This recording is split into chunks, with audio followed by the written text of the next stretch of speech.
Grimm's Fairy Tales by Jacob and Wilhelm Grimm, translated by Marion Edwards and Edgar Taylor. Read by Cliff Stone of Sydney, Australia. Chapter 1. The Golden Bird. A certain king had a beautiful garden, and in the garden stood a tree which bore golden apples. These apples were always counted, and about the time when they began to grow ripe, it was found that every night one of them was gone.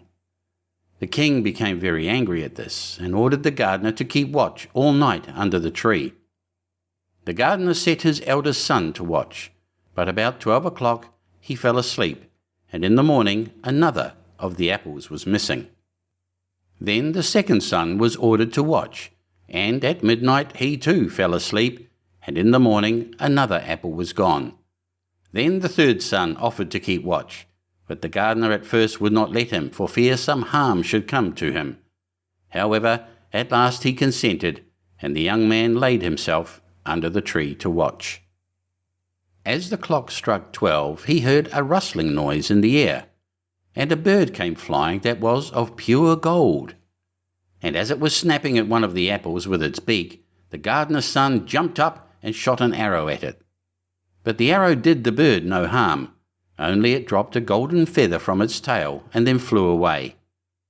The golden feather was brought to the king in the morning, and all the council was called together. Everyone agreed that it was worth more than all the wealth of the kingdom, but the king said, "One feather is of no use to me. I must have the whole bird." Then the gardener's eldest son set out and thought to find the golden bird very easily. And when he had gone but a little way, he came to a wood, and by the side of the wood he saw a fox sitting. So he took his bow and made ready to shoot at it. Then the fox said, "Do not shoot me, for I will give you good counsel. I know what your business is, and that you want to find the golden bird. You will reach a village in the evening, and when you get there, you will see two inns opposite to each other, one of which is very pleasant and beautiful to look at. Go not in there, but rest for the night in the other, though it may appear to you to be very poor and mean." But the son thought to himself, "What can such a beast as this know about the matter?"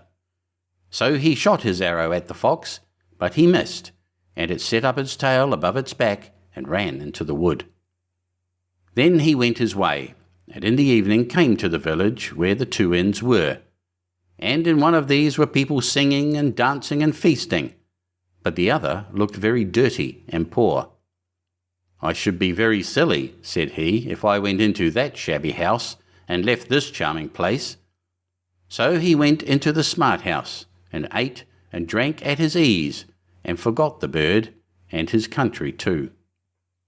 Time passed on, and as the eldest son did not come back, and no tidings were heard of him, the second son set out, and the same thing happened to him.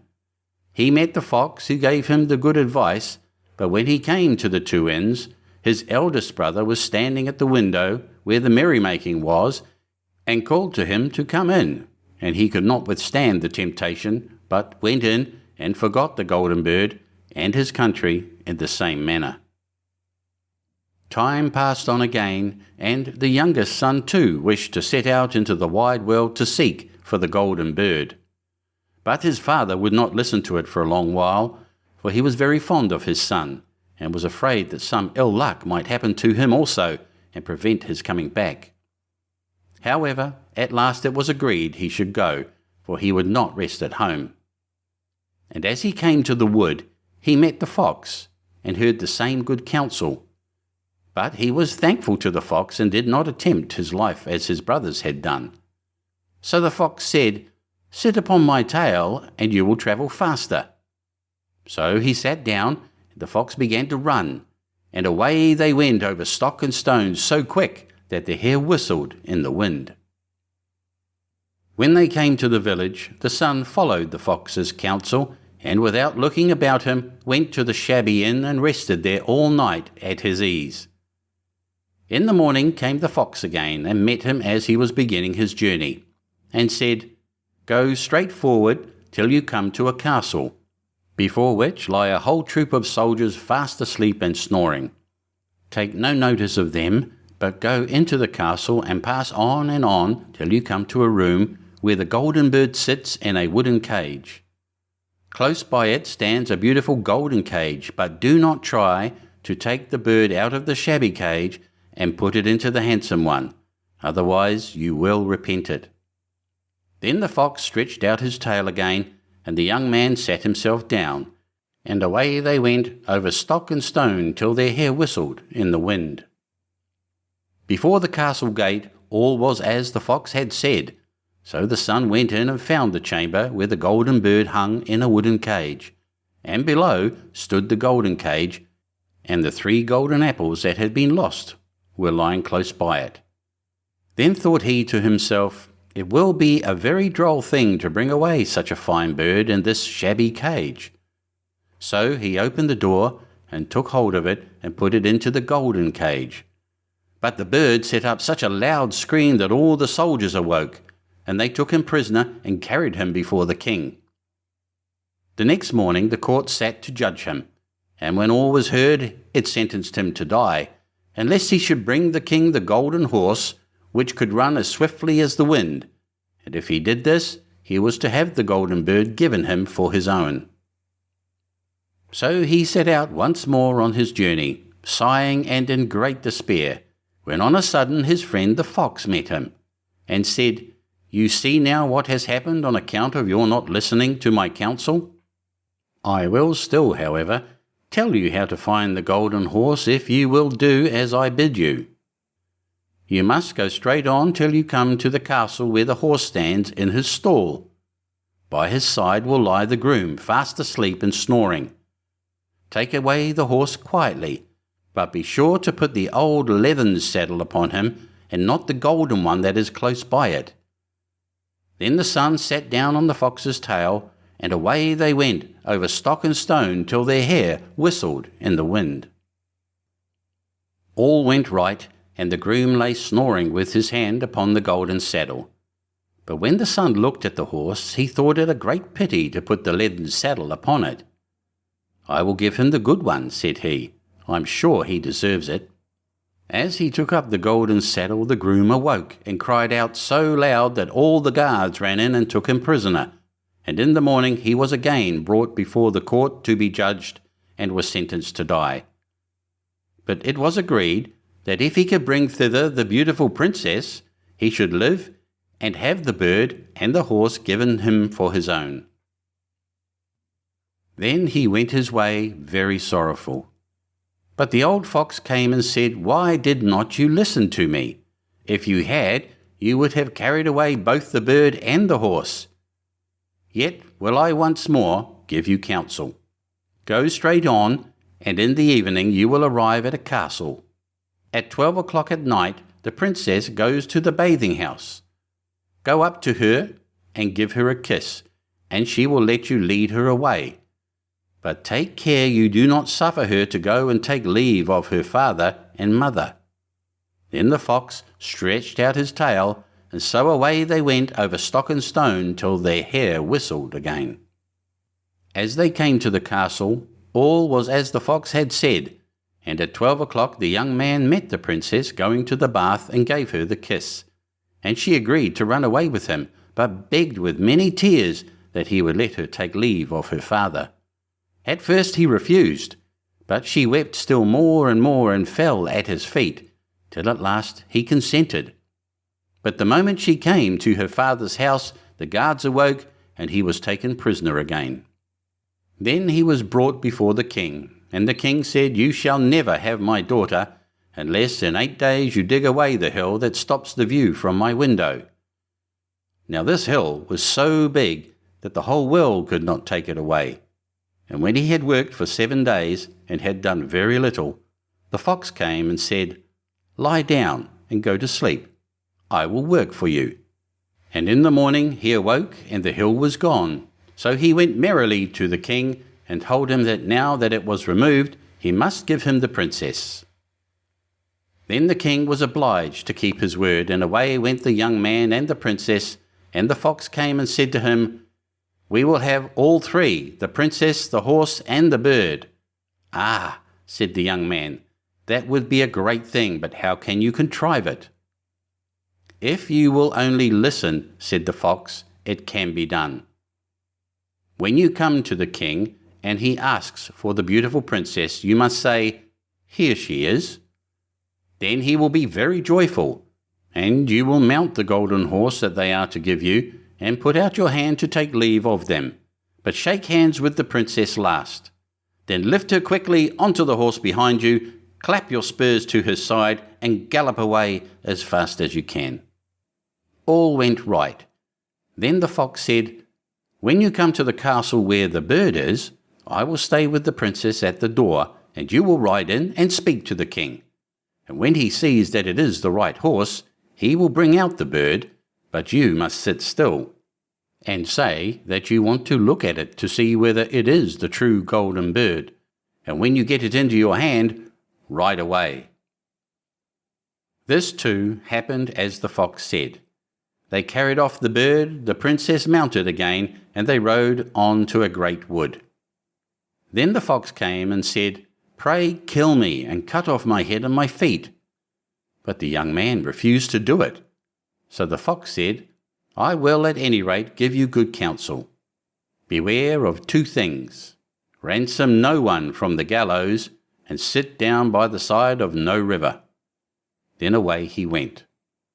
Well, thought the young man, it is no hard matter to keep that advice.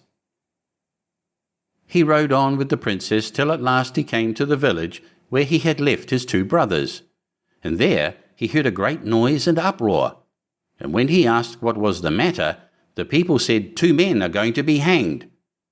As he came nearer, he saw that the 2 men were his brothers, who had turned robbers. So he said, "Cannot they in any way be saved?"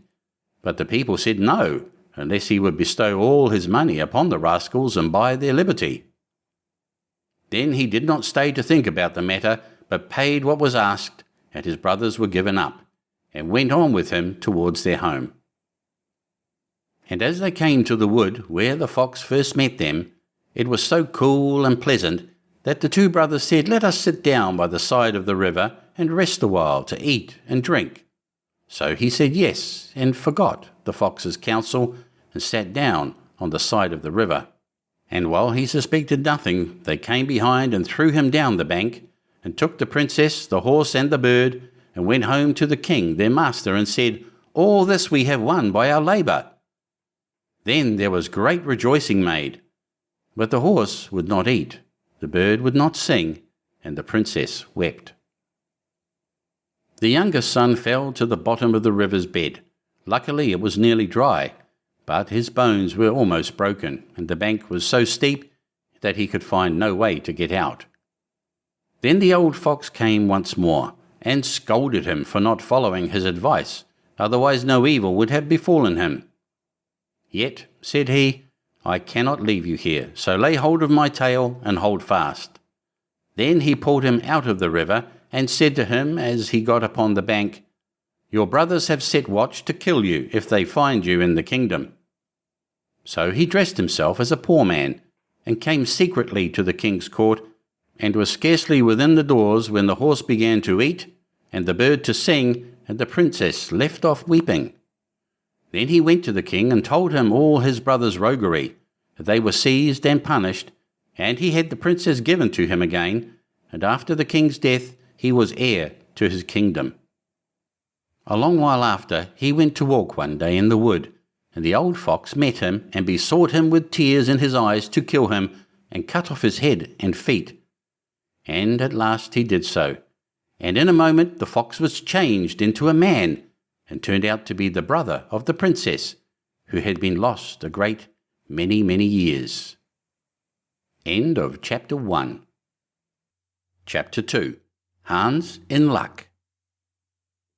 Some men are born to good luck. All they do or try to do comes right. All that falls to them is so much gain. All their geese are swans, all their cards are trumps. Toss them which way you will, they will always, like poor puss, alight upon their legs, and only move on so much the faster. The world may very likely not always think of them as they think of themselves, but what care they for the world? What can it know about the matter? One of these lucky beings was neighbour Hans. 7 long years he had worked hard for his master. At last he said, "Master, my time is up. I must go home and see my poor mother once more. So pray pay me my wages and let me go." And the master said, "You have been a faithful and good servant, Hans, so your pay shall be handsome." Then he gave him a lump of silver as big as his head. Hans took out his pocket handkerchief, put the piece of silver into it, threw it over his shoulder, and jogged off on his road homewards. As he went lazily along, dragging one foot after another, a man came in sight, trotting gaily along on a capital horse. "Ah," said Hans aloud, "what a fine thing it is to ride on horseback. There he sits, as easy and happy as if he was at home, in the chair by his fireside. He trips against no stones, saves shoe leather, and gets on he hardly knows how."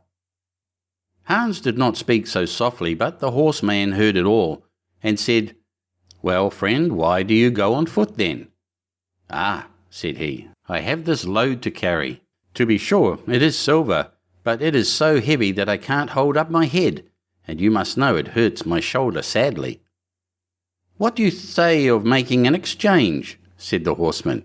"I will give you my horse, and you shall give me the silver, which will save you a great deal of trouble in carrying such a heavy load about with you." "With all my heart," said Hans, "but as you are so kind to me, I must tell you one thing. You will have a weary task to draw that silver about with you." However, the horseman got off, took the silver, helped Hans up, gave him the bridle into one hand and the whip into the other, and said, "When you want to go very fast, smack your lips loudly together and cry 'Jip!'" Hans was delighted as he sat on the horse, drew himself up, squared his elbows, turned out his toes, cracked his whip, and rode merrily off, 1 minute whistling a merry tune, and another singing, "No care and no sorrow, a fig for the morrow, we'll laugh and be merry, sing neigh down derry." After a time he thought he should like to go a little faster, so he smacked his lips and cried, "Jip!" Away went the horse full gallop, and before Hans knew what he was about, he was thrown off and lay on his back by the roadside. His horse would have run off if a shepherd who was coming by, driving a cow, had not stopped it. Hans soon came to himself and got upon his legs again, sadly vexed, and said to the shepherd, "This riding is no joke, when a man has the luck to get upon a beast like this, that stumbles and flings him off as if it would break his neck. However, I'm off now, once for all. I like your cow now a great deal better than this smart beast that played me this trick, and has spoiled my best coat, you see, in this puddle, which by the by smells not very like a nosegay. One can walk along at one's leisure behind that cow, keep good company, and have milk, butter, and cheese every day into the bargain. What would I give to have such a prize?" "Well," said the shepherd, "if you are so fond of her, I will change my cow for your horse. I like to do good to my neighbours, even though I lose by it myself." "Done," said Hans merrily. "What a noble heart that good man has," thought he. Then the shepherd jumped upon the horse, wished Hans and the cow good morning, and away he rode. Hans brushed his coat, wiped his face and hands, rested a while, and then drove off his cow quietly, and thought his bargain a very lucky one. "If I have only a piece of bread, and I certainly shall always be able to get that, I can, whenever I like, eat my butter and cheese with it, and when I am thirsty I can milk my cow and drink the milk, and what can I wish for more?" When he came to an inn, he halted, ate up all his bread, and gave away his last penny for a glass of beer. When he had rested himself, he set off again, driving his cow towards his mother's village. But the heat grew greater as soon as noon came on, till at last, as he found himself on a wide heath that would take him more than an hour to cross, He began to be so hot and parched that his tongue clave to the roof of his mouth. I can find a cure for this, thought he. Now I will milk my cow and quench my thirst. So he tied her to the stump of a tree and held his leathern cap to milk into, but not a drop was to be had. Who would have thought that this cow, which was to bring him milk and butter and cheese, was all that time utterly dry? Hans had not thought of looking to that. While he was trying his luck in milking, and managing the matter very clumsily, the uneasy beast began to think him very troublesome, and at last gave him such a kick on the head as knocked him down. There he lay a long while senseless. Luckily a butcher soon came by, driving a pig in a wheelbarrow. "What is the matter with you, my man?" said the butcher, as he helped him up. Hans told him what had happened, how he was dry and wanted to milk his cow, but found the cow was dry too. Then the butcher gave him a flask of ale, saying, "There, drink and refresh yourself. Your cow will give you no milk. Don't you see she is an old beast, good for nothing but the slaughterhouse?" "Alas, alas," said Hans, "who would have thought it? What a shame to take my horse and give me only a dry cow. If I kill her, what will she be good for? I hate cow beef. It is not tender enough for me. If it were a pig now, like that fat gentleman you are driving along at his ease, one could do something with it. It would at any rate make sausages." "Well," said the butcher, "I don't like to say no, when one is asked to do a kind neighbourly thing. To please you, I will change, and give you my fine fat pig for the cow." "Heaven reward you for your kindness and self-denial," said Hans, as he gave the butcher the cow, and taking the pig off the wheelbarrow, drove it away, holding it by the string that was tied to its leg. So on he jogged, and all seemed now to go right with him. He had met with some misfortunes, to be sure, but he was now well repaid for all. How could it be otherwise with such a travelling companion as he had now at last got? The next man he met was a countryman carrying a fine white goose. The countryman stopped to ask what was o'clock. This led to further chat, and Hans told him all his luck, and how he had so many good bargains, and how all the world went gay and smiling with him. The countryman then began to tell his tale, and said he was going to take the goose to a christening. "Feel," said he, "how heavy it is, and yet it is only 8 weeks old.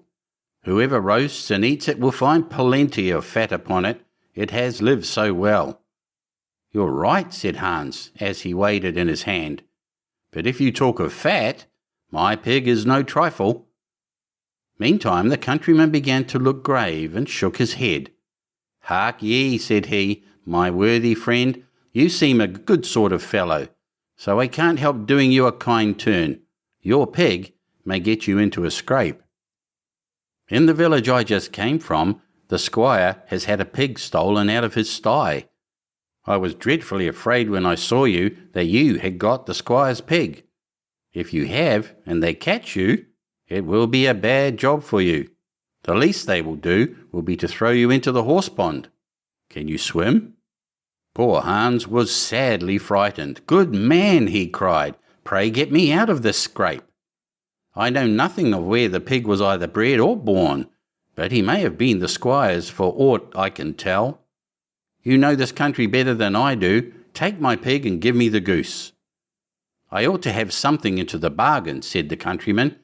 "Give a fat goose for a pig, indeed. 'Tis not everyone would do so much for you as that.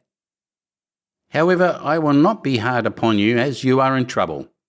Then he took the string in his hand and drove off the pig by a side path, while Hans went on the way homewards free from care. "After all," thought he, "that chap is pretty well taken in. I don't care whose pig it is, but wherever it came from it has been a very good friend to me. I have much the best of the bargain. First there will be a capital roast, then the fat will find me in goose grease for 6 months, and then there are all the beautiful white feathers. I will put them into my pillow, and then I am sure I shall sleep soundly without rocking. How happy my mother will be! Talk of a pig indeed! Give me a fine fat goose." As he came to the next village, he saw a scissor grinder with his wheel, working and singing. O'er hill and o'er dale, so happy I roam, work light and live well, all the world is my home. Then who so blithe, so merry as I? Hans stood looking on for a while, and at last said, You must be well off, Master Grinder. You seem so happy at your work. Yes, said the other, mine is a golden trade. A good grinder never puts his hand into his pocket without finding money in it. But where did you get that beautiful goose? I did not buy it, I gave it for a pig. And where did you get the pig? I gave a cow for it. And the cow? I gave a horse for it. And the horse? I gave a lump of silver as big as my head for it. And the silver? Oh, I worked hard for that 7 long years. You have thriven well in the world hitherto, said the grinder. Now if you could find money in your pocket, whenever you put your hand in it, your fortune would be made. Very true, but how is that to be managed? How? Why, you must turn grinder like myself, said the other. You only want a grindstone, the rest will come of itself. Here is one that is but little the worse for wear. I would not ask more than the value of your goose for it. Will you buy? How can you ask, said Hans. I should be the happiest man in the world if I could have money whenever I put my hand in my pocket. What could I want more? There's the goose. Now, said the grinder, as he gave him a common rough stone that lay by his side, this is a most capital stone. Do but work it well enough, and you can make an old nail cut with it. Hans took the stone and went his way with a light heart. His eyes sparkled for joy, and he said to himself, Surely I must have been born in a lucky hour. Everything I could want or wish for comes of itself. People are so kind. They seem really to think I do them a favour in letting them make me rich and giving me good bargains. Meantime, he began to be tired and hungry too, for he had given away his last penny in his joy at getting the cow. At last he could go no farther, for the stone tired him sadly, and he dragged himself to the side of a river that he might take a drink of water and rest a while. So he laid the stone carefully by his side on the bank, but as he stooped down to drink, he forgot it, pushed it a little, and down it rolled, plump into the stream.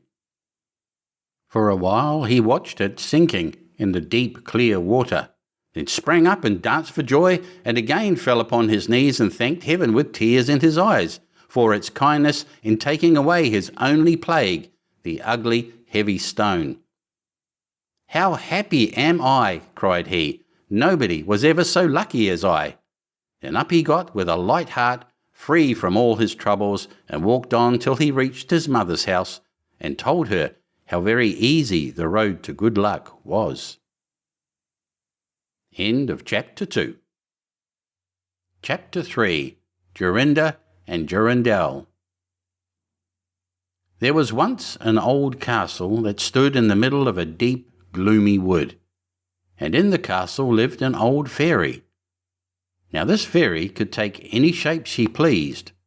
All the day long she flew about in the form of an owl, or crept about the country like a cat. But at night she always became an old woman again. When any young man came within 100 paces of her castle, he became quite fixed, and could not move a step till she came and set him free, which she would not do till he had given her his word never to come there again. But when any pretty maiden came within that space, she was changed into a bird, and the fairy put her into a cage and hung her up in a chamber in the castle. There were 700 of these cages hanging in the castle, and all with beautiful birds in them. Now there was once a maiden whose name was Jorinda. She was prettier than all the pretty girls that ever were seen before, and a shepherd lad whose name was Jorindel was very fond of her, and they were soon to be married. One day they went to walk in the wood, that they might be alone, and Jorindel said, "We must take care that we don't go too near to the fairy's castle. It was a beautiful evening. The last rays of the setting sun shone bright through the long stems of the trees upon the green underwood beneath, and the turtle doves sang from the tall birches. Jorinda sat down to gaze upon the sun. Jorindel sat by her side, and both felt sad. They knew not why, but it seemed as if they were to be parted from one another for ever. They had wandered a long way, and when they looked to see which way they should go home, they found themselves at a loss to know what path to take. The sun was setting fast, and already half of its circle had sunk behind the hill. Jorindel on a sudden looked behind him, and saw through the bushes that they had, without knowing it, sat down close under the old walls of the castle. Then he shrank for fear, turned pale, and trembled. Jorinda was just singing. The ring-dove sang from the willow spray, well-a-day, well-a-day. He mourned for the fate of his darling mate, well-a-day.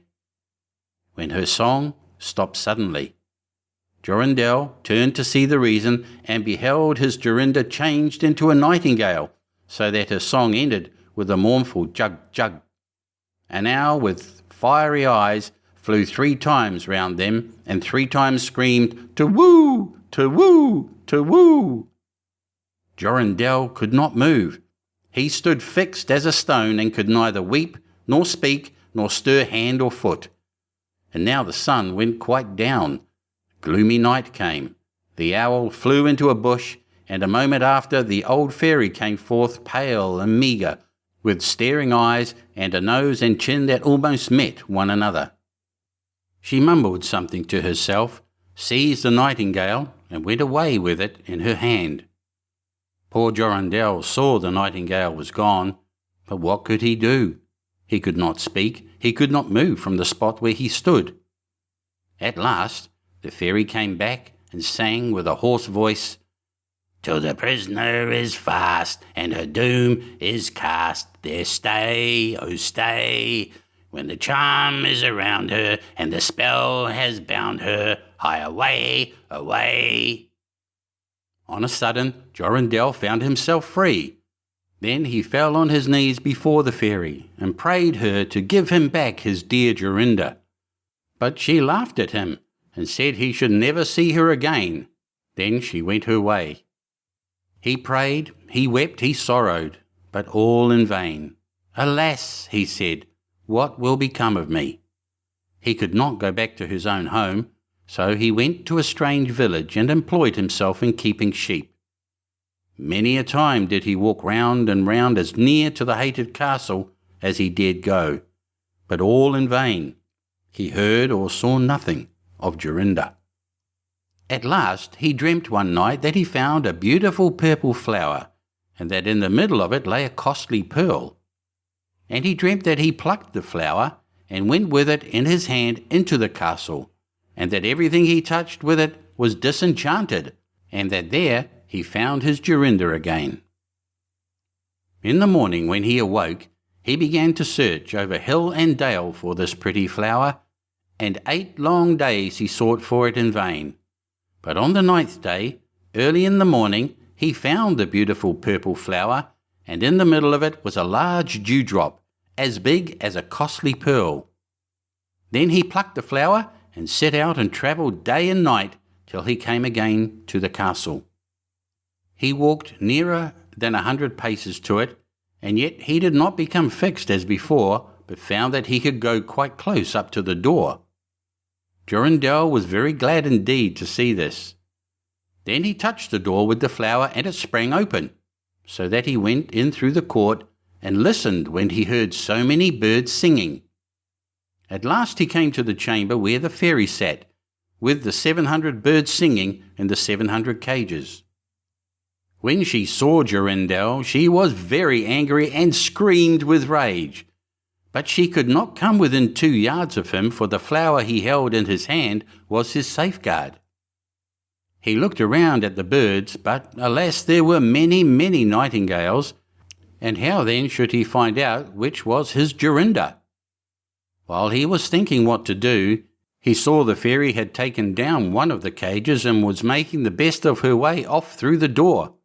He ran or flew after her, touched the cage with the flower, and Jorinda stood before him and threw her arms round his neck, looking as beautiful as ever, as beautiful as when they walked together in the wood.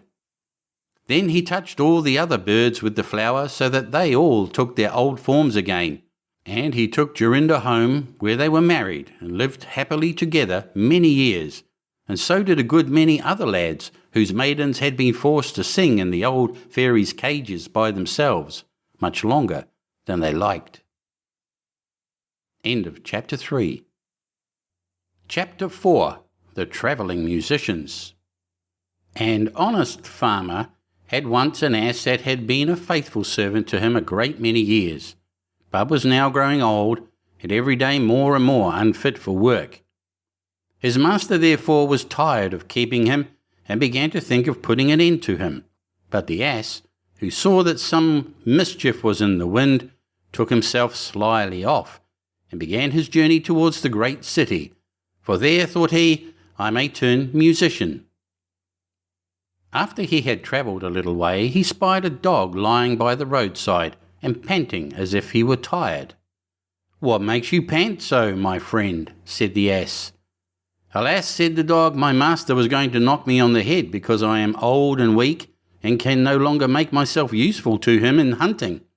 So I ran away. But what can I do to earn my livelihood?" "Hark ye," said the ass, "I'm going to the great city to turn musician. Suppose you go with me and try what you can do in the same way." The dog said he was willing, and they jogged on together. They had not gone far before they saw a cat sitting in the middle of the road and making a most rueful face. "Pray, my good lady," said the ass, "what's the matter with you? You look quite out of spirits." "Ah me," said the cat, "how can one be in good spirits when one's life is in danger? Because I am beginning to grow old, and had rather lie at my ease by the fire than run about the house after the mice, my mistress laid hold of me and was going to drown me, and though I have been lucky enough to get away from her, I do not know what I am to live upon."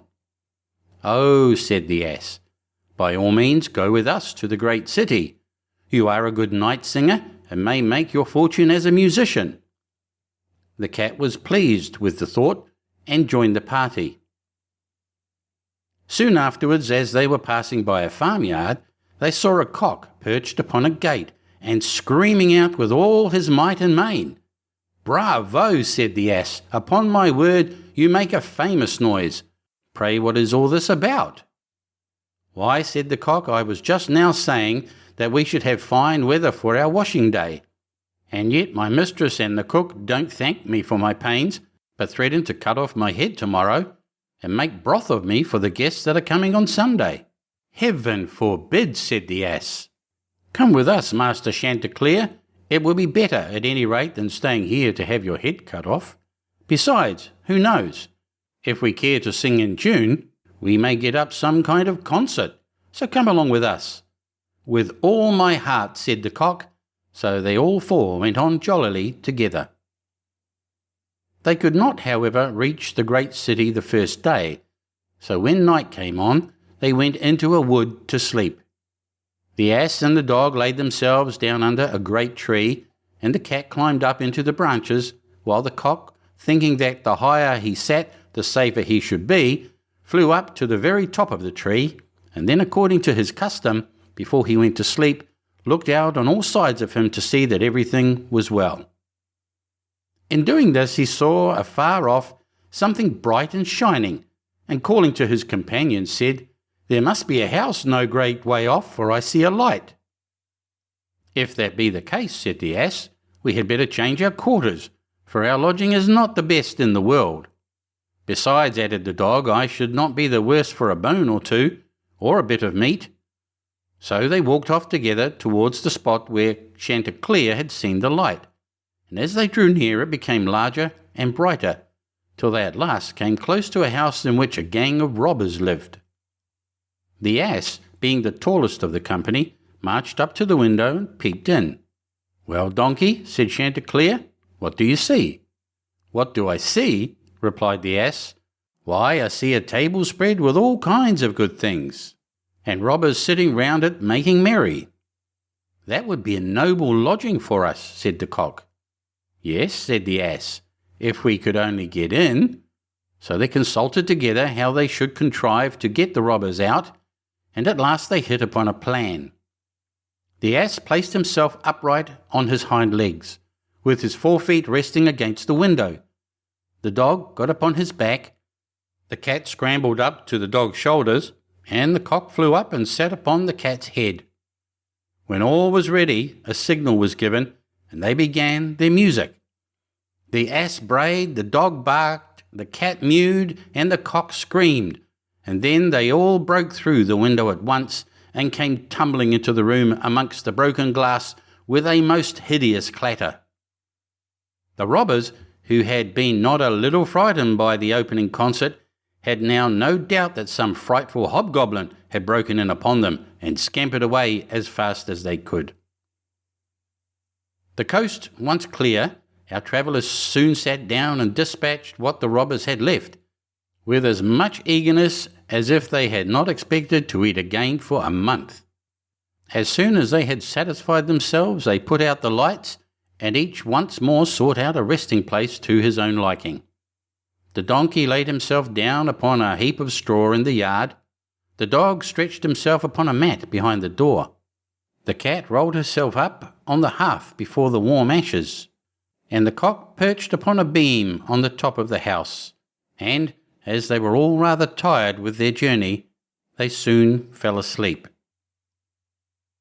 But about midnight, when the robbers saw from afar that the lights were out, and that all seemed quiet, they began to think that they had been in too great a hurry to run away, and one of them, who was bolder than the rest, went to see what was going on. Finding everything still, he marched into the kitchen and groped about till he found a match in order to light a candle, and then, espying the glittering fiery eyes of the cat, he mistook them for live coals and held the match to them to light it. But the cat, not understanding this joke, sprang at his face and spat and scratched at him. This frightened him dreadfully, and away he ran to the back door, but there the dog jumped up and bit him in the leg. And as he was crossing over the yard, the ass kicked him, and the cock, who had been awakened by the noise, crowed with all his might. At this the robber ran back as fast as he could to his comrades, and told the captain how a horrid witch had got into the house, and had spat at him and scratched his face with her long bony fingers, how a man with a knife in his hand had hidden himself behind the door and stabbed him in the leg, how a black monster stood in the yard and struck him with a club, and how the devil had sat upon the top of the house and cried out, "Throw the rascal up here!"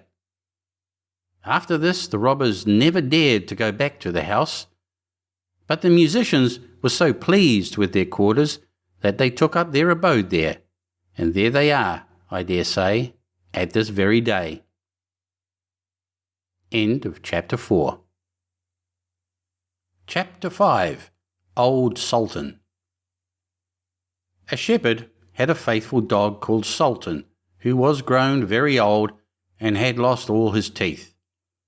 And one day, when the shepherd and his wife were standing together before the house, the shepherd said, "I will shoot old Sultan tomorrow morning, for he is of no use now." But his wife said, "Pray let the poor faithful creature live. He has served us well a great many years, and we ought to give him a livelihood for the rest of his days." "But what can we do with him?" said the shepherd.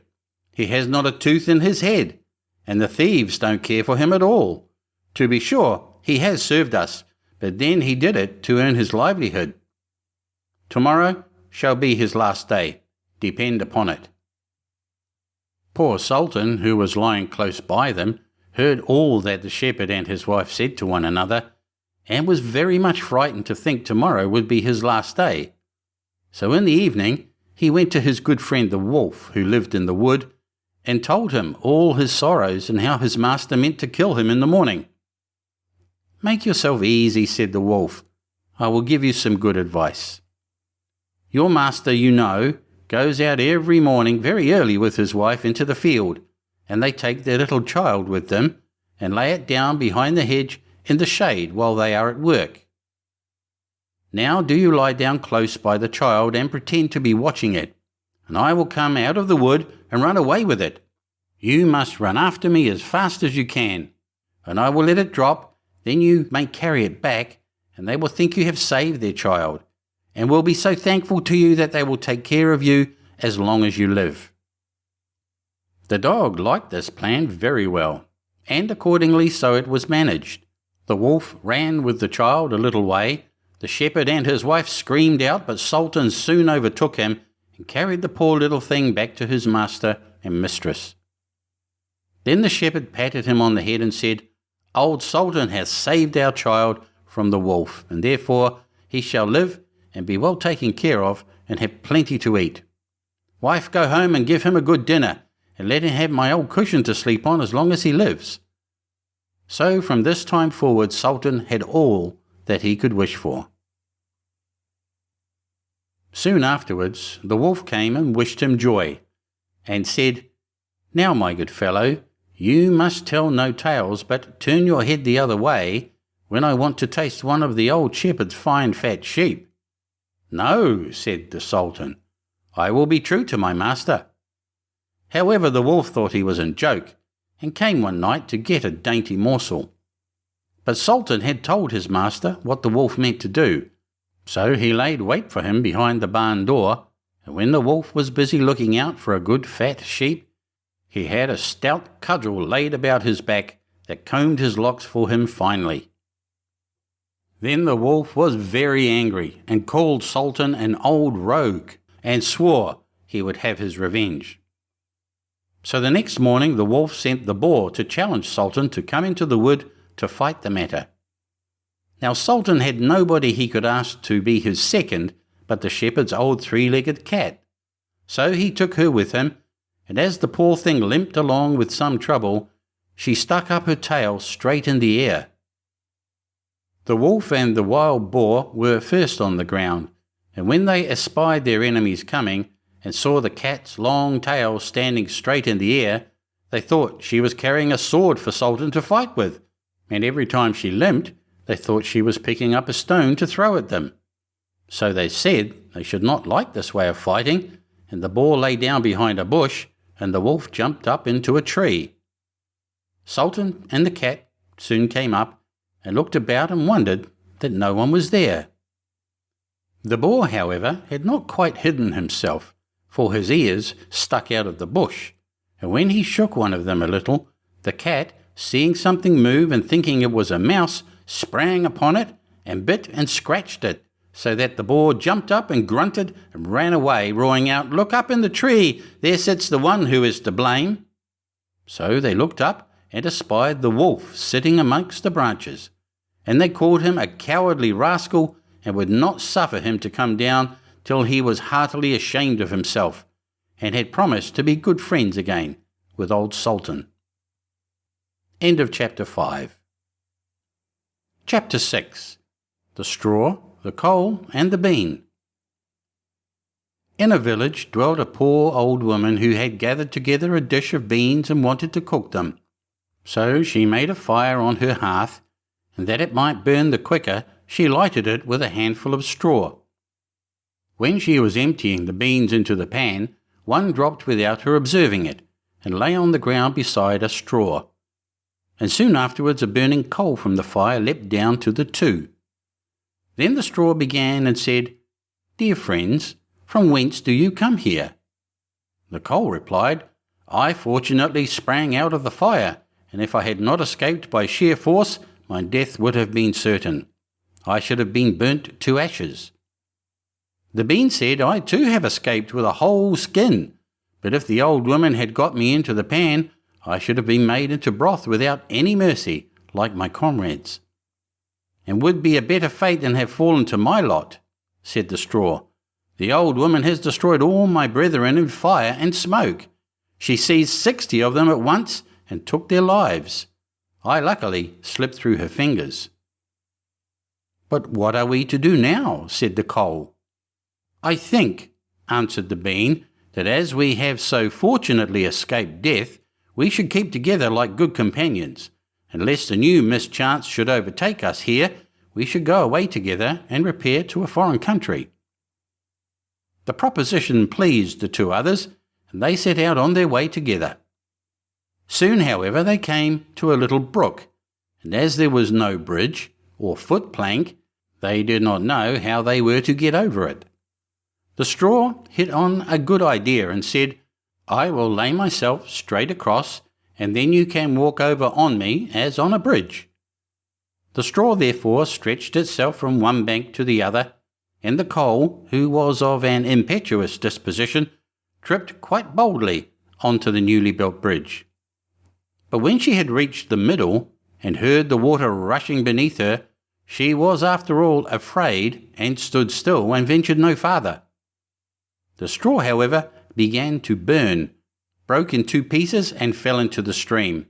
The coal slipped after her, hissed when she got into the water, and breathed her last.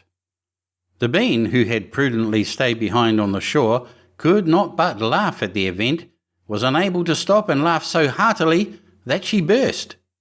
It would have been all over with her, likewise, if by good fortune a tailor who was travelling in search of work had not sat down to rest by the brook.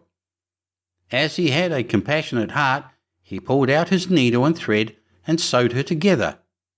The bean thanked him most prettily, but as the tailor used black thread, all beans since then have a black seam. End of Chapter 6. Chapter 7. Briar Rose. A king and queen, once upon a time, reigned in a country a great way off, where there were in those days fairies.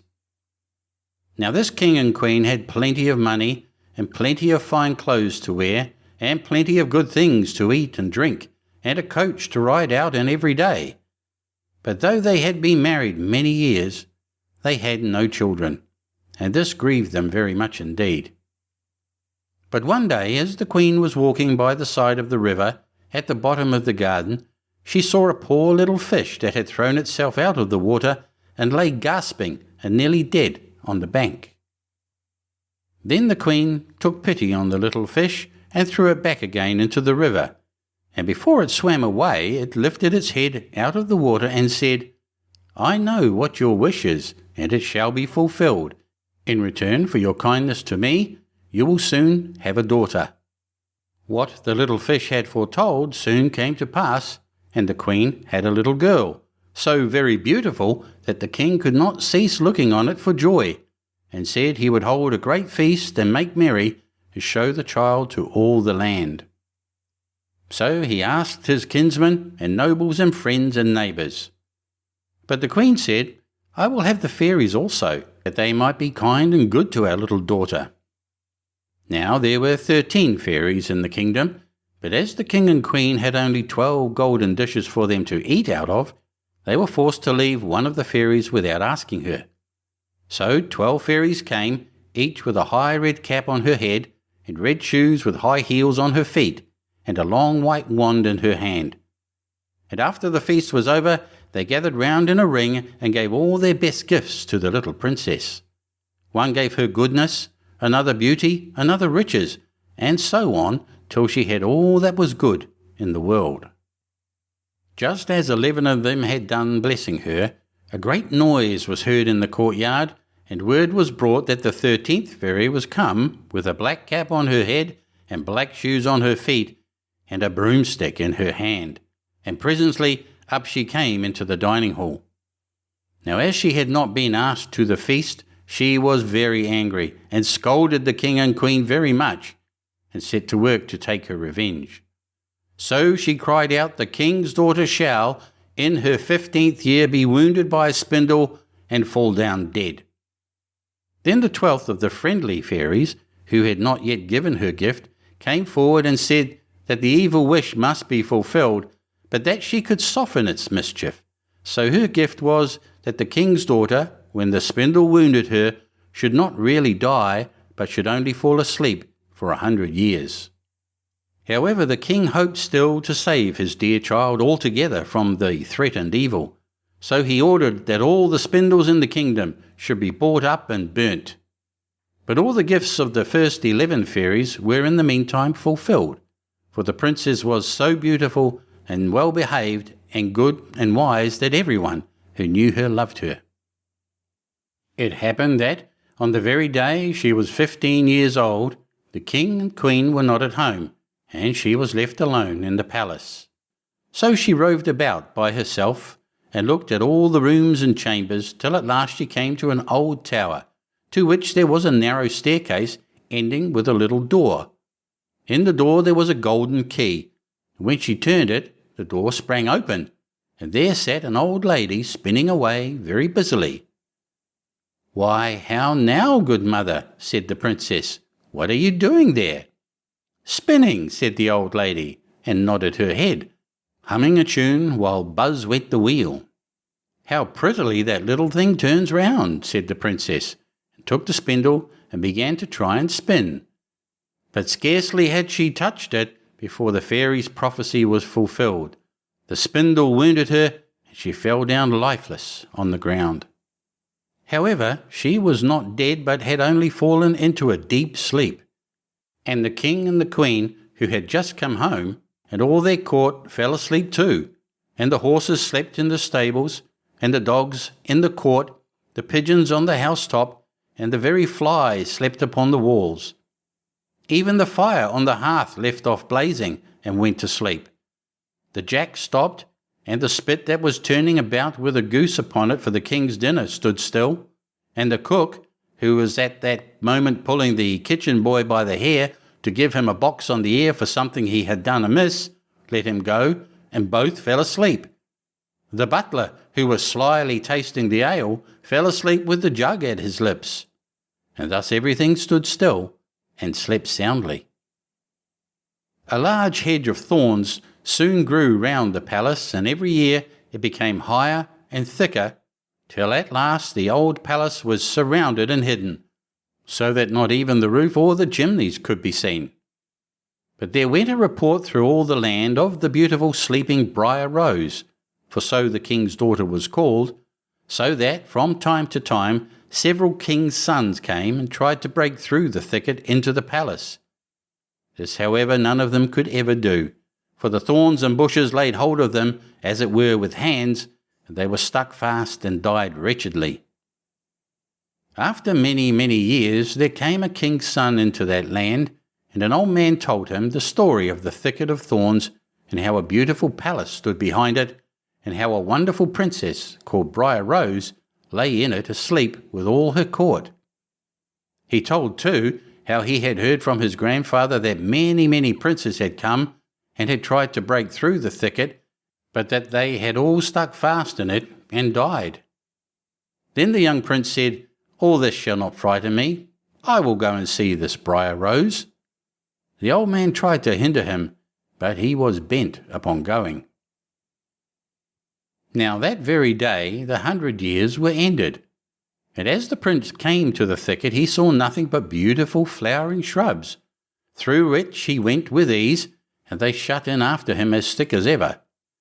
Then he came at last to the palace, and there in the court lay the dogs asleep, and the horses were standing in the stables, and on the roof sat the pigeons fast asleep with their heads under their wings.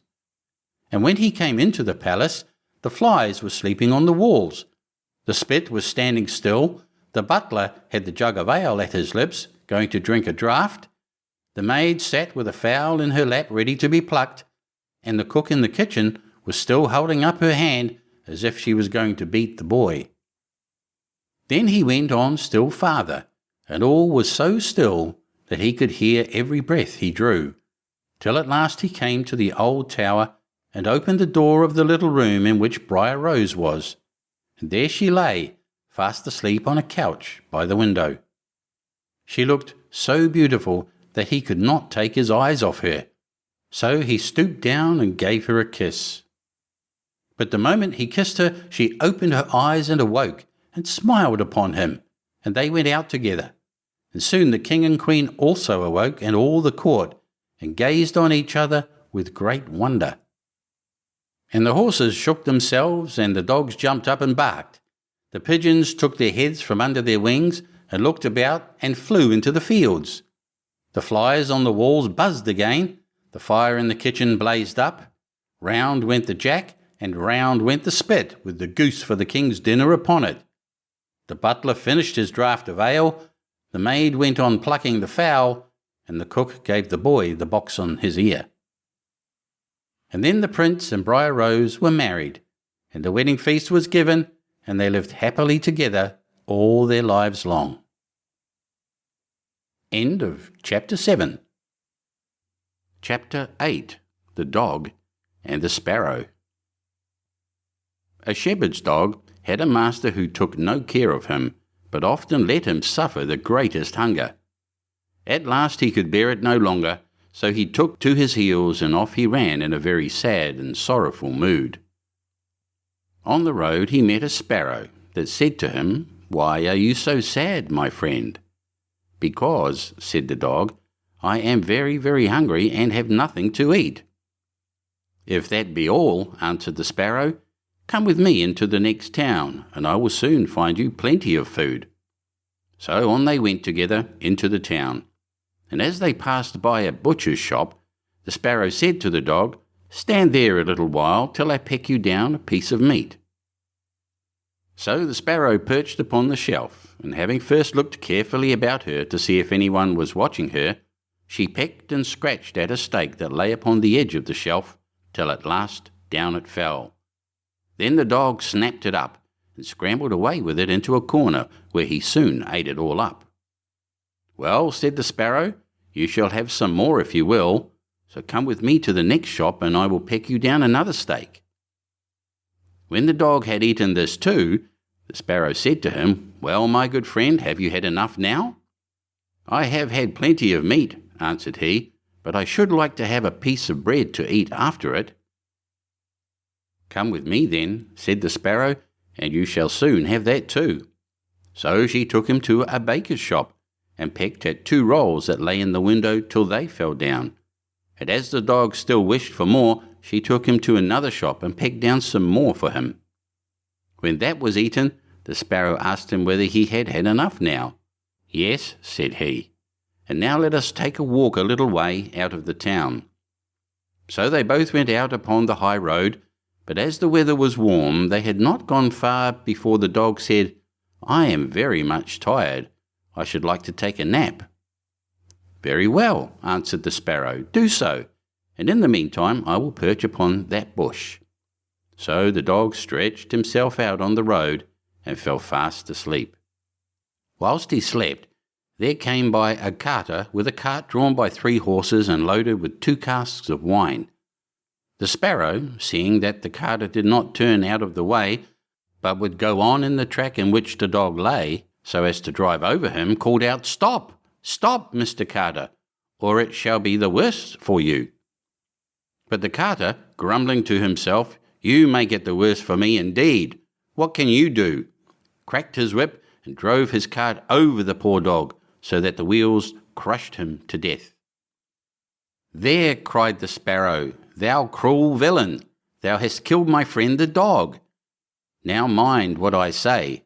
This deed of thine shall cost thee all thou art worth." "Do your worst and welcome," said the brute. "What harm can you do to me?" and passed on. But the sparrow crept under the tilt of the cart and pecked at the bung of one of the casks till she loosened it, and then all the wine ran out, without the carter seeing it. At last he looked round and saw that the cart was dripping, and the cask quite empty. "What an unlucky wretch I am!" cried he. "Not wretch enough yet," said the sparrow, as she alighted upon the head of one of the horses, and pecked at him till he reared up and kicked. When the carter saw this, he drew out his hatchet and aimed a blow at the sparrow, meaning to kill her. But she flew away, and the blow fell upon the poor horse's head with such force that he fell down dead. "Unlucky wretch that I am!" cried he. "Not wretch enough yet," said the sparrow. And as the carter went on with the other 2 horses, she again crept under the tilt of the cart and pecked out the bung of the second cask, so that all the wine ran out. When the carter saw this, he again cried out, "Miserable wretch that I am!"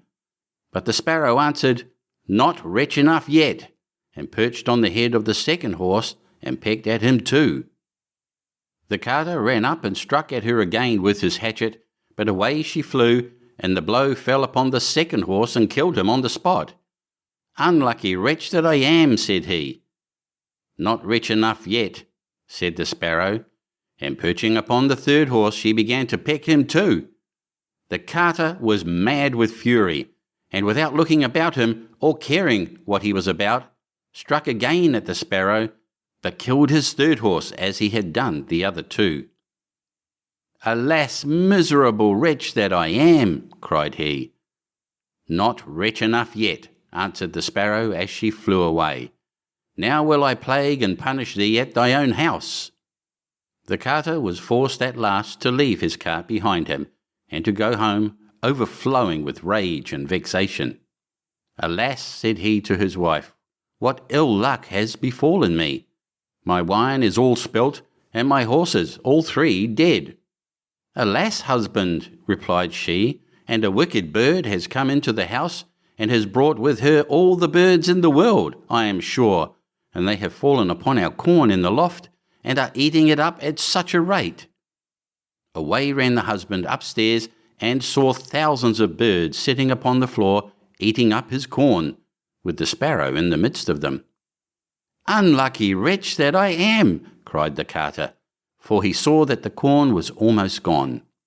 "Not rich enough yet," said the sparrow. "Thy cruelty shall cost thee thy life yet." And away she flew. The carter, seeing that he had thus lost all that he had, went down into his kitchen, and was still not sorry for what he had done, but sat himself angrily and sulkily in the chimney corner. But the sparrow sat on the outside of the window and cried, "Carter, thy cruelty shall cost thee thy life." With that he jumped up in a rage, seized his hatchet and threw it at the sparrow, but it missed her and only broke the window. The sparrow now hopped in, perched upon the window seat, and cried, "Carter, it shall cost thee thy life." Then he became mad and blind with rage, and struck the window seat with such force that he cleft it in two. And as the sparrow flew from place to place, the carter and his wife were so furious that they broke all their furniture, glasses, chairs, benches, the table, and at last the walls, without touching the bird at all. In the end, however, they caught her, and the wife said, "Shall I kill her at once?" "No," cried he, "that is letting her off too easily. She shall die a much more cruel death. I will eat her." But the sparrow began to flutter about and stretch out her neck and cried, "Carter, it shall cost thee thy life yet." With that he could wait no longer, so he gave his wife the hatchet and cried, "Wife, strike at the bird and kill her in my hand." And the wife struck, but she missed her aim and hit her husband on the head so that he fell down dead, and the sparrow flew quietly home to her nest. End of Chapter 8. Chapter 9. The 12 Dancing Princesses. There was a king who had 12 beautiful daughters. They slept in 12 beds all in one room, and when they went to bed, the doors were shut and locked up. But every morning their shoes were found to be quite worn through as if they had been danced in all night, and yet nobody could find out how it happened or where they had been. Then the king made it known to all the land that if any person could discover the secret and find out where it was that the princesses danced in the night, he should have the one he liked best for his wife and should be king after his death. But whoever tried and did not succeed, after 3 days and nights, should be put to death. A king's son soon came. He was well entertained, and in the evening was taken to the chamber next to the one where the princesses lay in their 12 beds. There he was to sit and watch where they went to dance, and in order that nothing might pass without his hearing it, the door of his chamber was left open. But the king's son soon fell asleep, and when he awoke in the morning he found that the princesses had all been dancing, for the soles of their shoes were full of holes. The same thing happened the second and third night. So the king ordered his head to be cut off. After him came several others, but they had all the same luck, and all lost their lives in the same manner. Now it chanced that an old soldier who had been wounded in battle and could fight no longer passed through the country where this king reigned. And as he was travelling through a wood, he met an old woman, who asked him where he was going. "I hardly know where I am going or what I had better do," said the soldier, "but I think I should like very well to find out where it is that the princesses dance, and then in time I might be a king." "Well," said the old dame, "that is no very hard task. Only take care not to drink any of the wine which one of the princesses will bring to you in the evening, and as soon as she leaves, you pretend to be fast asleep." Then she gave him a cloak and said, "As soon as you put that on, you will become invisible, and you will then be able to follow the princesses wherever they go." When the soldier heard all this good counsel, he determined to try his luck. So he went to the king and said he was willing to undertake the task. He was well received as the others had been, and the king ordered fine royal robes to be given him. And when the evening came, he was led to the outer chamber. Just as he was going to lie down, the eldest of the princesses brought him a cup of wine, but the soldier threw it all away secretly, taking care not to drink a drop. Then he laid himself down on his bed, and in a little while began to snore very loud, as if he was fast asleep. When the 12 princesses heard this, they laughed heartily, and the eldest said this fellow too might have done a wiser thing than lose his life in this way. Then they rose up and opened their drawers and boxes, and took out all their fine clothes, and dressed themselves at the glass, and skipped about as if they were eager to begin dancing. But the youngest said, "I don't know how it is, while you are so happy, I feel very uneasy. I am sure some mischance will befall us." "You simpleton," said the eldest, "you are always afraid. Have you forgotten how many kings' sons have already watched in vain? And as for this soldier, even if I had not given him his sleeping draught, he would have slept soundly enough." When they were all ready, they went and looked at the soldier, but he snored on and did not stir hand or foot, so they thought they were quite safe. And the eldest went up to her own bed and clapped her hands, and the bed sank into the floor, and a trap door flew open. The soldier saw them go down through the trap door one after another, the eldest leading the way.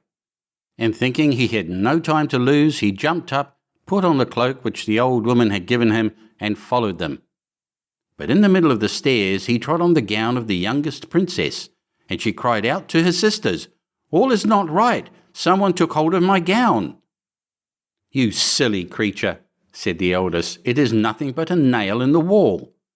Then down they all went, and at the bottom they found themselves in a most delightful grove of trees, and the leaves were all of silver, and glittered and sparkled beautifully.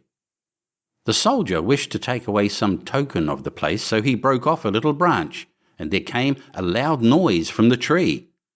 Then the youngest daughter said again, "I am sure all is not right. Did not you hear that noise? That never happened before." But the eldest said, "It is only our princes, who are shouting for joy at our approach." Then they came to another grove of trees where all the leaves were of gold, and afterwards to a third where the leaves were all glittering diamonds. And the soldier broke a branch from each, and every time there was a loud noise which made the youngest sister tremble with fear. But the eldest still said it was only the princes who were crying for joy. So they went on till they came to a great lake, and at the side of the lake there lay 12 little boats with 12 handsome princes in them, who seemed to be waiting there for the princesses. One of the princesses went into each boat, and the soldier stepped into the same boat with the youngest. As they were rowing over the lake, the prince who was in the boat with the youngest princess and the soldier said, "I do not know why it is, but though I am rowing with all my might, we do not get on so fast as usual, and I am quite tired. The boat seems very heavy today." "It is only the heat of the weather," said the princess. "I feel it very warm too." On the other side of the lake stood a fine illuminated castle, from which came the merry music of horns and trumpets. There they all landed and went into the castle, and each prince danced with his princess, and the soldier, who was all the time invisible, danced with them too.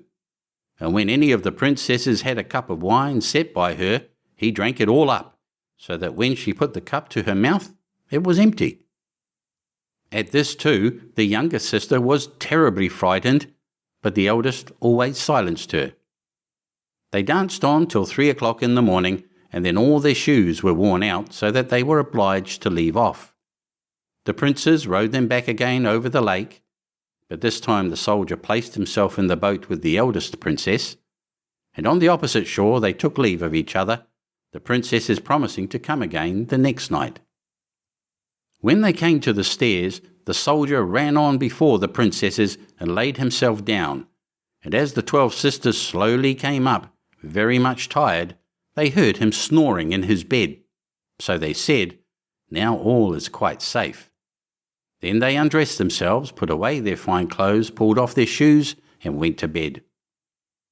In the morning the soldier said nothing about what had happened, but determined to see more of the strange adventure, and went again the second and third night, and everything happened just as before. The princesses danced each time till their shoes were worn to pieces, and then returned home. However, on the third night, the soldier carried away one of the golden cups as a token of where he had been. As soon as the time came when he was to declare the secret, he was taken before the king with the 3 branches and the golden cup, and the 12 princesses stood listening behind the door to hear what he would say. And when the king asked him, "Where do my 12 daughters dance at night?" he answered, "With 12 princes in a castle underground." And then he told the king all that had happened, and showed him the 3 branches and the golden cup which he had brought with him. Then the king called for the princesses, and asked them whether what the soldier said was true. And when they saw that they were discovered, and that it was of no use to deny what had happened, they confessed it all. And the king asked the soldier which of them he would choose for his wife. And he answered, "I am not very young, so I will have the eldest." And they were married that very day, and the soldier was chosen to be the king's heir. End of chapter 9. Chapter 10. The Fisherman and his Wife. There was once a fisherman who lived with his wife in a pigsty close by the seaside. The fisherman used to go out all day long a-fishing, and one day as he sat on the shore with his rod, looking at the sparkling waves and watching his line, all in a sudden his float was dragged away deep into the water, and drawing it up he pulled out a great fish. But the fish said, "Pray let me live. I am not a real fish. I am an enchanted prince. Put me in the water again and let me go." "Oh, oh," said the man, "you need not make so many words about the matter. I will have nothing to do with a fish that can talk, so swim away, sir, as soon as you please." Then he put him back into the water, and the fish darted straight down to the bottom, and left a long streak of blood behind him on the wave. When the fisherman went home to his wife in the pigsty, he told her how he had caught a great fish, and how it had told him it was an enchanted prince, and how, on hearing it speak, he had let it go again. "Did not you ask it for anything?" said the wife. "We live very wretchedly here, in this nasty, dirty pigsty. Do go back and tell the fish we want a snug little cottage." The fisherman did not much like the business. However, he went to the seashore, and when he came back there, the water looked all yellow and green, and he stood at the water's edge and said, "O man of the sea, hearken to me. My wife Ilsebil will have her own will, and hath sent me to beg a boon of thee." Then the fish came swimming to him, and said, "Well, what is her will? What does your wife want?" "Ah," said the fisherman, "she says that when I had caught you, I ought to have asked you for something before I let you go. She does not like living any longer in the pigsty, and wants a snug little cottage." "Go home then," said the fish, "she is in the cottage already." So the man went home, and saw his wife standing at the door of a nice trim little cottage. Come in, she said. Is not this much better than the filthy pigsty we had? And there was a parlour, and a bedchamber, and a kitchen, and behind the cottage there was a little garden planted with all sorts of flowers and fruits, and there was a courtyard behind full of ducks and chickens. Ah, said the fisherman, how happily we shall live now. We will try to do so at least, said his wife. Everything went right for a week or two, and then Dame Ilsebel said, Husband, there is not near room enough for us in this cottage. The courtyard and the garden are a great deal too small. I should like to have a large stone castle to live in. Go to the fish again and tell him to give us a castle. Wife, said the fisherman, I don't like to go to him again, for perhaps he will be angry. We ought to be easy with this pretty cottage to live in. Nonsense, said the wife. He will do it very willingly, I know. Go along and try. The fisherman went, but his heart was very heavy, and when he came to the sea it looked blue and gloomy, though it was very calm, and he went close to the edge of the waves and said, O man of the sea, hearken to me. My wife Ilsebel will have her own will, and hath sent me to beg a boon of thee. Well, what does she want now? Said the fish. Ah, said the man, dolefully, my wife wants to live in a stone castle. Go home then, said the fish, she is standing at the gate of it already. So away went the fisherman, and found his wife standing before the gate of a great castle. See, said she, is not this grand? With that they went into the castle together, and found a great many servants there, and the rooms all richly furnished, and full of golden chairs and tables, and behind the castle was a garden, and around it was a park 1/2 mile long, full of sheep and goats and hares and deer, and in the courtyard were stables and cowhouses. Well, said the man, now we will live cheerful and happy in this beautiful castle for the rest of our lives. Perhaps we may, said the wife, but let us sleep upon it before we make up our minds to that. So they went to bed. The next morning, when Dame Ilsebel awoke, it was broad daylight, and she jogged the fisherman with her elbow and said, Get up, husband, and bestir yourself, for we must be king of all the land. Wife, said the man, why should we wish to be the king? I will not be king. Then I will, said she. But, wife, said the fisherman, how can you be king? The fish cannot make you a king. Husband, said she, say no more about it, but go and try. I will be king. So the man went away quite sorrowful to think that his wife should want to be king.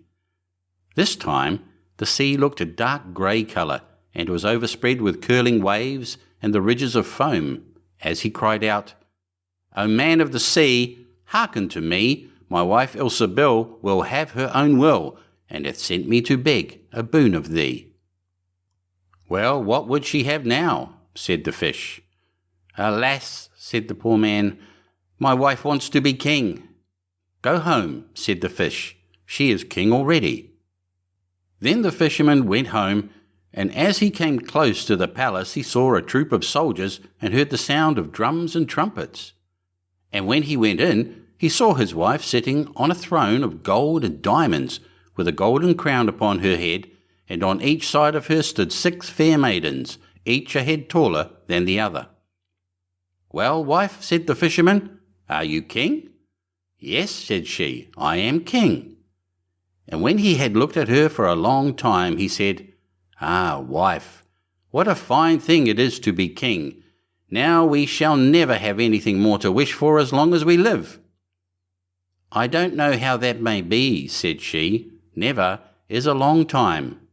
I am king, it is true, but I begin to be tired of that, and I think I should like to be emperor. Alas, wife, why should you wish to be emperor? Said the fisherman. Husband, said she, go to the fish. I say I will be emperor.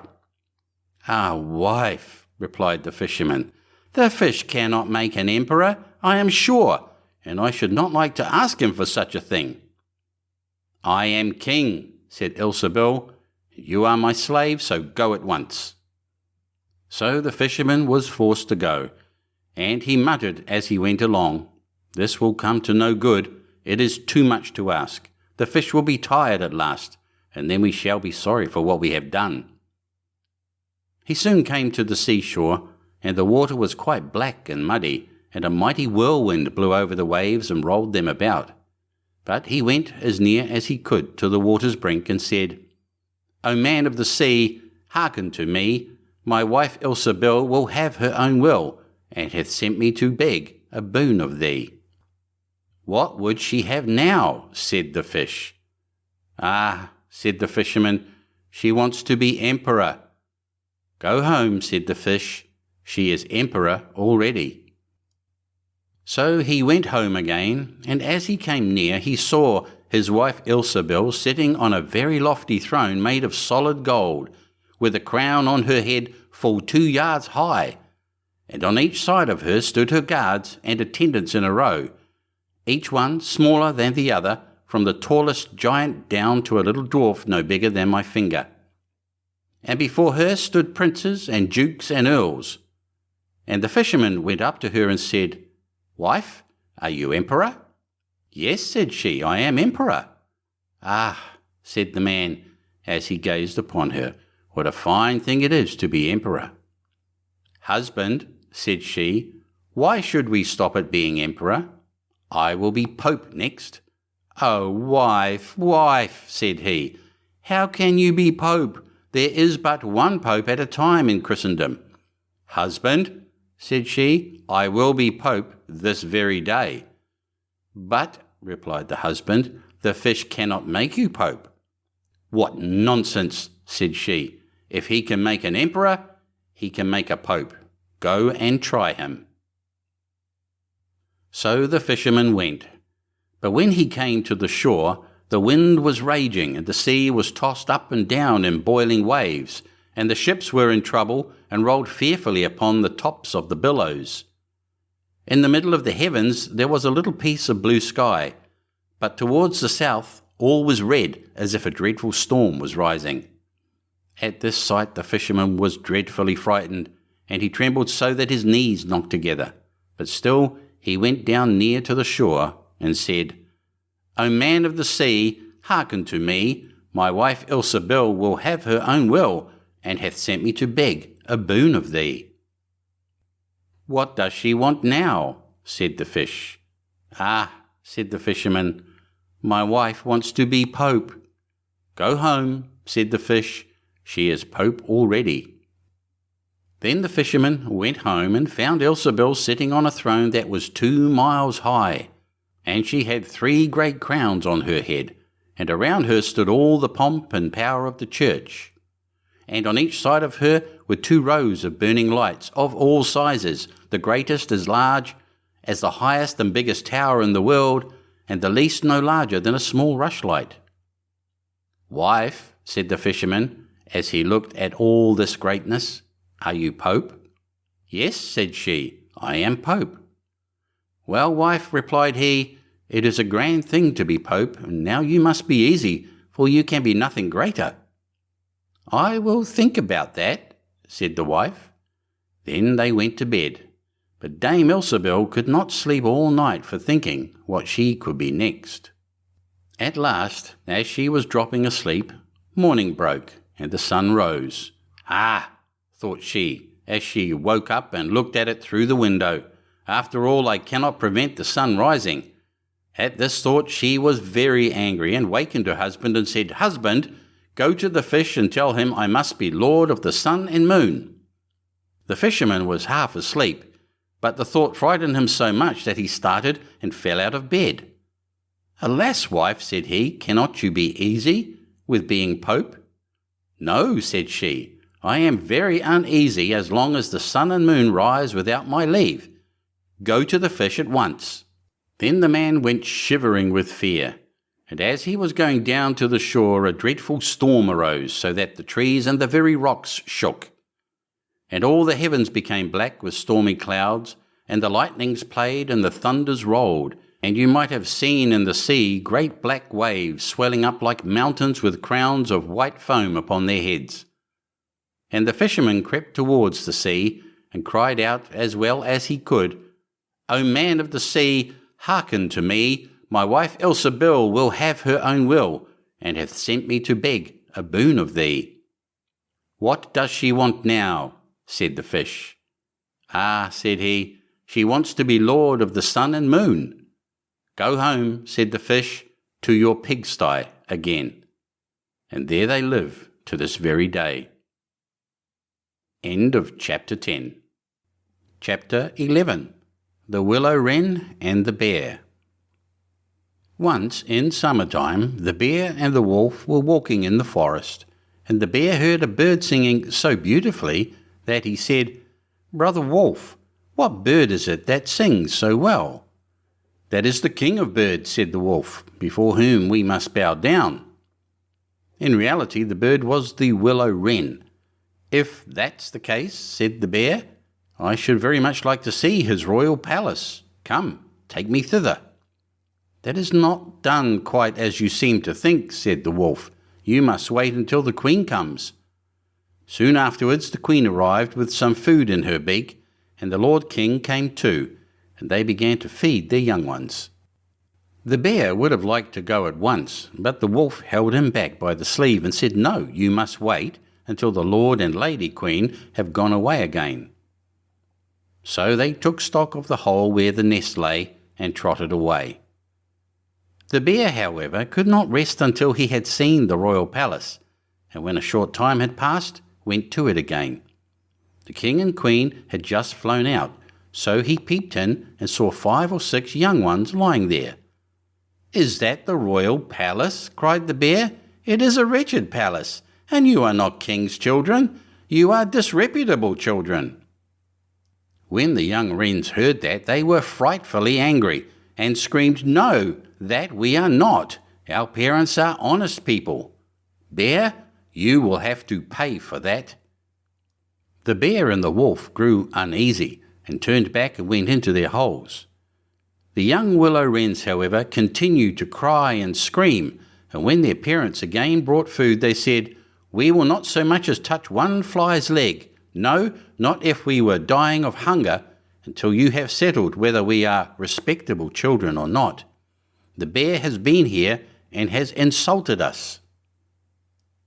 Then the old king said, Be easy, he shall be punished. And he at once flew with the queen to the bear's cave, and called in, Old growler, why have you insulted my children? You shall suffer for it. We will punish you by a bloody war. Thus war was announced to the bear, and all 4-footed animals were summoned to take part in it. Oxen, asses, cows, deer, and every other animal the earth contained. And the willow-wren summoned everything which flew in the air, not only birds, large and small, but midges and hornets, bees and flies had to come. When the time came for the war to begin, the willow-wren sent out spies to discover who was the enemy's commander-in-chief. The gnat, who was the most crafty, flew into the forest where the enemy was assembled, and hid herself beneath a leaf of the tree where the password was to be announced. There stood the bear, and he called the fox before him and said, Fox, you are the most cunning of all animals. You shall be general and lead us. Good, said the fox, but what signal shall we agree upon?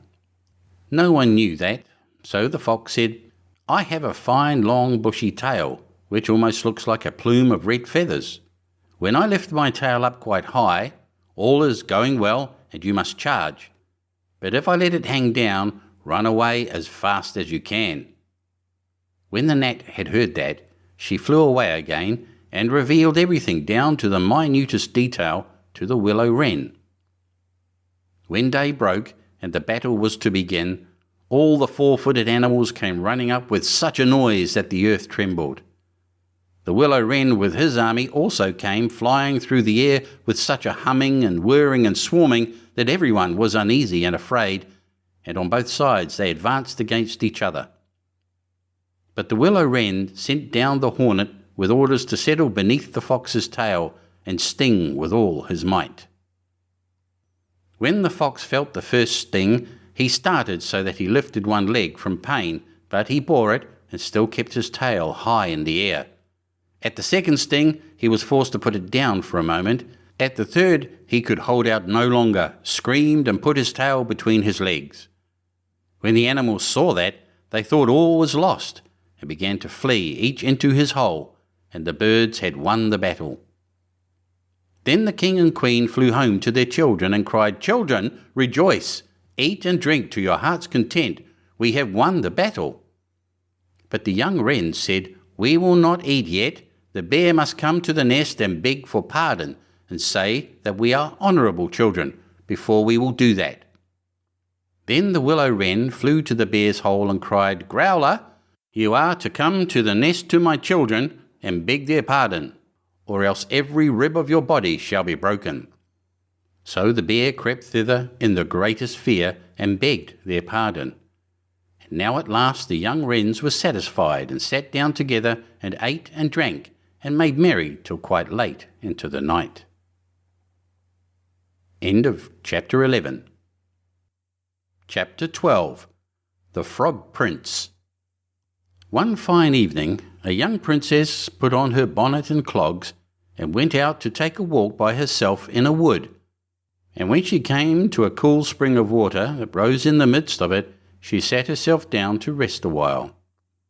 Now she had a golden ball in her hand, which was her favourite plaything, and she was always tossing it up into the air and catching it again as it fell. After a time she threw it up so high that she missed catching it as it fell, and the ball bounded away and rolled along upon the ground till at last it fell down into the spring. The princess looked into the spring after her ball, but it was very deep, so deep that she could not see the bottom of it. Then she began to bewail her loss and said, "Alas, if I could only get my ball again, I would give all my fine clothes and jewels and everything that I have in the world." Whilst she was speaking, a frog put its head out of the water and said, "Princess, why do you weep so bitterly?" "Alas," said she, "what can you do for me, you nasty frog? My golden ball has fallen into the spring." The frog said, "I want not your pearls and jewels and fine clothes, but if you will love me and let me live with you and eat from off your golden plate and sleep upon your bed, I will bring you your ball again." "What nonsense," thought the princess, "this silly frog is talking. He can never get out of the spring to visit me, though he may be able to get my ball for me. Therefore I will tell him he shall have what he asks." So she said to the frog, "Well, if you will bring me my ball, I will do all you ask." Then the frog put his head down and dived deep under the water, and after a little while he came up again with the ball in his mouth and threw it on the edge of the spring. As soon as the young princess saw her ball, she ran to pick it up, and she was so overjoyed to have it in her hand again that she never thought of the frog, but ran home with it as fast as she could. The frog called after her, "Stay, princess, and take me with you, as you said," but she did not stop to hear a word. The next day, just as the princess had sat down to dinner, she heard a strange noise, tap, tap, plash, plash, as if something was coming up the marble staircase. And soon afterwards there was a gentle knock at the door, and a little voice cried out and said, "Open the door, my princess dear, open the door to thy true love here, and mind the words that thou and I said, by the fountain cool in the greenwood shade." Then the princess ran to the door and opened it, and there she saw the frog, whom she had quite forgotten. At this sight she was sadly frightened, and shutting the door as fast as she could, came back to her seat. The king, her father, seeing that something had frightened her, asked her what was the matter. "There is a nasty frog," said she, "at the door, that lifted my ball for me out of the spring this morning. I told him that he should live with me here, thinking that he could never get out of the spring, but there he is at the door, and he wants to come in." While she was speaking, the frog knocked again at the door and said, "Open the door, my princess dear, open the door to thy true love here, and mind the words that thou and I said, by the fountain cool in the greenwood shade." Then the king said to the young princess, "As you have given your word, you must keep it, so go and let him in." She did so, and the frog hopped into the room, and then straight on, tap, tap, plash, plash, from the bottom of the room to the top, till he came up close to the table where the princess sat. "Pray lift me upon chair," said he to the princess, "and let me sit next to you." As soon as she had done this, the frog said, "Put your plate nearer to me, that I may eat out of it." This she did, and when he had eaten as much as he could, he said, "Now I am tired. Carry me upstairs and put me into your bed." And the princess, though very unwilling, took him up in her hand and put him upon the pillow of her own bed, where he slept all night long. As soon as it was light, he jumped up, hopped downstairs, and went out of the house. "Now then," thought the princess, "at last he is gone, and I shall be troubled with him no more." But she was mistaken, for when night came again she heard the same tapping at the door, and the frog came once more and said, "Open the door, my princess dear, open the door to thy true love here, and mind the words that thou and I said, by the fountain cool in the greenwood shade." And when the princess opened the door, the frog came in and slept upon her pillow as before till the morning broke. And the third night he did the same. But when the princess awoke on the following morning, she was astonished to see, instead of the frog, a handsome prince gazing on her with the most beautiful eyes she had ever seen, and standing at the head of her bed. He told her that he had been enchanted by a spiteful fairy who had changed him into a frog, and that he had been fated so to abide till some princess should take him out of the spring and let him eat from her plate and sleep upon her bed for 3 nights. "You," said the prince, "have broken this cruel charm, and now I have nothing to wish for but that you should go with me into my father's kingdom, where I will marry you and love you as long as you live." The young princess, you may be sure, was not long in saying yes to all this, and as they spoke, a gay coach drove up, with 8 beautiful horses decked with plumes of feathers and a golden harness. And behind the coach rode the prince's servant, faithful Heinrich, who had bewailed the misfortunes of his dear master during his enchantment so long and so bitterly that his heart had well nigh burst. They then took leave of the king and got into the coach with 8 horses, and all set out, full of joy and merriment, for the prince's kingdom, which they reached safely, and there they lived happily a great many years. End of Chapter 12. Chapter 13. Cat and Mouse in Partnership. A certain cat had made the acquaintance of a mouse, and had said so much to her about the great love and friendship she felt for her, that at length the mouse agreed that they should live and keep house together. "But we must make a provision for winter, or else we shall suffer from hunger," said the cat. "And you, little mouse, cannot venture anywhere, or you will be caught in a trap some day." The good advice was followed, and a pot of fat was bought, but they did not know where to put it. At length, after much consideration, the cat said, "I know no place where it will be better stored up than in the church, for no one dares take anything away from there. We will set it beneath the altar, and not touch it until we are really in need of it."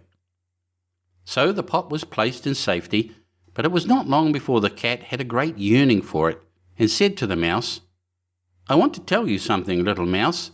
My cousin has brought a little son into the world, and has asked me to be godmother. He is white with brown spots, and I am to hold him over the font at the christening. Let me go out today, and you look after the house by yourself." "Yes, yes," answered the mouse, "by all means, go, and if you get anything very good to eat, think of me. I should like a drop of sweet red christening wine myself." All this, however, was untrue. The cat had no cousin, and had not been asked to be godmother. She went straight to the church, stole to the pot of fat, began to lick at it, and licked the top of the fat off. Then she took a walk upon the roofs of the town, looked out for opportunities, and then stretched herself in the sun, and licked her lips whenever she thought of the pot of fat, and not until it was evening did she return home. "Well, here you are again," said the mouse. No doubt you have had a merry day." "All went off well," answered the cat. "What name did they give the child?" "Top-off," said the cat quite coolly. "Top-off?" cried the mouse. "That is a very odd and uncommon name. Is it a usual one in your family?" "What does that matter?" said the cat. "It is no worse than Crumb-stealer, as your godchildren are called." Before long, the cat was seized by another fit of yearning. She said to the mouse, "You must do me a favour and once more manage the house for a day alone. I am again asked to be godmother, and as the child has a white ring round its neck, I cannot refuse." The good mouse consented, but the cat crept behind the town walls to the church and devoured half the pot of fat. "Nothing ever seems so good as what one keeps to oneself," said she, and was quite satisfied with her day's work. When she went home, the mouse inquired, "And what was the child christened?" "Half Done," answered the cat. "Half Done? What are you saying? I never heard the name in my life. I'll wager anything it is not in the calendar." The cat's mouth soon began to water for some more licking. "All good things go in threes," said she. "I'm asked to stand godmother again. The child is quite black, only it has white paws, but with that exception it has not a single white hair on its whole body. This only happens once every few years. You will let me go, won't you?" "Top-off, Half Done," answered the mouse. "They are such odd names. They make me very thoughtful." "You sit at home," said the cat, "in your dark grey fur coat and long tail, and are filled with fancies. That's because you do not go out in the daytime." During the cat's absence, the mouse cleaned the house and put it in order, but the greedy cat entirely emptied the pot of fat. "When everything is eaten up, one has some peace," said she to herself, and well filled and fat, she did not return home till night. The mouse at once asked what name had been given to the third child. "It will not please you more than the others," said the cat. "He is called All Gone." "All Gone!" cried the mouse. "That is the most suspicious name of all. I have never seen it in print. All Gone? What can that mean?" And she shook her head, curled herself up, and lay down to sleep. From this time forth no one invited the cat to be godmother, but when the winter had come and there was no longer anything to be found outside, the mouse thought of their provision and said, "Come, cat, we will go to our pot of fat which we have stored up for ourselves. We shall enjoy that." "Yes," answered the cat, "you will enjoy it as much as you would enjoy sticking that dainty tongue of yours out of the window." They set out on their way, but when they arrived, the pot of fat certainly was still in its place, but it was empty. "Alas," said the mouse, "now I see what has happened. Now it comes to light. You are a true friend. You have devoured all when you were standing godmother. First Top-off, then Half Done, then—" "Will you hold your tongue?" cried the cat. "One word more, and I will eat you too." All Gone was already on the poor mouse's lips. Scarcely had she spoken it before the cat sprang on her, seized her, and swallowed her down. Verily, that is the way of the world. End of chapter 13. Chapter 14. The Goose-Girl. The king of a great land died and left his queen to take care of their only child. This child was a daughter who was very beautiful, and her mother loved her dearly and was very kind to her. And there was a good fairy too, who was fond of the princess and helped her mother to watch over her. When she grew up, she was betrothed to a prince who lived a great way off, and as the time drew near for her to be married, she got ready to set off on her journey to his country. Then the queen, her mother, packed up a great many costly things, jewels and gold and silver, trinkets, fine dresses, and in short everything that became a royal bride. And she gave her a waiting maid to ride with her, and give her into the bridegroom's hands, and each had a horse for the journey. Now the princess's horse was the fairy's gift, and it was called Falada, and could speak. When the time came for them to set out, the fairy went into her bedchamber, took a little knife and cut off a lock of her hair and gave it to the princess and said, "Take care of it, dear child, for it is a charm that may be of use to you on the road." Then they all took a sorrowful leave of the princess, and she put the lock of hair into her bosom, got upon her horse, and set off on her journey to her bridegroom's kingdom. One day, as they were riding along by a brook, the princess began to feel very thirsty, and she said to her maid, "Pray get down and fetch me some water in my golden cup out of yonder brook, for I want to drink." "Nay," said the maid, "if you are thirsty, get off yourself and stoop down by the water and drink. I shall not be your waiting maid any longer." Then she was so thirsty that she got down and knelt over the little brook and drank, for she was frightened and dared not bring out her golden cup. And she wept and said, "Alas, what will become of me?"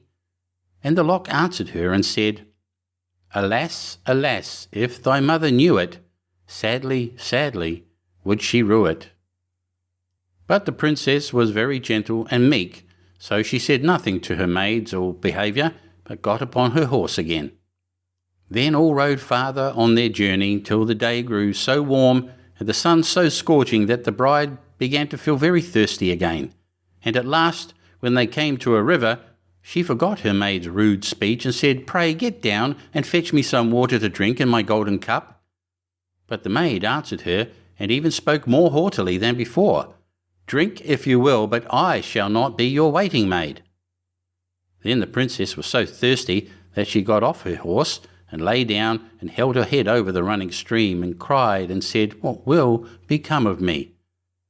And the lock of hair answered her again, "Alas, alas, if thy mother knew it, sadly, sadly would she rue it."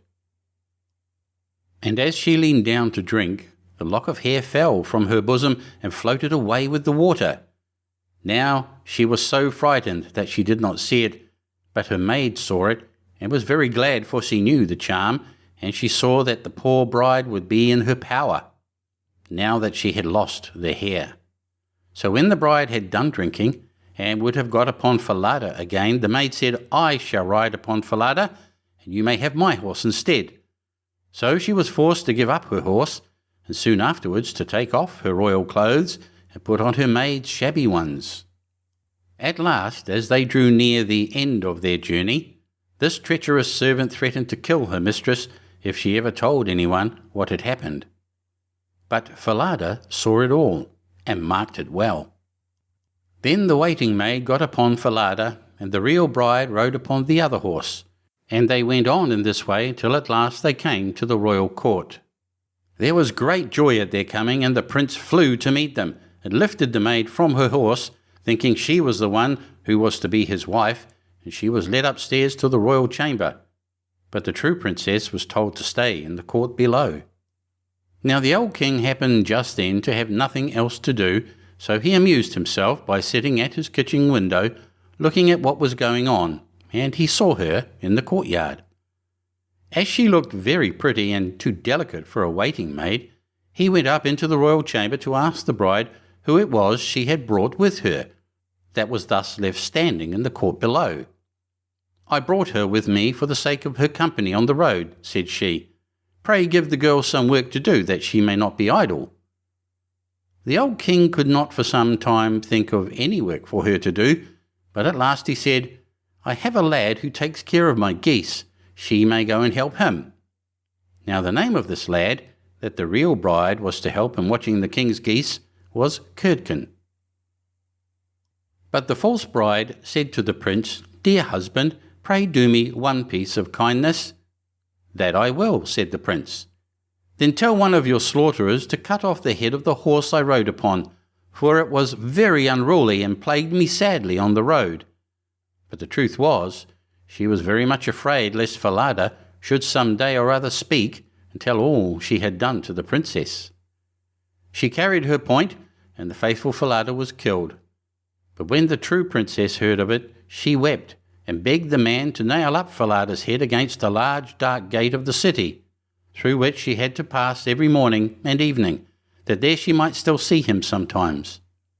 Then the slaughterer said he would do as she wished, and cut off the head and nailed it up under the dark gate. Early the next morning, as she and Curdken went out through the gate, she said sorrowfully, "Falada, Falada, there thou hangest." And the head answered, "Bride, bride, there thou gangest. Alas, alas, if thy mother knew it, sadly, sadly would she rue it." Then they went out of the city and drove the geese on. And when she came to the meadow, she sat down upon a bank there, and let down her waving locks of hair, which were all of pure silver. And when Curdken saw it glitter in the sun, he ran up, and would have pulled some of the locks out. But she cried, "Blow, breezes, blow, let Curdken's hat go. Blow, breezes, blow, let him after it go.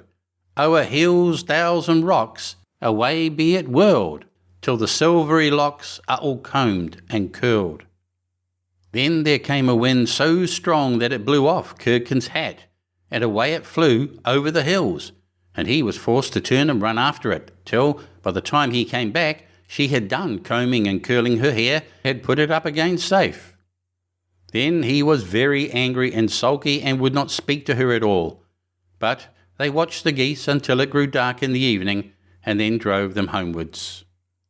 The next morning, as they were going through the dark gate, the poor girl looked up at Falada's head and cried, "Falada, Falada, there thou hangest." And the head answered, "Bride, bride, there thou gangest. Alas, alas, if thy mother knew it, sadly, sadly would she rue it." Then she drove on the geese and sat down again in the meadow, and began to comb out her hair as before.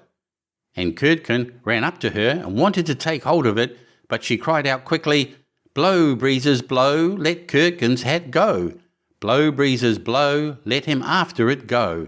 O'er hills, dales, and rocks, away be it whirled, till the silvery locks are all combed and curled." Then the wind came and blew away his hat, and off it flew a great way over the hills and far away, so that he had to run after it. And when he came back, she had bound up her hair again, and all was safe. So they watched the geese till it grew dark. In the evening, after they came home, Curdken went to the old king and said, "I cannot have that strange girl to help me to keep the geese any longer." "Why?" said the king.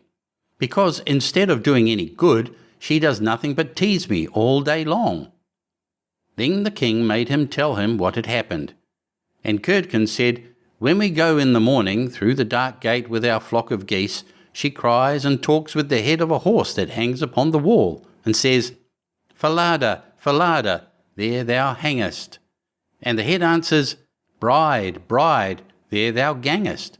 Alas, alas, if thy mother knew it, sadly, sadly would she rue it.'"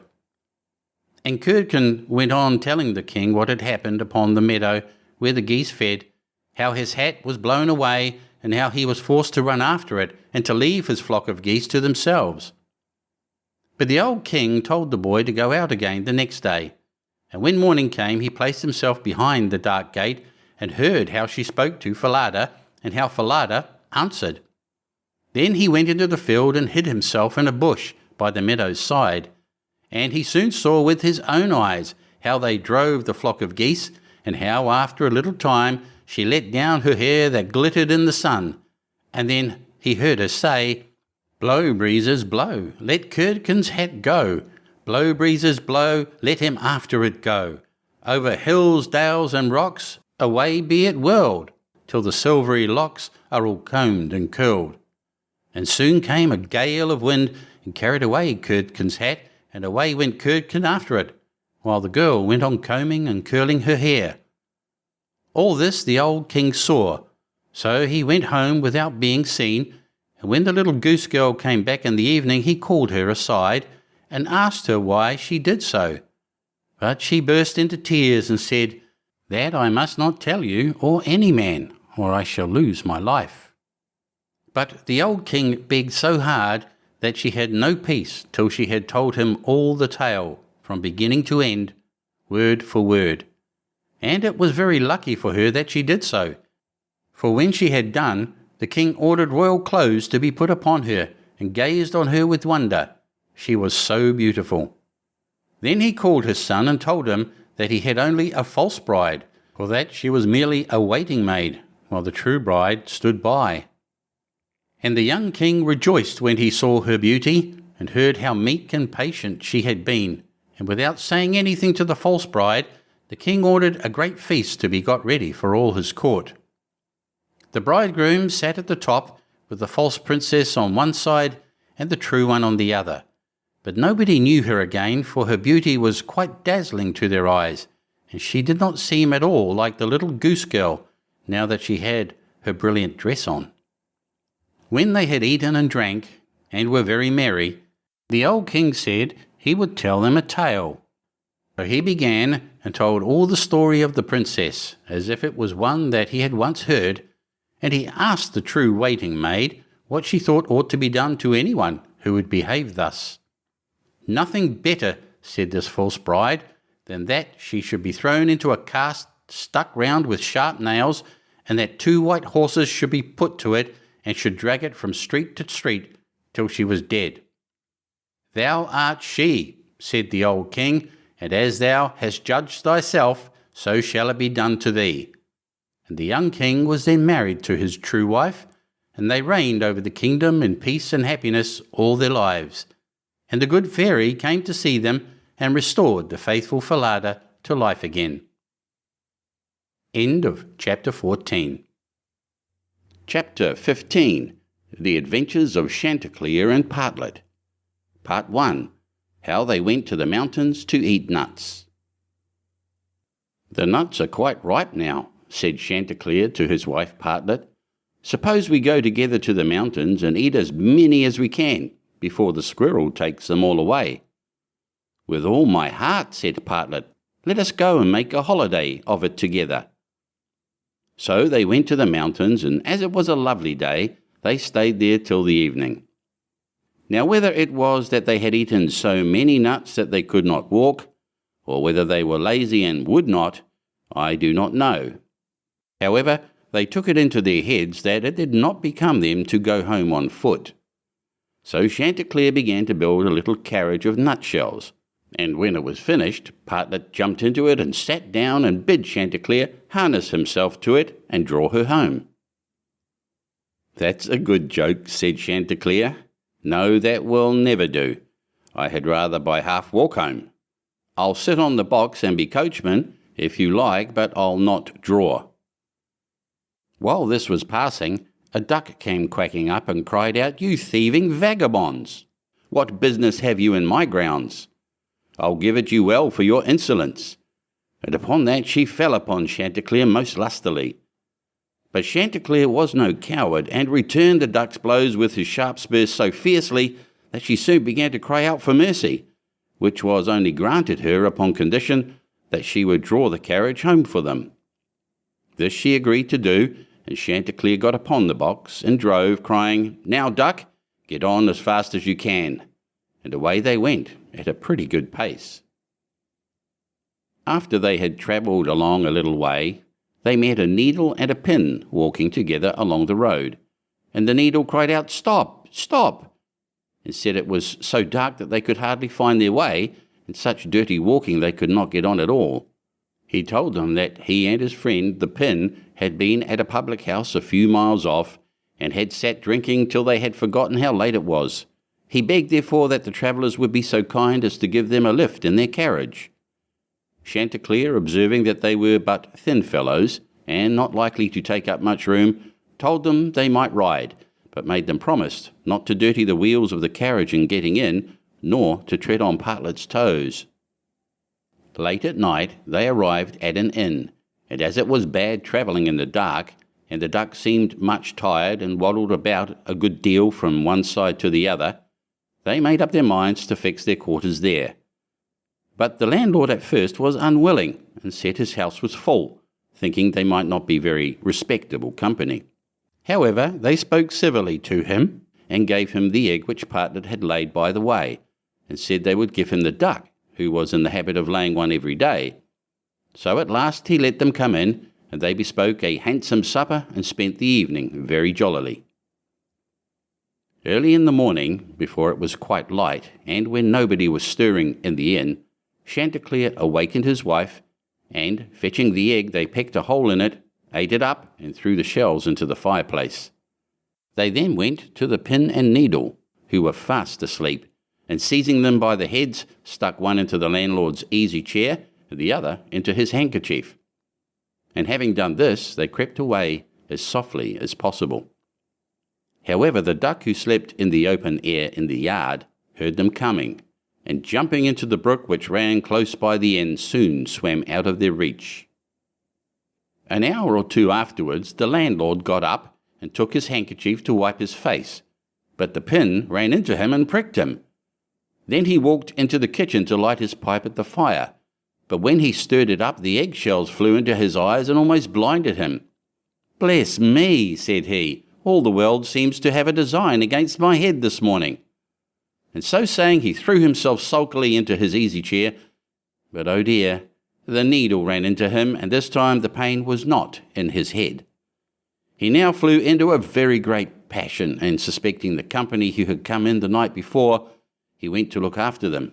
But they were all off, so he swore that he never again would take in such a troop of vagabonds, who ate a great deal, paid no reckoning, and gave him nothing for his trouble but their apish tricks.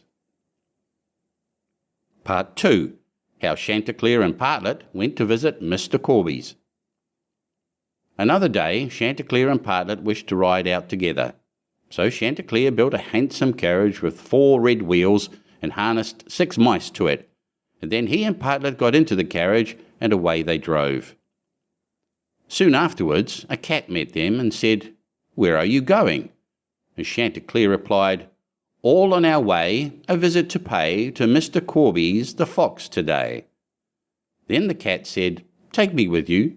Chanticleer said, "With all my heart, get up behind, and be sure you do not fall off. Take care of this handsome coach of mine, nor dirty my pretty red wheels so fine. Now mice, be ready, and wheels run steady, for we are going a visit to pay to Mr. Corby's the fox today." Soon after came up a millstone, an egg, a duck, and a pin, and Chanticleer gave them all leave to get into the carriage and go with them.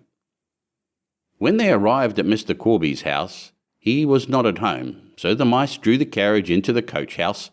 Chanticleer and Partlet flew upon a beam, cat sat down in the fireplace, the duck got into the washing cistern, the pin stuck himself into the bed-pillow, the millstone laid himself over the house door, and the egg rolled himself up in the towel.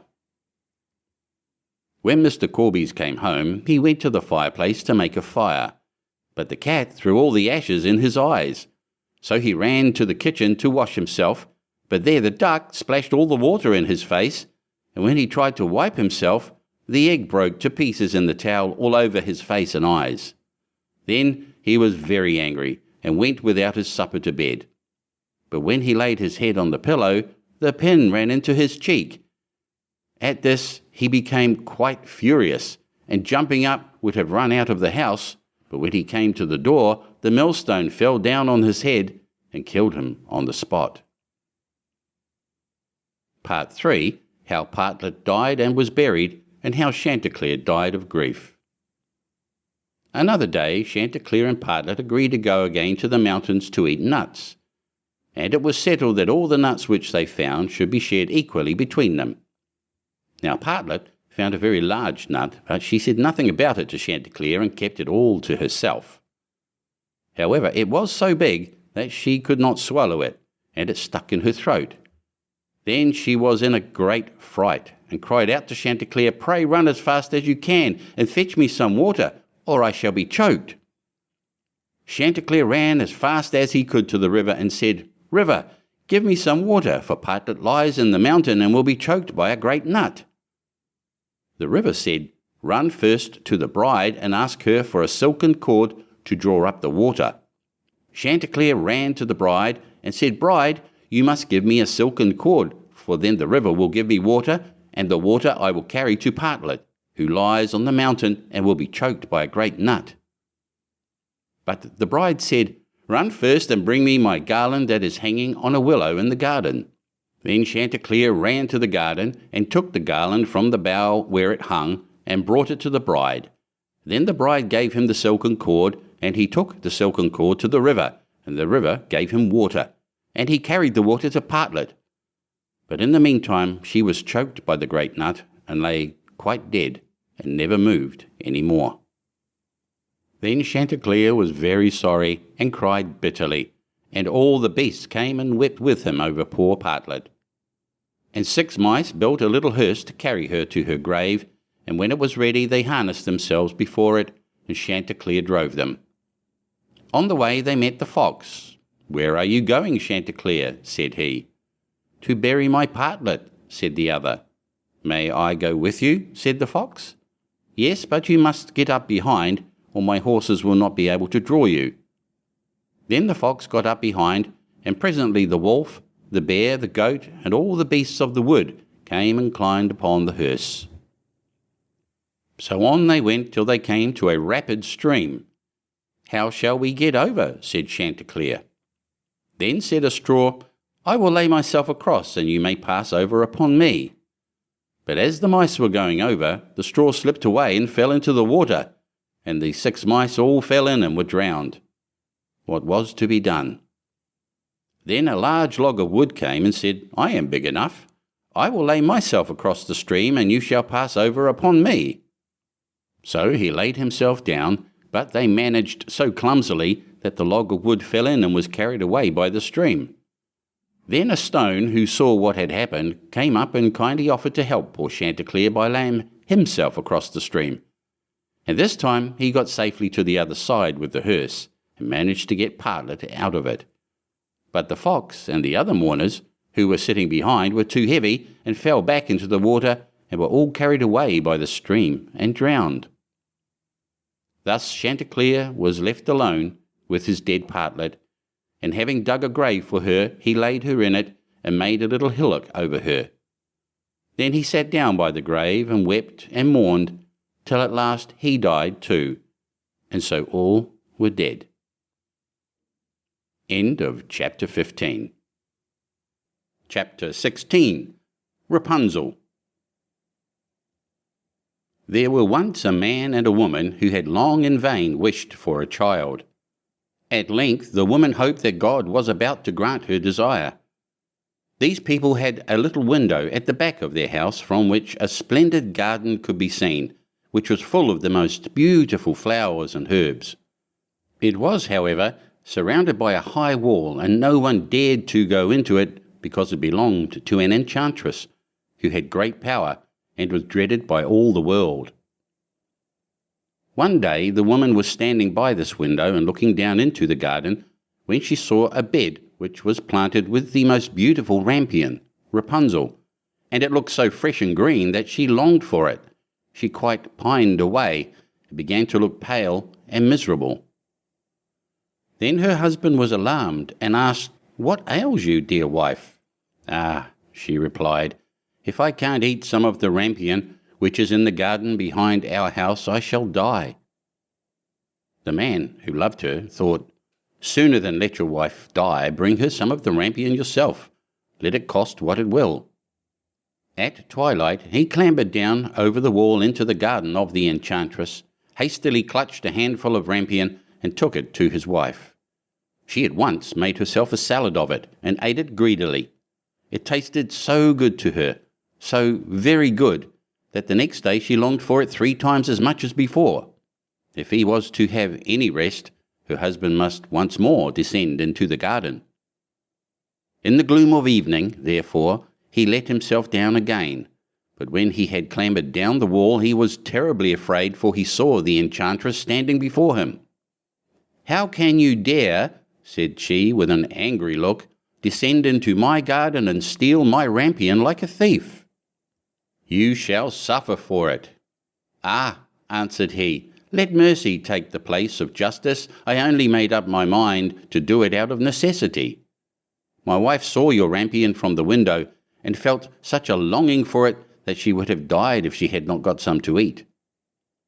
Then the enchantress allowed her anger to be softened, and said to him, "If the case be as you say, I will allow you to take away with you as much rampion as you will. Only I make one condition.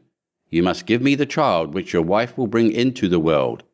It shall be well treated, and I will care for it like a mother." The man in his terror consented to everything, and when the woman was brought to bed, the enchantress appeared at once, gave the child the name of Rapunzel, and took it away with her. Rapunzel grew into the most beautiful child under the sun.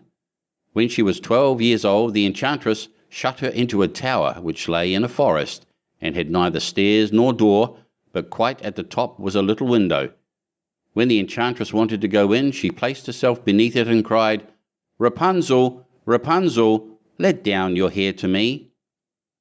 Rapunzel had magnificent long hair, fine as spun gold, and when she heard the voice of the enchantress, she unfastened her braided tresses, wound them round one of the hooks of the window above, and then the hair fell 20 ells down, and the enchantress climbed up by it. After a year or two, it came to pass that the king's son rode through the forest and passed by the tower.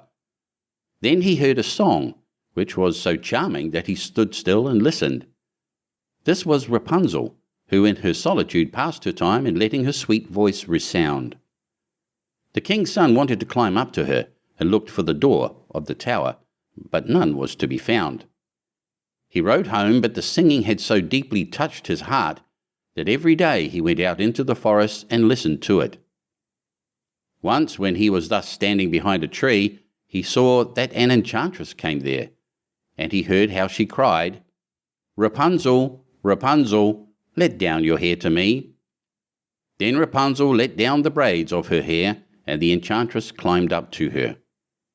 "If that is the ladder by which one mounts, I too will try my fortune," said he. And the next day, when it began to grow dark, he went to the tower and cried, "Rapunzel, Rapunzel, let down your hair to me." Immediately the hair fell down, and the king's son climbed up. At first Rapunzel was terribly frightened when a man, such as her eyes had never yet beheld, came to her. But the king's son began to talk to her quite like a friend, and told her that his heart had been so stirred that it had let him have no rest, and he had been forced to see her. Then Rapunzel lost her fear, and when he asked her if she would take him for her husband, and she saw that he was young and handsome, she thought, "He will love me more than old Dame Gothel does," and she said yes, and laid her hand in his. She said, "I will willingly go away with you, but I do not know how to get down. Bring with you a skein of silk every time that you come, and I will weave a ladder with it, and when it is ready I will descend, and you will take me on your horse." They agreed that until that time he should come to her every evening, for the old woman came by day. The enchantress remarked nothing of this, until once Rapunzel said to her, "Tell me, Dame Gothel, how it happens that you are so much heavier for me to draw up than the young king's son. He is with me in a moment." "Ah, you wicked child," cried the enchantress. "What do I hear you say? I thought I had separated you from all the world, and yet you have deceived me." In her anger, she clutched Rapunzel's beautiful tresses, wrapped them twice around her left hand, seized a pair of scissors with the right, and snip, snap, they were cut off, and the lovely braids lay on the ground. And she was so pitiless that she took poor Rapunzel into a desert, where she had to live in great grief and misery. On the same day that she cast out Rapunzel, however, the enchantress fastened the braids of hair, which she had cut off, to the hook of the window, and when the king's son came and cried, "Rapunzel, Rapunzel, let down your hair to me," she let the hair down. The king's son ascended, but instead of finding his dearest Rapunzel, he found the enchantress, who gazed at him with wicked and venomous looks. "Aha!" she cried mockingly. "You would fetch your dearest, but the beautiful bird sits no longer singing in the nest. The cat has got it, and will scratch out your eyes as well. Rapunzel is lost to you. You will never see her again." The king's son was beside himself with pain, and in his despair he leapt down from the tower. He escaped with his life, but the thorns into which he fell pierced his eyes. Then he wandered quite blind about the forest, ate nothing but roots and berries, and did naught but lament and weep over the loss of his dearest wife. Thus he roamed about in misery for some years, and at length came to the desert where Rapunzel, with the twins to which she had given birth, a boy and a girl, lived in wretchedness. He heard a voice, and it seemed so familiar to him that he went towards it, and when he approached, Rapunzel knew him and fell on his neck and wept. 2 of her tears wetted his eyes, and they grew clear again, and he could see with them as before. He led her to his kingdom, where he was joyfully received, and they lived for a long time afterwards, happy and contented. End of chapter 16. Chapter 17. Fundevogel. There was once a forester who went into the forest to hunt, and as he entered it, he heard a sound of screaming as if a little child were there.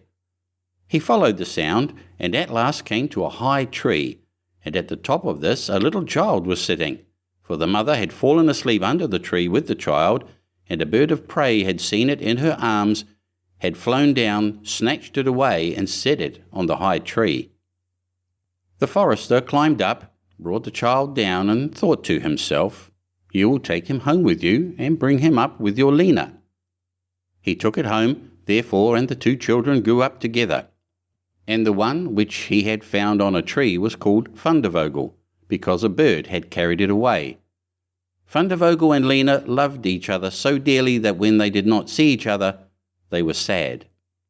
Now the forester had an old cook, who one evening took 2 pails and began to fetch water, and did not go once only, but many times, out to the spring. Lena saw this and said, "Listen, old sonner, why are you fetching so much water? If you will never repeat it to anyone, I will tell you why." So Lena said no, she would never repeat it to anyone, and then the cook said, "Early tomorrow morning, when the forester is out hunting, I will heat the water, and when it is boiling in the kettle, I will throw in Fundevogel and will boil him in it." Early next morning the forester got up and went out hunting, and when he was gone the children were still in bed. Then Lena said to Fundevogel, "If you will never leave me, I too will never leave you." Fundevogel said, "Neither now nor ever will I leave you." Then said Lena, "Then will I tell you. Last night old Sanna carried so many buckets of water into the house that I asked her why she was doing that, and she said that if I would promise not to tell anyone, and she said that early tomorrow morning, when father was out hunting, she would set the kettle full of water, throw you into it and boil you. But we will get up quickly, dress ourselves, and go away together." The 2 children therefore got up, dressed themselves quickly, and went away. When the water in the kettle was boiling, the cook went into the bedroom to fetch Fundevogel and throw him into it. But when she came in and went to the beds, both the children were gone. Then she was terribly alarmed, and she said to herself, "What shall I say now when the forester comes home and sees that the children are gone? They must be followed instantly to get them back again." Then the cook sent 3 servants after them, who were to run and overtake the children. The children, however, were sitting outside the forest, and when they saw from afar the 3 servants running, Lena said to Fundevogel, "Never leave me, and I will never leave you." Fundevogel said, "Neither now nor ever." Then said Lena, "Do you become a rose tree, and I the rose upon it?" When the 3 servants came to the forest, nothing was there but a rose tree and 1 rose on it, but the children were nowhere. Then said they, "There is nothing to be done here," and they went home and told the cook that they had seen nothing in the forest but a little rose bush with 1 rose on it. Then the old cook scolded and said, "You simpletons! You should have cut the rose bush in 2 and have broken off the rose and brought it home with you. Go and do it at once." They had therefore to go out and look for the 2nd time. The children, however, saw them coming from a distance. Then Lena said, "Fundevogel, never leave me, and I will never leave you." Fundevogel said, "Neither now nor ever." Said Lena, "Then do you become a church, and I will be the chandelier in it." So when the 3 servants came, nothing was there but a church with a chandelier in it.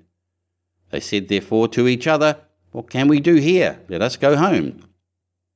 When they got home, the cook asked if they had not found them. So they said no, they had found nothing but a church, and there was a chandelier in it. And the cook scolded them and said, "You fools! Why did you not pull the church to pieces and bring the chandelier home with you?" And now the old cook herself got on her legs and went with the 3 servants in pursuit of the children. The children, however, saw from afar that the 3 servants were coming, and the cook waddling after them. Then said Lena, "Fundevogel, never leave me, and I will never leave you." Then said Fundevogel, "Neither now nor ever." Said Lena, "Be a fish pond, and I will be the duck upon it." The cook, however, came up to them, and when she saw the pond, she lay down by it, and was about to drink it up. But the duck swam quickly to her, seized her head in its beak, and drew her into the water, and there the old witch had to drown. Then the children went home together, and were heartily delighted, and if they have not died, they are still living. End of chapter 17. Chapter 18. The Valiant Little Tailor. One summer's morning, a little tailor was sitting on his table by the window. He was in good spirits and sewed with all his might. Then came a peasant woman down the street crying, "Good jams, cheap! Good jams, cheap!" This rang pleasantly in the tailor's ears. He stretched his delicate head out of the window and called, "Come up here, dear woman. Here you will get rid of your goods." The woman came up the 3 steps to the tailor with her heavy basket, and he made her unpack all the pots for him. He inspected each one, lifted it up, put his nose to it, and at length said, "The jam seems to me to be good, so weigh me out 4 ounces, dear woman, and if it is 1/4 of a pound, that is of no consequence." The woman, who had hoped to find a good sale, gave him what he desired, but went away quite angry and grumbling. "Now this jam shall be blessed by God," cried the little tailor, "and give me health and strength." So he brought the bread out of the cupboard, cut himself a piece right across the loaf, and spread the jam over it. "This won't taste bitter," said he, "but I will just finish the jacket before I take a bite." He laid the bread near him, sewed on, and in his joy made bigger and bigger stitches. In the meantime, the smell of the sweet jam rose to where the flies were sitting in great numbers, and they were attracted and descended on it in hosts. "Hi! Who invited you?" said the little tailor, and drove the unbidden guests away. The flies, however, who understood no German, would not be turned away, but came back again in ever-increasing companies. The little tailor at last lost all patience, and drew a piece of cloth from the hole under his work-table, and saying, "Wait, and I will give it to you," struck it mercilessly on them. When he drew it away and counted, there lay before him no fewer than 7, dead and with legs stretched out. "Are you a fellow of that sort?" said he, and could not help admiring his own bravery. "The whole town shall know of this." And the little tailor hastened to cut himself a girdle, stitched it, and embroidered on it in large letters, 7 at one stroke. "What, the town," he continued, "the whole world shall hear of it," and his heart wagged with joy like a lamb's tail. The tailor put on the girdle and resolved to go forth into the world, because he thought his workshop was too small for his valour. Before he went away, he sought about in the house to see if there was anything which he could take with him. However, he found nothing but an old cheese, and that he put in his pocket. In front of the door he observed a bird which had caught itself in the thicket. It had to go into his pocket with the cheese. Now he took to the road boldly, and as he was light and nimble, he felt no fatigue. The road led him up a mountain, and when he had reached the highest point of it, there sat a powerful giant looking peacefully about him. The little tailor went bravely up, spoke to him, and said, "Good day, comrade. So you are sitting there overlooking the widespread world. I am just on my way thither, and want to try my luck. Have you any inclination to go with me?" The giant looked contemptuously at the tailor and said, "You ragamuffin, you miserable creature." "Oh, indeed?" answered the little tailor, and unbuttoned his coat and showed the giant the girdle. "There may you read what kind of man I am." The giant read 7 at one stroke and thought that they had been men whom the tailor had killed, and began to feel a little respect for the tiny fellow. Nevertheless, he wished to try him first, and took a stone in his hand and squeezed it together so that water dropped out of it. "Do that likewise," said the giant, "if you have strength." "Is that all?" said the tailor. "That is child's play with us," and put his hand into his pocket, brought out the soft cheese and pressed it until the liquid ran out of it. "Faith," said he, "that was a little better, wasn't it?" The giant did not know what to say, and could not believe it of the little man. Then the giant picked up a stone and threw it so high that the eye could scarcely follow it. "Now, little mite of a man, do that likewise." "Well thrown," said the tailor, "but after all the stone came down to earth again. I will throw you one which shall never come back at all." And he put his hand into his pocket, took out the bird and threw it into the air. The bird, delighted with its liberty, rose, flew away, and did not come back.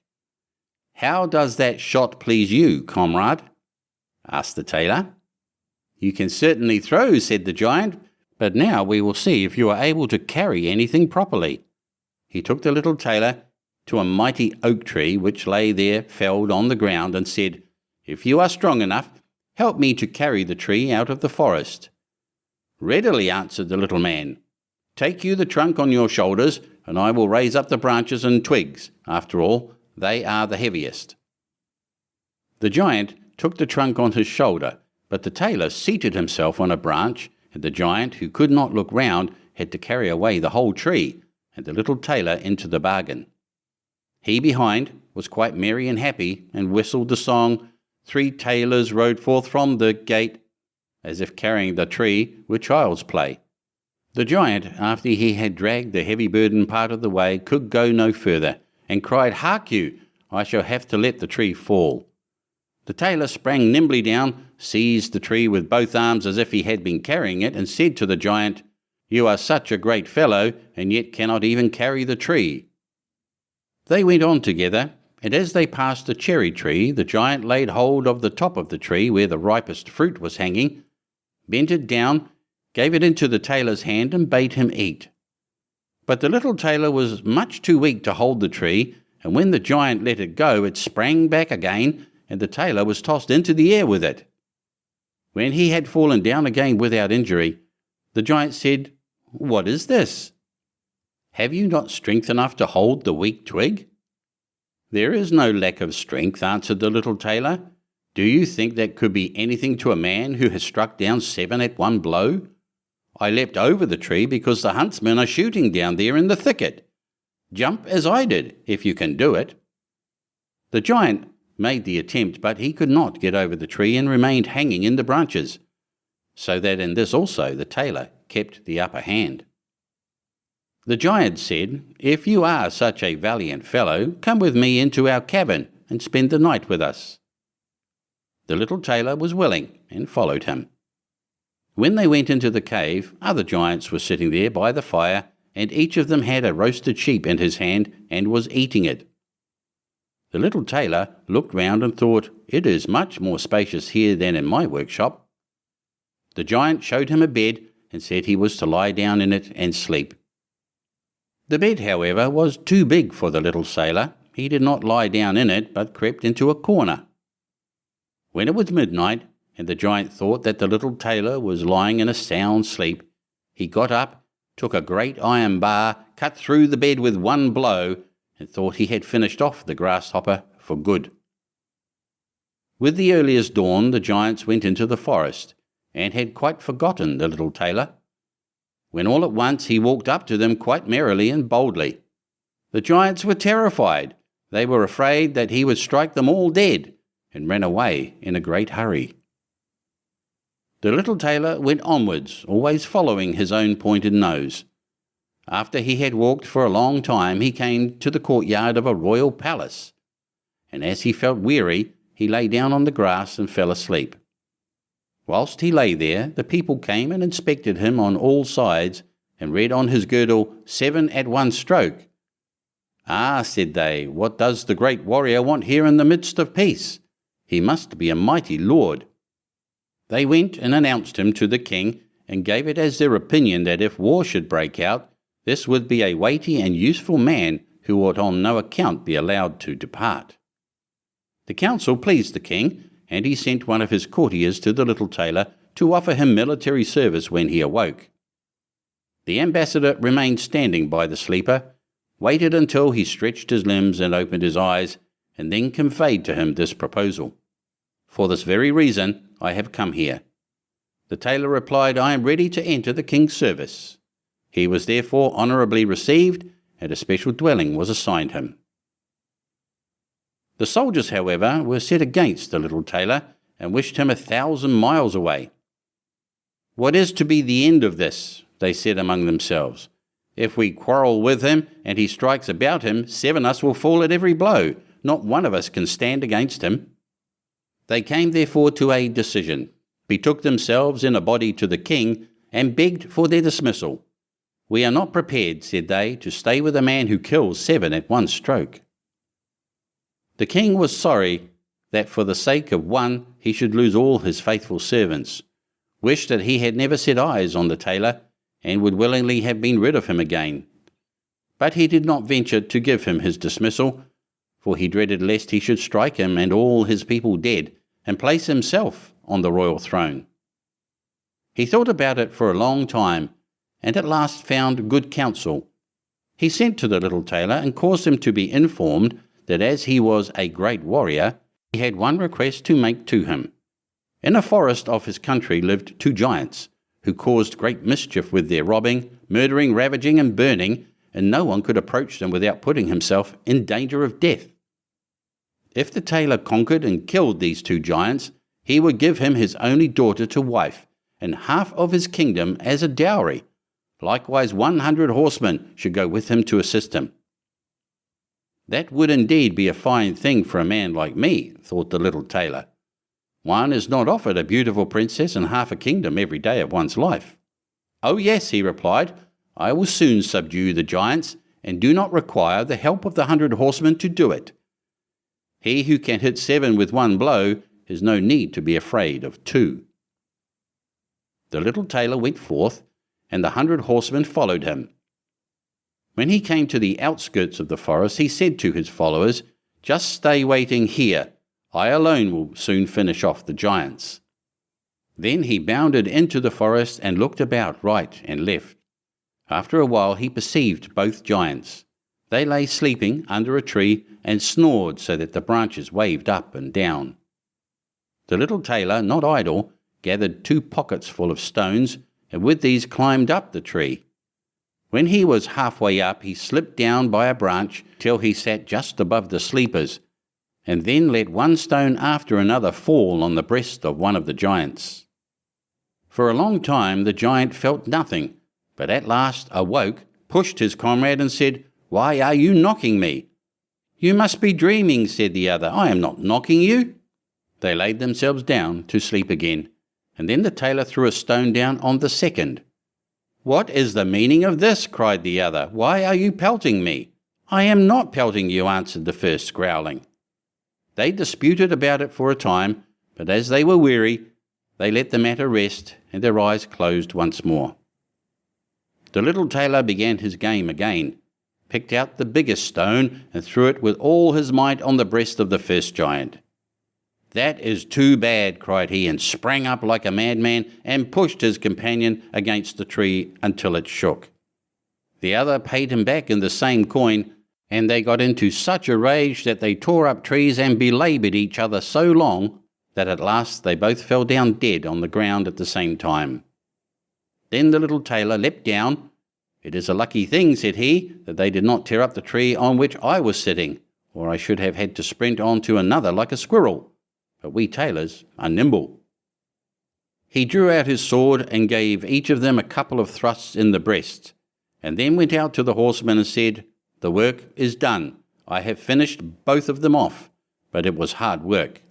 They tore up trees in their sore need and defended themselves with them, but all that is to no purpose when a man like myself comes, who can kill 7 at one blow." "But are you not wounded?" asked the horseman.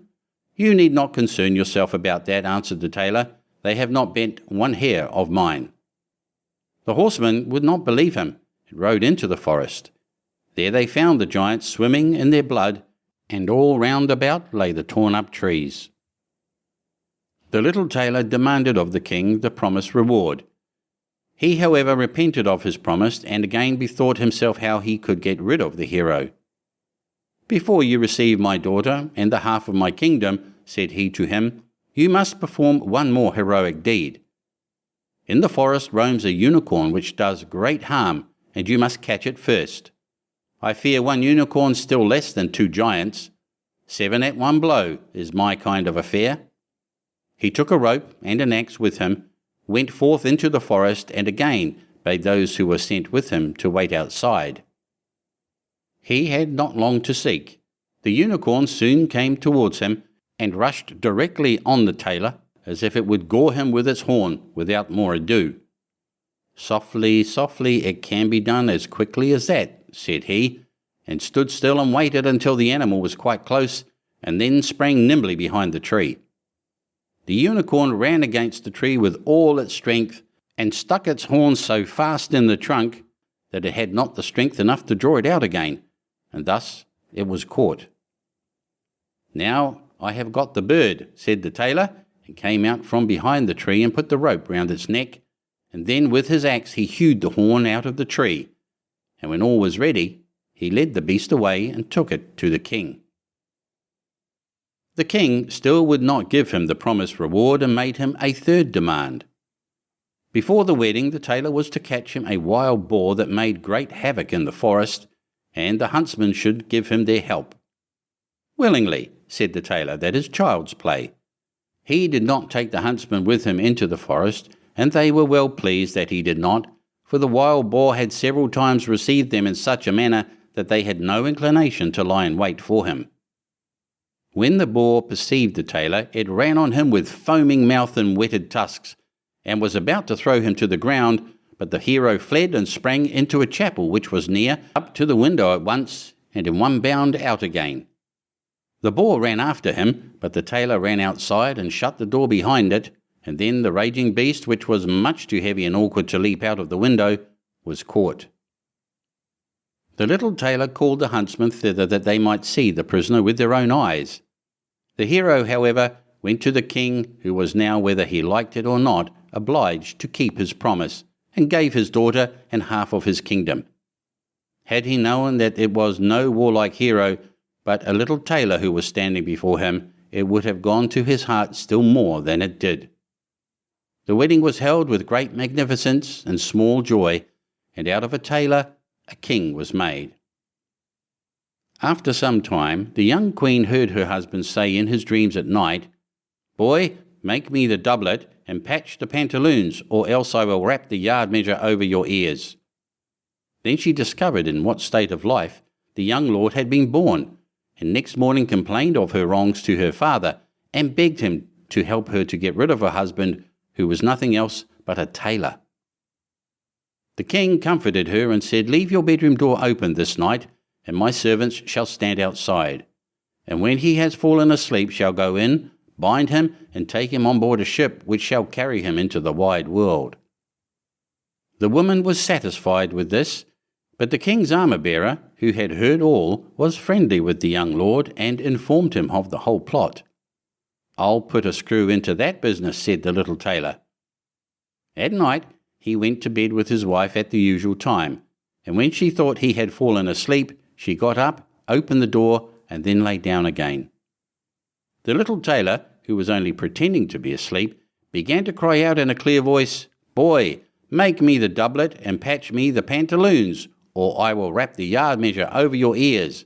I smote 7 at one blow. I killed 2 giants. I brought away 1 unicorn and caught a wild boar. And am I to fear those who are standing outside the room?" When these men heard the tailor speaking thus, they were overcome by a great dread, and ran as if the wild huntsmen were behind them, and none of them would venture anything further against him.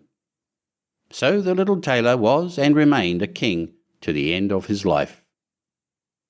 End of Chapter 18. Chapter 19. Hansel and Gretel. Hard by a great forest dwelt a poor woodcutter with his wife and his 2 children. The boy was called Hansel and the girl Gretel. He had little to bite and to break, and once when great dearth fell on the land, he could no longer procure even daily bread. Now when he thought over this by night in his bed, and tossed about in his anxiety, he groaned and said to his wife, "What is to become of us? How are we to feed our poor children, when we no longer have anything even for ourselves?" "I'll tell you what, husband," answered the woman. "Early tomorrow morning we will take the children out into the forest to where it is the thickest. There we will light a fire for them, and give each of them 1 more piece of bread, and then we will go to our work and leave them alone. They will not find the way home again, and we shall be rid of them." "No, wife," said the man, "I will not do that. How can I bear to leave my children alone in the forest? The wild animals would soon come and tear them to pieces." "Oh, you fool," said she, "then we must all 4 die of hunger. You may as well plane the planks for our coffins." And she left him no peace until he consented. "But I feel very sorry for the poor children, all the same," said the man. The 2 children had also not been able to sleep for hunger, and had heard what their stepmother had said to their father. Gretel wept bitter tears and said to Hansel, "Now all is over with us." "Be quiet, Gretel," said Hansel. "Do not distress yourself. I will soon find a way to help us." And when the old folks had fallen asleep, he got up, put on his little coat, opened the door below, and crept outside. The moon shone brightly, and the white pebbles which lay in front of the house glittered like real silver pennies. Hansel stooped and stuffed the little pocket of his coat with as many as he could get in. Then he went back and said to Gretel, "Be comforted, dear little sister, and sleep in peace. God will not forsake us." And he lay down again in his bed. When day dawned, but before the sun had risen, the woman came and awoke the 2 children, saying, "Get up, you sluggards, we are going into the forest to fetch wood." She gave each a little piece of bread and said, "There is something for your dinner, but do not eat it up before then, for you will get nothing else." Gretel took the bread under her apron, as Hansel had the pebbles in his pocket. Then they all set out together on the way to the forest. When they had walked a short time, Hansel stood still and peeped back at the house, and did so again and again. His father said, "Hansel, what are you looking at there and staying behind for? Pay attention and do not forget how to use your legs." "Ah, father," said Hansel, "I am looking at my little white cat which is sitting up on the roof and wants to say goodbye to me." The wife said, "Fool, that is not your little cat, that is the morning sun which is shining on the chimneys." Hansel, however, had not been looking back at the cat, but had been constantly throwing one of the white pebble stones out of his pocket on the road. When they had reached the middle of the forest, the father said, "Now, children, pile up some wood, and I will light a fire that you may not be cold." Hansel and Gretel gathered brushwood together as high as a little hill. The brushwood was lighted, and when the flames were burning very high, the woman said, "Now, children, lay yourselves down by the fire and rest. We will go into the forest and cut some wood. When we have done, we will come back and fetch you away." Hansel and Gretel sat by the fire, and when noon came, each ate a little piece of bread, and as they heard the strokes of the wood axe, they believed that their father was near. It was not the axe, however, but a branch which he had fastened to a withered tree, which the wind was blowing backwards and forwards. And as they had been sitting such a long time, their eyes closed with fatigue, and they fell fast asleep. When at last they awoke, it was already dark night. Gretel began to cry and said, "How are we to get out of the forest now?" But Hansel comforted her and said, "Just wait a little until the moon has risen, and then we will soon find the way." And when the full moon had risen, Hansel took his little sister by the hand and followed the pebbles which shone like newly coined silver pieces, and showed them the way. They walked the whole night long, and by break of day came once more to their father's house. They knocked at the door, and when the woman opened it and saw that it was Hansel and Gretel, she said, "You naughty children! Why have you slept so long in the forest? We thought you were never coming back at all." The father, however, rejoiced, for it had cut him to the heart to leave them behind alone. Not long afterwards there was once more great dearth throughout the land, and the children heard their mother saying at night to their father, "Everything is eaten again. We have 1/2 loaf left, and that is the end. The children must go. We will take them farther into the woods so that they will not find their way out again. There is no other means of saving ourselves." The man's heart was heavy, and he thought it would be better for you to share the last mouthful with your children. The woman, however, would listen to nothing that he had to say, but scolded and reproached him. He who says A must say B, likewise, and as he had yielded the first time, he had to do so a second time also. The children, however, were still awake and had heard the conversation. When the old folks were asleep, Hansel again got up and wanted to go out and pick up pebbles as he had done before, but the woman had locked the door, and Hansel could not get out.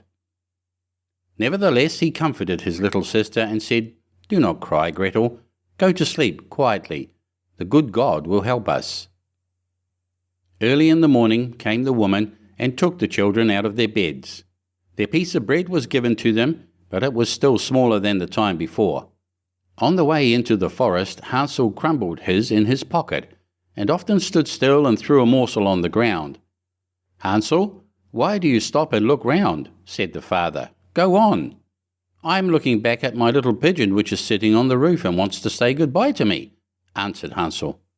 "Fool," said the woman, "that is not your little pigeon. That is the morning sun that is shining on the chimney." Hansel, however, little by little threw all the crumbs on the path. The woman led the children still deeper into the forest, where they had never in their lives been before. Then a great fire was again made, and the mother said, "Just sit there, you children, and when you are tired you may sleep a little. We are going into the forest to cut wood, and in the evening when we are done, we will come and fetch you away." When it was noon, Gretel shared her piece of bread with Hansel, who had scattered his by the way. Then they fell asleep, and evening passed, but no one came to the poor children. They did not awake until it was dark night, and Hansel comforted his little sister and said, "Just wait, Gretel, until the moon rises, and then we shall see the crumbs of bread which I have strewn about. They will show us our way home again." When the moon came, they set out, but they found no crumbs, for the many thousands of birds which fly about in the woods and fields had picked them all up. Hansel said to Gretel, "We shall soon find the way," but they did not find it.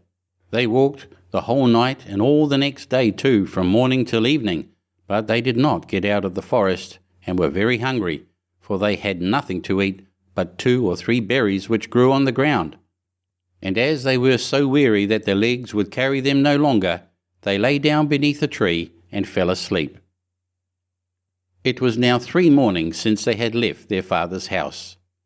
They began to walk again, but they always came deeper into the forest, and if help did not come soon, they must die of hunger and weariness. When it was midday, they saw a beautiful snow-white bird sitting on a bough, which sang so delightfully that they stood still and listened to it.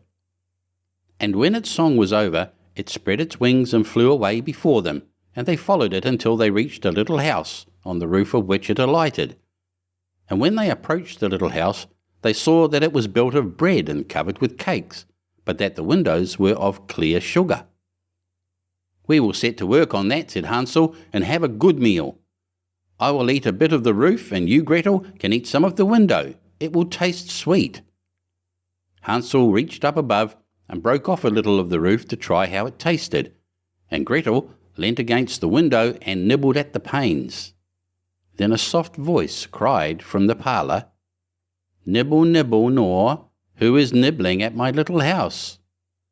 The children answered, the wind, the heaven-born wind," and went on eating without disturbing themselves. Hansel, who liked the taste of the roof, tore down a great piece of it, and Gretel pushed out the whole of one round window pane, sat down and enjoyed herself with it. Suddenly the door opened, and a woman as old as the hills, who supported herself on crutches, came creeping out.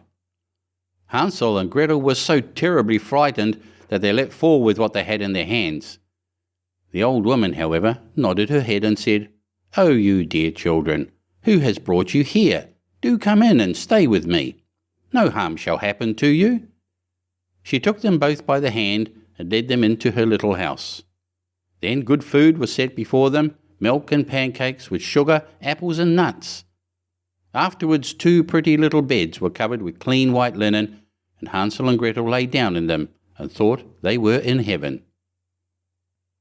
The old woman had only pretended to be so kind. She was in reality a wicked witch who lay in wait for children, and had only built the little house of bread in order to entice them there.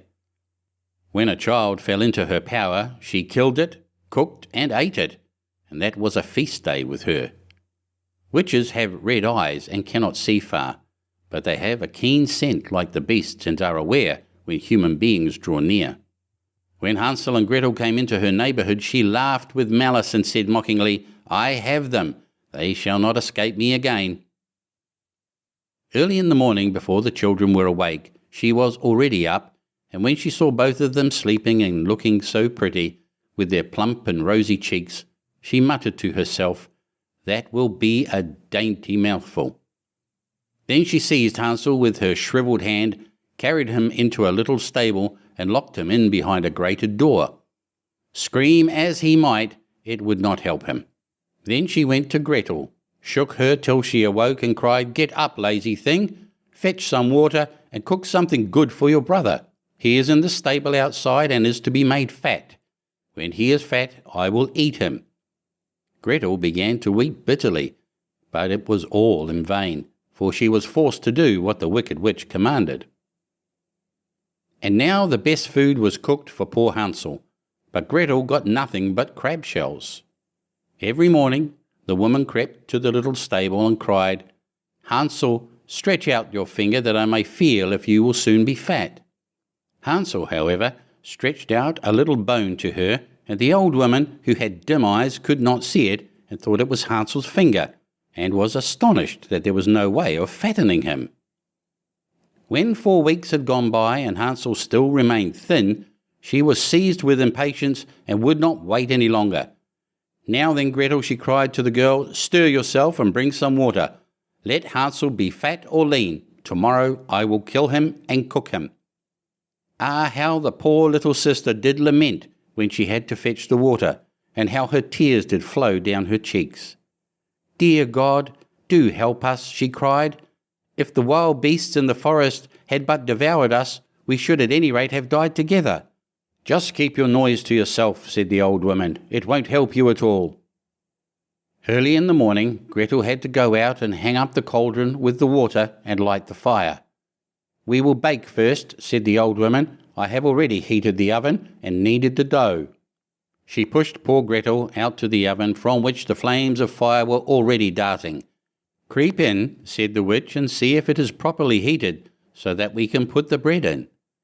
And once Gretel was inside, she intended to shut the oven and let her bake in it, and then she would eat her too. But Gretel saw what she had in mind and said, "I do not know how I am to do it. How do I get in?" "Silly goose," said the old woman, "the door is big enough. Just look, I can get in myself." And she crept up and thrust her head into the oven. Then Gretel gave her a push that drove her far into it, and shut the iron door and fastened the bolt. Oh, then she began to howl quite horribly, but Gretel ran away, and the godless witch was miserably burnt to death. Gretel, however, ran like lightning to Hansel, opened his little stable and cried, "Hansel, we are saved! The old witch is dead." Then Hansel sprang like a bird from its cage when the door is opened. How they did rejoice and embrace each other and dance about and kiss each other. And as they had no longer any need to fear her, they went into the witch's house, and in every corner there stood chests full of pearls and jewels. "These are far better than pebbles," said Hansel, and thrust into his pockets whatever could be got in. And Gretel said, I too will take something home with me, and filled her pinafore full. But now we must be off, said Hansel, that we may get out of the witch's forest. When they had walked for 2 hours, they came to a great stretch of water. We cannot cross, said Hansel. I see no footplank and no bridge, and there is also no ferry, answered Gretel. But a white duck is swimming there. If I ask her, she will help us over. Then she cried, little duck, dost thou see? Hansel and Gretel are waiting for thee. There's never a plank or bridge in sight. Take us across on thy back so white. The duck came to them, and Hansel seated himself on its back and told his sister to sit by him. No, replied Gretel, that will be too heavy for the little duck. She shall take us across one after the other. The good little duck did so, and when they were once safely across and had walked for a short time, the forest seemed to be more and more familiar to them, and at length they saw from afar their father's house. Then they began to run, rushed into the parlour, and threw themselves round their father's neck. The man had not known one happy hour since he had left the children in the forest. The woman, however, was dead. Gretel emptied her pinafore until pearls and precious stones ran about the room, and Hansel threw one handful after another out of his pockets to add to them. Then all anxiety was at an end, and they lived together in perfect happiness. My tale is done. There runs a mouse. Whoever so catches it may make himself a big fur cap out of it. End of Chapter 19. Chapter 20. The Mouse, the Bird, and the Sausage. Once upon a time, a mouse, a bird, and a sausage entered into partnership and set up house together. For a long time all went well. They lived in great comfort and prospered so far as to be able to add considerably to their stores. The bird's duty was to fly daily into the wood and bring in fuel. The mouse fetched the water, and the sausage saw to the cooking. When people are too well off, they always begin to long for something new, and so it came to pass that the bird, while out one day, met a fellow bird to whom he boastfully expatiated on the excellence of his household arrangements. But the other bird sneered at him for being a poor simpleton who did all the hard work, while the other two stayed at home and had a good time of it. For when the mouse had made the fire and fetched in the water, she could retire into her little room and rest until it was time to set the table. The sausage had only to watch the pot to see that the food was properly cooked, and when it was near dinner time, he just threw himself into the broth, or rolled in and out among the vegetables 3 or 4 times, and there they were, buttered and salted, and ready to be served. Then, when the bird came home and had laid aside his burden, they sat down to table, and when they had finished their meal, they could sleep their fill till the following morning, and that was really a very delightful life. Influenced by those remarks, the bird next morning refused to bring in the wood, telling the others that he had been their servant long enough, and had been a fool into the bargain, and that it was now time to make a change, and to try some other way of arranging the work. Beg and pray as the mouse and the sausage might, it was of no use. The bird remained master of the situation, and the venture had to be made. They therefore drew lots, and it fell to the sausage to bring in the wood, to the mouse to cook, and to the bird to fetch the water. And now what happened? The sausage started in search of wood, the bird made the fire, and the mouse put on the pot, and then these two waited till the sausage returned with the fuel for the following day. But the sausage remained so long away that they became uneasy, and the bird flew out to meet him. He had not flown far, however, when he came across a dog who, having met the sausage, had regarded him as his legitimate booty, and so seized and swallowed him. The bird complained to the dog of this bare-faced robbery, but nothing he said was of any avail, for the dog answered that he found false credentials on the sausage, and that was the reason his life had been forfeited. He picked up the wood and flew sadly home, and told the mouse all he had seen and heard. They were both very unhappy, but agreed to make the best of things and to remain with one another. So now the bird set the table, and the mouse looked after the food, and wishing to prepare it in the same way as the sausage, by rolling in and out among the vegetables to salt and butter them, she jumped into the pot, but she stopped short long before she reached the bottom, having already parted not only with her skin and hair, but also with life. Presently the bird came in and wanted to serve up the dinner, but he could nowhere see the cook. In his alarm and flurry he threw the wood here and there about the floor, called and searched, but no cook was to be found. Then some of the wood that had been carelessly thrown down caught fire and began to blaze. The bird hastened to fetch some water, but his pail fell into the well, and he after it. And as he was unable to recover himself, he was drowned. End of Chapter 20. Chapter 21. Mother Holly. Once upon a time there was a widow who had 2 daughters. One of them was beautiful and industrious, the other ugly and lazy. The mother, however, loved the ugly and lazy one best because she was her own daughter, and so the other, who was only her stepdaughter, was made to do all the work of the house and was quite the Cinderella of the family. Her stepmother sent her out every day to sit by the well in the high road, there to spin until she made her fingers bleed. Now it chanced one day that some blood fell onto the spindle, and as the girl stooped over the well to wash it off, the spindle suddenly sprang out of her hand and fell into the well.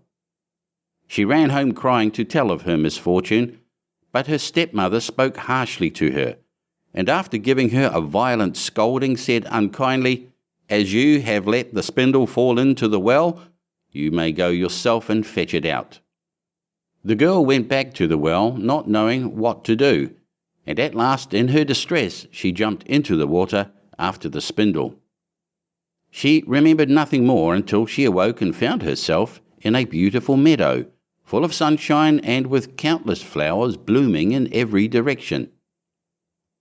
She walked over the meadow, and presently she came upon a baker's oven full of bread, and the loaves cried out to her, take us out, or alas, we shall be burnt to a cinder. We were baked through long ago." So she took the bread shovel and drew them all out. She went on a little farther till she came to a tree full of apples. shake me, I pray," cried the tree. "My apples one and all are ripe." So she shook the tree, and the apples came falling down upon her like rain. But she continued shaking until there was not a single apple left upon it. Then she carefully gathered the apples together in a heap and walked on again. The next thing she came to was a little house. There she saw an old woman looking out with such large teeth that she was terrified and turned to run away. But the old woman called after her, "What are you afraid of, dear child? Stay with me. If you will do the work of my house properly for me, I will make you very happy. You must be very careful, however, to make my bed in the right way, for I wish you always to shake it thoroughly, so that the feathers fly about. Then they say, down there in the world, that it is snowing, for I am Mother Holly." The old woman spoke so kindly that the girl summoned up courage and agreed to enter into her service. She took care to do everything according to the old woman's bidding, and every time she made the bed she shook it with all her might, so that the feathers flew about like so many snowflakes. The old woman was as good as her word. She never spoke angrily to her, and gave her roast and boiled meats every day. So she stayed on with Mother Holly for some time, and then she began to grow unhappy. She could not at first tell why she felt sad, but she became conscious at last of a great longing to go home. Then she knew she was homesick, although she was 1,000 times better off with Mother Holly than with her mother and sister. After waiting a while, she went to Mother Holly and said, "I am so homesick that I cannot stay with you any longer, for although I am so happy here, I must return to my own people." Then Mother Holly said, "I am pleased that you should want to go back to your own people, and as you have served me so well and faithfully, I will take you home myself." Thereupon she led the girl by the hand up to a broad gateway. The gate was opened, and as the girl passed through, a shower of gold fell upon her, and the gold clung to her, so that she was covered with it from head to foot. "That is a reward for your industry," said Mother Holly, and as she spoke she handed her the spindle which she had dropped into the well. The gate was then closed, and the girl found herself back in the old world close to her mother's house. As she entered the courtyard, the cock who was perched on the well called out, "Cock-a-doodle-doo! Your golden daughter's come back to you." Then she went in to her mother and sister, and as she was so richly covered with gold, they gave her a warm welcome. She related to them all that had happened, and when the mother heard how she had come by her great riches, she thought she would like her ugly, lazy daughter to go and try her fortune. So she made the sister go and sit by the well and spin, and the girl pricked her finger and thrust her hand into a thorn bush, so that she might drop some blood onto the spindle. Then she threw it into the well and jumped in herself. Like her sister, she awoke in the beautiful meadow and walked over it till she came to the oven. Take us out, or alas, we shall be burnt to a cinder. We were baked through long ago," cried the loaves as before. But the lazy girl answered, "Do you think I am going to dirty my hands for you?" and walked on. Presently she came to the apple tree. Shake me, I pray, my apples one and all are ripe," it cried. But she only answered, "A nice thing to ask me to do, one of the apples might fall on my head," and passed on. At last she came to Mother Holly's house, and as she had heard all about the large teeth from her sister, she was not afraid of them, and engaged herself without delay to the old woman. The first day she was very obedient and industrious, and exerted herself to please Mother Holly, for she thought of the gold she should get in return. The next day, however, she began to dawdle over her work, and the third day she was more idle still. Then she began to lie in bed in the mornings and refused to get up. Worse still, she neglected to make the old woman's bed properly, and forgot to shake it so that the feathers might fly about. So Mother Holly very soon got tired of her, and told her she might go. The lazy girl was delighted at this, and thought to herself, the gold will soon be mine. Mother Holly led her as she had led her sister to the broad gateway, but as she was passing through, instead of the shower of gold, a great bucketful of pitch came pouring over her. "That is in return for your services," said the old woman, and she shut the gate. So the lazy girl had to go home covered with pitch, and the cock on the well called out as she saw her, "Cock-a-doodle-doo, your dirty daughter's come back to you." But try what she would, she could not get the pitch off, and it stuck to her as long as she lived. End of Chapter 21. Chapter 22. Little Red Cap, or Little Red Riding Hood. Once upon a time there was a dear little girl who was loved by everyone who looked at her, but most of all by her grandmother, and there was nothing that she would not have given to the child. Once she gave her a little cap of red velvet, which suited her so well that she would never wear anything else, so she was always called Little Red Cap. One day her mother said to her, "Come, Little Red Cap, here is a piece of cake and a bottle of wine. Take them to your grandmother. She is ill and weak, and they will do her good. Set out before it gets hot, and when you are going, walk nicely and quietly, and do not run off the path, or you may fall and break the bottle, and then your grandmother will get nothing. And when you go into her room, don't forget to say, 'Good morning,' and don't peep into every corner before you do it." "I will take great care," said Little Red Cap to her mother, and gave her hand on it. The grandmother lived out in the wood, half a league from the village, and just as Little Red Cap entered the wood, a wolf met her. Red Cap did not know what a wicked creature he was, and was not at all afraid of him. "Good day, Little Red Cap," said he. "Thank you kindly, wolf." "Whither away so early, Little Red Cap?" "To my grandmother's." "What have you got in your apron?" "Cake and wine. Yesterday was baking day, so poor sick grandmother is to have something good to make her stronger." "Where does your grandmother live, Little Red Cap?" a good quarter of a league farther on in the wood. Her house stands under the large oak trees. The nut trees are just below. You surely must know it," replied Little Red Cap. The wolf thought to himself, "What a tender young creature! What a nice plump mouthful! She will be better to eat than the old woman. I must act craftily so as to catch both." So he walked for a short time by the side of Little Red Cap, and then he said, "See, Little Red Cap, how pretty the flowers are about here. Why do you not look round? I believe, too, that you do not hear how sweetly the little birds are singing. You walk gravely along as if you were going to school, while everything else out here in the wood is merry." Little Red Cap raised her eyes, and when she saw the sunbeams dancing here and there through the trees, and pretty flowers growing everywhere, she thought, "Suppose I take Grandmother a fresh nosegay? That would please her too. It is so early in the day that I shall still get there in good time." And so she ran from the path into the wood to look for flowers. And whenever she had picked one, she fancied that she saw a still prettier one farther on, and ran after it, and so got deeper and deeper into the wood. Meanwhile, the wolf ran straight to the grandmother's house and knocked at the door. "Who is there?" "Little Red Cap," replied the wolf. "She is bringing cake and wine. Open the door." "Lift the latch," called out the grandmother. "I am too weak and cannot get up." The wolf lifted the latch, the door sprang open, and without saying a word he went straight to the grandmother's bed and devoured her. Then he put on her clothes, dressed himself in her cap, laid himself in bed, and drew the curtains.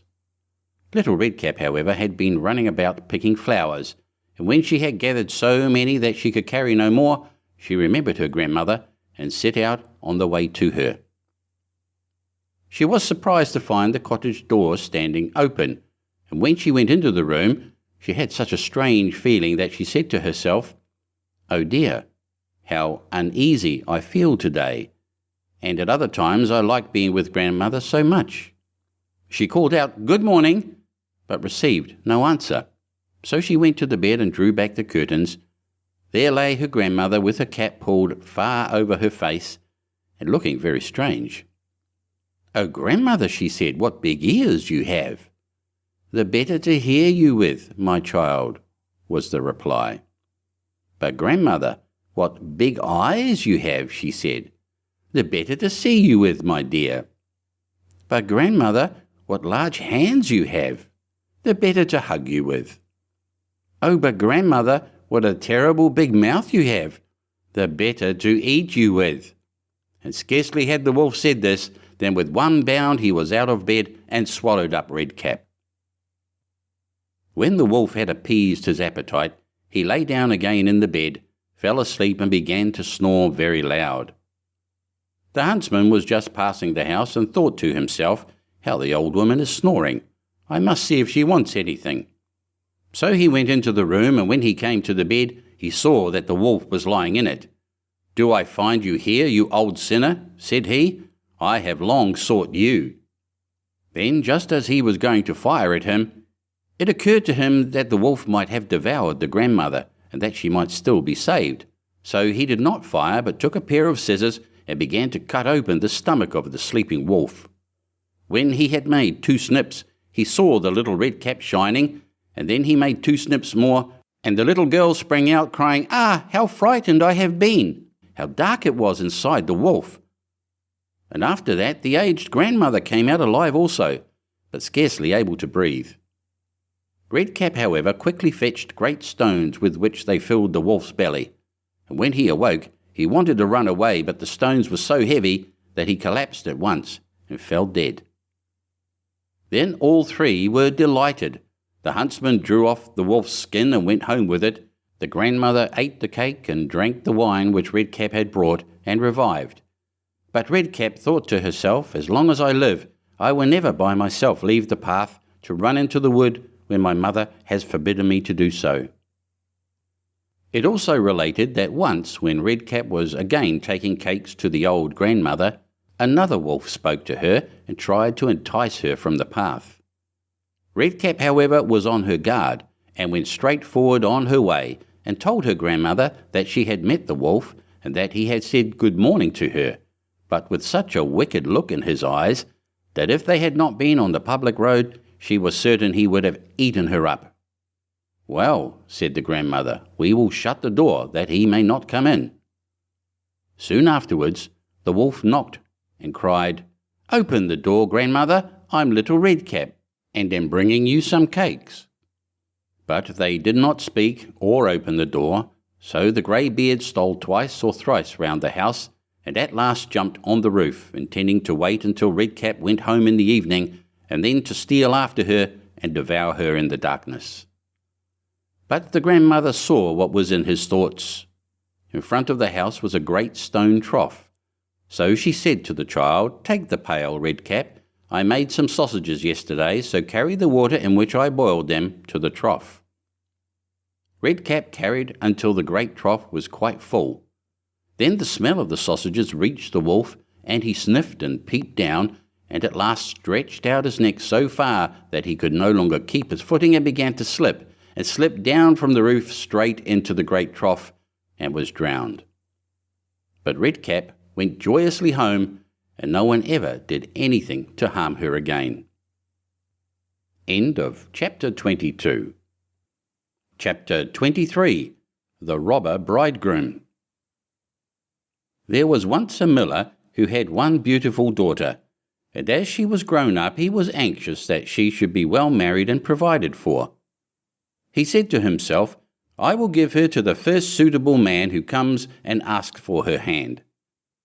Not long after, a suitor appeared, and as he appeared to be very rich, and the miller could see nothing in him with which to find fault, he betrothed his daughter to him. But the girl did not care for the man as a girl ought to care for her betrothed husband. She did not feel that she could trust him, and she could not look at him nor think of him without an inward shudder. One day he said to her, "You have not paid me a visit, although we have been betrothed for some time." "I do not know where your house is," she answered. "My house is out there in the dark forest," he said. She tried to excuse herself by saying that she would not be able to find the way thither. Her betrothed only replied, "You must come and see me next Sunday. I have already invited guests for that day, and that you may not mistake the way, I will strew ashes along the path." When Sunday came, and it was time for the girl to start, a feeling of dread came over her which she could not explain, and that she might be able to find her path again, she filled her pockets with peas and lentils to sprinkle on the ground as she went along. On reaching the entrance to the forest, she found the path strewed with ashes, and these she followed, throwing down some peas on either side of her at every step she took.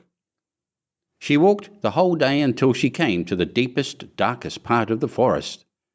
There she saw a lonely house, looking so grim and mysterious that it did not please her at all. She stepped inside, but not a soul was to be seen, and a great silence reigned throughout. Suddenly a voice cried, turn back, young maiden fair, linger not in this murderer's lair." The girl looked up and saw that the voice came from a bird hanging in a cage on the wall. Again it cried, turn back, young maiden fair, linger not in this murderer's lair." The girl passed on, going from room to room of the house, but they were all empty, and still she saw no one. At last she came to the cellar, and there sat a very, very old woman who could not keep her head from shaking. "Can you tell me," asked the girl, "if my betrothed husband lives here?" "Ah, you poor child," answered the old woman, "what a place for you to come to! This is a murderer's den. You think yourself a promised bride, and that your marriage will soon take place, but it is with death that you will keep your marriage feast. Look, do you see that large cauldron of water, which I am obliged to keep on the fire? As soon as they have you in their power, they will kill you without mercy and cook and eat you, for they are eaters of men. If I did not take pity on you and save you, you would be lost." Thereupon the old woman led her behind a large cask, which quite hid her from view. "Keep as still as a mouse," she said. "Do not move or speak, or it will be all over with you. Tonight, when the robbers are all asleep, we will flee together. I have long been waiting for an opportunity to escape."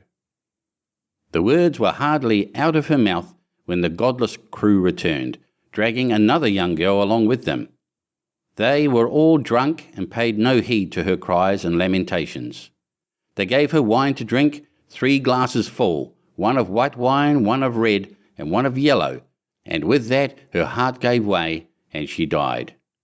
Then they tore off her dainty clothing, laid her on a table, and cut her beautiful body into pieces and sprinkled salt upon it. The poor betrothed girl crouched trembling and shuddering behind the cask, for she saw what a terrible fate had been intended for her by the robbers. One of them now noticed a gold ring still remaining on the little finger of the murdered girl, and as he could not draw it off easily, he took a hatchet and cut off the finger. But the finger sprang into the air and fell behind the cask, into the lap of the girl who was hiding there. The robber took a light and began looking for it, but he could not find it. "Have you looked behind the large cask?" said one of the others. But the old woman called out, "Come and eat your suppers, and let the thing be till tomorrow. The finger won't run away." "The old woman is right," said the robbers, and they ceased looking for the finger and sat down. The old woman then mixed a sleeping draught with their wine, and before long they were all lying on the floor of the cellar, fast asleep and snoring. As soon as the girl was assured of this, she came from behind the cask. She was obliged to step over the bodies of the sleepers who were lying close together, and every moment she was filled with renewed dread lest she should awaken them. But God helped her, so that she passed safely over them, and then she and the old woman went upstairs, opened the door, and hastened as fast as they could from the murderer's den. They found the ashes scattered by the wind, but the peas and lentils had sprouted and grown sufficiently above the ground to guide them in the moonlight along the path. All night long they walked, and it was morning before they reached the mill. Then the girl told her father all that had happened. The day came that had been fixed for the marriage. The bridegroom arrived, and also a large company of guests, for the miller had taken care to invite all his friends and relations. As they sat at the feast, each guest in turn was asked to tell a tale. The bride sat still and did not say a word. "And you, my love," said the bridegroom, turning to her, "is there no tale you know? Tell us something." "I will tell you a dream then," said the bride. "I went alone through a forest and came at last to a house. Not a soul could I find within, but a bird that was hanging in a cage on the wall cried, 'Turn back, young maiden fair, linger not in this murderer's lair.' And again a second time it said these words, 'My darling, this is only a dream.' I went on through the house from room to room, but they were all empty, and everything was so grim and mysterious. At last I went down to the cellar, and there sat a very, very old woman, who could not keep her head still. I asked her if my betrothed lived here, and she answered, 'Ah, you poor child, you are come to a murderer's den. Your betrothed does indeed live here, but he will kill you without mercy and afterwards cook and eat you.' My darling, this is only a dream." The old woman hid me behind a large cask, and scarcely had she done this when the robbers returned home, dragging a young girl along with them. They gave her 3 kinds of wine to drink, white, red, and yellow, and with that she died. My darling, this is only a dream." Then they tore off her dainty clothing and cut her beautiful body into pieces and sprinkled salt upon it. My darling, this is only a dream. And one of the robbers saw that there was a gold ring still left on her finger, and as it was difficult to draw off, he took a hatchet and cut off her finger. But the finger sprang into the air and fell behind the great cask into my lap. And here is the finger with the ring. And with these words the bride drew forth the finger and shewed it to the assembled guests. The bridegroom, who during this recital had grown deadly pale, up and tried to escape, but the guests seized him and held him fast. They delivered him up to justice, and he and all his murderous band were condemned to death for their wicked deeds. End of chapter 23. Chapter 24. Tom Thumb. A poor woodman sat in his cottage one night, smoking his pipe by the fireside, while his wife sat by his side spinning.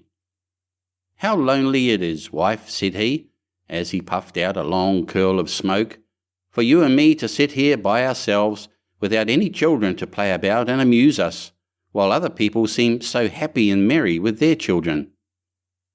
"What you say is very true," said the wife, sighing, and turning round her wheel.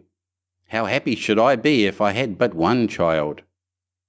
If it were ever so small, nay, if it were no bigger than my thumb, I should be very happy and love it dearly." Now, odd as you may think it, it came to pass that this good woman's wish was fulfilled, just in the very way she had wished it, for not long afterwards she had a little boy who was quite healthy and strong, but was not much bigger than my thumb. So they said, "Well, we cannot say we have not got what we wish for, and little as he is, we will love him dearly." And they called him Thomas Thumb.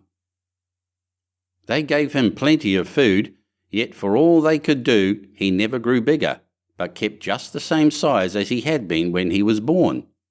Still, his eyes were sharp and sparkling, and he soon showed himself to be a clever little fellow, who always knew well what he was about. One day, as the woodman was getting ready to go into the wood to cut fuel, he said, "I wish I had someone to bring the cart after me, for I want to make haste." "Oh, father," cried Tom, "I will take care of that. The cart shall be in the wood by the time you want it." Then the woodman laughed and said, "How can that be? You cannot reach up to the horse's bridle."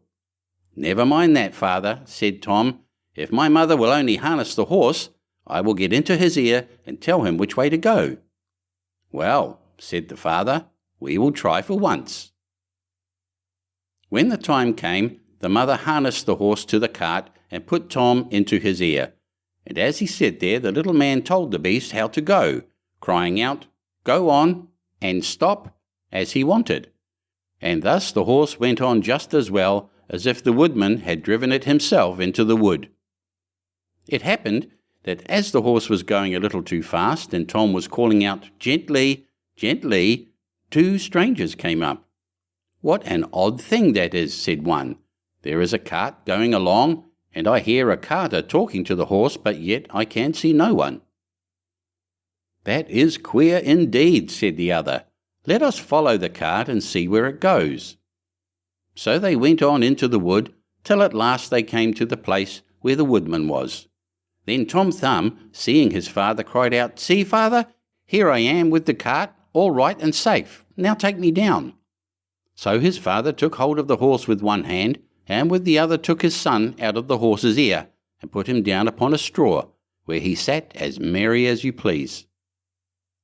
The two strangers were all this time looking on, and did not know what to say for wonder. At last one took the other aside and said, "That little urchin will make our fortune. If we can get him, and carry him about from town to town as a show, we must buy him." So they went up to the woodman and asked him what he would take for the little man. "He will be better off," said they, "with us than with you." "I won't sell him at all," said the father. "My own flesh and blood is dearer to me than all the silver and gold in the world." But Tom, hearing of the bargain they wanted to make, crept up his father's coat to his shoulder and whispered in his ear, "Take the money, father, and let them have me. I'll soon come back to you." So the woodman at last said he would sell Tom to the strangers for a large piece of gold, and they paid the price. "Where would you like to sit?" said one of them. "Oh, put me on the rim of your hat. That will be a nice gallery for me. I can walk about there and see the country as we go along." So they did as he wished, and when Tom had taken leave of his father, they took him away with them. They journeyed on till it began to be dusky, and then the little man said, "Let me get down, I'm tired." So the man took off his hat and put him down on a clod of earth in a ploughed field by the side of the road. But Tom ran about amongst the furrows and at last slipped into an old mouse hole. "Good night, my masters," said he. "I'm off. Mind and look sharp after me the next time." Then they ran at once to the place and poked the ends of their sticks into the mouse hole, but all in vain. Tom only crawled farther and farther in, and at last it became quite dark, so that they were forced to go their way without their prize, as sulky as could be. When Tom found they were gone, he came out of his hiding place. "What dangerous walking it is," said he, "in this ploughed field. If I were to fall from one of these great clods, I should undoubtedly break my neck." At last, by good luck, he found a large empty snail shell. "This is lucky," said he. "I can sleep here very well." And in he crept. Just as he was falling asleep, he heard two men passing by, chatting together, and one said to the other, "How can we rob that rich parson's house of his silver and gold?" "I'll tell you," cried Tom. "What noise was that?" said the thief, frightened. "I'm sure I heard someone speak." They stood still listening, and Tom said, "Take me with you, and I'll soon show you how to get the parson's money." "But where are you?" said they. "Look about on the ground," answered he, "and listen where the sound comes from." At last the thieves found him out and lifted him up in their hands. "You little urchin," they said, "what can you do for us?" "Why, I can get between the iron window bars of the parson's house and throw you out whatever you want." "That's a good thought," said the thieves. "Come along, we shall see what you can do." When they came to the parson's house, Tom slipped through the window bars into the room, and then called out as loud as he could bawl, "Will you have all that is here?" At this the thieves were frightened and said, "Softly, softly, speak low, that you may not awaken anybody." But Tom seemed as if he did not understand them and bawled out again, "How much will you have?" "Shall I throw it all out?" Now the cook lay in the next room, and hearing a noise she raised herself up in her bed and listened. Meantime the thieves were frightened and ran off a little way, but at last they plucked up their hearts and said, "The little urchin is only trying to make fools of us." So they came back and whispered softly to him, saying, "Now let us have no more of your roguish jokes, but throw us out some of the money." Then Tom called out as loud as he could, "Very well, hold your hands, here it comes." The cook heard this quite plain, so she sprang out of bed and ran to open the door. The thieves ran off as if a wolf was at their tails, and the maid, having groped about and found nothing, went away for a light. By the time she came back, Tom had slipped off into the barn, and when she had looked about and searched every hole and corner and found nobody, she went to bed, thinking she must have been dreaming with her eyes open. The little man crawled about in the hayloft and at last found a snug place to finish his night's rest in. So he laid himself down, meaning to sleep till daylight, and then find his way home to his father and mother. But alas, how woefully he was undone! What crosses and sorrows happened to us all in this world! The cook got up early, before daybreak, to feed the cows, and going straight to the hayloft carried away a large bundle of hay, with the little man in the middle of it fast asleep.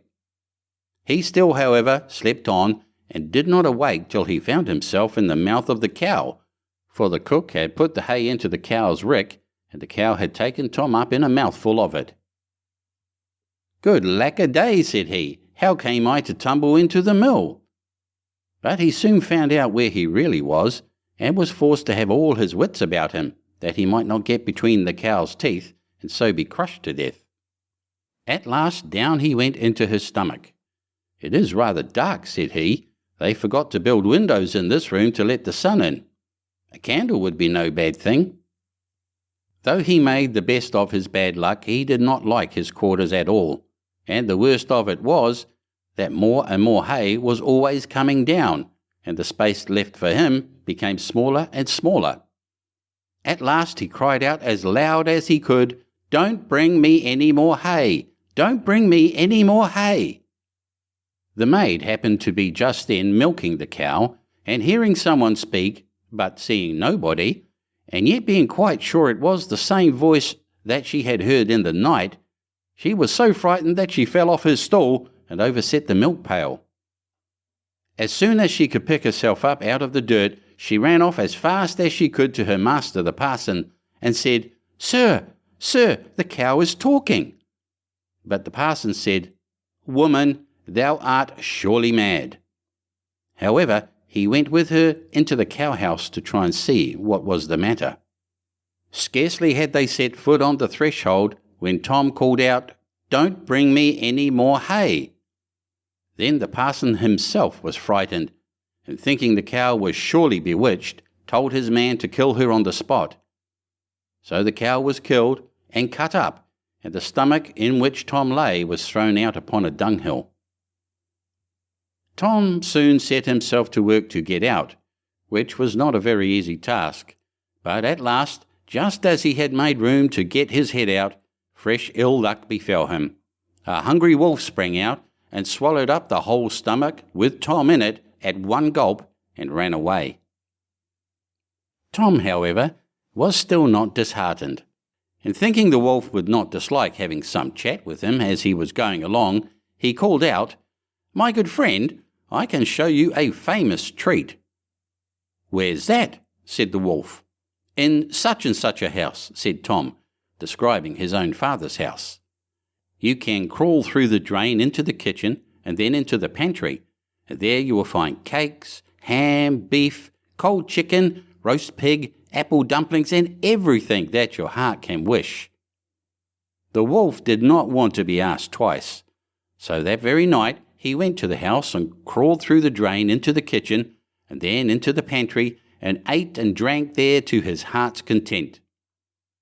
As soon as he had had enough, he wanted to get away, but he had eaten so much that he could not go out by the same way he came in.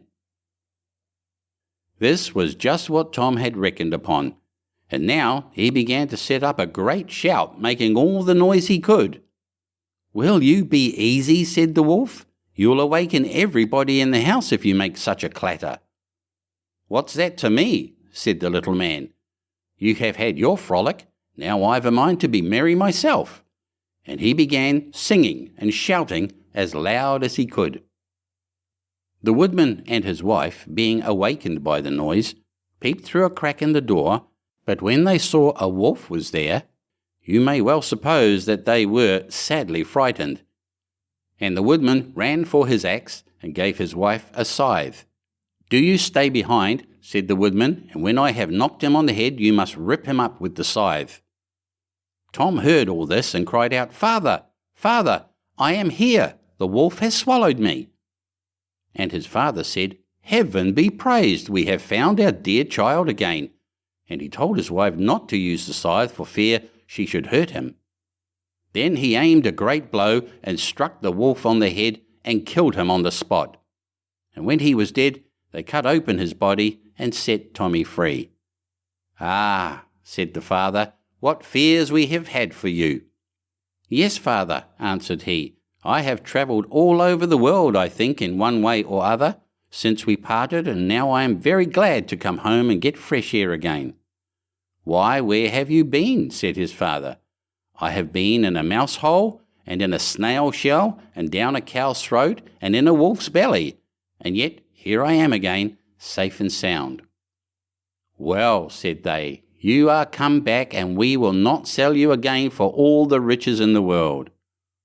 Then they hugged and kissed their dear little son, and gave him plenty to eat and drink, for he was very hungry. And then they fetched new clothes for him, for his old ones had been quite spoiled on his journey. So Master Thumb stayed at home with his father and mother in peace, for though he had been so great a traveller, and had done and seen so many fine things, and was fond enough of telling the whole story, he always agreed that after all there's no place like home. End of chapter 24. Chapter 25. Rumpelstiltskin.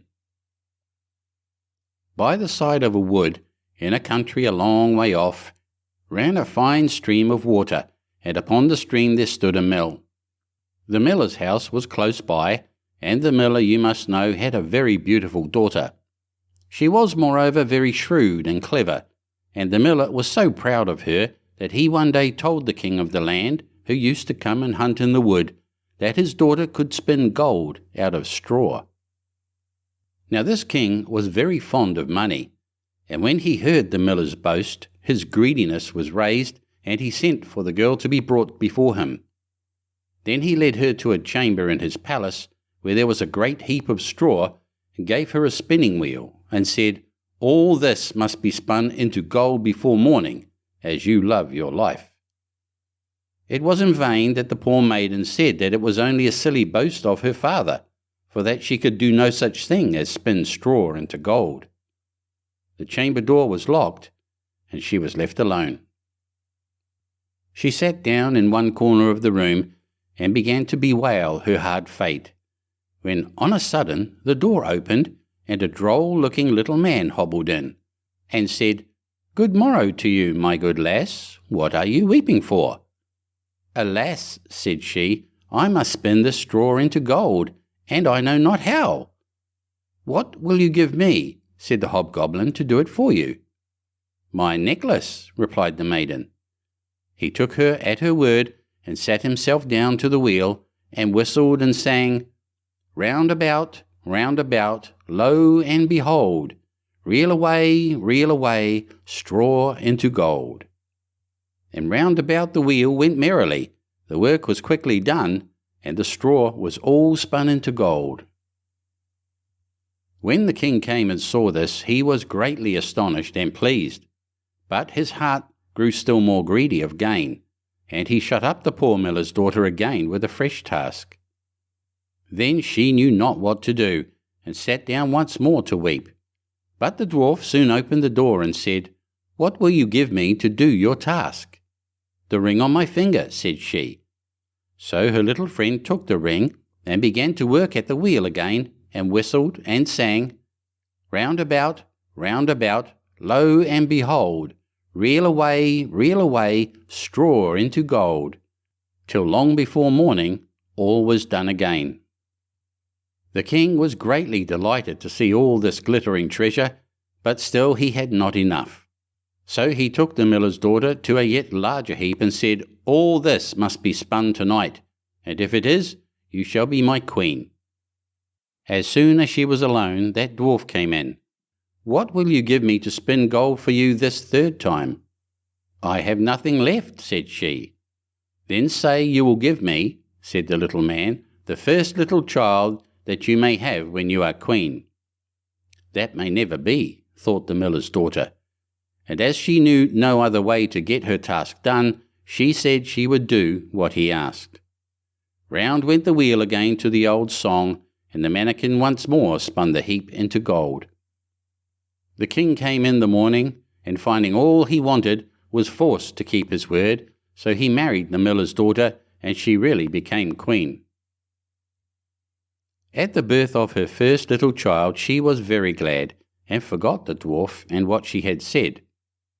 But one day he came into her room, where she was sitting playing with her baby, and put her in mind of it. Then she grieved sorely at her misfortune, and said she would give him all the wealth of the kingdom if he would let her off, but in vain. Till at last her tears softened him, and he said, "I will give you 3 days' grace, and if during that time you tell me my name, you shall keep your child." Now the queen lay awake all night, thinking of all the odd names that she had ever heard, and she sent messengers all over the land to find out new ones. The next day the little man came, and she began with Timothy, Ichabod, Benjamin, Jeremiah, and all the names she could remember, but to all and each of them he said, "Madam, that is not my name." The second day she began with all the comical names she could hear of, Bandylegs, Hunchback, Crookshanks, and so on, but the little gentleman still said to every one of them, "Madam, that is not my name." The third day, one of the messengers came back and said, "I have travelled 2 days without hearing of any other names, but yesterday, as I was climbing a high hill, among the trees of the forest where the fox and the hare bid each other good night, I saw a little hut, and before the hut burnt a fire, and round about the fire a funny little dwarf was dancing upon one leg and singing, "Merrily the feast I'll make, today I'll brew, tomorrow bake, merrily I'll dance and sing, for next day will a stranger bring. Little does my lady dream, Rumpelstiltskin is my name." When the Queen heard this, she jumped for joy, and as soon as her little friend came, she sat down upon her throne and called all her court round to enjoy the fun. And the nurse stood by her side with the baby in her arms, as if it was quite ready to be given up. Then the little man began to chuckle at the thought of having the poor child to take home with him to his hut in the woods, and he cried out, "Now, lady, what is my name?" "Is it John?" asked she. "No, madam." "Is it Tom?" "No, madam." "Is it Jemmy?" "It is not." "Can your name be Rumpelstiltskin?" said the lady slyly. "Some witch told you that, some witch told you that," cried the little man, and dashed his right foot in a rage so deep into the floor that he was forced to lay hold of it with both hands to pull it out. Then he made the best of his way off, while the nurse laughed and the baby crowed, and all the court jeered at him for having had so much trouble for nothing, and said, "We wish you a very good morning and a merry feast, Mr. Rumpelstiltskin." End of chapter 25. Chapter 26. Clever Gretel. There was once a cook named Gretel, who wore shoes with red heels, and when she walked out with them on, she turned herself this way and that, was quite happy and thought, "You certainly are a pretty girl." And when she came home, she drank, in her gladness of heart, a draught of wine, and as wine excites a desire to eat, she tasted the best of whatever she was cooking until she was satisfied, and said, "The cook must know what the food is like." It came to pass that the master one day said to her, "Gretel, there is a guest coming this evening. Prepare me 2 fowls very daintily." "I will see to it, master," answered Gretel. She killed 2 fowls, scalded them, plucked them, put them on the spit, and towards evening set them before the fire that they might roast. The fowls began to turn brown and were nearly ready, but the guest had not yet arrived. Then Gretel called out to her master, "If the guest does not come, I must take the fowls away from the fire, but it will be a sin and a shame if they are not eaten the moment they are at their juiciest." The master said, "I will run myself and fetch the guest." When the master had turned his back, Gretel laid the spit with the fowls on one side, and thought, "Standing so long by the fire there makes one sweat and thirsty. Who knows when they will come? Meanwhile I will run into the cellar and take a drink." She ran down, set a jug, said, "God bless it for you, Gretel," and took a good drink, and thought that wine should flow on, and should not be interrupted, and took yet another hearty draught. Then she went and put the fowls down again to the fire, basted them, and drove the spit merrily round. But as the roast meat smelt so good, Gretel thought, "Something might be wrong, it ought to be tasted." She touched it with her finger and said, "Ah, how good fowls are! It certainly is a sin and a shame that they are not eaten at the right time." She ran to the window to see if the master was not coming with his guest, but she saw no one, and went back to the fowls and thought, "One of the wings is burning. I had better take it off and eat it." So she cut it off, ate it, and enjoyed it, and when she had done she thought, "The other must go down too, or else master will observe that something is missing." When the 2 wings were eaten, she went and looked for her master and did not see him. It suddenly occurred to her, "Who knows? They are perhaps not coming at all and have turned in somewhere." Then she said, "Well, Gretel, enjoy yourself. 1 fowl has been cut into. Take another drink and eat up entirely. When it is eaten you will have some peace. Why should God's good gifts be spoiled?" So she ran into the cellar again, took an enormous drink, and ate up the 1 chicken in great glee. When one of the chickens was swallowed down, and still her master did not come, Gretel looked at the other and said, "What one is, the other should be likewise. The two go together. What's right for the one is right for the other. I think if I were to take another draught, it would do me no harm." So she took another hearty drink and let the second chicken follow the first. While she was making the most of it, her master came and cried, "Hurry up, Gretel, the guest is coming directly after me." "Yes, sir, I will soon serve up," answered Gretel.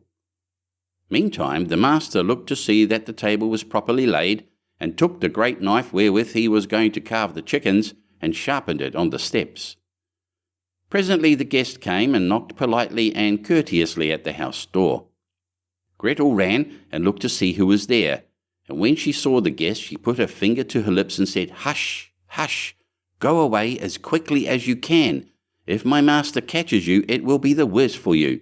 He certainly did ask you to supper, but his intention is to cut off your 2 ears. Just listen how he is sharpening the knife for it." The guest heard the sharpening, and hurried down the steps again as fast as he could. Gretel was not idle. She ran screaming to her master and cried, "You have invited a fine guest." "Why, Gretel? What do you mean by that?" "Yes," said she, "he has taken the chickens which I was just going to serve up off the dish, and has run away with them." "That's a nice trick," said her master, and lamented the fine chickens. "If he had but left me one, so that something remained for me to eat." He called to him to stop, but the guest pretended not to hear. Then he ran after him with the knife still in his hand, crying, "Just one," meaning that the guest should leave him just one chicken and not take both. The guest, however, thought no otherwise than that he was to give up one of his ears, and ran as if fire were burning under him, in order to take them both with him. End of chapter 26. Chapter 27. The Old Man and His Grandson. There was once a very old man, whose eyes had become dim, his ears dull of hearing, his knees trembled, and when he sat at table he could hardly hold the spoon, and spilt the broth upon the tablecloth, or let it run out of his mouth. His son and his son's wife were disgusted at this, so the old grandfather at last had to sit in the corner behind the stove, and they gave him his food in an earthenware bowl, and not even enough of it. And he used to look towards the table with his eyes full of tears. Once, too, his trembling hands could not hold the bowl, and it fell to the ground and broke. The young wife scolded him, but he said nothing, and only sighed. Then they brought him a wooden bowl for a few halfpence, out of which he had to eat. They were once sitting thus when the little grandson of 4 years old began to gather together some bits of wood upon the ground. "What are you doing there?" asked the father. "I am making a little trough," answered the child, "for father and mother to eat out of when I am big." The man and his wife looked at each other for a while, and presently began to cry. Then they took the old grandfather to the table, and henceforth always let him eat with them, and likewise said nothing if he did spill a little of anything. End of chapter 27. Chapter 28. The Little Peasant. There was a certain village wherein no one lived but really rich peasants, and just one poor one, whom they called the little peasant. He had not even so much as a cow, and still less money to buy one, and yet he and his wife did so wish to have one. One day he said to her, "Listen, I have a good idea. There is our gossip the carpenter. He shall make us a wooden calf and paint it brown so that it looks like any other, and in time it will certainly get big and be a cow." The woman also liked the idea, and their gossip the carpenter cut and planed the calf and painted it as it ought to be, and made it with its head hanging down as if it were eating. Next morning, when the cows were being driven out, the little peasant called the cowherd in and said, "Look, I have a little calf there, but it is still small and has to be carried." The cowherd said, "All right," and took it in his arms and carried it to the pasture and set it among the grass. The little calf always remained standing like one which was eating, and the cowherd said, "It will soon run by itself, just look how it eats already." At night, when he was going to drive the herd home again, he said to the calf, "If you can stand there and eat your fill, you can also go on your 4 legs. I don't care to drag you home again in my arms." But the little peasant stood at his door and waited for his little calf, and when the cowherd drove the cows through the village, and the calf was missing, he inquired where it was. The cowherd answered, "It is still standing out there eating. It would not stop and come with us." But the little peasant said, "Oh, but I must have my beast back again." Then they went back to the meadow together, but someone had stolen the calf, and it was gone. The cowherd said it must have run away. The peasant, however, said, "Don't tell me that," and led the cowherd before the mayor, who for his carelessness condemned him to give the peasant a cow for the calf which had run away. And now the little peasant and his wife had the cow for which they had so long wished, and they were heartily glad. But they had no food for it, and could give it nothing to eat, so it soon had to be killed. They salted the flesh, and the peasant went into the town and wanted to sell the skin there, so that he might buy a new calf with the proceeds. On the way he passed by a mill, and there sat a raven with broken wings, and out of pity he took him and wrapped him in the skin. But as the weather grew so bad and there was a storm of rain and wind, he could go no farther, and turned back to the mill and begged for shelter. The miller's wife was alone in the house, and said to the peasant, "Lay yourself on the straw there," and gave him a slice of bread and cheese. The peasant ate it and lay down with his skin beside him, and the woman thought, "He is tired and has gone to sleep." In the meantime came the parson. The miller's wife received him well, and said, "My husband is out, so we will have a feast." The peasant listened, and when he heard them talk about feasting, he was vexed that he had been forced to make shift with a slice of bread and cheese. Then the woman served up 4 different things: roast meat, salad, cakes, and wine. Just as they were about to sit down and eat, there was a knocking outside. The woman said, "Oh heavens, it is my husband." She quickly hid the roast meat inside the tiled stove, the wine under the pillow, the salad on the bed, the cakes under it, and the parson in the closet on the porch. Then she opened the door for her husband and said, "Thank heaven you are back again. There is such a storm, it looks as if the world were coming to an end." The miller saw the peasant lying on the straw, and asked, "What is that fellow doing there?" "Ah," said the wife, "the poor knave came in the storm and rain and begged for shelter, so I gave him a bit of bread and cheese and showed him where the straw was." The man said, "I have no objection, but be quick and get me something to eat."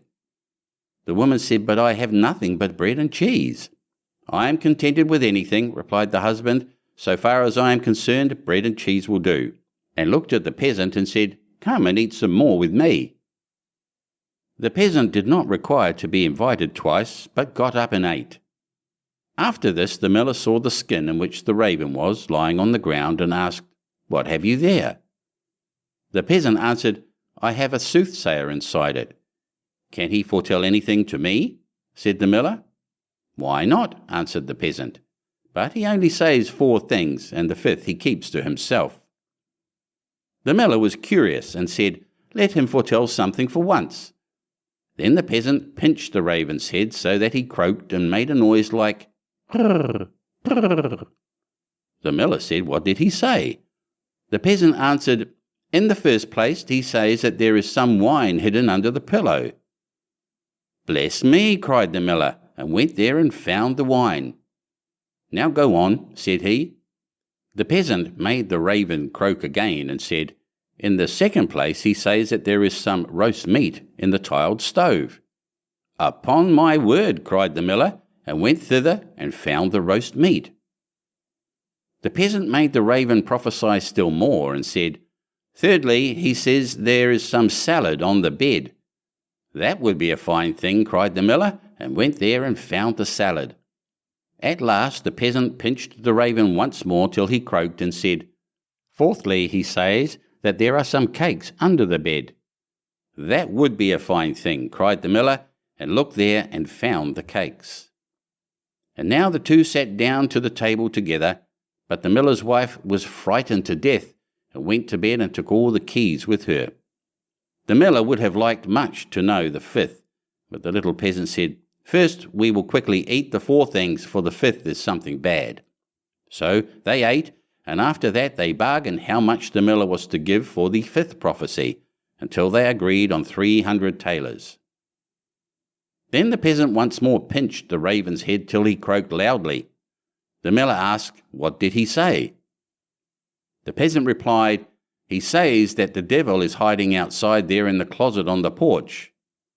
The miller said, "The devil must go out," and opened the house door. Then the woman was forced to give up the keys, and the peasant unlocked the closet. The parson ran out as fast as he could, and the miller said, "It was true. I saw the black rascal with my own eyes." The peasant, however, made off next morning by daybreak with the 300 thalers.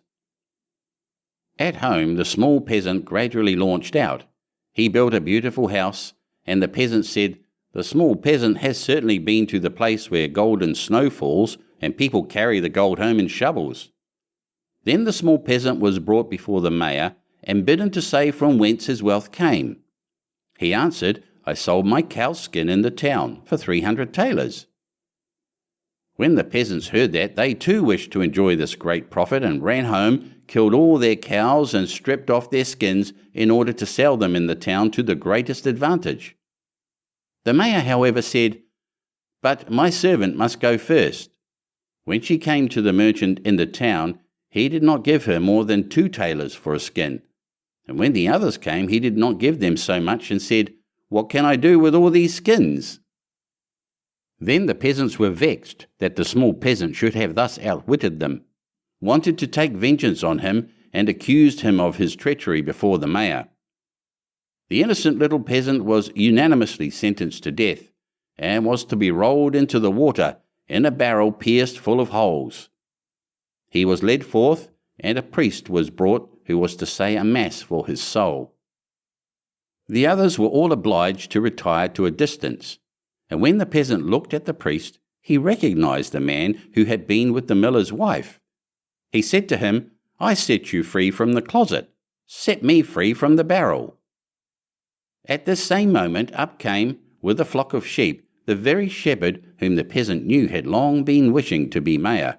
So he cried with all his might, "No, I will not do it. If the whole world insists on it, I will not do it." The shepherd, hearing that, came up to him and asked, "What are you about? What is it that you will not do?" The peasant said, "They want to make me mayor, if I will but put myself in the barrel, but I will not do it." The shepherd said, "If nothing more than that is needful in order to be mayor, I will get into the barrel at once." The peasant said, "If you will get in, you will be mayor." The shepherd was willing, and got in, and the peasant shut the top down on him. Then he took the shepherd's flock for himself and drove it away. The parson went to the crowd and declared that the mass had been said. Then they came and rolled the barrel towards the water. When the barrel began to roll, the shepherd cried, "I am quite willing to be mayor." They believed no otherwise than that it was the peasant who was saying this, and answered, "That is what we intend, but first you shall look about you a little down below there." And they rolled the barrel down into the water. After that the peasants went home, and as they were entering the village, the small peasant also came quietly in, driving a flock of sheep and looking quite contented. Then the peasants were astonished, and said, "Peasant, from whence do you come? Have you come out of the water?" "Yes, truly," replied the peasant. "I sank deep, deep down until at last I got to the bottom. I pushed the bottom out of the barrel and crept out, and there were pretty meadows on which a number of lambs were feeding, and from thence I brought this flock away with me." Said the peasants, "Are there any more there?" "Oh yes," said he, "more than I could want." Then the peasants made up their minds that they too would fetch some sheep for themselves, a flock apiece. But the mayor said, "I come first." So they went to the water together, and just then there were some of the small fleecy clouds in the blue sky, which are called little lambs, and they were reflected in the water. Whereupon the peasants cried, "We already see the sheep down below." The mayor pressed forward and said, I will go down first and look about me, and if things promise well, I'll call you." So he jumped in. Splash went the water. It sounded as if he were calling them, and the whole crowd plunged in after him as one man. Then the entire village was dead, and the small peasant, as sole heir, became a rich man. End of chapter 28. Chapter 29. Frederick and Catherine. There was once a man called Frederick. He had a wife whose name was Catherine, and they had not long been married. One day Frederick said, "Kate, I am going to work in the fields. When I come back I shall be hungry, so let me have something nice cooked, and a good draught of ale." "Very well," said she, "it shall all be ready."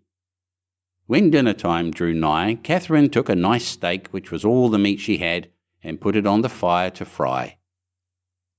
The steak soon began to look brown and to crackle in the pan, and Catherine stood by with a fork and turned it. Then she said to herself, "The steak is almost ready, I may as well go to the cellar for the ale." So she left the pan on the fire and took a large jug and went into the cellar and tapped the ale cask. The beer ran into the jug and Catherine stood looking on.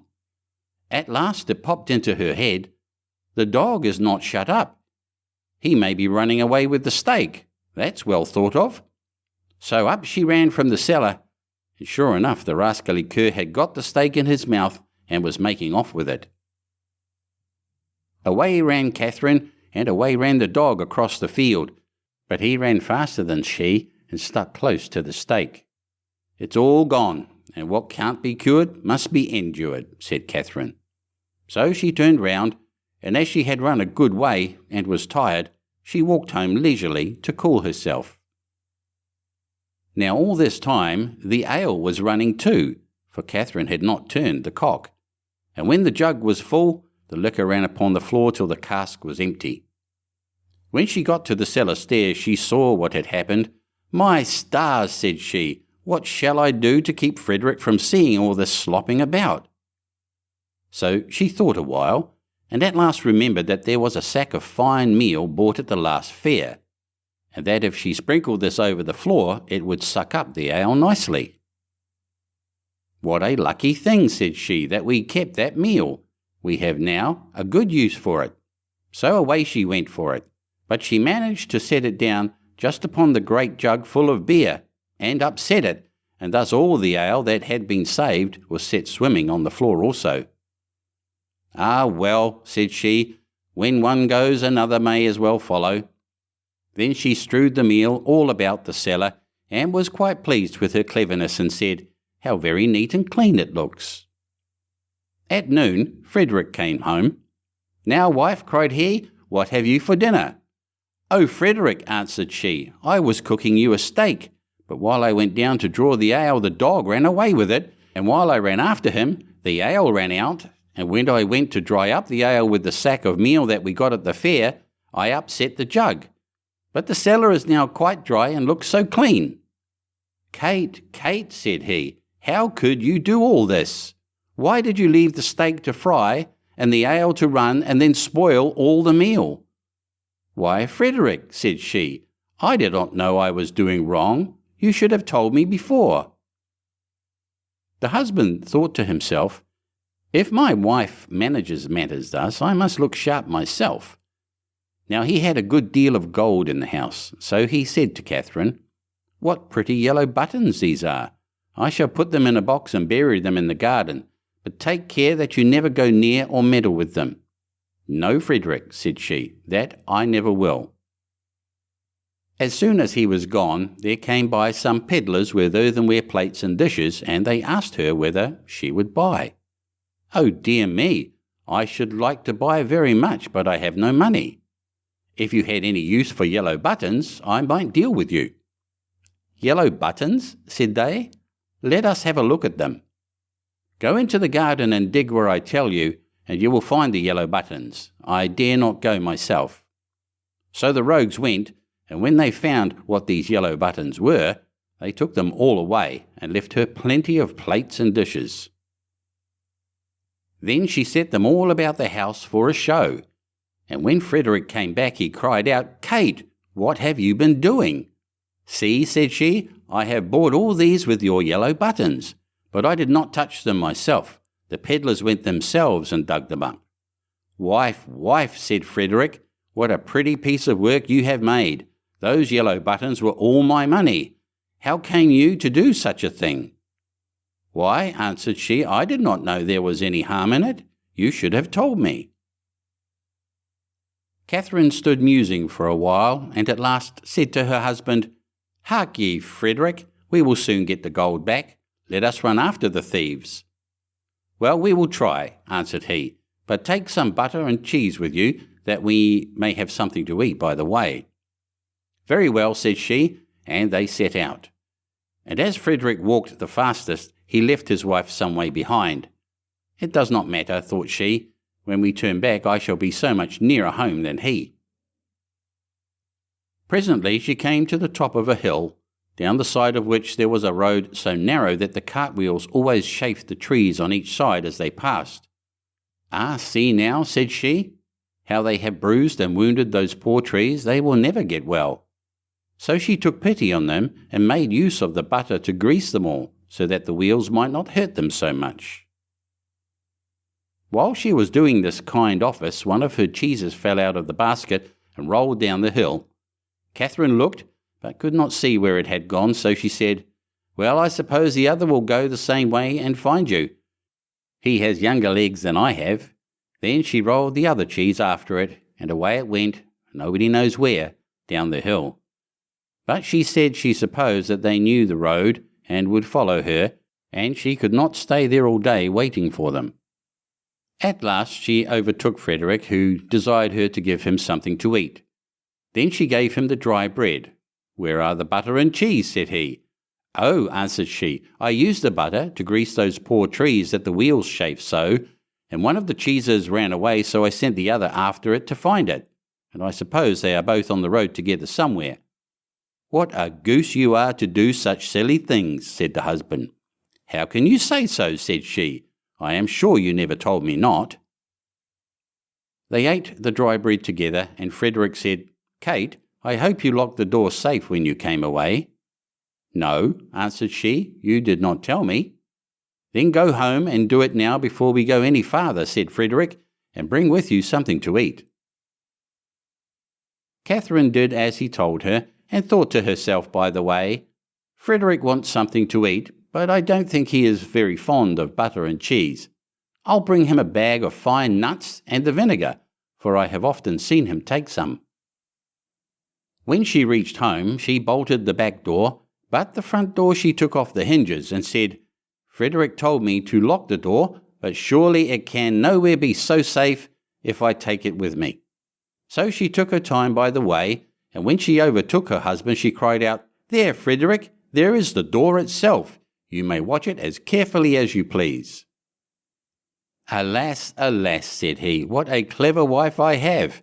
I sent you to make the house fast, and you take the door away so that everybody may go in and out as they please. However, as you have brought the door, you shall carry it about with you for your pains." "Very well," answered she, "I'll carry the door, but I'll not carry the nuts and vinegar bottle also. That would be too much of a load. So if you please, I'll fasten them to the door." Frederick, of course, made no objection to that plan, and they set off into the wood to look for the thieves, but they could not find them. And when it grew dark, they climbed up into a tree to spend the night there. Scarcely were they up, then who should come by but the very rogues they were looking for? They were in truth great rascals, and belonged to that class of people who find things before they are lost. They were tired, so they sat down and made a fire under the very tree where Frederick and Catherine were. Frederick slipped down on the other side and picked up some stones. Then he climbed up again and tried to hit the thieves on the head with them, but they only said, "It must be near morning, for the wind shakes the fir apples down." Catherine, who had the door on her shoulder, began to be very tired, but she thought it was the nuts upon it that were so heavy, so she said softly, "Frederick, I must let the nuts go." "No," answered he, "not now, they will discover us. I can't help that, they must go." Well, then make haste and throw them down if you will." Then away rattled the nuts down among the boughs, and one of the thieves cried, "Bless me, it is hailing." A little while after, Catherine thought the door was still very heavy, so she whispered to Frederick, "I must throw the vinegar down." "Pray don't," answered he, "it will discover us." "I can't help that," said she. "Go it must." So she poured all the vinegar down, and the thief said, "What a heavy dew there is." At last it popped into Catherine's head that it was the door itself that was so heavy all the time. So she whispered, "Frederick, I must throw the door down soon." But he begged and prayed her not to do so, for he was sure it would betray them. "Here goes, however," said she, and down went the door with such a clatter upon the thieves that they cried out "Murder!"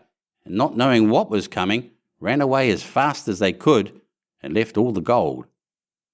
So when Frederick and Catherine came down, there they found all their money safe and sound. End of Chapter 29. Chapter 30. Sweetheart Roland. There was once upon a time a woman who was a real witch, and had 2 daughters, one ugly and wicked, and this one she loved because she was her own daughter, and one beautiful and good, and this one she hated because she was her stepdaughter. The stepdaughter once had a pretty apron, which the other fancied so much that she became envious and told her mother that she must and would have that apron. "Be quiet, my child," said the old woman, "and you shall have it. Your stepsister has long deserved death. Tonight when she is asleep, I will come and cut her head off. Only be careful that you are at the far side of the bed, and push her well to the front." It would have been all over with the poor girl if she had not just then been standing in a corner and heard everything. All day long she dared not go out of doors, and when bedtime had come, the witch's daughter got into bed first so as to lie at the far side. But when she was asleep, the other pushed her gently to the front, and took for herself the place at the back, close by the wall. In the night the old woman came creeping in. She held an axe in her right hand, and felt with her left to see if anyone were lying at the outside, and then she grasped the axe with both hands, and cut her own child's head off. When she had gone away, the girl got up and went to her sweetheart, who was called Roland, and knocked at his door. When he came out, she said to him, "Listen, dearest Roland, we must fly in all haste. My stepmother wanted to kill me, but has struck her own child. When daylight comes, and she sees what she has done, we shall be lost." "But," said Roland, "I counsel you first to take away her magic wand, or we cannot escape if she pursues us."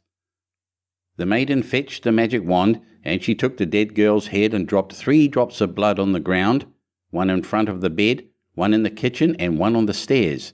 Then she hurried away with her lover. When the old witch got up next morning, she called her daughter and wanted to give her the apron, but she did not come. Then the witch cried, "Where are you?" "Here on the stairs. I am sweeping," answered the first drop of blood. The old woman went out, but saw no one on the stairs, and cried again, "Where are you?" "Here in the kitchen. I am warming myself," cried the second drop of blood. She went into the kitchen, but found no one. Then she cried again, "Where are you?" "Ah, here in the bed. I am sleeping," cried the third drop of blood. She went into the room to the bed. What did she see there? Her own child, whose head she had cut off, bathed in her blood. The witch fell into a passion, sprang to the window, and as she could look forth quite far into the world, she perceived her stepdaughter hurrying away with her sweetheart Roland. "That shall not help you," cried she. "Even if you have got a long way off, you shall still not escape me." She put on her many-leagued boots, in which she covered an hour's walk at every step, and it was not long before she overtook them. The girl, however, when she saw the old woman striding towards her, changed with her magic wand her sweetheart Roland into a lake, and herself into a duck swimming in the middle of it. The witch placed herself on the shore, threw breadcrumbs in, and went to endless trouble to entice the duck, But the duck did not let herself be enticed, and the old woman had to go home at night as she had come. At this, the girl and her sweetheart Roland resumed their natural shapes again, and they walked on the whole night until daybreak. Then the maiden changed herself into a beautiful flower which stood in the midst of a briar hedge, and her sweetheart Roland into a fiddler. It was not long before the witch came striding up towards them, and said to the musician, "Dear musician, may I pluck that beautiful flower for myself?" "Oh yes," he replied, "I will play to you while you do it." As she was hastily creeping into the hedge, and was just going to pluck the flower, knowing perfectly well who the flower was, he began to play, and whether she would or not, she was forced to dance, for it was a magical dance. The faster he played, the more violent springs was she forced to make, and the thorns tore her clothes from her body, and pricked her and wounded her till she bled, and as he did not stop, she had to dance till she lay dead on the ground. As they were now set free, Roland said, "Now I will go to my father and arrange for the wedding." "Then in the meantime I will stay here and wait for you," said the girl, "and that no one may recognize me, I will change myself into a red stone landmark." Then Roland went away, and the girl stood like a red landmark in the field and waited for her beloved. But when Roland got home, he fell into the snares of another, who so fascinated him that he forgot the maiden. The poor girl remained there a long time, but at length, as he did not return at all, she was sad, and changed herself into a flower, and thought, "Someone will surely come this way and trample me down." It befell, however, that a shepherd kept his sheep in the field and saw the flower, and as it was so pretty, plucked it, took it with him, and laid it away in his chest. From that time forth, strange things happened in the shepherd's house. When he arose in the morning, all the work was already done. The room was swept, the table and benches cleaned, the fire in the hearth was lighted, and the water was fetched. And at noon, when he came home, the table was laid and a good dinner served. He could not conceive how this came to pass, for he never saw a human being in his house, and no one could have concealed himself in it. He was certainly pleased with this good attendance, but still at last he was so afraid that he went to a wise woman and asked for her advice. The wise woman said, "There is some enchantment behind it. Listen very early some morning if anything is moving in the room, and if you see anything, no matter what it is, throw a white cloth over it, and then the magic will be stopped." The shepherd did as she bade him, and next morning, just as day dawned, he saw the chest open and the flower come out. Swiftly he sprang towards it and threw a white cloth over it. Instantly the transformation came to an end, and a beautiful girl stood before him, who admitted to him that she had been the flower, and that up to this time she had attended to his housekeeping. She told him her story, and as she pleased him, he asked her if she would marry him, but she answered no, for she wanted to remain faithful to her sweetheart Roland, although he had deserted her. Nevertheless, she promised not to go away, but to continue keeping house for the shepherd. And now the time drew near when Roland's wedding was to be celebrated, and then, according to an old custom in the country, it was announced that all the girls were to be present at it and sing in honour of the bridal pair.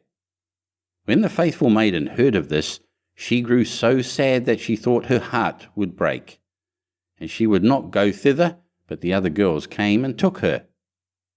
When it came to her turn to sing, she stepped back, until at last she was the only one left, and then she could not refuse. But when she began her song, and it reached Roland's ears, he sprang up and cried, "I know the voice, that is the true bride. I will have no other." Everything he had forgotten, and which had vanished from his mind, had suddenly come home again to his heart. Then the faithful maiden held her wedding with her sweetheart Roland, and grief came to an end, and joy began. End of Chapter 30.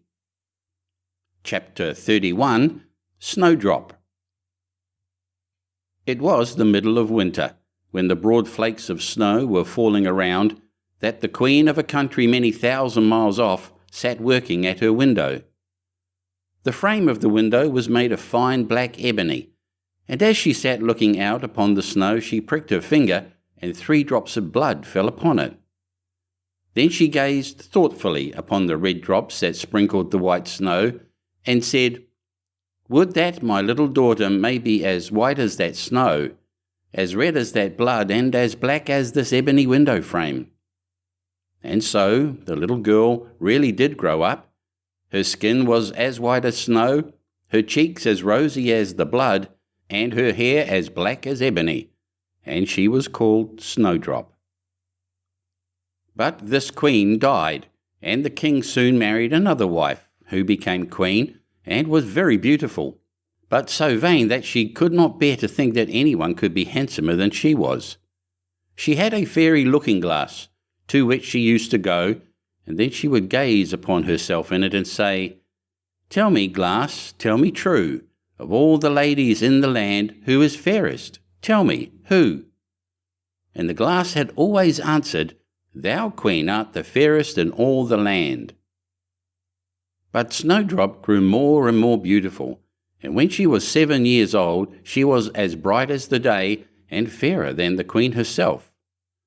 Then the glass one day answered the queen, when she went to look in it as usual, "Thou, queen, art fair and beauteous to see, but Snowdrop is lovelier far than thee."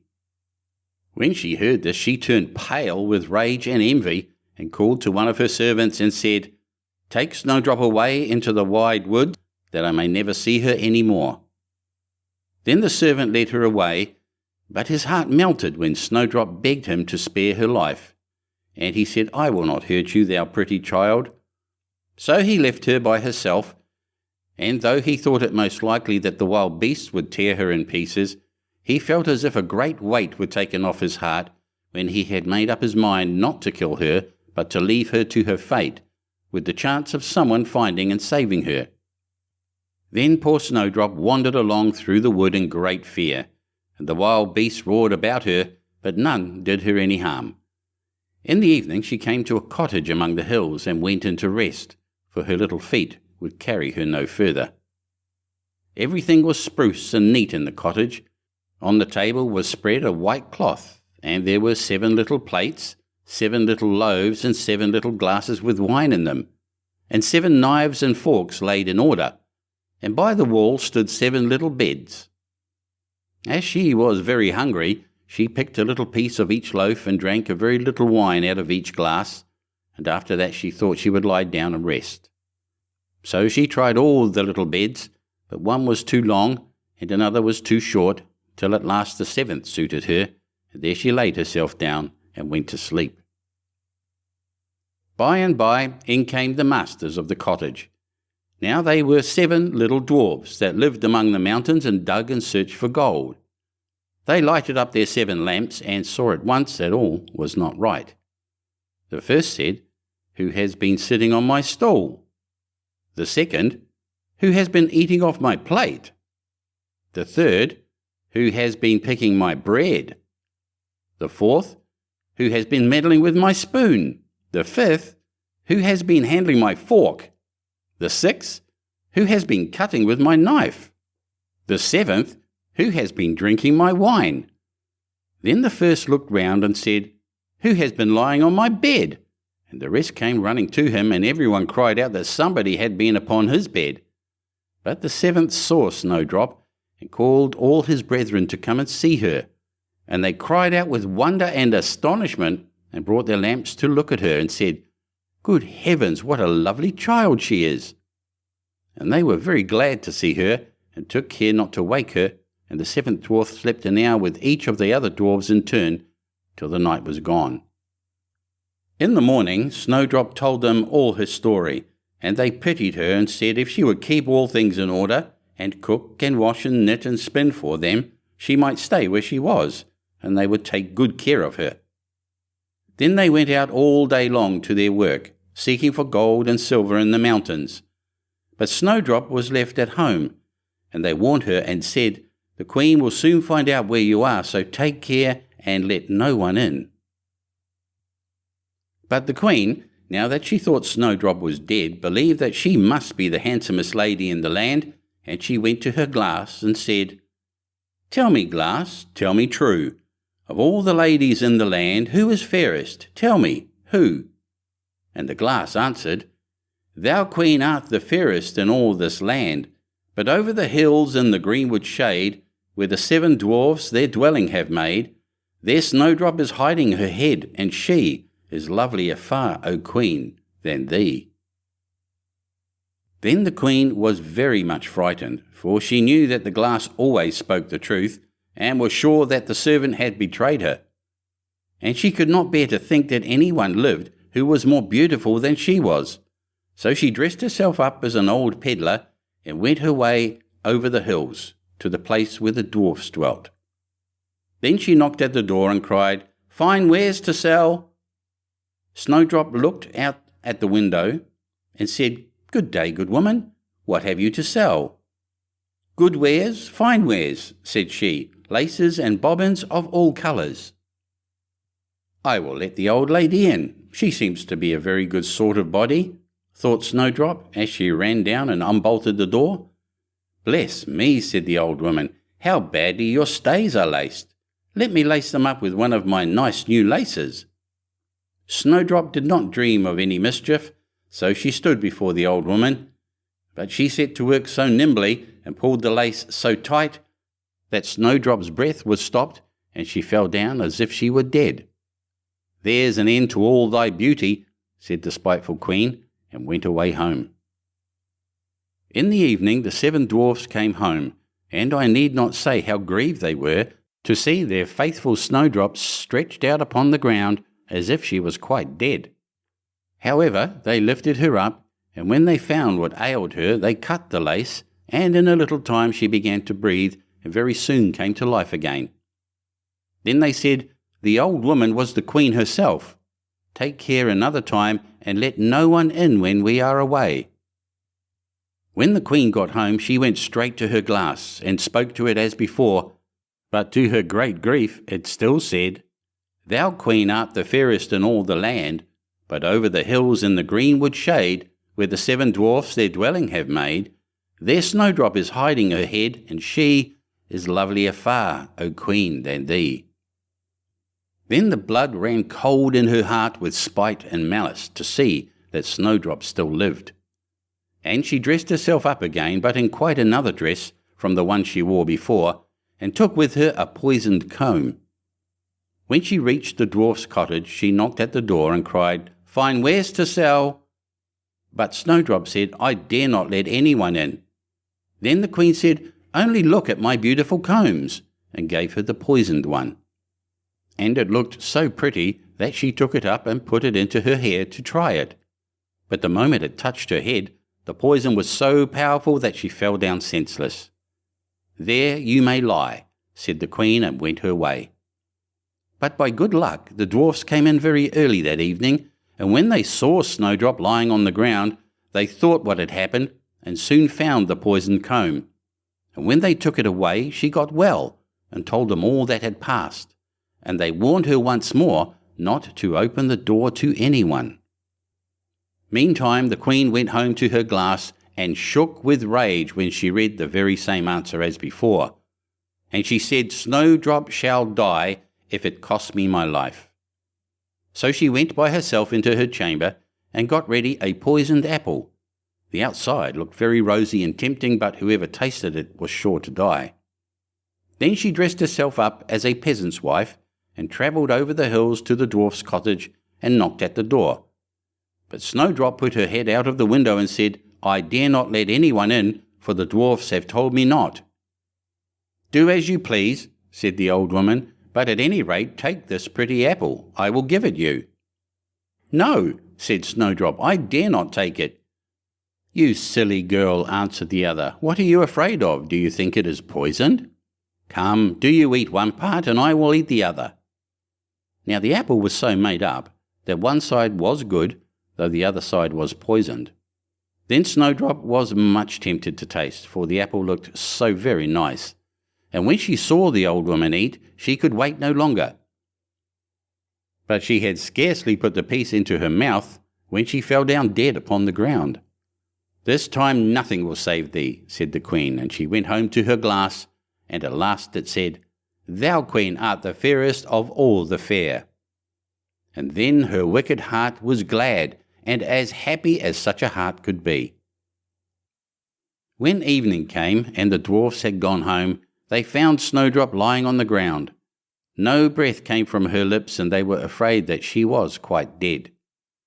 They lifted her up, and combed her hair, and washed her face with wine and water, but all was in vain, for the little girl seemed quite dead. So they laid her down upon a bier, and all 7 watched and bewailed her 3 whole days.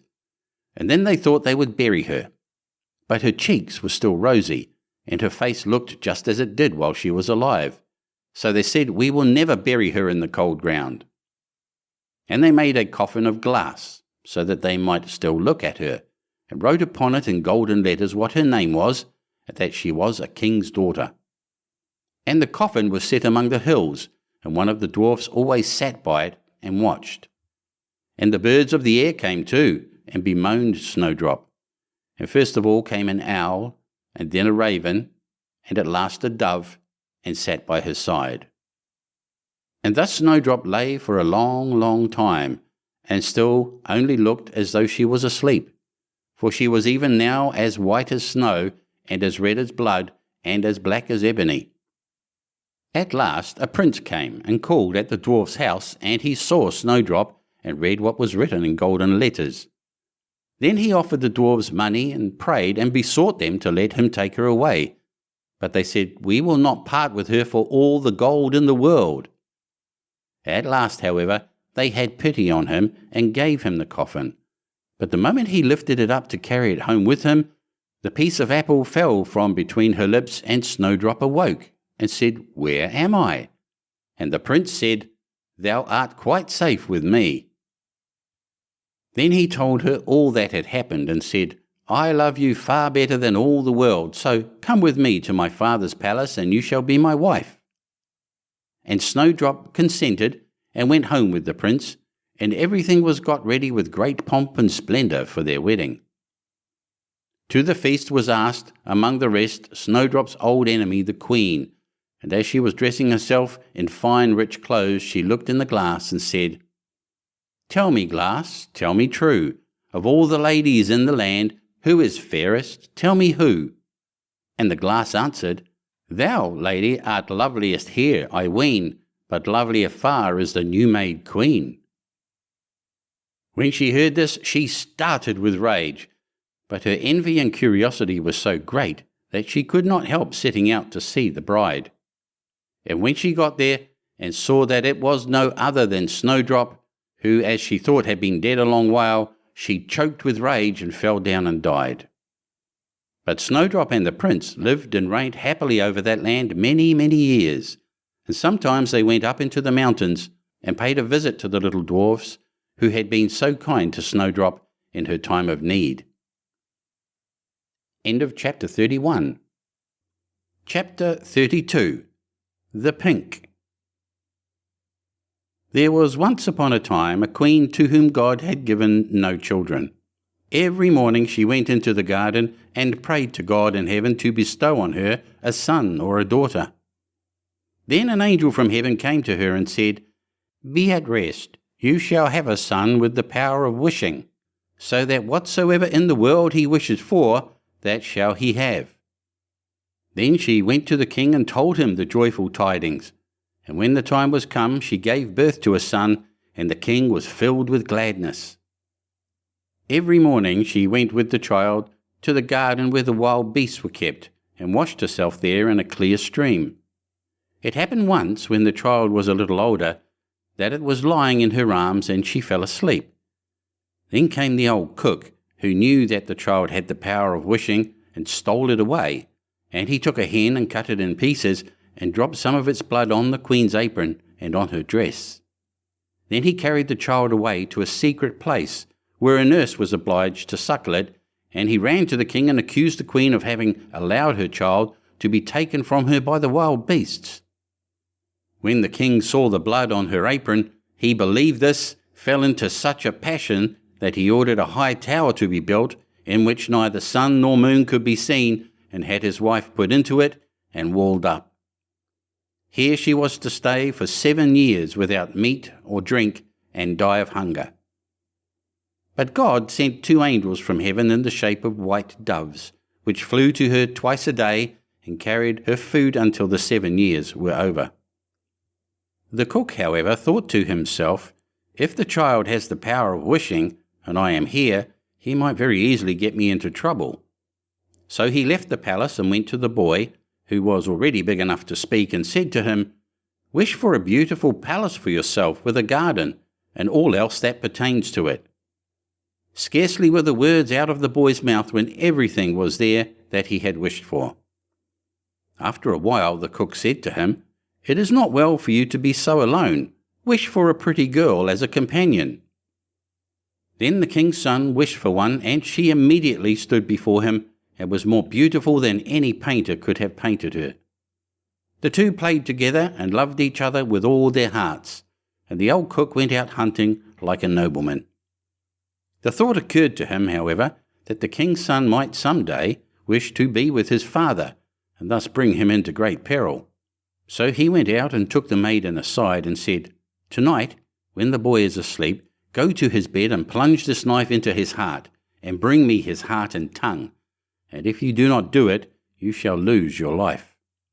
Thereupon he went away, and when he returned next day she had not done it, and said, "Why should I shed the blood of an innocent boy who has never harmed anyone?" The cook once more said, "If you do not do it, it shall cost you your own life." When he had gone away, she had a little hind brought to her, and ordered her to be killed, and took her heart and tongue, and laid them on a plate. And when she saw the old man coming, she said to the boy, "Lie down in your bed, and draw the clothes over you." Then the wicked wretch came in and said, "Where are the boy's heart and tongue?" The girl reached a plate to him, but the king's son threw off the quilt and said, "You old sinner, why did you want to kill me? Now will I pronounce thy sentence. You shall become a black poodle and have a gold collar round your neck, and shall eat burning coals till the flames burst forth from your throat." And when he had spoken these words, the old man was changed into a poodle dog, and had a gold collar round his neck, and the cooks were ordered to bring up some live coals, and these he ate until the flames broke forth from his throat. The king's son remained there a short while longer, and he thought of his mother and wondered if she was still alive. At length he said to the maiden, "I will go home to my own country. If you will go with me, I will provide for you." "Ah," she replied, "the way is so long, and what shall I do in a strange land where I am unknown?" As she did not seem quite willing, and as they could not be parted from each other, he wished that she might be changed into a beautiful pink, and took her with him. Then he went away to his own country, and the poodle had to run after him. He went to the tower in which his mother was confined, and as it was so high, he wished for a ladder which would reach up to the very top. Then he mounted up and looked inside and cried, "Beloved mother, Lady Queen, are you still alive, or are you dead?" She answered, "I have just eaten, and am still satisfied," for she thought the angels were there. Said he, "I am your dear son, whom the wild beasts were said to have torn from your arms, but I am alive still, and will soon set you free." Then he descended again and went to his father, and caused himself to be announced as a strange huntsman, and asked if he could offer him service. The king said yes, if he was skilful and could get game for him, he should come to him, but that deer had never taken up their quarters in any part of the district or country. Then the huntsman promised to procure as much game for him as he could possibly use at the royal table. So he summoned all the huntsmen together and bade them go out into the forest with him. And he went with them and made them form a great circle, open at one end, where he stationed himself and began to wish. 200 deer and more came running inside the circle at once, and the huntsman shot them. Then they were all placed on 60 country carts and driven home to the king, and for once he was able to deck his table with game after having had none at all for years. Now the king felt great joy at this, and commanded that his entire household should eat with him the next day, and made a great feast. When they were all assembled together, he said to the huntsman, "As you are so clever, you shall sit by me." He replied, "Lord King, your majesty must excuse me. I am a poor huntsman." But the king insisted on it and said, "You shall sit by me," until he did. Whilst he was sitting there, he thought of his dearest mother, and wished that one of the king's principal servants would begin to speak of her, and would ask how it was faring with the queen in the tower, and if she were alive still, or had perished. Hardly had he formed the wish than the marshal began and said, "Your Majesty, we live joyously here, but how is the queen living in the tower? Is she still alive, or has she died?" But the king replied, "She let my dear son be torn to pieces by wild beasts. I will not have her named." Then the huntsman arose and said, "Gracious Lord Father, she is alive still, and I am her son, and I was not carried away by wild beasts, but by that wretch the old cook who tore me from her arms when she was asleep, and sprinkled her apron with the blood of a chicken." Thereupon he took the dog with the golden collar and said, "That is the wretch," and caused live coals to be brought, and these the dog was compelled to devour before the sight of all, until flames burst forth from its throat. On this the huntsman asked the king if he would like to see the dog in his true shape, and wished him back into the form of the cook, in which he stood immediately, with his white apron and his knife by his side. When the king saw him, he fell into a passion, and ordered him to be cast into the deepest dungeon. Then the huntsman spoke further and said, "Father, will you see the maiden who brought me up so tenderly, and who was afterwards to murder me, but did not do it, though her own life depended on it?" The king replied, "Yes, I would like to see her." The son said, "Most gracious father, I will show her to you in the form of a beautiful flower." And he thrust his hand into his pocket and brought forth the pink, and placed it on the royal table, and it was so beautiful that the king had never seen one equal to it. Then the son said, "Now will I show her to you in her own form, and wish that she might become a maiden." And she stood there looking so beautiful that no painter could have made her look more so. And the king sent 2 waiting maids and 2 attendants into the tower to fetch the queen and bring her to the royal table.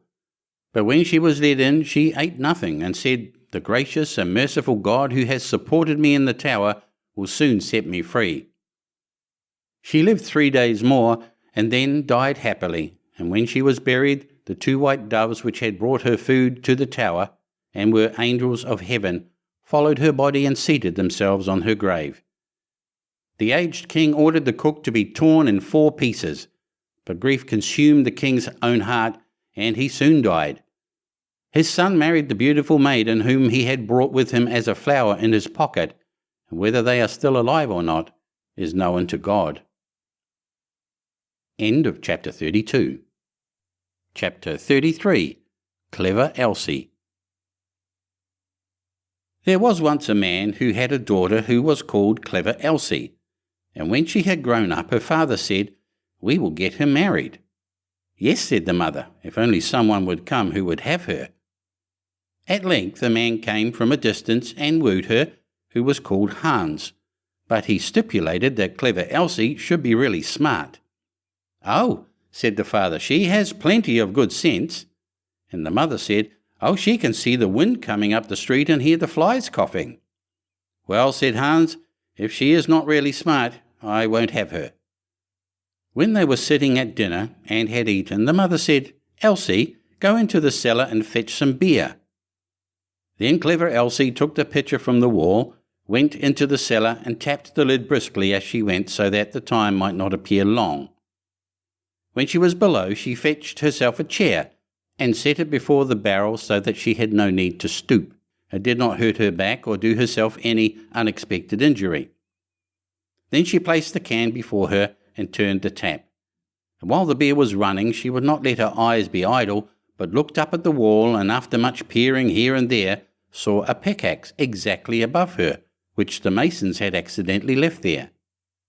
Then Clever Elsie began to weep and said, "If I get Hans and we have a child, and he grows big and we send him into the cellar here to draw beer, then the pickaxe will fall on his head and kill him."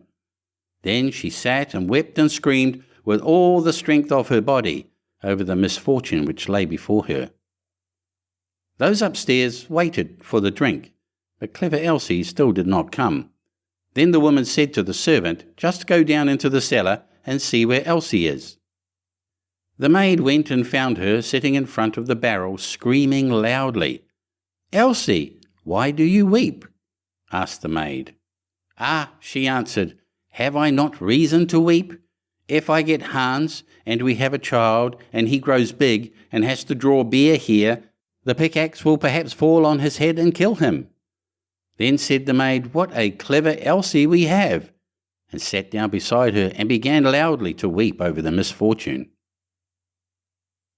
After a while, as the maid did not come back, and those upstairs were thirsty for the beer, the man said to the boy, "Just go down into the cellar and see where Elsie and the girl are." The boy went down, and there sat clever Elsie and the girl both weeping together. Then he asked, "Why are you weeping?" "Ah," said Elsie, "have I not reason to weep? If I get Hans, and we have a child, and he grows big and has to draw beer here, the pickaxe will fall on his head and kill him." Then said the boy, "What a clever Elsie we have," and sat down by her and likewise began to howl loudly. Upstairs they waited for the boy, but as he still did not return, the man said to the woman, "Just go down into the cellar and see where Elsie is." The woman went down and found all three in the midst of their lamentations and inquired what was the cause.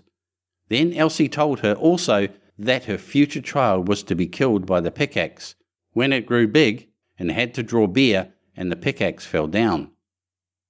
Then said the mother likewise, "What a clever Elsie we have," and sat down and wept with them.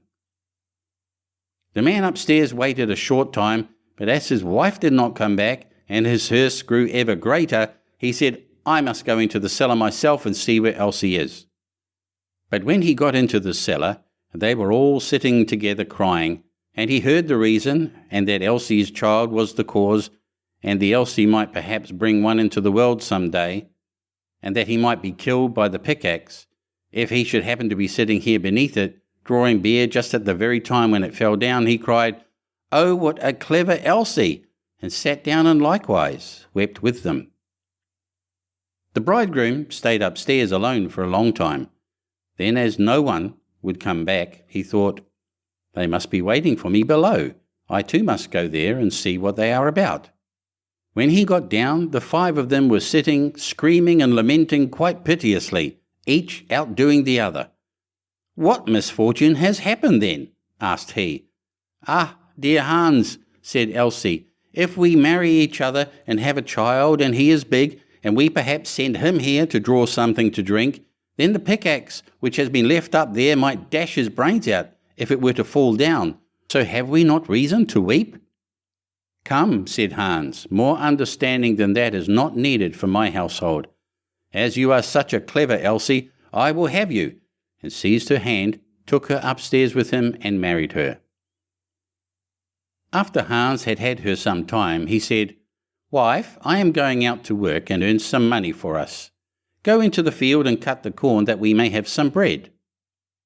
"Yes, dear Hans, I will do that." After Hans had gone away, she cooked herself some good broth and took it into the field with her. When she came to the field, she said to herself, "What shall I do? Shall I cut first or shall I eat first? Oh, I will eat first." Then she drank her cup of broth, and when she was fully satisfied, she once more said, "What shall I do? Shall I cut first or shall I sleep first? I will sleep first." Then she lay down among the corn and fell asleep.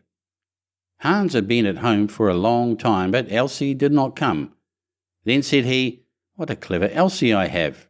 She is so industrious that she does not even come home to eat." But when evening came and she still stayed away, Hans went out to see what she had cut. But nothing was cut, and she was lying among the corn asleep. Then Hans hastened home and brought a fowler's net with little bells and hung it round about her, and she still went on sleeping. Then he ran home, shut the house door, and sat down in his chair and worked. At length, when it was quite dark, clever Elsie awoke and when she got up there was a jingling all round about her, and the bells rang at each step which she took. Then she was alarmed and became uncertain whether she really was clever Elsie or not, and said, "Is it I, or is it not I?" But she knew not what answer to make to this, and stood for a time in doubt. At length she thought, "I will go home and ask if it be I, or if it be not I. They won't be sure to know." She ran to the door of her own house, but it was shut. Then she knocked at the window and cried, "Hans, is Elsie within?"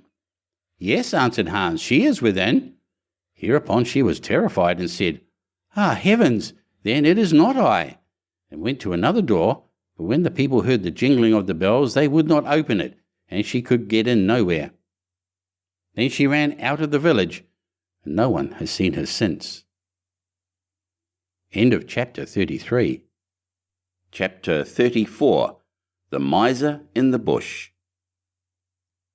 A farmer had a faithful and diligent servant who had worked hard for him 3 years, without having been paid any wages. At last it came into the man's head that he would not go on thus without pay any longer.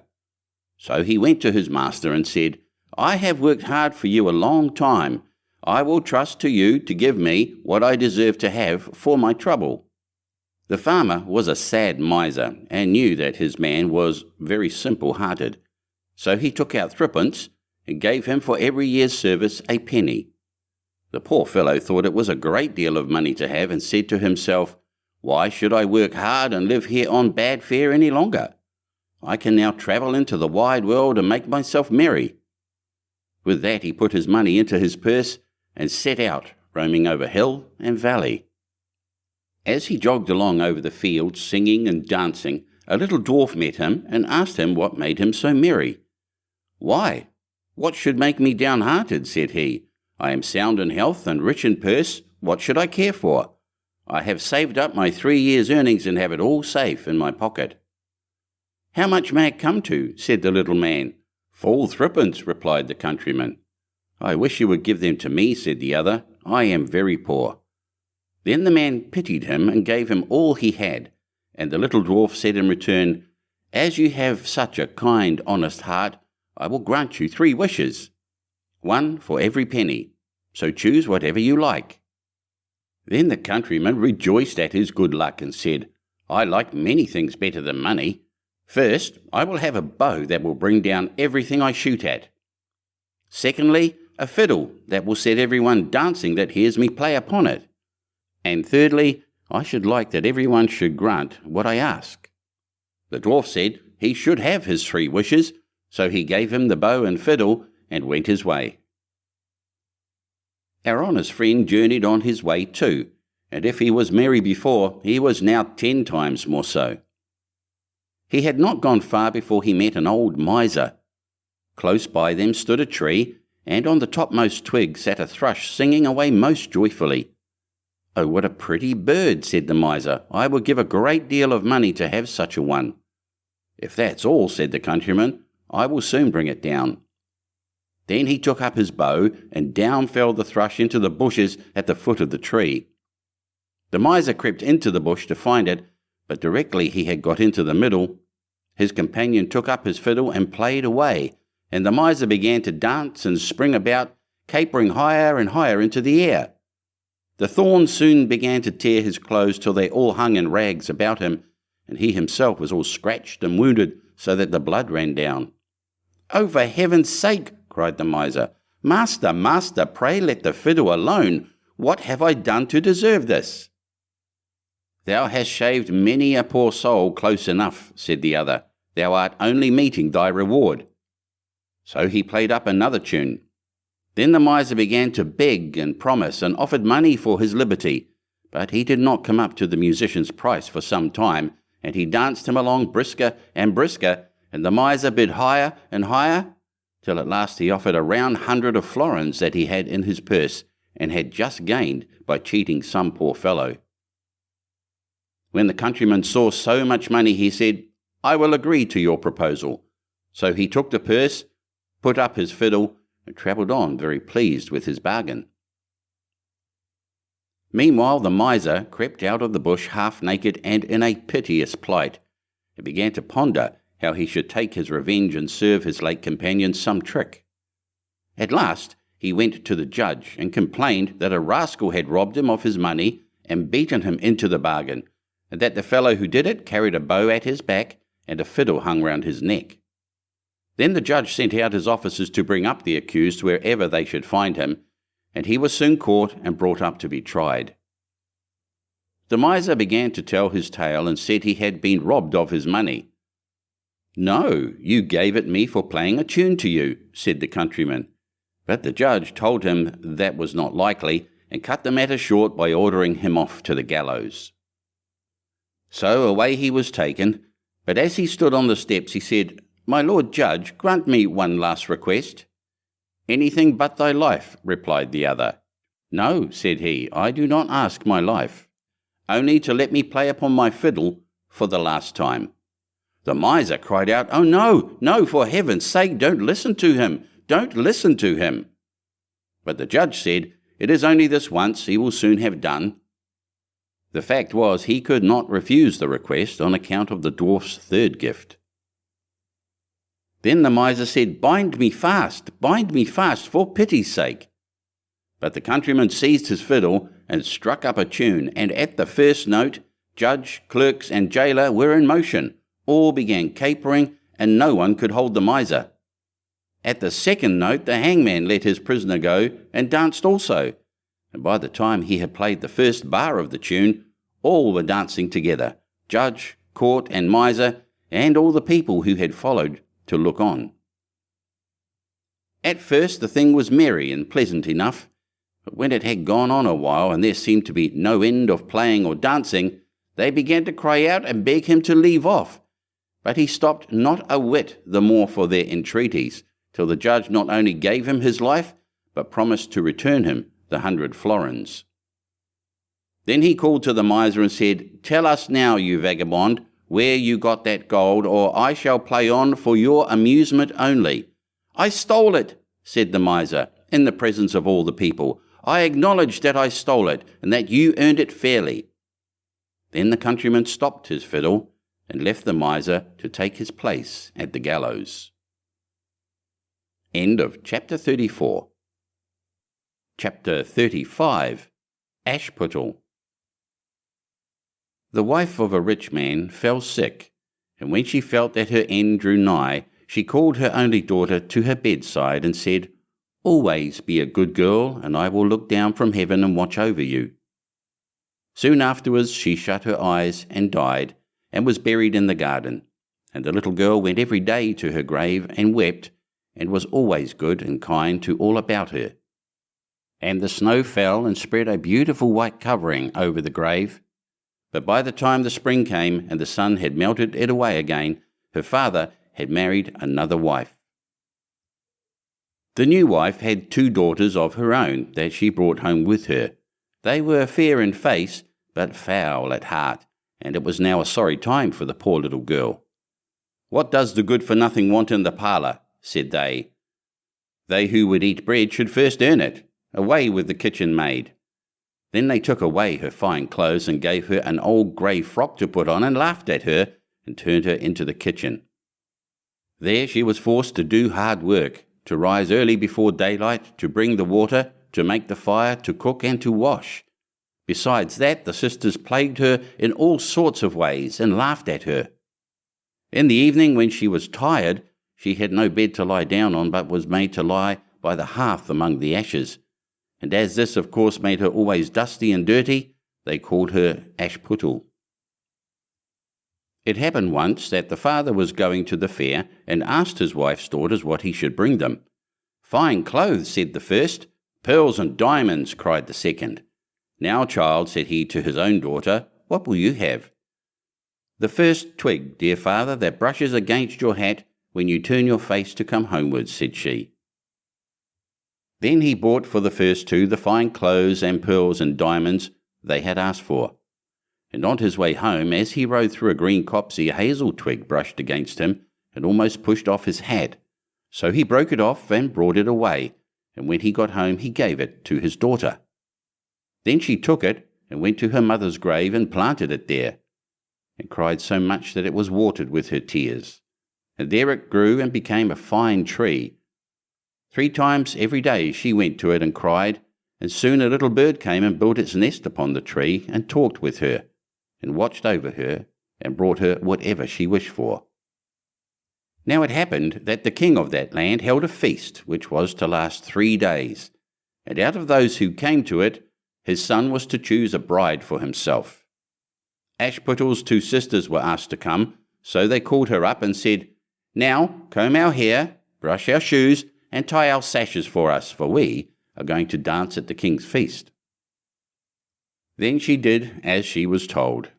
But when all was done, she could not help crying, for she thought to herself she should so have liked to have gone with them to the ball. And at last she begged her mother very hard to let her go. "You, Ashputtel," said she, "you who have nothing to wear, no clothes at all, and who cannot even dance, you want to go to the ball?" And when she kept on begging, she said at last, to get rid of her, "I will throw this dishful of peas into the ash heap, and if in 2 hours' time you have picked them all out, you shall go to the feast too." Then she threw the peas down among the ashes, but the little maiden ran out at the back door into the garden and cried out, "Hither, hither through the sky, turtle doves and linnets fly, blackbird, thrush, and chaffinch gay, hither, hither, haste away. One and all, come help me, quick, haste ye, peck, peck, peck." Then first came 2 white doves flying in at the kitchen window. Next came 2 turtle doves, and after them came all the little birds under heaven, chirping and fluttering in, and they flew down into the ashes. And the little doves stooped their heads down and set to work, pick, pick, pick. And then the others began to pick, pick, pick, and among them all they soon picked out all the good grain and put it into a dish, but left the ashes. Long before the end of the hour, the work was quite done, and all flew out again at the windows. Then Ashputtel brought the dish to her mother, overjoyed at the thought that now she should go to the ball. But the mother said, "No, no, you slut, you have no clothes and cannot dance, you shall not go." And when Ashputtel begged very hard to go, she said, "If you can in 1 hour's time pick 2 of those dishes of peas out of the ashes, you shall go too." And thus she thought she should at least get rid of her. So she shook 2 dishes of peas into the ashes. But the little maiden went out into the garden at the back of the house and cried out as before, "Hither, hither, through the sky, turtle doves and linnets fly, blackbird, thrush, and chaffinch gay, hither, hither, haste away. One and all, come help me, quick, haste ye, pick, pick, pick." Then first came 2 white doves in at the kitchen window. Next came 2 turtle doves, and after them came all the little birds under heaven, chirping and hopping about. And they flew down into the ashes. And the little doves put their heads down and set to work, pick, pick, pick. Then the others began, pick, pick, pick, and they put all the good grain into the dishes and left all the ashes. Before half an hour's time, all was done, and out they flew again. And then Ashputtel took the dishes to her mother, rejoicing to think that she should now go to the ball. But her mother said, "It is all of no use, you cannot go, you have no clothes and cannot dance, and you would only put us to shame." And off she went with her 2 daughters to the ball. Now when all were gone, and nobody left at home, Ashputtel went sorrowfully and sat down under the hazel tree, and cried out, "Shake, shake, hazel tree, gold and silver over me." Then her friend the bird flew out of the tree and brought a gold and silver dress for her, and slippers of spangled silk, and she put them on and followed her sisters to the feast. But they did not know her, and thought it must be some strange princess, she looked so fine and beautiful in her rich clothes, and they never once thought of Ashputtel, taking it for granted that she was safe at home in the dirt. The king's son soon came up to her, and took her by the hand and danced with her, and no one else. And he never left her hand, but when anyone else came to ask her to dance, he said, "This lady is dancing with me." Thus they danced till a late hour of the night, and then she wanted to go home. And the king's son said, "I shall go and take care of you to your home," for he wanted to see where the beautiful maiden lived. But she slipped away from him unawares and ran off towards home. And as the prince followed her, she jumped up into the pigeon house and shut the door. Then he waited till her father came home and told him that the unknown maiden who had been at the feast had hid herself in the pigeon house. But when they had broken open the door, they found no one within. And as they came back into the house, Ashputtel was lying, as she always did, in her dirty frock by the ashes, and her dim little lamp was burning in the chimney. For she had run as quickly as she could through the pigeon house and onto the hazel tree, and had there taken off her beautiful clothes and put them beneath the tree, that the bird might carry them away, and had lain down again amid the ashes in her little grey flock. The next day, when the feast was again held, and her father, mother, and sisters were gone, Ashputtel went to the hazel tree and said, "Shake, shake, hazel tree, gold and silver over me." And the bird came and brought a still finer dress than the one she had worn the day before. And when she came in it to the ball, everyone wondered at her beauty. But the king's son, who was waiting for her, took her by the hand and danced with her. And when anyone asked her to dance, he said, as before, "This lady is dancing with me." When night came, she wanted to go home, and the king's son followed her as before, that he might see into what house she went. But she sprang away from him all at once into the garden behind her father's house. In this garden stood a fine large pear tree, full of ripe fruit. And Ashputtel, not knowing where to hide herself, jumped up into it without being seen. Then the king's son lost sight of her, and could not find out where she was gone, but waited till her father came home and said to him, "The unknown lady who danced with me has slipped away, and I think she must have sprung into the pear tree." The father thought to himself, "Can it be Ashputtel?" So he had an axe brought, and they cut down the tree, but found no one upon it.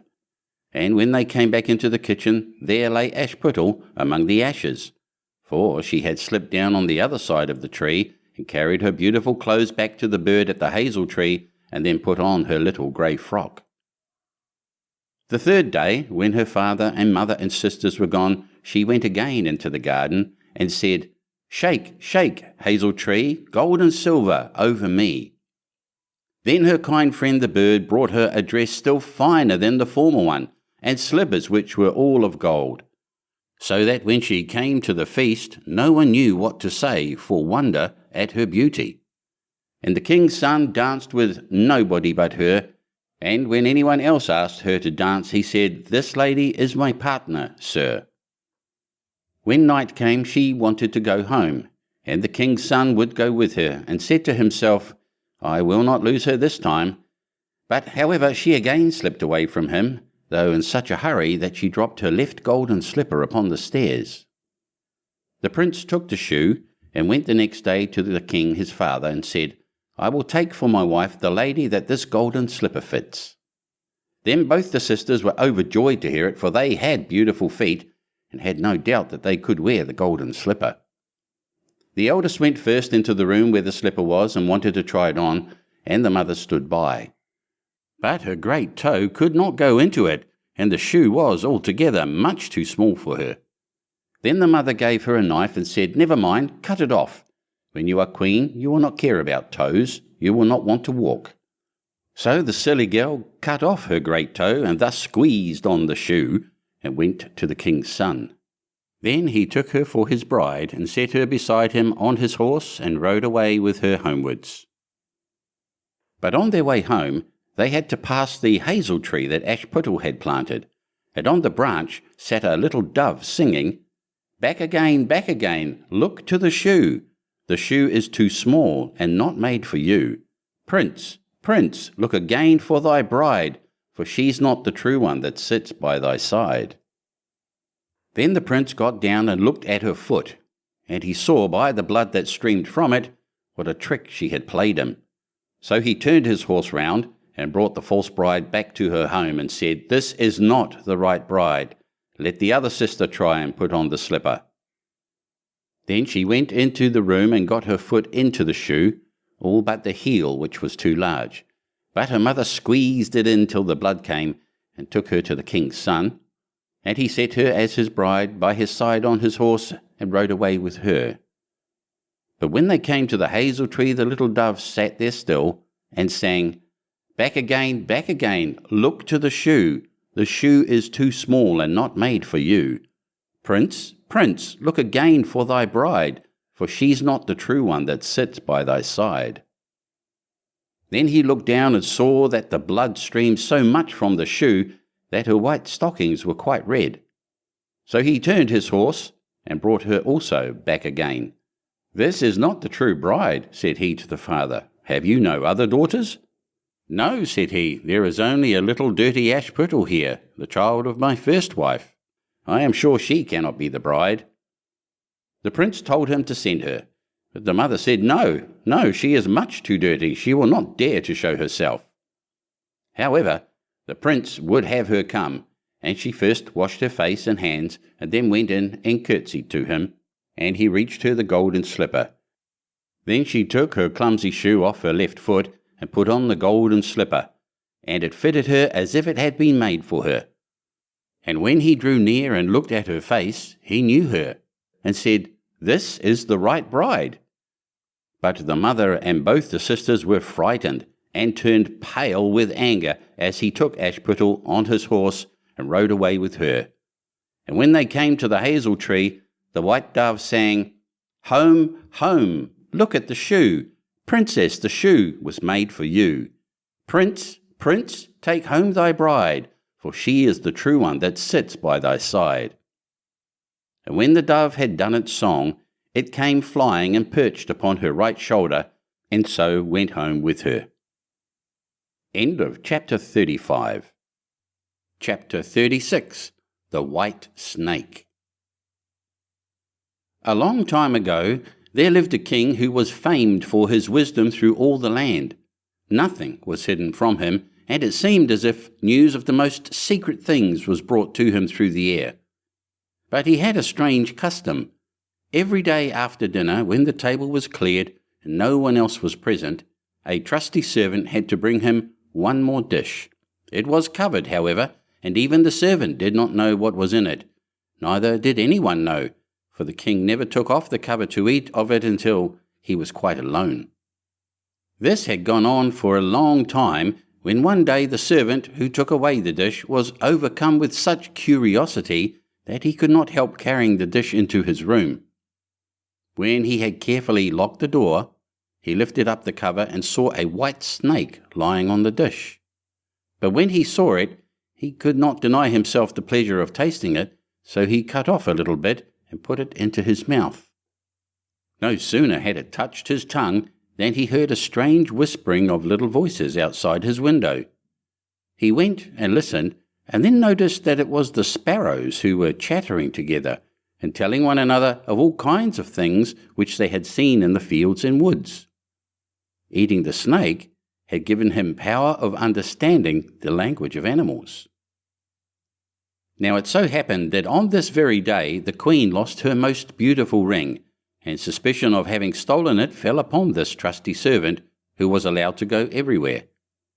The king ordered the man to be brought before him, and threatened with angry words that unless he could before the morrow point out the thief, he himself should be looked upon as guilty and executed. In vain he declared his innocence. He was dismissed with no better answer. In his trouble and fear he went down into the courtyard and took thought how to help himself out of his trouble.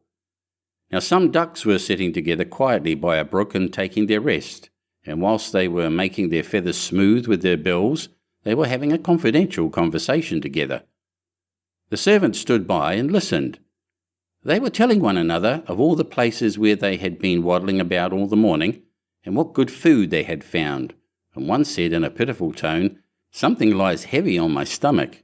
As I was eating in haste, I swallowed a ring which lay under the queen's pillow." The servant at once seized her by the neck, carried her to the kitchen, and said to the cook, "Here is a fine duck. Pray kill her." "Yes," said the cook, and weighed her in his hand. "She has spared no trouble to fatten herself, and has been waiting to be roasted long enough." So he cut off her head, and as she was being dressed for the spit, the queen's ring was found inside her. The servant could now easily prove his innocence, and the king, to make amends for the wrong, allowed him to ask a favour, and promised him the best place in the court that he could wish for. The servant refused everything, and only asked for a horse and some money for travelling, as he had a mind to see the world and go about a little. When his request was granted, he set out on his way, and one day came to a pond where he saw 3 fishes caught in the reeds and gasping for water. Now, though it is said that fishes are dumb, he heard them lamenting that they must perish so miserably, and, as he had a kind heart, he got off his horse and put the 3 prisoners back into the water. They leapt with delight, put out their heads and cried to him, "We will remember you and repay you for saving us." He rode on, and after a while it seemed to him that he heard a voice in the sand at his feet. He listened and heard an ant-king complain, "Why cannot folks with their clumsy beasts keep off our bodies? That stupid horse with his heavy hoofs has been treading down my people without mercy." So he turned on to a side path, and the ant-king cried out to him, "We will remember you. One good turn deserves another." The path led him into a wood, and there he saw 2 old ravens standing by their nest and throwing out their young ones. "Out with you, you idle good-for-nothing creatures," cried they. "We cannot find food for you any longer. You are big enough and can provide for yourselves." But the poor young ravens lay upon the ground, flapping their wings and crying, "Oh, what helpless chicks we are! We must shift for ourselves, and yet we cannot fly. What can we do but lie here and starve?" So the good young fellow alighted and killed his horse with his sword and gave it to them for food. Then they came hopping up to it, satisfied their hunger, and cried, "We will remember you. One good turn deserves another." And now he had to use his own legs, and when he had walked a long way, he came to a large city. There was a great noise and crowd in the streets, and a man rode up on horseback crying aloud, "The king's daughter wants a husband, but whoever seeks her hand must perform a hard task, and if he does not succeed, he will forfeit his life." Many had already made the attempt, but in vain. Nevertheless, when the youth saw the king's daughter, he was so overcome by her great beauty that he forgot all danger, went before the king and declared himself a suitor. So he was led out to the sea, and a gold ring was thrown into it before his eyes. Then the king ordered him to fetch this ring up from the bottom of the sea, and added, "If you come up again without it, you will be thrown in again and again until you perish amid the waves." All the people grieved for the handsome youth. Then they went away, leaving him alone by the sea. He stood on the shore and considered what he should do, when suddenly he saw 3 fishes come swimming towards him, and they were the very fishes whose lives he had saved. The one in the middle held a mussel in its mouth, which it laid on the shore at the youth's feet, and when he had taken it up and opened it, there lay the gold ring in the shell. Full of joy, he took it to the king and expected that he would grant him the promised reward. But when the proud princess perceived that he was not her equal in birth, she scorned him, and required him first to perform another task. She went down into the garden and strewed with her own hands 10 sacks full of millet seed on the grass. Then she said, "Tomorrow morning before sunrise these must be picked up, and not a single grain be wanting." The youth sat down in the garden and considered how it might be possible to perform this task, but he could think of nothing, and there he sat sorrowfully, awaiting the break of day, when he should be led to death. But as soon as the first rays of the sun shone into the garden, he saw all the 10 sacks standing side by side, quite full, and not a single grain was missing. The ant-king had come in the night with thousands and thousands of ants, and the grateful creatures had by great industry picked up all the millet seed and gathered them into the sacks. Presently the king's daughter herself came down into the garden, and was amazed to see that the young man had done the task she had given him. But she could not yet conquer her proud heart, and said, "Although he has performed both the tasks, he shall not be my husband until he had brought me an apple from the tree of life." The youth did not know where the tree of life stood, But he set out, and would have gone on forever, as long as his legs would carry him, though he had no hope of finding it. After he had wandered through 3 kingdoms, he came one evening to a wood, and lay down under a tree to sleep. But he heard a rustling in the branches, and a golden apple fell into his hand. At the same time 3 ravens flew down to him, perched themselves upon his knee, and said, "We are the 3 young ravens whom you saved from starving.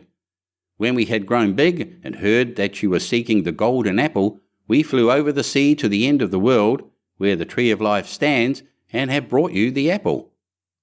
The youth, full of joy, set out homewards and took the golden apple to the king's beautiful daughter, who had now no more excuses left to make. They cut the apple of life in 2 and ate it together, and then her heart became full of love for him, and they lived in undisturbed happiness to a great age. End of Chapter 36. Chapter 37. The Wolf and the 7 Little Kids. There was once upon a time an old goat who had 7 little kids, and loved them with all the love of a mother for her children. One day she wanted to go into the forest and fetch some food, so she called all 7 to her and said, "Dear children, I have to go into the forest. Be on your guard against the wolf. If he comes in, he will devour you all, skin, hair, and everything. The wretch often disguises himself, but you will know him at once by his rough voice and his black feet." The kid said, "Dear mother, we will take good care of ourselves. You may go away without any anxiety." Then the old one bleated and went on her way with an easy mind. It was not long before someone knocked at the house door and called, "Open the door, dear children. Your mother is here, and has brought something back with her for each of you." But the little kids knew that it was the wolf by the rough voice. "We will not open the door," cried they. "You are not our mother. She has a soft, pleasant voice, but your voice is rough. You are the wolf." Then the wolf went away to a shopkeeper and bought himself a great lump of chalk, ate this and made his voice soft with it. Then he came back, knocked at the door of the house and called, "Open the door, dear children. Your mother is here, and has brought something back with her for each of you." But the wolf had laid his black paws against the window, and the children saw them and cried, "We will not open the door. Our mother has not black feet like you. You are the wolf." Then the wolf ran to a baker and said, "I have hurt my feet. Rub some dough over them for me." And when the baker had rubbed his feet over, he ran to the miller and said, "Strew some white meal over my feet for me." The miller thought to himself, "The wolf wants to deceive someone," and refused. But the wolf said, "If you will not do it, I will devour you." Then the miller was afraid and made his paws white for him. Truly, this is the way of mankind. So now the wretch went for the 3rd time to the house door, knocked at it and said, "Open the door for me, children. Your dear little mother has come home and has brought every one of you something back from the forest with her." The little kids cried, "First show us your paws, that we may know if you are our dear little mother." Then he put his paws in through the window, and when the kids saw that they were white, they believed that all he said was true, and opened the door. But who should come in but the wolf? They were terrified and wanted to hide themselves. One sprang under the table, the second into the bed, the third into the stove, the fourth into the kitchen, the 5th into the cupboard, the 6th under the washing bowl, and the 7th into the clock case. But the wolf found them all, and used no great ceremony. One after the other, he swallowed them down his throat. The youngest, who was in the clock case, was the only one he did not find. When the wolf had satisfied his appetite, he took himself off, laid himself down under a tree in the green meadow outside, and began to sleep. Soon afterwards the old goat came home again from the forest. Ah! What a sight she saw there! The house door stood wide open. The table, chairs, and benches were thrown down, the washing bowl lay broken to pieces, and the quilts and pillows were pulled off the bed. She sought her children, but they were nowhere to be found. She called them one after another by name, but no one answered. At last, when she came to the youngest, a soft voice cried, "Dear mother, I am in the clock case." She took the kid out, and it told her that the wolf had come and had eaten all the others. Then you may imagine how she wept over her poor children. At length, in her grief, she went out, and the youngest kid ran with her. When they came to the meadow, there lay the wolf by the tree and snored so loud that the branches shook. She looked at him on every side and saw that something was moving and struggling in his gorged belly. "Ah, heavens!" she said. "Is it possible that my poor children whom he has swallowed down for his supper can be still alive?" Then the kid had to run home and fetch scissors and a needle and thread, and the goat cut open the monster's stomach, and hardly had she made one cut than one little kid thrust its head out, and when she had cut farther, all 6 sprang out, one after another, and were all still alive, and had suffered no injury whatever, for in his greediness the monster had swallowed them down whole. What rejoicing there was! They embraced their dear mother and jumped like a tailor at his wedding. The mother, however, said, "Now go and look for some big stones, and we will fill the wicked beast's stomach with them while he is still asleep." Then the 7 kids dragged the stones thither with all speed, and put as many of them into his stomach as they could get in, and the mother sewed him up again in the greatest haste, so that he was not aware of anything, and never once stirred. When the wolf at length had had his fill of sleep, he got on his legs, and as the stones in his stomach made him very thirsty, he wanted to go to a well to drink. But when he began to walk and to move about, the stones in his stomach knocked against each other and rattled.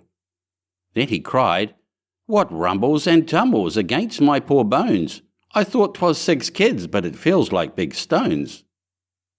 And when he got to the well and stooped over the water to drink, the heavy stones made him fall in, and he drowned miserably. When the 7 kids saw that, they came running to the spot and cried aloud, "The wolf is dead! The wolf is dead!" and danced for joy round about the well with their mother.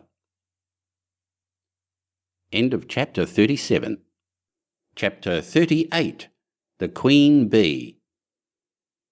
2 kings' sons, once upon a time, went into the world to seek their fortunes, but they soon fell into a wasteful, foolish way of living, so that they could not return home again.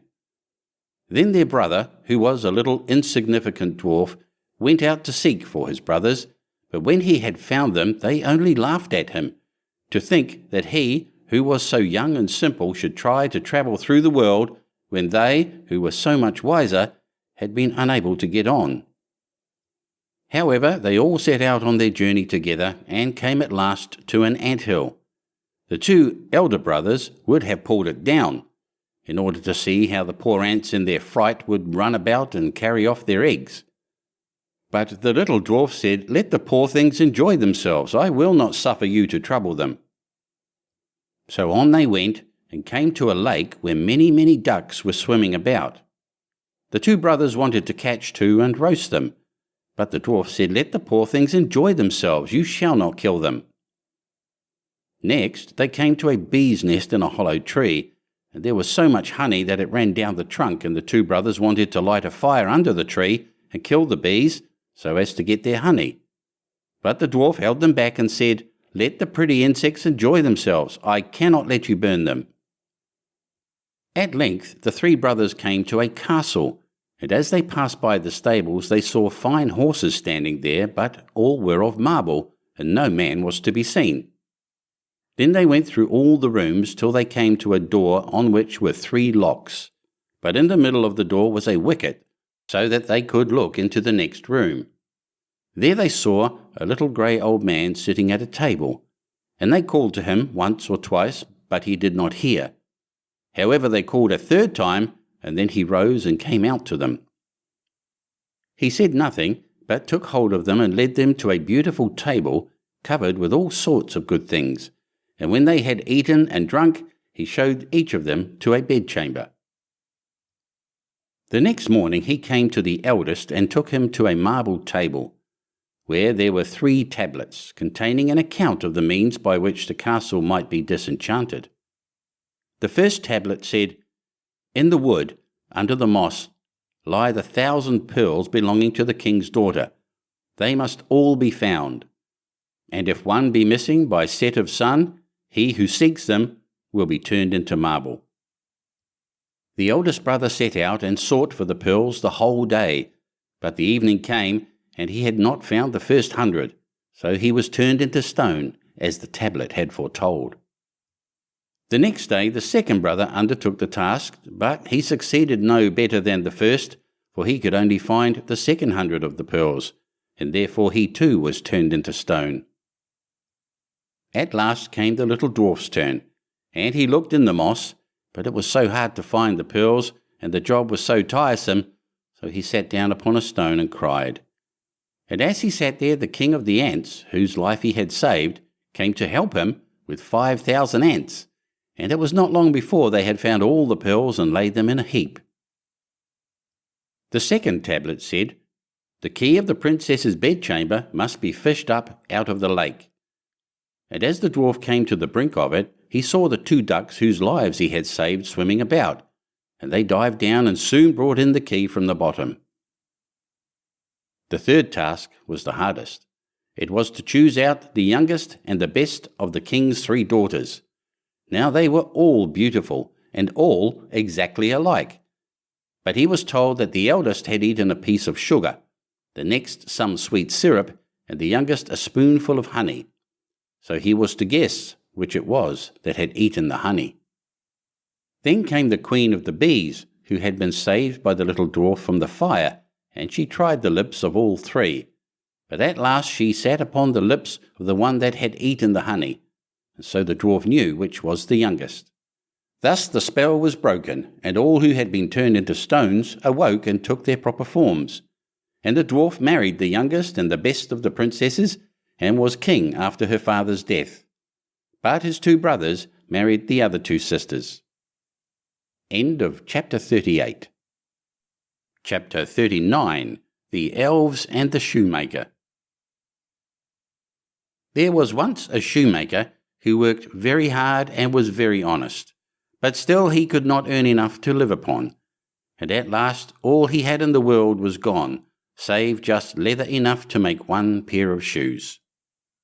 Then he cut his leather out, all ready to make up the next day, meaning to rise early in the morning to his work. His conscience was clear and his heart light amidst all his troubles, so he went peaceably to bed, left all his cares to heaven, and soon fell asleep. In the morning after he had said his prayers, he set himself down to his work, when to his great wonder there stood the shoes all ready made, upon the table. The good man knew not what to say or think at such an odd thing happening. He looked at the workmanship. There was not 1 false stitch in the whole job. All was so neat and true that it was quite a masterpiece. The same day a customer came in, and the shoes suited him so well that he willingly paid a price higher than usual for them, and the poor shoemaker with the money bought leather enough to make 2 pairs more. In the evening he cut out the work and went to bed early, that he might get up and begin betimes next day. But he was saved all the trouble, for when he got up in the morning the work was done ready to his hand. Soon in came buyers who paid him handsomely for his goods, so that he bought leather enough for 4 pair more. He cut out the work again overnight, and found it done in the morning as before, and so it went on for some time. What was got ready in the evening was always done by daybreak, and the good man soon became thriving and well off again. One evening, about Christmas time, as he and his wife were sitting over the fire chatting together, he said to her, "I should like to sit up and watch tonight, that we may see who it is that comes and does my work for me." The wife liked the thought, so they left the light burning and hid themselves in a corner of the room, behind a curtain that was hung up there, and watched what would happen. As soon as it was midnight, there came in 2 little naked dwarfs, and they sat themselves upon the shoemaker's bench, took up all the work that was cut out, and began to ply with their little fingers, stitching and wrapping and tapping away at such a rate that the shoemaker was all wonder, and could not take his eyes off them. And on they went till the job was quite done, and the shoes stood ready for use upon the table. This was long before daybreak, and then they bustled away as quick as lightning. The next day the wife said to the shoemaker, "These little wights have made us rich, and we ought to be thankful to them, and do them a good turn if we can. I am quite sorry to see them run about as they do, and indeed it is not very decent, for they have nothing upon their backs to keep off the cold. I'll tell you what, I will make each of them a shirt, and a coat and waistcoat, and a pair of pantaloons into the bargain, and do you make each of them a little pair of shoes." The thought pleased the good cobbler very much, and one evening, when all the things were ready, they laid them on the table instead of the work that they used to cut out, and then went and hid themselves to watch what the little elves would do. About midnight in they came, dancing and skipping, hopped round the room, and then went to sit down to their work as usual. But when they saw the clothes lying for them, they laughed and chuckled and seemed mightily delighted. Then they dressed themselves in the twinkling of an eye, and danced and capered and sprang about as merry as could be, till at last they danced out at the door and away over the green. The good couple saw them no more, but everything went well with them from that time forward, as long as they lived. End of chapter 39. Chapter 40. The Juniper-Tree. Long, long ago, some 2,000 years or so, there lived a rich man with a good and beautiful wife. They loved each other dearly, but sorrowed much that they had no children. So greatly did they desire to have one, that the wife prayed for it day and night, but still they remained childless. In front of the house there was a court in which grew a juniper-tree. One winter's day the wife stood under the tree to peel some apples, and as she was peeling them, she cut her finger, and the blood fell on the snow. "Ah," sighed the woman heavily, "if I had but a child as red as blood and as white as snow." And as she spoke the words, her heart grew light within her, and it seemed to her that her wish was granted, and she returned to the house feeling glad and comforted. A month passed, and the snow had all disappeared. Then another month went by, and all the earth was green. So the months followed one another, and first the trees budded in the woods, and soon the green branches grew thickly intertwined, and then the blossoms began to fall. Once again the wife stood under the juniper-tree, and it was so full of sweet scent that her heart leaped for joy, and she was so overcome with her happiness that she fell on her knees. Presently the fruit became round and firm, and she was glad and at peace. But when they were fully ripe, she picked the berries and ate eagerly of them. And then she grew sad and ill. A little while later she called her husband and said to him, weeping, "If I die, bury me under the juniper-tree." Then she felt comforted and happy again, and before another month had passed she had a little child. And when she saw that it was as white as snow and as red as blood, her joy was so great that she died. Her husband buried her under the juniper-tree and wept bitterly for her. By degrees, however, his sorrow grew less, and although at times he still grieved over his loss, he was able to go about as usual, and later on he married again. He now had a little daughter born to him. The child of his first wife was a boy, who was as red as blood and as white as snow. The mother loved her daughter very much, and when she looked at her and then looked at the boy, it pierced her heart to think that he would always stand in the way of her own child, and she was continually thinking how she could get the whole of the property for her. This evil thought took possession of her more and more, and made her behave very unkindly to the boy.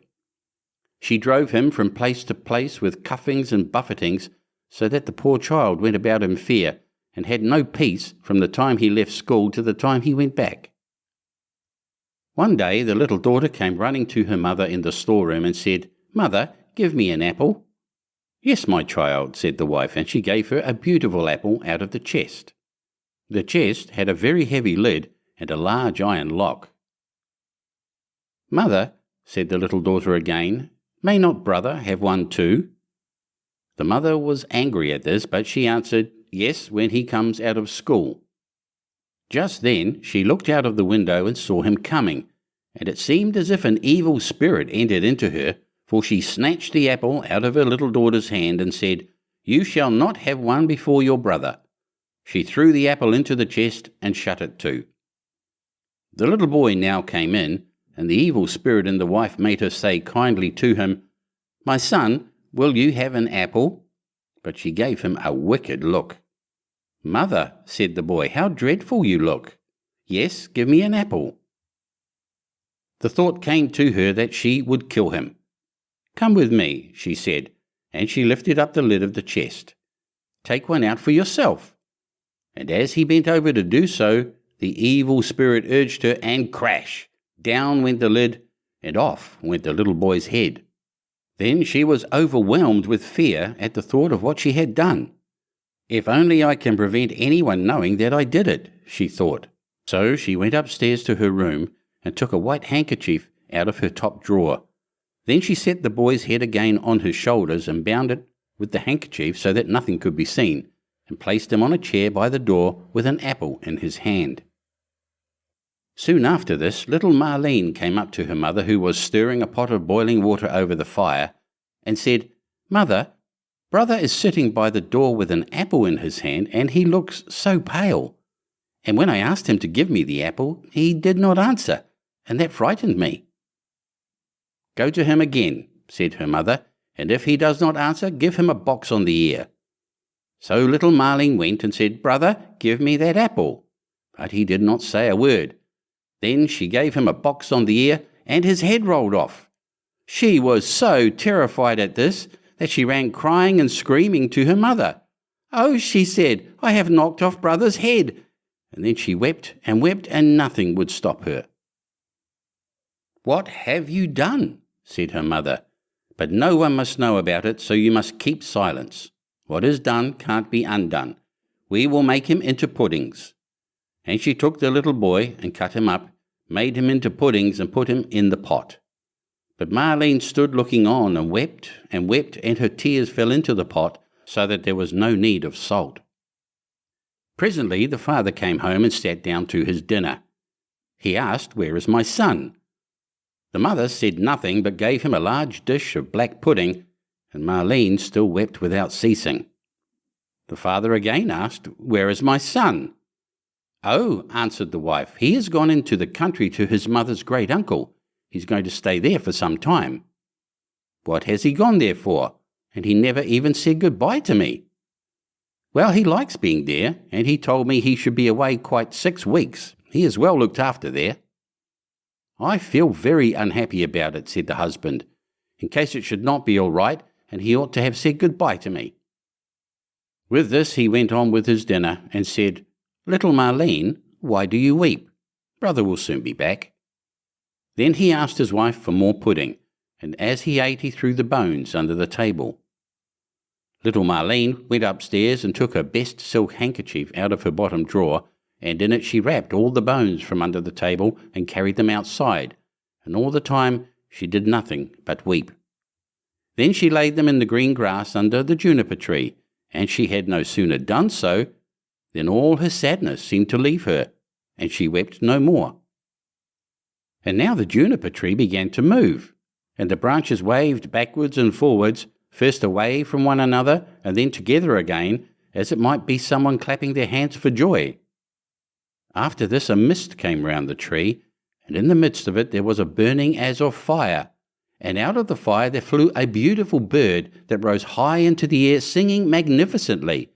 And when it could no more be seen, the juniper-tree stood there as before, and the silk handkerchief and the bones were gone. Little Marlene now felt as light-hearted and happy as if her brother was still alive, and she went back to the house and sat down cheerfully to the table and ate. The bird flew away and alighted on the house of a goldsmith and began to sing, "My mother killed her little son, my father grieved when I was gone, my sister loved me best of all. She laid her kerchief over me and took my bones that they might lie underneath the juniper-tree. Coo-wit, coo-wit, what a beautiful bird am I." The goldsmith was in his workshop making a gold chain when he heard the song of the bird on his roof. He thought it so beautiful that he got up and ran out, and as he crossed the threshold he lost one of his slippers, But he ran on into the middle of the street with a slipper on one foot and a sock on the other. He still had on his apron and still held the gold chain and the pincers in his hands. And so he stood gazing up at the bird while the sun came shining brightly down on the street. "Bird," he said, "how beautifully you sing! Sing me that song again." "Nay," said the bird, "I do not sing twice for nothing. Give that gold chain, and I will sing it you again." "Here is the chain, take it," said the goldsmith, "only sing me that again." The bird flew down and took the gold chain in his right claw, and then he alighted again in front of the goldsmith and sang, "My mother killed her little son, my father grieved when I was gone, my sister loved me best of all.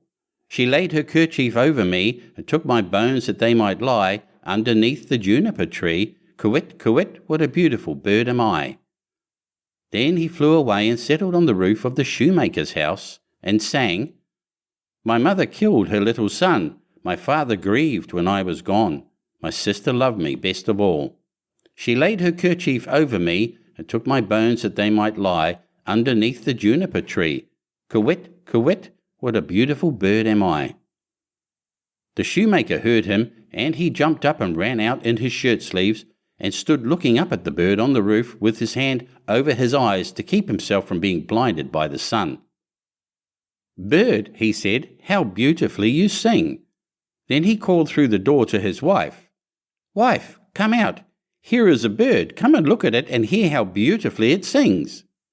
Then he called his daughter and the children, then the apprentices, girls and boys, and they all ran up the street to look at the bird and saw how splendid it was with its red and green feathers, and its neck like burnished gold, and eyes like two bright stars in its head.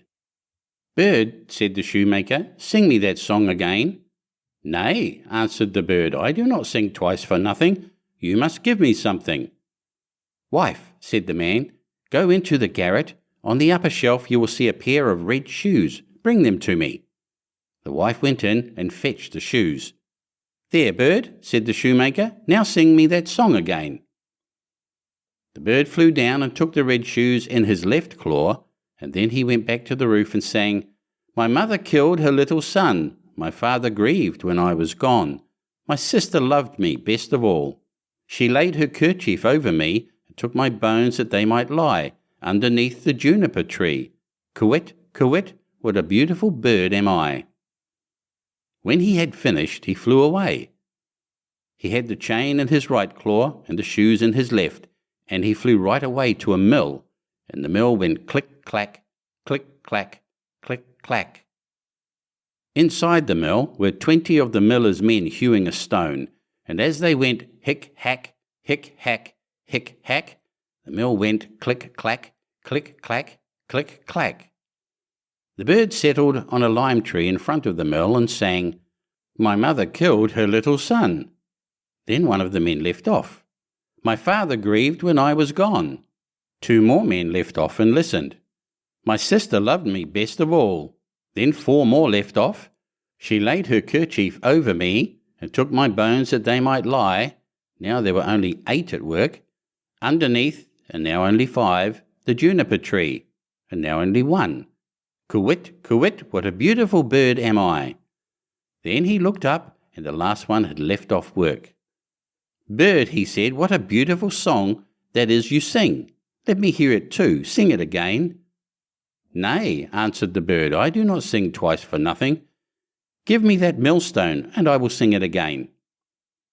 "If it belonged to me alone," said the man, "you should have it." "Yes, yes," said the others, "if he will sing again, he can have it." The bird came down, and all the 20 millers set to and lifted up the stone with a beam. Then the bird put his head through the hole and took the stone round his neck like a collar, and flew back with it to the tree and sang, "My mother killed her little son, my father grieved when I was gone, my sister loved me best of all. She laid her kerchief over me and took my bones that they might lie underneath the juniper-tree. Quit, quit, what a beautiful bird am I." And when he had finished his song, he spread his wings, and with the chain in his right claw, the shoes in his left, and the millstone round his neck, he flew right away to his father's house. The father, the mother, and little Marlene were having their dinner. "How light-hearted I feel," said the father, "so pleased and cheerful." "And I," said the mother, "I feel so uneasy, as if a heavy thunderstorm were coming." But little Marlene sat and wept and wept. Then the bird came flying towards the house and settled on the roof. "I do feel so happy," said the father, "and how beautifully the sun shines. I feel just as if I were going to see an old friend again." "Ah," said the wife, "and I am so full of distress and uneasiness that my teeth chatter, and I feel as if there were a fire in my veins," and she tore open her dress. And all the while little Marlene sat in the corner and wept, and the plate on her knees was wet with her tears. The bird now flew to the juniper-tree and began singing, "My mother killed her little son." The mother shut her eyes and her ears that she might see and hear nothing, but there was a roaring sound in her ears like that of a violent storm, and in her eyes a burning and flashing like lightning. "My father grieved when I was gone." "Look, mother," said the man, "at the beautiful bird that is singing so magnificently, and how warm and bright the sun is, and what a delicious scent of spice in the air. My sister loved me best of all." Then little Marlene laid her head down on her knees and sobbed. "I must go outside and see the bird nearer," said the man. "Ah, do not go," cried the wife. "I feel as if the whole house were in flames." But the man went out and looked at the bird. "She laid her kerchief over me, and took my bones that there might lie underneath the juniper-tree. Kywitt, kywitt, what a beautiful bird am I."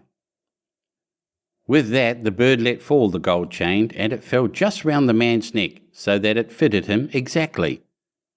He went inside and said, "See what a splendid bird that is. He has given me this beautiful gold chain, and looks so beautiful himself." But the wife was in such fear and trouble that she fell on the floor, and her cap fell from her head. Then the bird began again, "My mother killed her little son." "Ah me," cried the wife, "if I were but 1,000 feet beneath the earth, that I might not hear that song. My father grieved when I was gone." Then the woman fell down again as if dead. "My sister loved me best of all." "Well," said little Marlene, "I will go out too and see if the bird will give me anything." So she went out. She laid her kerchief over me, and took my bones that they might lie, and he threw down the shoes to her. Underneath the juniper-tree, kywitt, kywitt, what a beautiful bird am I. And now she felt quite happy and light-hearted. She put on the shoes and danced and jumped about in them. "I was so miserable," she said, "when I came out, but that has all passed away. That is indeed a splendid bird, and he has given me a pair of red shoes." The wife sprang up with her hair standing out from her head like flames of fire. "Then I will go out too," she said, "and see if it will lighten my misery, for I feel as if the world were coming to an end." But as she crossed the threshold, crash! The bird threw the millstone down on her head, and she was crushed to death. The father and little Marlene heard the sound and ran out, but they only saw mist and flame and fire rising from the spot. And when these had passed, there stood the little brother, and he took the father and little Marlene by the hand. Then they all three rejoiced, and went inside together and sat down to their dinners and ate. End of Chapter 40. Chapter 41. The Turnip. There were 2 brothers who were both soldiers. The one was rich, and the other poor. The poor man thought he would try to better himself, so, pulling off his red coat, he became a gardener, and dug his ground well and sowed turnips. When the seed came up, there was one plant bigger than all the rest, and it kept getting larger and larger, and seemed as if it would never cease growing, so that it might have been called the Prince of Turnips, for there never was such a one seen before, and never will again. At last it was so big that it filled a cart, and 2 oxen could hardly draw it. And the gardener knew not what in the world to do with it, nor whether it would be a blessing or a curse to him. One day he said to himself, "What shall I do with it? If I sell it, it will bring no more than another, and for eating the little turnips are better than this. The best thing perhaps is to carry it and give it to the king as a mark of respect." Then he yoked his oxen and drew the turnip to the cord and gave it to the king. "What a wonderful thing," said the king. "I have seen many strange things, but such a monster as this I never saw. Where did you get the seed? Or is it only your good luck? If so, you are a true child of fortune." "Ah, no," answered the gardener, "I am no child of fortune. I am a poor soldier, who never could get enough to live upon, so I laid aside my red coat and set to work tilling the ground. I have a brother who is rich, and your majesty knows him well, and all the world knows him. But because I am poor, everybody forgets me." The king then took pity on him and said, "You shall be poor no longer. I will give you so much that you shall be even richer than your brother." Then he gave him gold and lands and flocks, and made him so rich that his brother's fortune could not at all be compared with his. When the brother heard all of this, and how a turnip had made the gardener so rich, he envied him sorely, and bethought himself how he could contrive to get the same good fortune for himself. However, he determined to manage more cleverly than his brother, and got together a rich present of gold and fine horses for the king, and thought he must have a much larger gift in return, for if his brother had received so much for only a turnip, what must his present be worth? The king took the gift very graciously, and said he knew not what to give in return more valuable and wonderful than the great turnip. So the soldier was forced to put it into a cart and drag it home with him. When he reached home, he knew not upon whom to vent his rage and spite, and at length wicked thoughts came into his head, and he resolved to kill his brother. So he hired some villains to murder him, and having shown them where to lie in ambush, he went to his brother and said, "Dear brother, I have found a hidden treasure. Let us go and dig it up and share it between us." The other had no suspicions of his roguery, so they went out together, and as they were travelling along, the murderers rushed out upon him, bound him, and were going to hang him on a tree. But whilst they were getting all ready, they heard the trampling of a horse at a distance, which so frightened them that they pushed their prisoner neck and shoulders together into a sack and swung him up by a cord to the tree, where they left him dangling and ran away. Meantime he worked and worked away till he made a hole large enough to put out his head. When the horseman came up, he proved to be a student, a merry fellow, who was journeying along on his nag and singing as he went. As soon as the man in the sack saw him passing under the tree, he cried out, good morning to thee, my friend." The student looked about everywhere, and seeing no one, and not knowing where the voice came from, cried out, "Who calls me?" Then the man in the tree answered, "Lift up thine eyes, for behold, here I sit in the sack of wisdom. Here have I, in a short time, learned great and wondrous things. Compared to this seed, all the learning of the schools is an empty air. A little longer, and I shall know all that man can know, and shall come forth wiser than the wisest of mankind. Here I discern the signs and motions of the heavens and the stars, the laws that control the winds, the number of the sands on the seashore, the healing of the sick, the virtues of all simples, of birds and of precious stones. Wert thou but once here, my friend, thou wouldst feel and own the power of knowledge." The student listened to all this and wondered much, and at last he said, "Blessed be the day and hour when I found you. Cannot you contrive to let me into the sack for a little while?" Then the other answered, as if very unwillingly, "A little space I may allow thee to sit here, if thou wilt reward me well, and entreat me kindly. But thou must tarry yet an hour below, till I have learnt some little matters that are yet unknown to me." So the student sat himself down and waited a while, but the time hung heavy upon him, and he begged earnestly that he might ascend forthwith, for his thirst for knowledge was great. Then the other pretended to give way, and said, "Thou must let the sack of wisdom descend by untying yonder cord, and then thou shalt enter." So the student let him down, opened the sack, and set him free.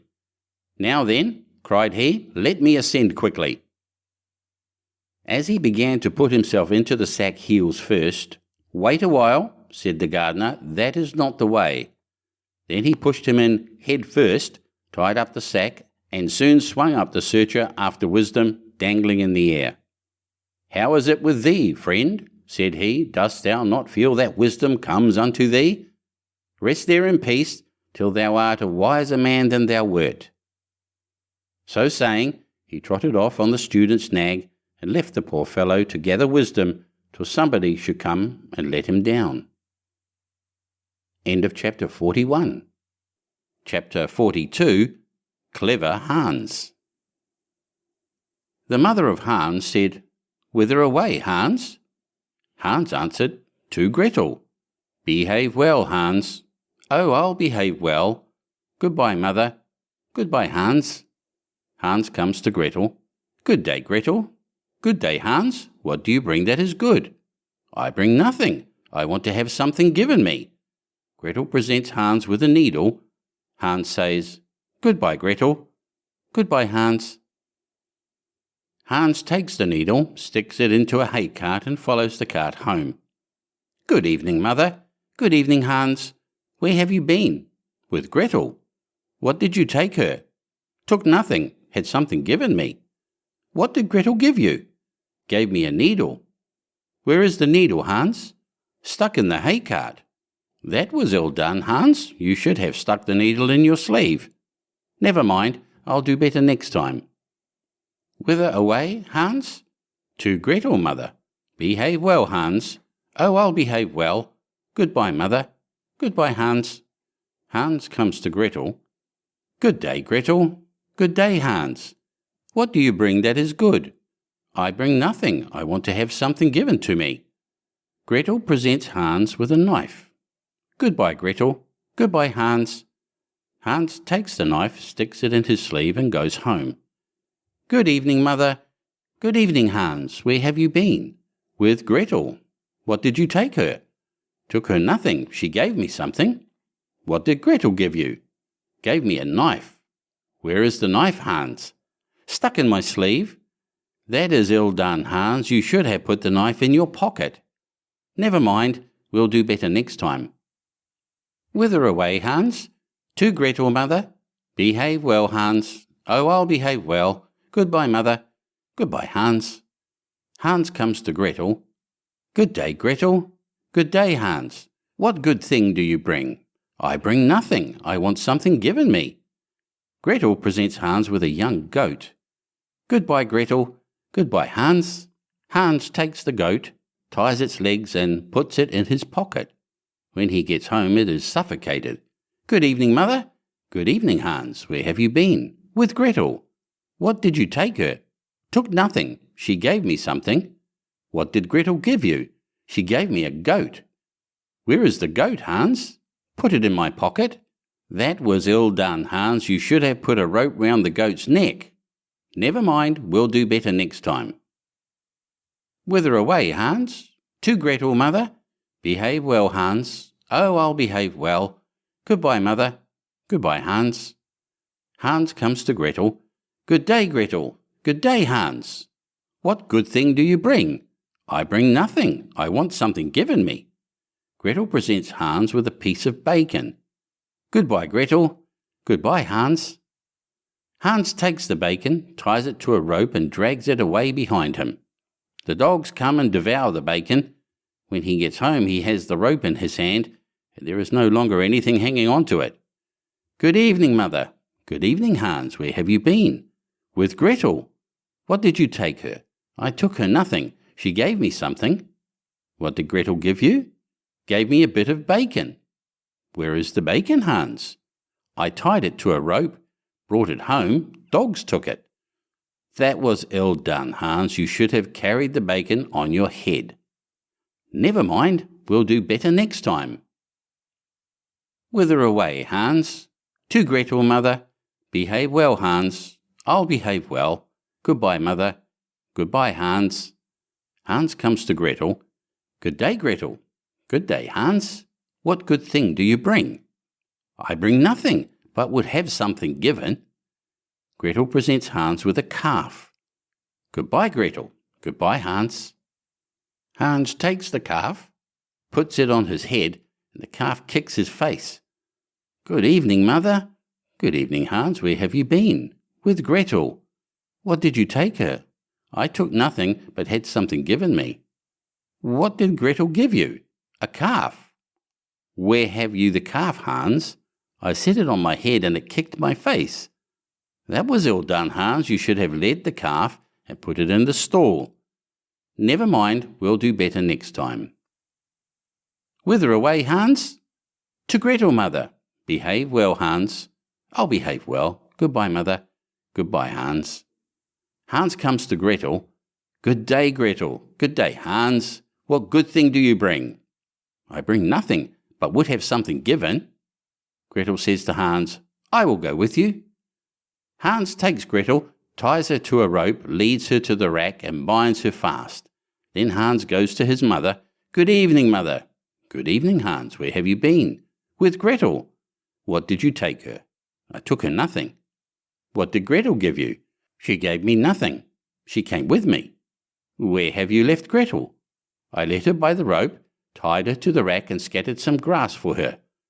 "That was ill done, Hans. You should have cast friendly eyes on her." "Never mind, we'll do better." Hans went into the stable, cut out all the calves' and sheep's eyes, and threw them in Gretel's face. Then Gretel became angry, tore herself loose, and ran away, and was no longer the bride of Hans. End of chapter 42. Chapter 43. The Three Languages. An aged count once lived in Switzerland, who had an only son, but he was stupid and could learn nothing. Then said the father, "Hark you, my son, try as I will, I can get nothing into your head. You must go from hence. I will give you into the care of a celebrated master, who shall see what he can do with you." The youth was sent into a strange town, and remained a whole year with the master. At the end of this time he came home again, and his father asked, "Now, my son, what have you learnt?" "Father, I have learnt what the dogs say when they bark." "Lord have mercy on us," cried the father. "Is that all you have learnt? I will send you into another town to another master." The youth was taken thither, and stayed a year with this master likewise. When he came back, the father asked again, "My son, what have you learnt?" He answered, "Father, I have learnt what the birds say." Then the father fell into a rage and said, "Oh, you lost man! You have spent the precious time and learnt nothing. Are you not ashamed to appear before my eyes? I will send you to a third master, but if you learn nothing this time also, I will no longer be your father." The youth remained a whole year with the third master also, and when he came home again and his father inquired, "My son, what have you learnt?" he answered, "Dear father, I have this year learnt what the frogs croak." Then the father fell into the most furious anger, sprang up, called his people thither, and said, "This man is no longer my son. I drive him forth, and command you to take him out into the forest and kill him." They took him forth, but when they should have killed him, they could not do it for pity and let him go. And they cut the eyes and tongue out of a deer, that they might carry them to the old man as a token. The youth wandered on, and after some time came to a fortress where he begged for a night's lodging. "Yes," said the lord of the castle, "if you will pass the night down there in the old tower, go thither.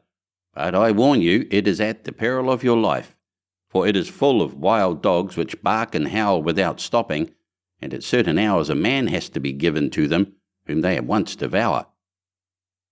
The whole district was in sorrow and dismay because of them, and yet no one could do anything to stop this. The youth, however, was without fear, and said, "Just let me go down to the barking dogs, and give me something that I can throw to them, that they will do nothing to harm me." As he himself would have it so, they gave him some food for the wild animals, and led him down to the tower.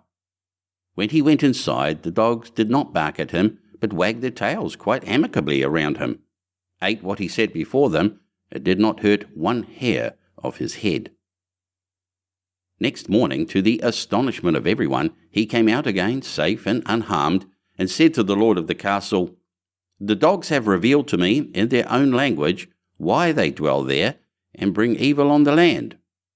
They are bewitched and are obliged to watch over a great treasure which is below in the tower, and they can have no rest until it is taken away. And I have likewise learnt from their discourse how that is to be done." Then all who heard this rejoiced, and the lord of the castle said he would adopt him as a son if he accomplished it successfully. He went down again, and as he knew what he had to do, he did it thoroughly, and brought a chest full of gold out with him. The howling of the wild dogs was henceforth heard no more. They had disappeared, and the country was freed from the trouble. After some time, he took it in his head that he would travel to Rome. On the way, he passed by a marsh in which a number of frogs were sitting, croaking. He listened to them, and when he became aware of what they were saying, he grew very thoughtful and sad. At last he arrived in Rome, where the Pope had just died, and there was great doubt among the cardinals as to whom they should appoint as his successor. They at length agreed that the person should be chosen as Pope who should be distinguished by some divine and miraculous token. And just as that was decided on, the young count entered into the church, and suddenly 2 snow-white doves flew on his shoulders and remained sitting there. The ecclesiastics recognized therein the token from above, and asked him on the spot if he would be Pope. He was undecided and knew not if he were worthy of this, but the doves counselled him to do it, and at length he said yes. Then was he anointed and consecrated, and thus was fulfilled what he had heard from the frogs on his way, which had so affected him that he was to be His Holiness the Pope. Then he had to sing a mass and did not know one word of it, but the 2 doves sat continually on his shoulders and said it all in his ear. End of chapter 43. Chapter 44. The Fox and the Cat. It happened that the cat met the fox in a forest, and as she thought to herself, "He is clever and full of experience and much esteemed in the world," she spoke to him in a friendly way. "Good day, dear Mr. Fox, how are you? How is all with you? How are you getting on in these hard times?" The fox, full of all kinds of arrogance, looked at the cat from head to foot, and for a long time did not know whether he would give an answer or not. At last he said, "Oh, you wretched beard cleaner, you piebald fool, you hungry mouse hunter, what can you be thinking of? Have you the cheek to ask how I am getting on? What have you learnt? How many arts do you understand?" "I understand but one," replied the cat modestly. "What art is that?" asked the fox. "When the hounds are following me, I can spring into a tree and save myself." "Is that all?" said the fox. "I am master of 100 arts, and have into the bargain a sack full of cunning." "You make me sorry for you. Come with me. I will teach you how people get away from the hounds." Just then came a hunter with 4 dogs. The cat sprang nimbly up a tree and sat down at the top of it, where the branches and foliage quite concealed her.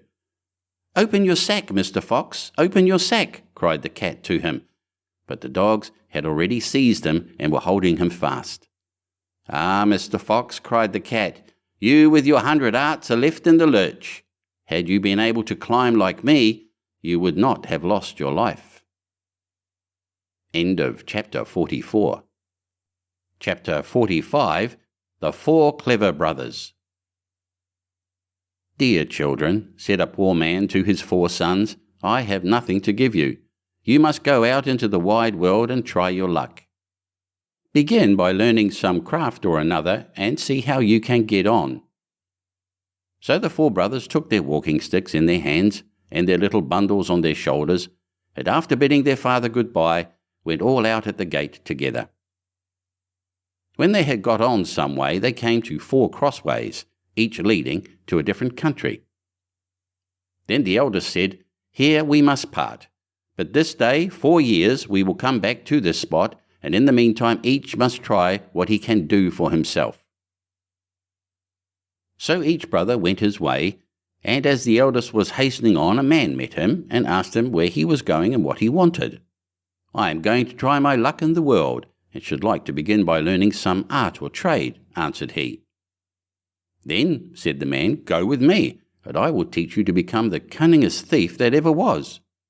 "No," said the other, "that is not an honest calling, and what can one look to earn by it in the end but the gallows?" "Oh," said the man, "you need not fear the gallows, for I will only teach you to steal what will be fair game.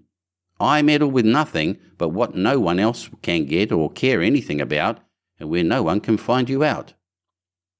So the man agreed to follow his trade, and he soon showed himself so clever that nothing could escape him that he had once set his mind upon. The second brother also met a man who, when he found out what he was setting out upon, asked him what craft he meant to follow. "I do not know yet," said he. "Then come with me and be a stargazer.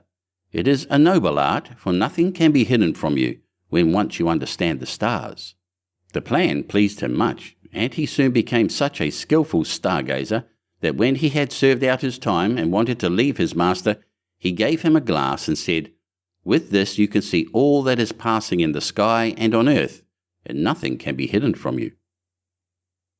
The third brother met a huntsman, who took him with him and taught him so well all that belonged to hunting, that he became very clever in the craft of the woods, and when he left his master he gave him a bow and said, "Whatever you shoot at with this bow, you will be sure to hit." The youngest brother likewise met a man who asked him what he wished to do. "Would not you like," said he, "to be a tailor?" "Oh no," said the young man, "sitting cross-legged from morning to night, working backwards and forwards with a needle and goose will never suit me." "Oh," answered the man, "that is not my sort of tailoring.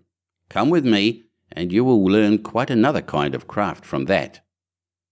Not knowing what better to do, he came into the plan, and learnt tailoring from the beginning. And when he left his master, he gave him a needle and said, "You can sew anything with this, be it as soft as an egg or as hard as steel, and the joint will be so fine that no seam will be seen."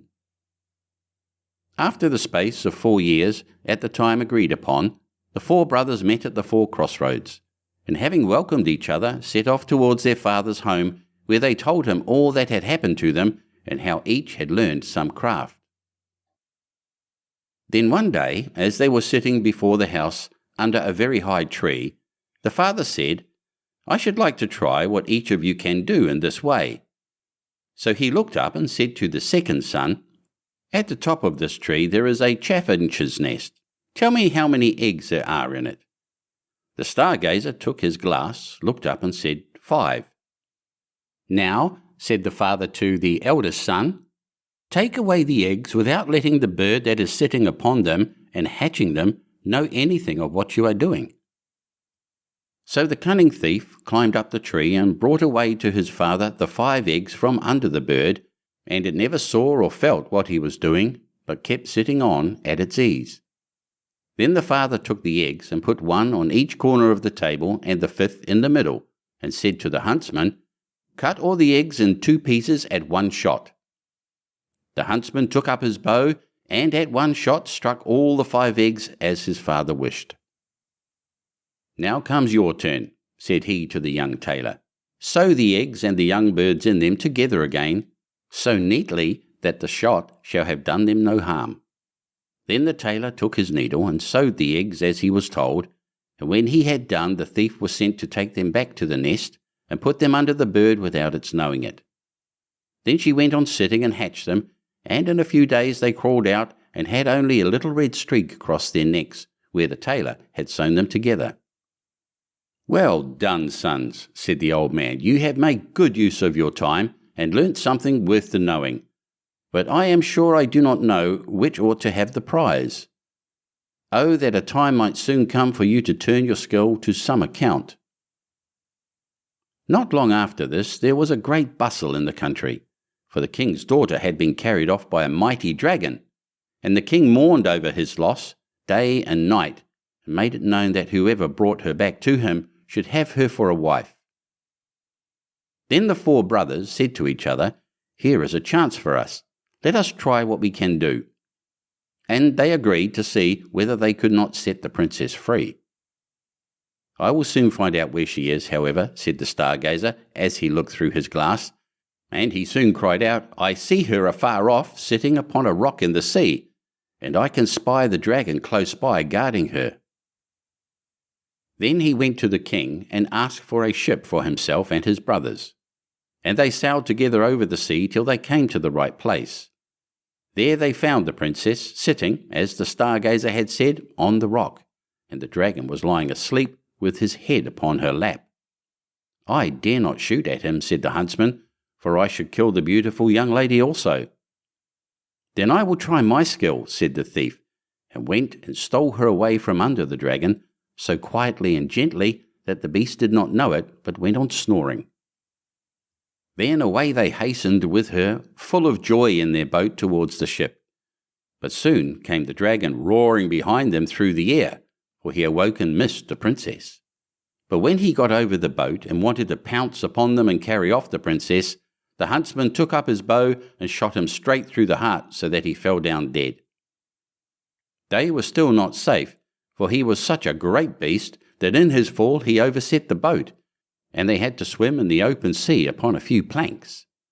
So the tailor took his needle, and with a few large stitches put some of the planks together, and he sat down upon these and sailed about and gathered up all pieces of the boat, and then tacked them together so quickly that the boat was soon ready, and they then reached the ship and got home safe. When they had brought home the princess to her father, there was great rejoicing, and he said to the 4 brothers, "One of you shall marry her, but you must settle amongst yourselves which it is to be." Then there arose a quarrel between them, and the stargazer said, "If I had not found the princess out, all your skill would have been of no use, therefore she ought to be mine." "Your seeing her would have been of no use," said the thief, "if I had not taken her away from the dragon, therefore she ought to be mine." "No, she is mine," said the huntsman, "for if I had not killed the dragon, he would after all have torn you and the princess into pieces." "And if I had not sewn the boat together again," said the tailor, "you would all have been drowned. Therefore she is mine."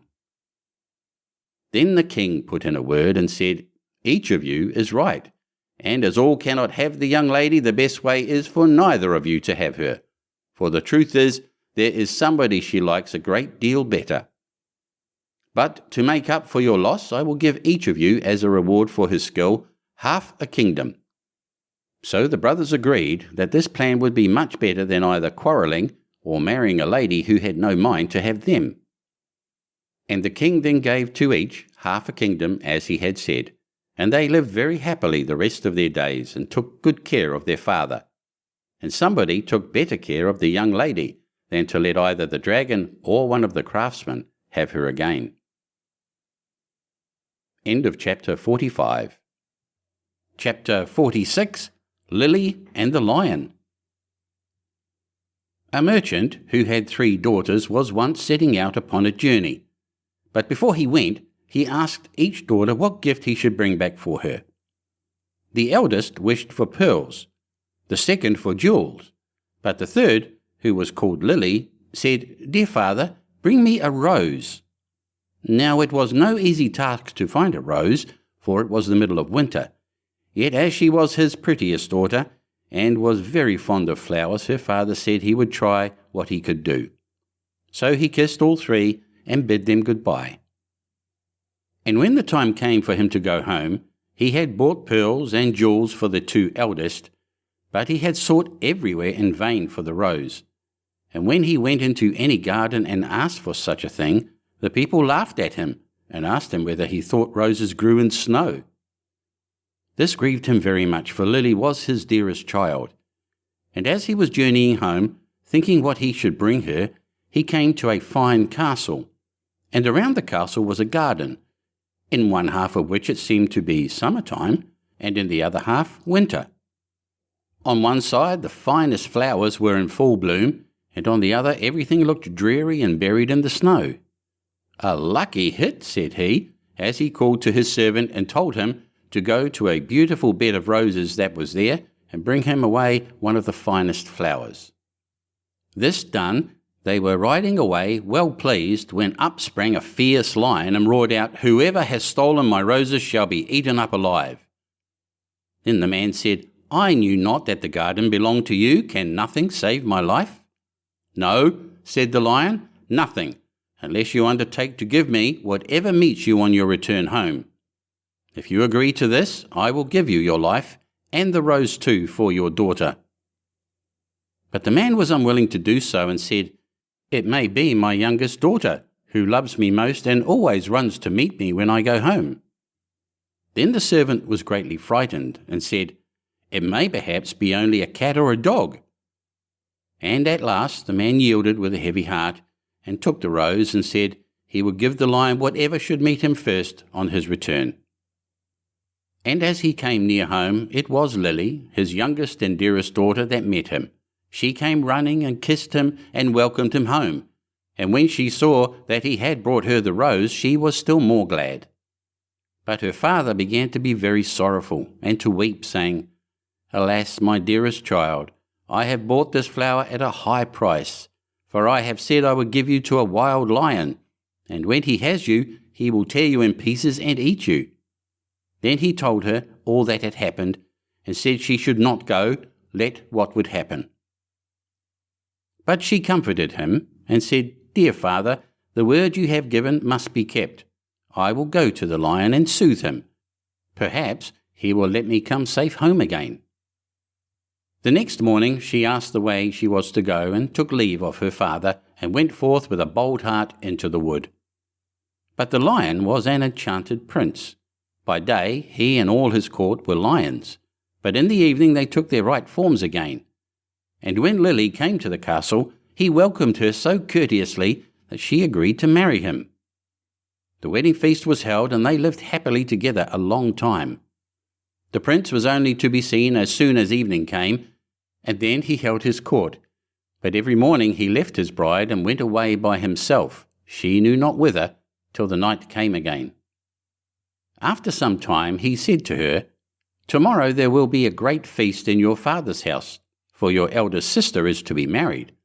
And if you wish to go and visit her, my lions shall lead you thither."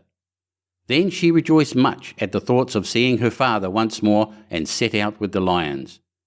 And everyone was overjoyed to see her, for they had thought her dead long since. But she told them how happy she was, and stayed till the feast was over, and then went back to the wood.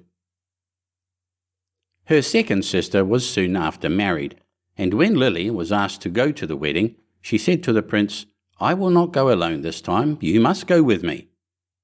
But he would not, and said that it would be a very hazardous thing, for if the least ray of the torchlight should fall upon him, his enchantment would become still worse, for he should be changed into a dove and be forced to wander about the world for 7 long years. However, she gave him no rest, and said she would take care no light should fall upon him.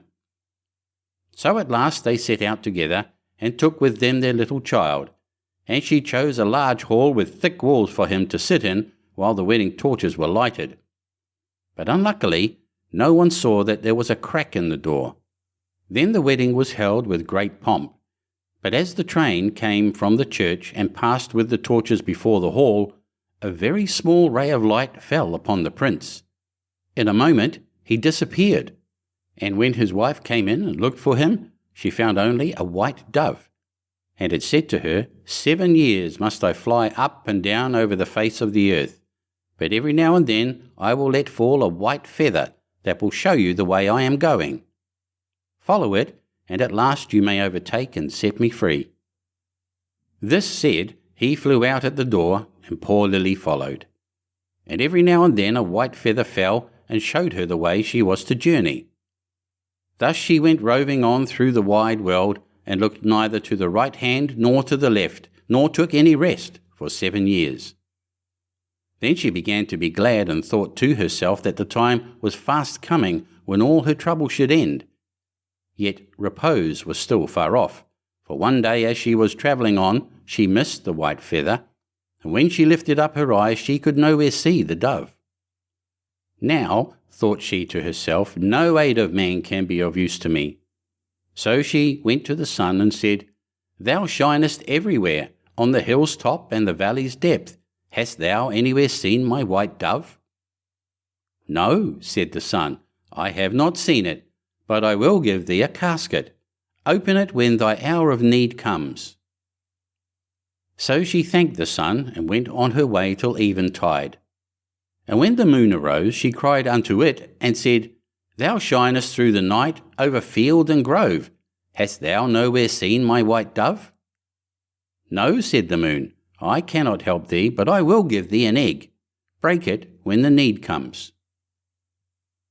Then she thanked the moon and went on till the night wind blew.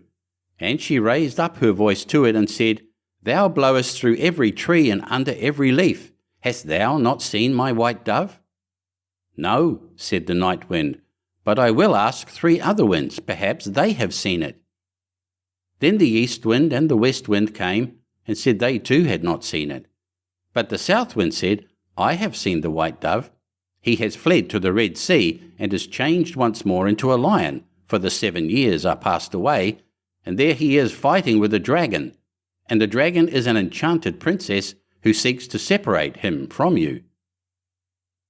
Then the night wind said, I will give thee counsel. Go to the Red Sea. On the right shore stands many rods. Count them, and when thou comest to the 11th, break it off, and smite the dragon with it. And so the lion will have the victory, and both of them will appear to you in their own forms. Then look round, and thou wilt see a griffin, winged like bird, sitting by the Red Sea. Jump on to its back with thy beloved one as quickly as possible, and he will carry you over the waters to your home. I will also give thee this nut, continued the night wind. When you are halfway over, throw it down, and out of the waters will immediately spring up a high nut tree on which the griffin will be able to rest. Otherwise he would not have the strength to bear you the whole way. If therefore thou dost forget to throw down the nut, he will let you both fall into the sea. So our poor wanderer went forth and found all as the night wind had said. And she plucked the 11th rod and smote the dragon, and the lion forthwith became a prince, and the dragon a princess again. But no sooner was the princess released from the spell than she seized the prince by the arm and sprang onto the griffin's back and went off, carrying the prince away with her. Thus the unhappy traveller was again forsaken and forlorn. But she took heart and said, As far as the wind blows, and so long as the cock crows, I will journey on, till I find him once again. She went on for a long, long way, till at length she came to the castle whither the princess had carried the prince, and there was a feast got ready, and she heard that the wedding was about to be held. Heaven aid me now, said she, and she took the casket that the sun had given her, and found that within it lay a dress as dazzling as the sun itself. So she put it on and went into the palace, and all the people gazed upon her. And the dress pleased the bride so much that she asked whether it was to be sold. Not for gold and silver, said she, but for flesh and blood. The princess asked what she meant, and she said, Let me speak with the bridegroom this night in his chamber, and I will give thee the dress. At last the princess agreed, but she told her chamberlain to give the prince a sleeping draught, that he might not hear or see her. When evening came, and the prince had fallen asleep, she was led into his chamber, and she sat herself down at his feet and said, I have followed thee 7 years. I have been to the sun, the moon, and the night wind to seek thee, and at last I have helped thee to overcome the dragon. Wilt thou then forget me quite? But the prince all the time slept so soundly that her voice only passed over him, and seemed like the whistling of the wind among the fir trees. Then poor Lily was led away, and forced to give up the golden dress. And when she saw that there was no help for her, she went out into a meadow, and sat herself down and wept. But as she sat, she bethought herself of the egg that the moon had given her. And when she broke it, there ran out a hen and 12 chickens of pure gold, that played about and then nestled under the old one's wings, so as to form the most beautiful sight in the world. And she rose up and drove them before her, till the bride saw them from her window, and was so pleased that she came forth and asked her if she would sell the brood. Not for gold or silver, but for flesh and blood. Let me again this evening speak with the bridegroom in his chamber, and I will give thee the whole brood. Then the princess thought to betray her as before, and agreed to what she asked. But when the prince went to his chamber, he asked the chamberlain why the wind had whistled so in the night. And the chamberlain told him all, how he had given him a sleeping draught, and how a poor maiden had come and spoken to him in his chamber, and was to come again that night. Then the prince took care to throw away the sleeping draught, and when Lily came and began again to tell him what woes had befallen her, and how faithful and true to him she had been, he knew his beloved wife's voice, and sprang up and said, "You have awakened me as from a dream, for the strange princess had thrown a spell around me, so that I had altogether forgotten you. But heaven hath sent you to me in a lucky hour." And they stole away out of the palace by night unawares, and seated themselves on the griffin, who flew back with them over the Red Sea. When they were halfway across, Lily let the nut fall into the water, and immediately a large nut tree arose from the sea, whereon the griffin rested for a while, and then carried them safely home. There they found their child, now grown up to be comely and fair, and after all their troubles, they lived happily together to the end of their days. End of chapter 46. Chapter 47. The Fox and the Horse. A farmer had a horse that had been an excellent faithful servant to him, but he was now grown too old to work, so the farmer would give him nothing more to eat, and said, "I want you no longer, so take yourself off out of my stable. I shall not take you back again until you are stronger than a lion." Then he opened the door and turned him adrift. The poor horse was very melancholy, and wandered up and down in the wood, seeking some little shelter from the cold wind and rain. Presently a fox met him. "What's the matter, my friend?" said he. "Why do you hang down your head and look so lonely and woe-begone?" "Ah," replied the horse, "justice and avarice never dwell in one house.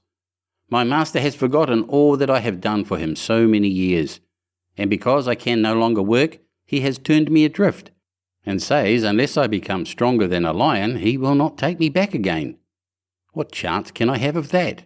He knows I have none, or he would not talk so." However, the fox bid him be of good cheer, and said, "I will help you. Lie down there, stretch yourself out quite stiff, and pretend to be dead." The horse did as he was told, and the fox went straight to the lion, who lived in a cave close by, and said to him, "A little way off lies a dead horse. Come with me, and you may make an excellent meal of his carcass." The lion was greatly pleased, and set off immediately, and when they came to the horse, the fox said, "You will not be able to eat him comfortably here. I'll tell you what, I will tie you fast to his tail, and then you can draw him to your den and eat him at your leisure." This advice pleased the lion, so he laid himself down quietly for the fox to make him fast to the horse. But the fox managed to tie his legs together and bound all so hard and fast that with all his strength he could not set himself free. When the work was done, the fox clapped the horse on the shoulder and said, "Jip, Dobbin, jip!" and up he sprang and moved off, dragging the lion behind him. The beast began to roar and bellow till all the birds of the wood flew away for fright, but the horse let him sing on and made his way quietly over the fields to his master's house. "Here he is, master," said he. "I have got the better of him." And when the farmer saw his old servant, his heart relented, and he said, "Thou shalt stay in thy stable and be well taken care of." And so the poor old horse had plenty to eat, and lived till he died. End of chapter 47. Chapter 48. The Blue Light. There was once upon a time a soldier who for many years had served the king faithfully, but when the war came to an end could serve no longer because of the many wounds he had received. The king said to him, "You may return to your home. I need you no longer, and you will not receive any more money, for he only receives wages who renders me service for them." Then the soldier did not know how to earn a living, went away greatly troubled, and walked the whole day until in the evening he entered a forest. When darkness came on, he saw a light, which he went up to and came to a house wherein lived a witch. "Do give me one night's lodging and a little to eat and drink," said he to her, "or I shall starve." "Uh-oh," she answered, "who gives anything to a runaway soldier? Yet will I be compassionate and take you in, if you will do what I wish." "What do you wish?" said the soldier. "That you should dig all round my garden for me tomorrow." The soldier consented, and next day laboured with all his strength, but could not finish it by the evening. "I see well enough," said the witch, "that you can do no more today, but I will keep you yet another night, in payment for which you must tomorrow chop me a load of wood, and chop it small." The soldier spent the whole day in doing it, and in the evening the witch proposed that he should stay one night more. "Tomorrow you shall only do me a very trifling piece of work. Behind my house there is an old dry well, into which my light has fallen. It burns blue and never goes out, and you shall bring it up again." Next day the old woman took him to the well and let him down in a basket. He found the blue light and made her a signal to draw him up again. She did draw him up, but when he came near the edge, she stretched down her hand and wanted to take the blue light away from him. "No," said he, perceiving her evil intention, "I will not give you the light until I am standing with both feet upon the ground." The witch fell into a passion, let him fall again into the well, and went away. The poor soldier fell without injury on the moist ground, and the blue light went on burning, but of what use was that to him? He saw very well that he could not escape death. He sat for a while very sorrowfully, then suddenly he felt in his pocket and found his tobacco pipe, which was still half full. "This shall be my last pleasure," thought he, pulled it out, lit it at the blue light, and began to smoke. When the smoke had circled about the cavern, suddenly a little black dwarf stood before him and said, "Lord, what are your commands?" "What my commands are?" replied the soldier, quite astonished. "I must do everything you bid me," said the little man. "Good," said the soldier. "Then in the first place help me out of this well." The little man took him by the hand and led him through an underground passage, but he did not forget to take the blue light with him. On the way the dwarf showed him the treasures which the witch had collected and hidden there, and the soldier took as much gold as he could carry. When he was above, he said to the little man, "Now go and bind the old witch and carry her before the judge." In a short time she came by, like the wind, riding on a wild tomcat and screaming frightfully. Nor was it long before the little man reappeared. "It is all done," said he, "and the witch is already hanging on the gallows." "What further commands has my lord?" inquired the dwarf. "At this moment, none," answered the soldier. "You can return home, only be at hand immediately if I summon you. Nothing more is needed than that you should light your pipe at the blue light, and I will appear before you at once." Thereupon he vanished from his sight. The soldier returned to the town from which he came. He went to the best inn, ordered himself handsome clothes, and then bade the landlord furnish him a room as handsome as possible. When it was ready, and the soldier had taken possession of it, he summoned the little black mannikin and said, "I have served the king faithfully, but he has dismissed me and left me to hunger, and now I want to take my revenge." "What am I to do?" asked the little man. "Late at night, when the king's daughter is in bed, bring her here in her sleep. She shall do servant's work for me." The mannikin said, "That is an easy thing for me to do, but a very dangerous thing for you, for if it is discovered, you will fare ill." When 12 o'clock had struck, the door sprang open and the mannikin carried in the princess. "Aha! Are you there?" cried the soldier. "Get to your work at once. Fetch the broom and sweep the chamber." When she had done this, he ordered her to come to his chair, and then he stretched out his feet and said, "Pull off my boots," and then he threw them in her face and made her pick them up again and clean and brighten them. She, however, did everything he bade her without opposition, silently and with half-shut eyes. When the first cock crowed, the mannikin carried her back to the royal palace and laid her in her bed. Next morning, when the princess arose, she went to her father and told him that she had had a very strange dream.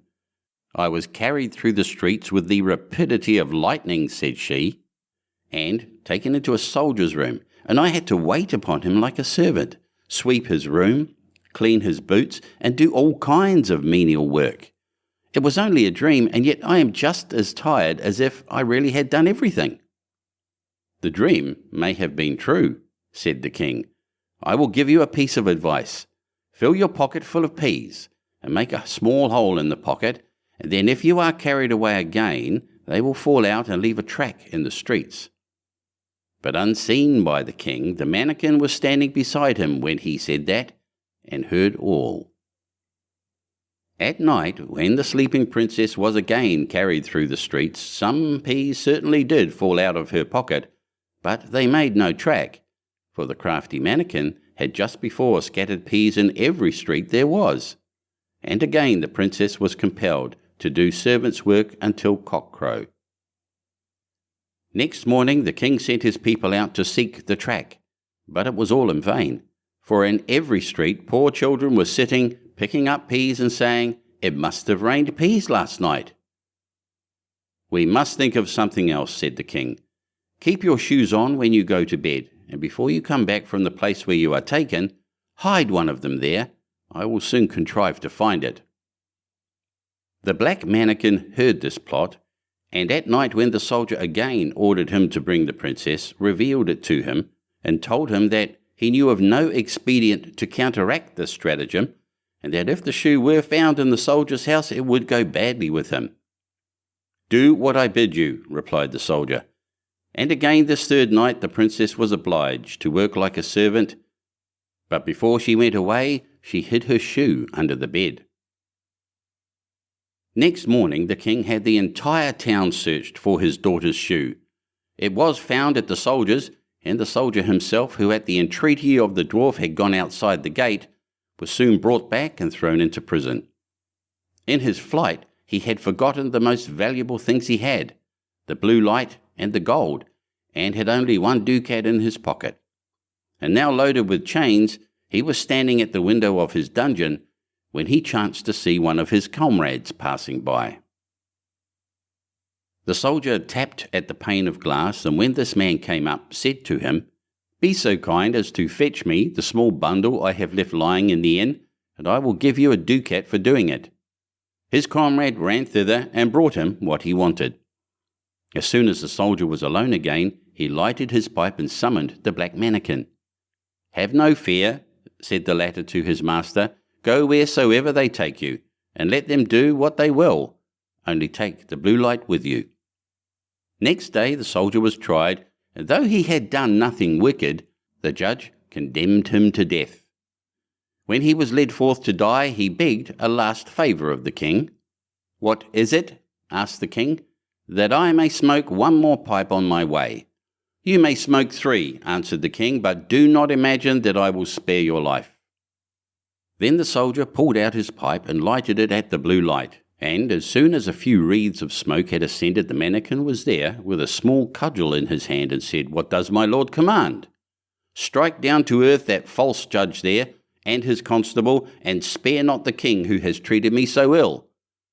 Then the mannikin fell on them like lightning, darting this way and that way, and whosoever was so much as touched by his cudgel fell to earth and did not venture to stir again. The king was terrified. He threw himself on the soldier's mercy, and merely to be allowed to live at all, gave him his kingdom for his own and his daughter to wife. End of chapter 48. Chapter 49. The Raven. There was once a queen who had a little daughter, still too young to run alone. One day the child was very troublesome, and the mother could not quiet it, do what she would. She grew impatient, and seeing the ravens flying round the castle, she opened the window and said, "I wish you were a raven and would fly away, then I should have a little peace." Scarcely were the words out of her mouth when the child in her arms was turned into a raven, and flew away from her through the open window. The bird took its flight to a dark wood and remained there for a long time, and meanwhile the parents could hear nothing of their child. Long after this, a man was making his way through the wood when he heard a raven calling, and he followed the sound of the voice. As he drew near, The raven said, "I am by birth a king's daughter, but am now under the spell of some enchantment. You can, however, set me free." "What am I to do?" he asked. She replied, "Go farther into the wood until you come to a house wherein lives an old woman. She will offer you food and drink, but you must not take of either. If you do, you will fall into a deep sleep and will not be able to help me. In the garden behind the house is a large tan heap, and on that you must stand and watch for me. I shall drive there in my carriage at 2 o'clock in the afternoon for 3 successive days. The first day it will be drawn by 4 white, the second by 4 chestnut, and the last by 4 black horses. But if you fail to keep awake and I find you sleeping, I shall not be set free." The man promised to do all that she wished, but the raven said, "Alas, I know even now that you will take something from the woman and be unable to save me." The man assured her again that he would on no account touch a thing to eat or drink. When he came to the house and went inside, the old woman met him and said, "Poor man, how tired you are. Come in and rest, and let me give you something to eat and drink." "No," answered the man, "I will neither eat nor drink." But she would not leave him alone, and urged him, saying, "If you will not eat anything, at least you might take a draught of wine. 1 drink counts for nothing." And at last he allowed himself to be persuaded, and drank.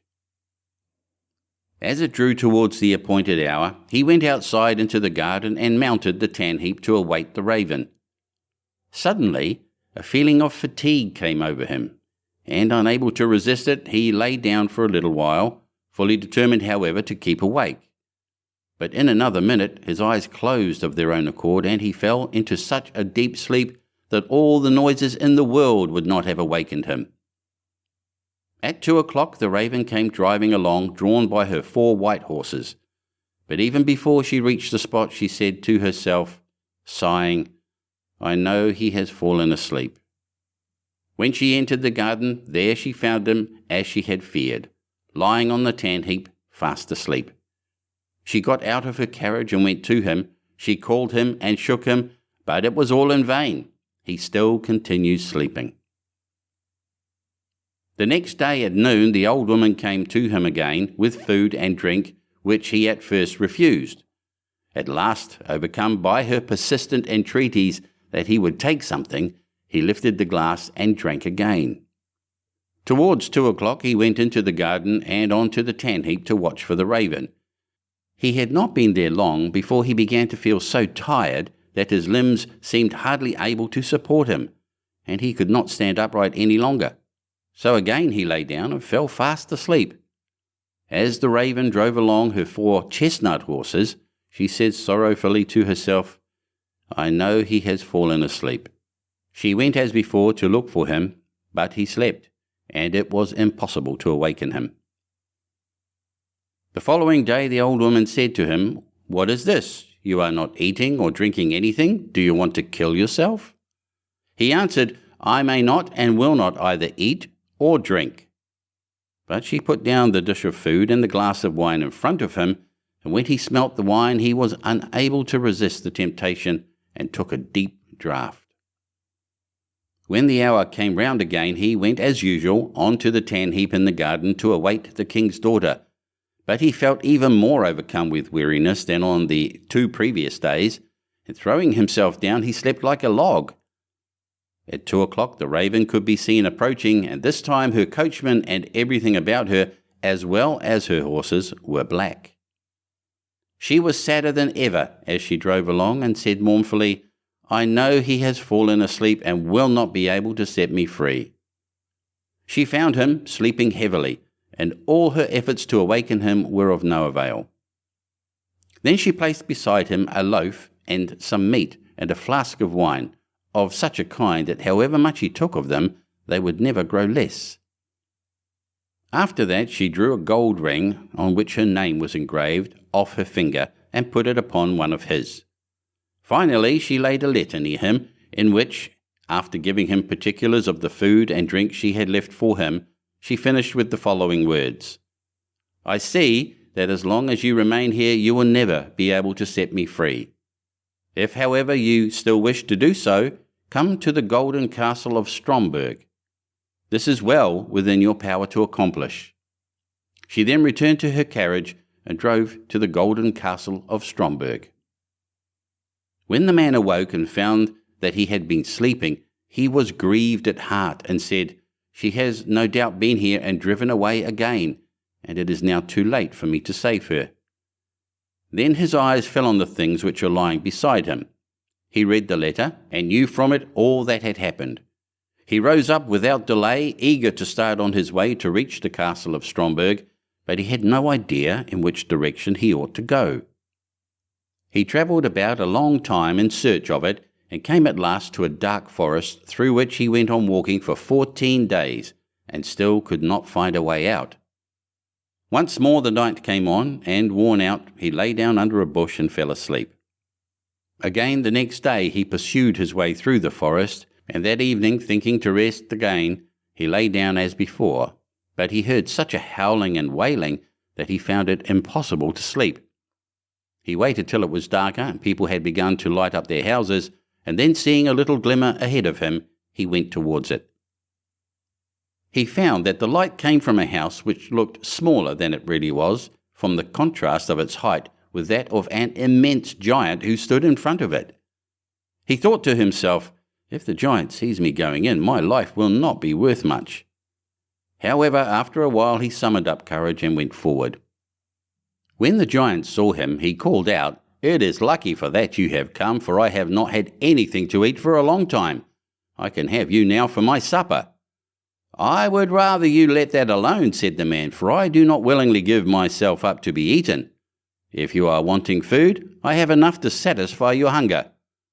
"If that is so," replied the giant, "I will leave you in peace. I only thought of eating you because I had nothing else."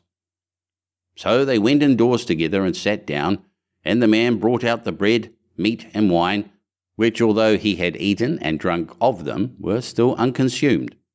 The giant was pleased with the good cheer, and ate and drank to his heart's content.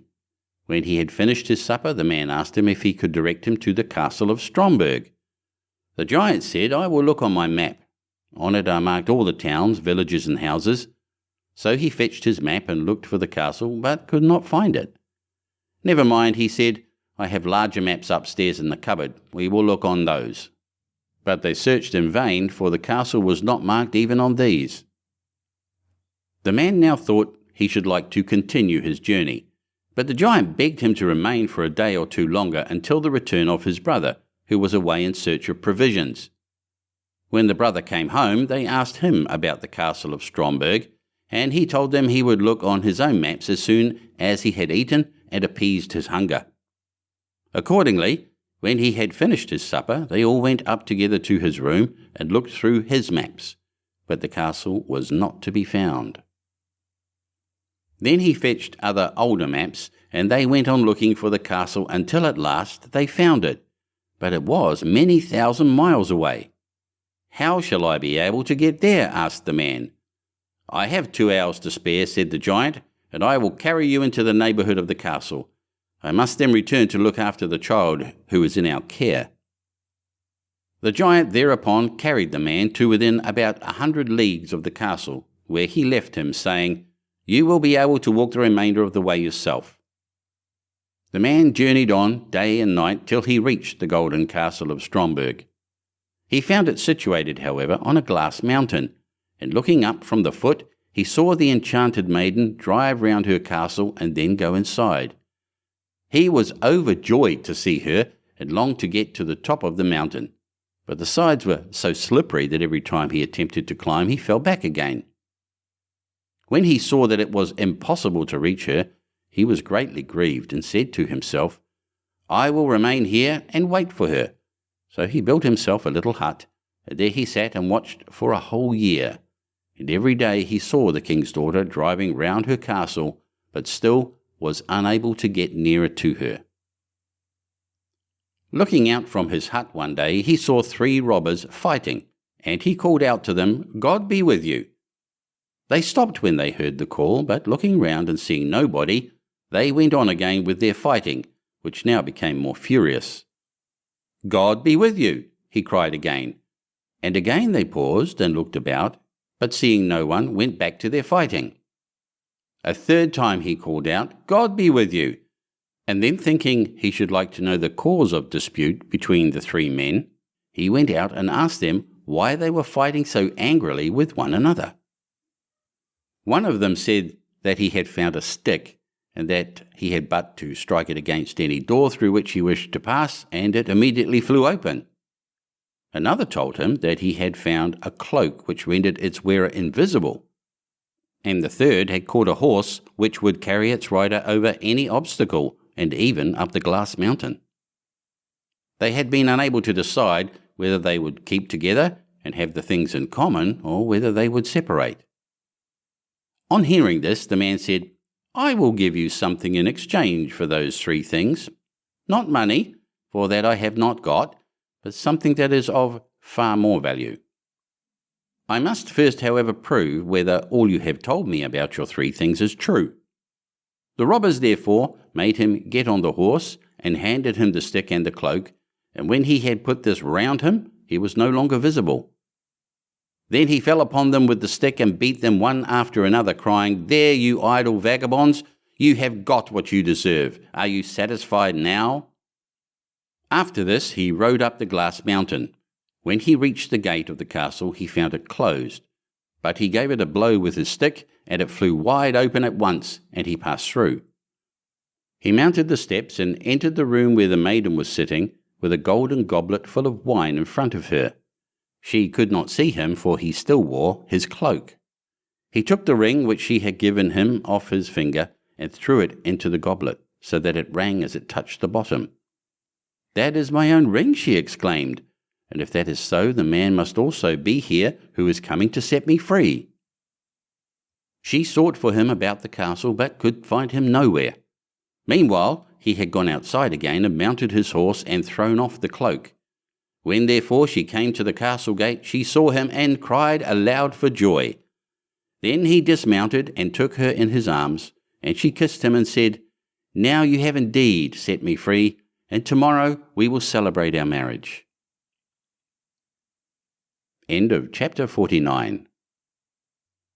Chapter 50. The Golden Goose. There was a man who had 3 sons, the youngest of whom was called Dummling, and was despised, mocked, and sneered at on every occasion. It happened that the eldest wanted to go into the forest to hew wood, and before he went, his mother gave him a beautiful sweet cake and a bottle of wine in order that he might not suffer from hunger or thirst. When he entered the forest, he met a little grey-haired old man, who bade him good day and said, "Do give me a piece of cake out of your pocket, and let me have a draught of your wine. I am so hungry and thirsty." But the clever son answered, "If I give you my cake and wine, I shall have none for myself. Be off with you." And he left the little man standing and went on. But when he began to hew down a tree, it was not long before he made a false stroke, and the axe cut him in the arm, so that he had to go home and have it bound up. And this was the little grey man's doing. After this, the second son went into the forest, and his mother gave him, like the eldest, a cake and a bottle of wine. The little old grey man met him likewise, and asked him for a piece of cake and a drink of wine. But the second son too said sensibly enough, "What I give you will be taken away from myself. Be off." And he left the little man standing and went on. His punishment, however, was not delayed. When he had made a few blows at the tree, he struck himself in the leg, so that he had to be carried home. Then Dummling said, "Father, do let me go and cut wood." The father answered, "Your brothers have hurt themselves with it. Leave it alone. You do not understand anything about it." But Dummling begged so long that at last he said, "Just go then. You will get wiser by hurting yourself." His mother gave him a cake made with water and baked in the cinders, and with it a bottle of sour beer. When he came to the forest, the little old grey man met him likewise, and greeting him said, "Give me a piece of your cake and a drink out of your bottle. I am so hungry and thirsty." Dummling answered, "I have only cinder cake and sour beer. If that pleases you, we will sit down and eat." So they sat down, and when Dumpling pulled out his cinder cake, it was a fine sweet cake, and the sour beer had become good wine. So they ate and drank, and after that the little man said, "Since you have a good heart, and are willing to divide what you have, I will give you good luck. There stands an old tree.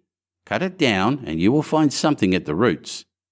Then the little man took leave of him. Dumpling went and cut down the tree, and when it fell, there was a goose sitting in the roots with feathers of pure gold. He lifted her up, and taking her with him, went to an inn where he thought he would stay the night. Now the host had 3 daughters who saw the goose and were curious to know what such a wonderful bird might be, and would have liked to have one of its golden feathers. The eldest thought, "I shall soon find an opportunity of pulling out a feather," and as soon as Dumpling had gone out, she seized the goose by the wing, but her finger and hand remained sticking fast to it. The second came soon afterwards, thinking only of how she might get a feather for herself, but she had scarcely touched her sister than she was held fast. At last the third also came with the like intent, and the other screamed out, "Keep away! For goodness' sake, keep away!" But she did not understand why she was to keep away. "The others are there," she thought, "I may as well be there too," and ran to them. But as soon as she had touched her sister, she remained sticking fast to her. So they had to spend the night with the goose. The next morning, Dumpling took the goose under his arm and set out, without troubling himself about the 3 girls who were hanging on to it. They were obliged to run after him continually, now left, now right, wherever his legs took him. In the middle of the fields, the parson met them, and when he saw the procession, he said, "For shame, you good-for-nothing girls! Why are you running across the fields after this young man? Is that seemly?" At the same time, he seized the youngest by the hand in order to pull her away, but as soon as he touched her, he likewise stuck fast, and was himself obliged to run behind. Before long, the sexton came by and saw his master, the parson, running behind 3 girls. He was astonished at this, and called out, "Hi, your reverence, whither away so quickly? Do not forget that we have a christening today." And running after him, he took him by the sleeve, but was also held fast to it. Whilst the 5 were trotting thus one behind the other, 2 labourers came with their hoes from the fields. The parson called out to them and begged that they would set him and the sexton free, but they had scarcely touched the sexton when they were held fast, and now there were 7 of them running behind Dumpling and the goose. Soon afterwards he came to a city, where a king ruled who had a daughter who was so serious that no one could make her laugh. So he had put forth a decree that whosoever should be able to make her laugh should marry her. When Dumpling heard this, he went with his goose and all her train before the king's daughter, and as soon as she saw the 7 people running on and on, one behind the other, she began to laugh quite loudly, and as if she would never stop. Thereupon Dumpling asked to have her for his wife. But the king did not like the son-in-law, and made all manner of excuses, and said he must first produce a man who could drink a cellar full of wine. Dumpling thought of the little grey man, who could certainly help him. So he went into the forest, and in the same place where he had felled the tree, he saw a man sitting, who had a very sorrowful face. Dumpling asked him what he was taking to heart so sorely, and he answered, "I have such a great thirst and cannot quench it. Cold water I cannot stand, a barrel of wine I have just emptied, but that to me is like a drop on a hot stone." "There I can help you," said Dumpling. "Just come with me, and you shall be satisfied."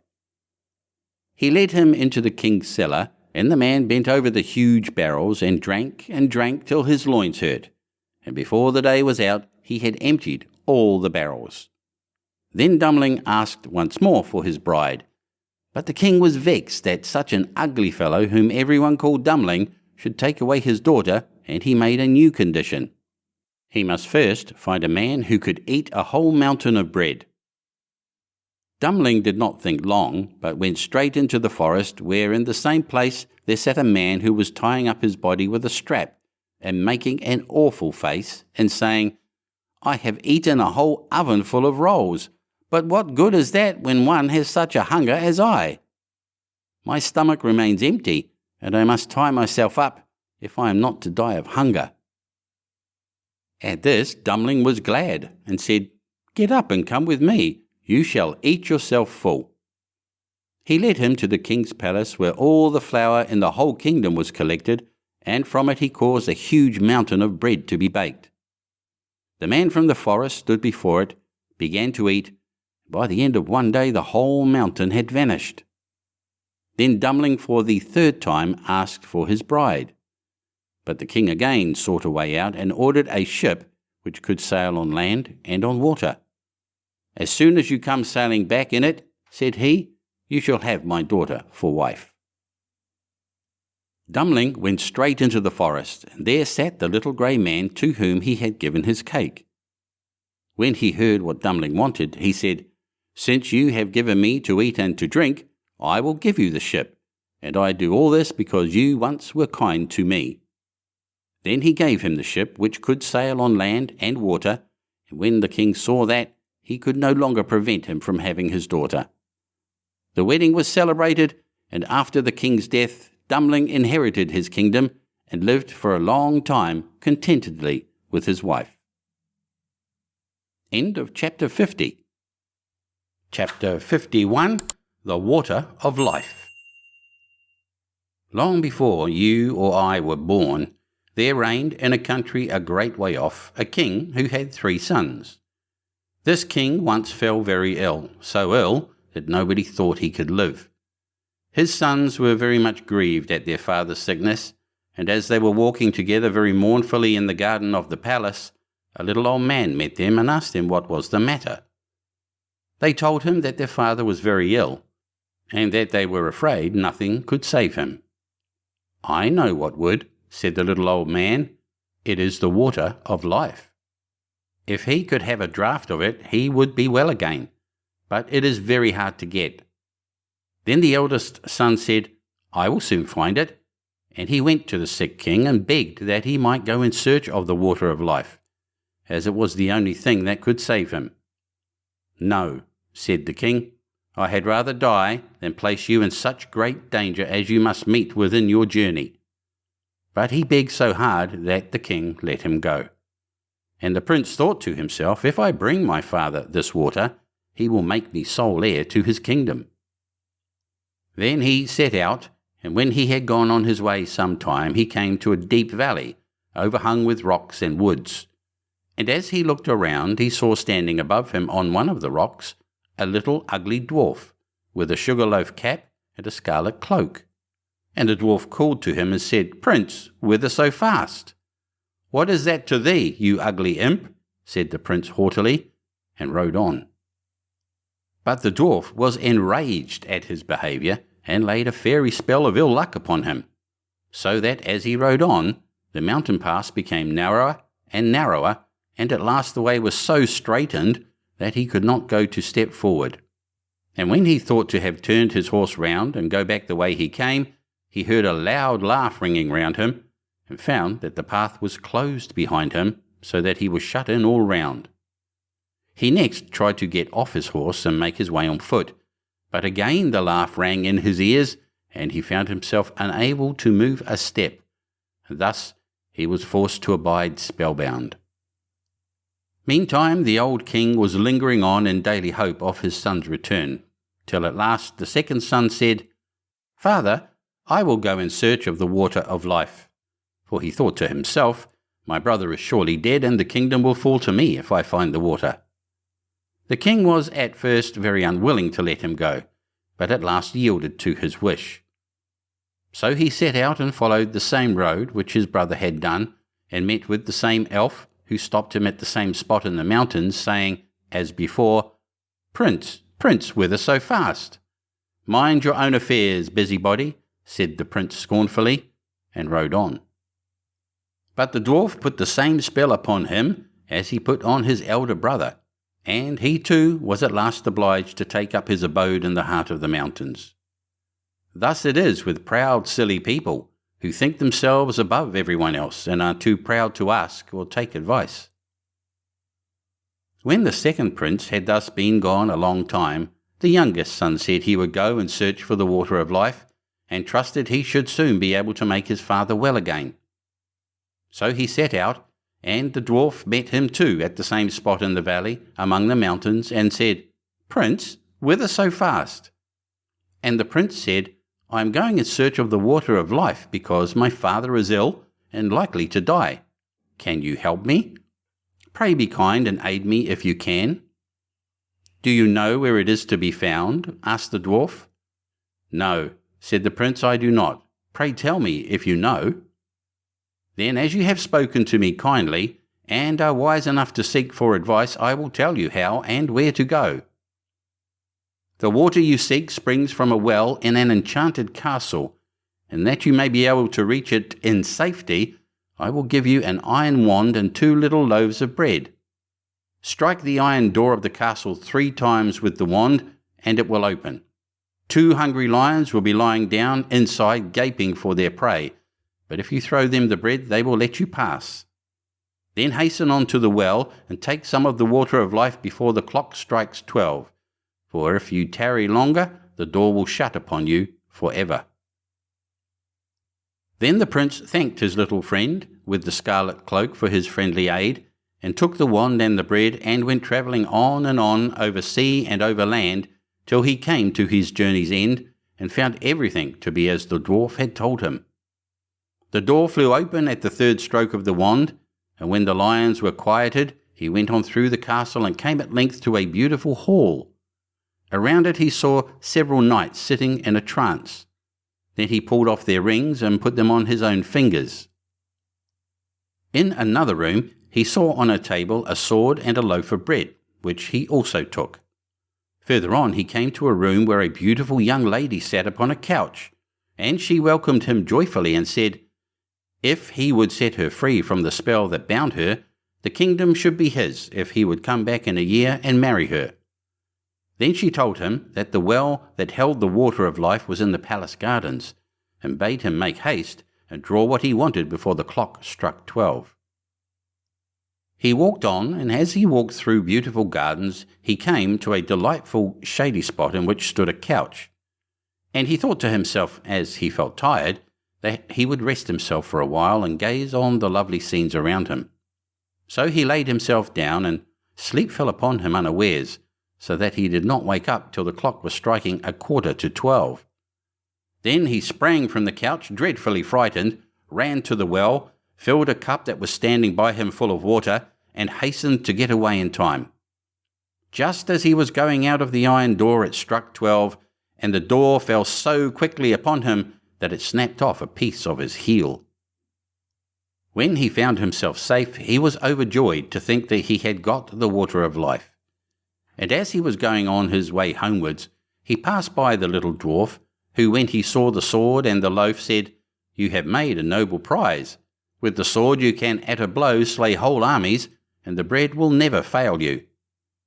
Then the prince thought to himself, "I cannot go home to my father without my brothers." So he said, "My dear friend, cannot you tell me where my 2 brothers are, who set out in search of the water of life before me, and never came back?" "I have shut them up by a charm between 2 mountains," said the dwarf, "because they were proud and ill-behaved, and scorned to ask advice."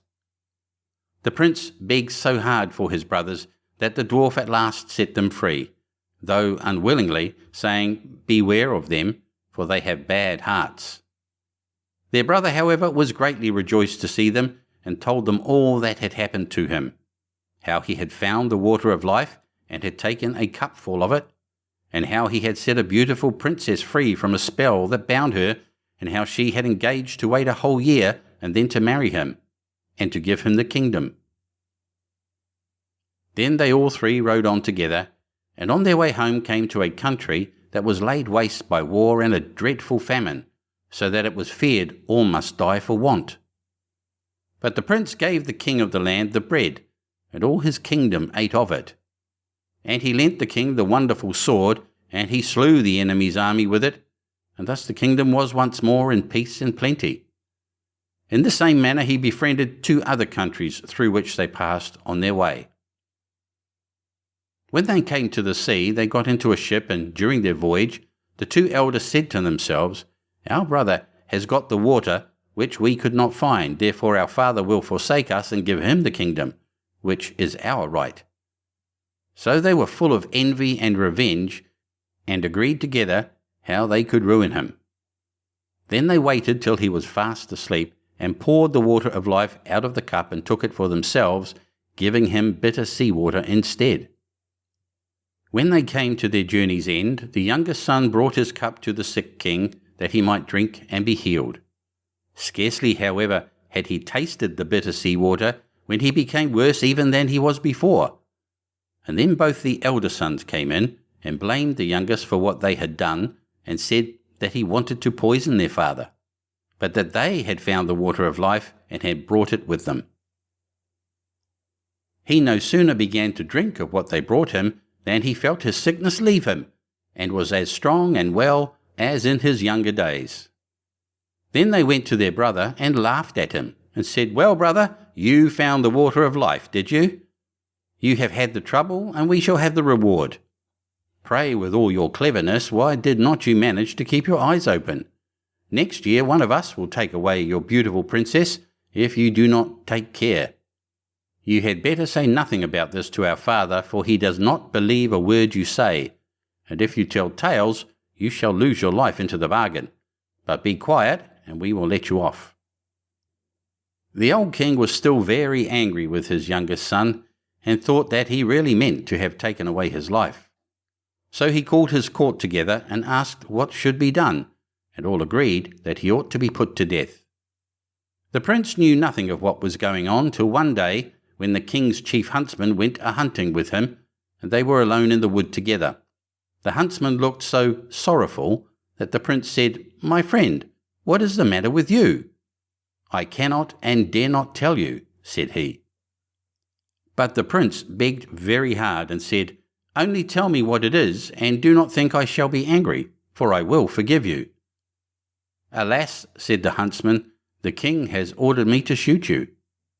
The prince started at this, and said, "Let me live, and I will change dresses with you. You shall take my royal coat to show to my father, and do you give me your shabby one." "With all my heart," said the huntsman, "I am sure I shall be glad to save you, for I could not have shot you." Then he took the prince's coat, and gave him the shabby one, and went away through the wood. Some time after, 3 grand embassies came to the old king's court, with rich gifts of gold and precious stones for his youngest son. Now all these were sent from the 3 kings to whom he had lent his sword and loaf of bread, in order to rid them of their enemy and feed their people. This touched the old king's heart, and he thought his son might still be guiltless, and said to his court, "Oh, that my son was still alive! How it grieves me that I had him killed." "He is still alive," said the huntsman, "and I am glad that I had pity on him, but let him go in peace, and brought home his royal coat." At this the king was overwhelmed with joy, and made it known throughout all his kingdom that if his son would come back to his court, he would forgive him. Meanwhile the princess was eagerly waiting till her deliverer should come back, and had a road made leading up to her palace, all of shining gold, and told her courtiers that whoever came on horseback and rode straight up to the gate upon it was her true lover, and that they must let him in. But whoever rode on one side of it, they must be sure was not the right one, and that they must send him away at once. The time soon came when the eldest brother thought that he would make haste to go to the princess, and say that he was the one who had set her free, and that he should have her for his wife, and the kingdom with her. As he came before the palace and saw the golden road, he stopped to look at it, and he thought to himself, "It is a pity to ride upon this beautiful road." So he turned aside and rode on the right-hand side of it. But when he came to the gate, the guards who had seen the road he took said to him, he could not be what he said he was, and must go about his business.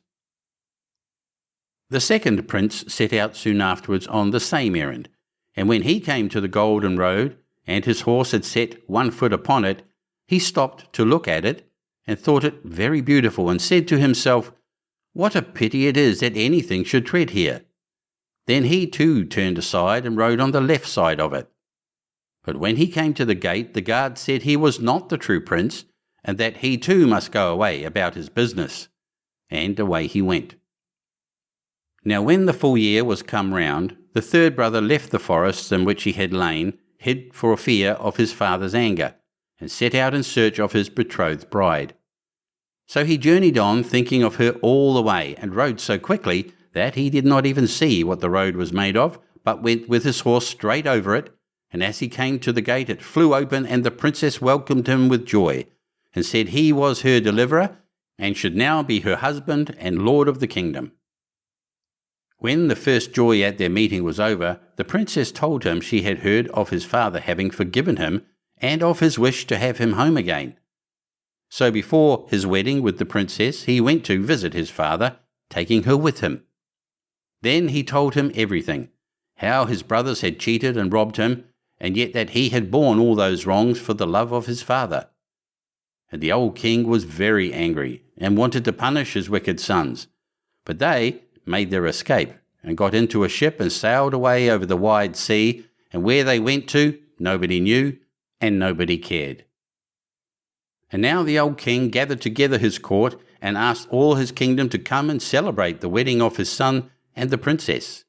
And young and old, noble and squire, gentle and simple, came at once on the summons, and among the rest came the friendly dwarf with the sugarloaf hat and a new scarlet cloak. And the wedding was held, and the merry bells rung, and all good people they danced and they sung, and feasted and frolicked, I can't tell how long. End of chapter 51. Chapter 52. The 12 Huntsmen. There was once a king's son who had a bride whom he loved very much. And when he was sitting beside her and very happy, news came that his father lay sick unto death, and desired to see him once again before his end. Then he said to his beloved, I must now go and leave you. I give you a ring as a remembrance of me.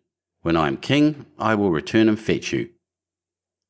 So he rode away, and when he reached his father, the latter was dangerously ill and near his death. He said to him, Dear son, I wished to see you once again before my end. Promise me to marry as I wish. And he named a certain king's daughter who was to be his wife. The son was in such trouble that he did not think what he was doing, and said, Yes, dear father, your will shall be done. And thereupon the king shut his eyes and died. When therefore the son had been proclaimed king, and the time of mourning was over, he was forced to keep the promise which he had given his father, and caused the king's daughter to be asked in marriage, and she was promised to him. His first betrothed heard of this, and fretted so much about his faithfulness that she nearly died. Then her father said to her, Dearest child, why are you so sad? You shall have whatsoever you will. She thought for a moment and said, Dear father, I wish for 11 girls exactly like myself in face, figure, and size. The father said, If it be possible, your desire shall be fulfilled. And he caused a search to be made in his whole kingdom, until 11 young maidens were found who exactly resembled his daughter in face, figure, and size. When they came to the king's daughter, she had 12 suits of huntsmen's clothes made, all alike, and the 11 maidens had to put on the huntsmen's clothes, and she herself put on the 12th suit. Thereupon she took her leave of her father, and rode away with them, and rode to the court of her former betrothed, whom she loved so dearly.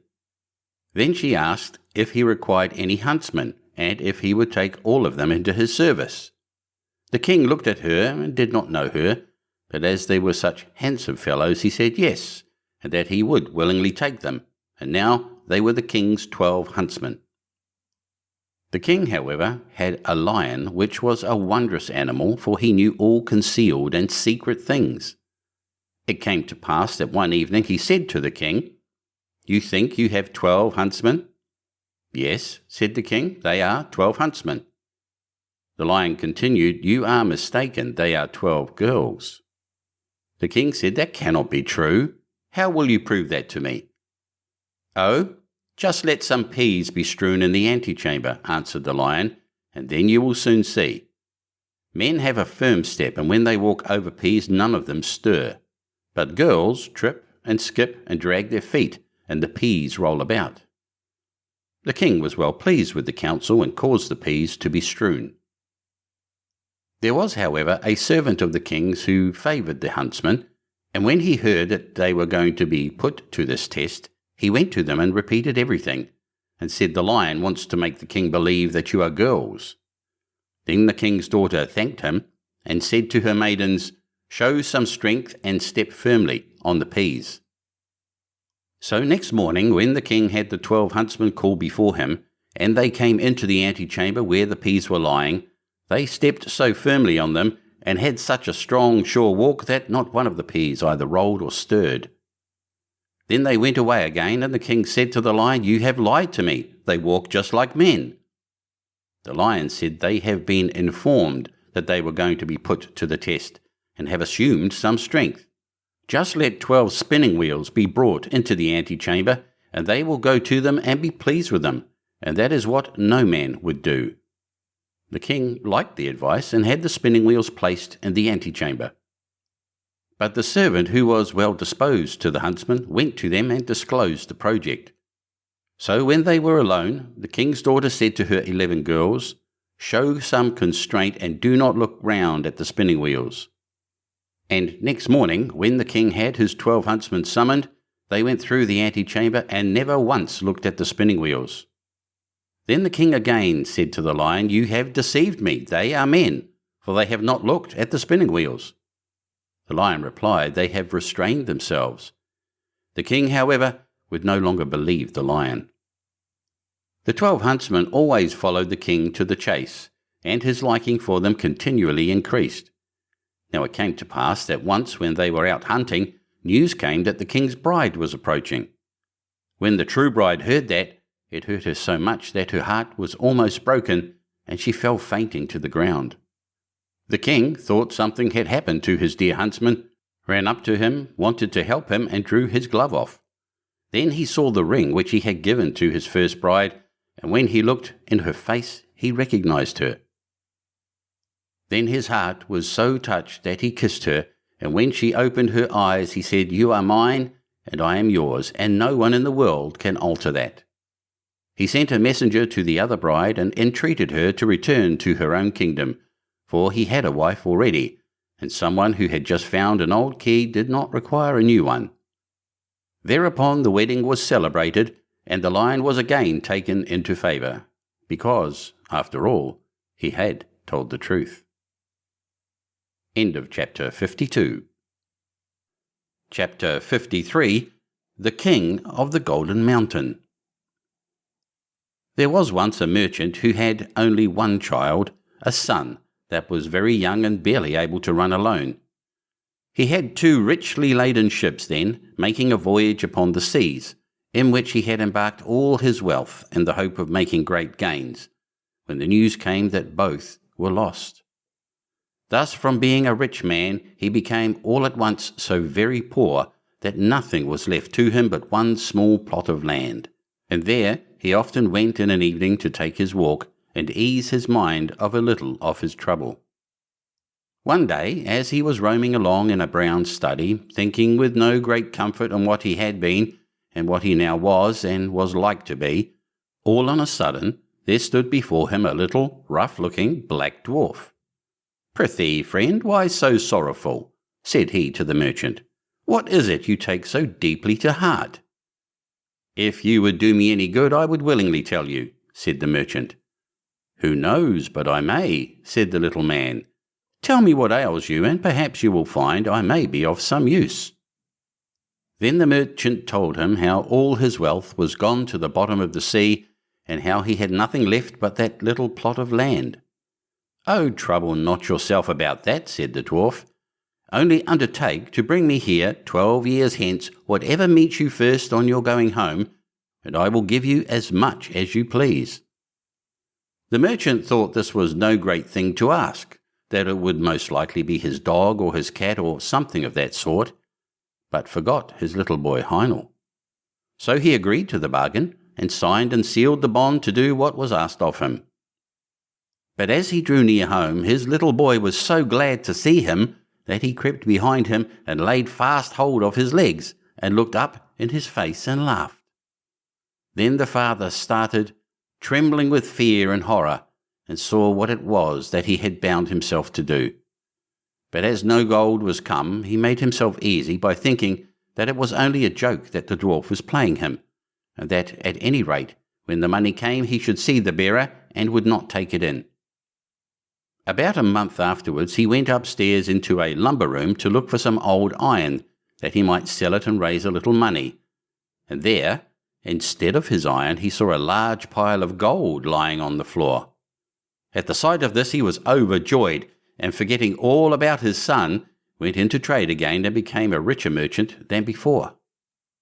Meantime, little Heinel grew up, and as the end of the 12 years drew near, the merchant began to call to mind his bond, and became very sad and thoughtful, so that care and sorrow were written upon his face. The boy one day asked what was the matter, but his father would not tell for some time. At last, however, he said that he had, without knowing it, sold him for gold to a little ugly-looking black dwarf, and that the 12 years were coming round when he must keep his word. Then Heinel said, "Father, give yourself very little trouble about that. I shall be too much for the little man." When the time came, the father and son went out together to the place agreed upon, and the son drew a circle on the ground and set himself and his father in the middle of it. The little black dwarf soon came and walked round and round about the circle, but could not find any way to get into it, and he either could not or dared not jump over it. At last the boy said to him, "Have you anything to say to us, my friend, or what do you want?" Now Heinel had found a friend in a good fairy that was fond of him, and had told him what to do, for this fairy knew what good luck was in store for him. "Have you brought me what you said you would?" said the dwarf to the merchant. The old man held his tongue, but Heinel said again, "What do you want here?" The dwarf said, "I come to talk with your father, not with you." "Have you cheated and taken in my father?" said the son. "Pray give him up his bond at once." "Fair and softly," said the little old man, "right is right. I have paid my money, and your father has had it and spent it. So be so good as to let me have what I paid for." "You must have my consent to that first," said Heinel. "So please to step in here and let us talk it over." The old man grinned and showed his teeth, as if he should have been very glad to get into the circle if he could. Then at last, after a long talk, they came to terms. Heinel agreed that his father must give him up, and that so far the dwarf should have his way. But on the other hand, the fairy had told Heinel what fortune was in store for him if he followed his own course, and he did not choose to be given up to his hump-backed friend who seemed so anxious for his company. So, to make a sort of drawn battle of the matter, it was settled that Heinel should be put into an open boat that lay on the seashore hard by, that the father should push him off with his own hand, and that he should thus be set adrift and left to the bad or good luck of wind and weather. Then he took leave of his father and set himself in the boat, but before it got far off a wave struck it, and it fell with one side low in the water, so the merchant thought that poor Heinel was lost, and went home very sorrowful, while the dwarf went his way, thinking that at any rate he had had his revenge. The boat, however, did not sink, for the good fairy took care of her friend and soon raised the boat up again, and it went safely on. The young man sat safe within till at length it ran ashore upon an unknown land. As he jumped upon the shore he saw before him a beautiful castle, but empty and dreary within, for it was enchanted. "Here," said he to himself, "must I find the prize the good fairy told me of." So he once more searched the whole palace through, till at last he found a white snake lying coiled up on a cushion in one of the chambers. Now the white snake was an enchanted princess, and she was very glad to see him, and said, "Are you at last come to set me free? 12 long years have I waited here for the fairy to bring you hither, as she promised, for you alone can save me." This night 12 men will come. Their faces will be black, and they will be dressed in chain armour. They will ask what you do here, but give no answer. And let them do what they will, beat, whip, pinch, prick, or torment you. Bear all, only speak not a word, and at 12 o'clock they must go away. The second night 12 others will come, and the third night 24, who will even cut off your head. But at the 12th hour of that night their power is gone, and I shall be free, and will come and bring you the water of life, and will wash you with it, and bring you back to life and health. And all came to pass as she had said. Heinel bore all, and spoke not a word, and the third night the princess came and fell on his neck and kissed him. Joy and gladness burst forth throughout the castle, the wedding was celebrated, and he was crowned king of the Golden Mountain. They lived together very happily, and the queen had a son. And thus 8 years had passed over their heads when the king thought of his father, and he began to long to see him once again. But the queen was against his going, and said, I know well that misfortunes will come upon us if you go. However, he gave her no rest till she agreed. At his going away she gave him a wishing ring, and said, Take this ring and put it on your finger. Whatever you wish, it will bring you. Only promise never to make use of it to bring me hence to your father's house. Then he said he would do what she asked, and put the ring on his finger, and wished himself near the town where his father lived. Heinel found himself at the gates in a moment, but the guards would not let him go in because he was so strangely clad.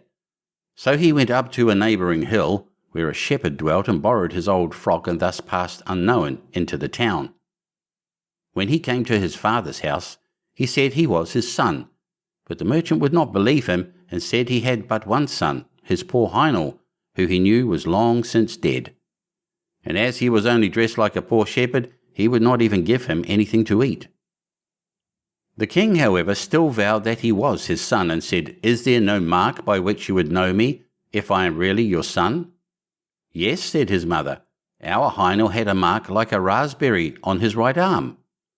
Then he showed them the mark, and they knew that what he had said was true. He next told them how he was king of the Golden Mountain, and was married to a princess, and had a son 7 years old. But the merchant said that can never be true. He must be a fine king truly, who travels about in a shepherd's frock.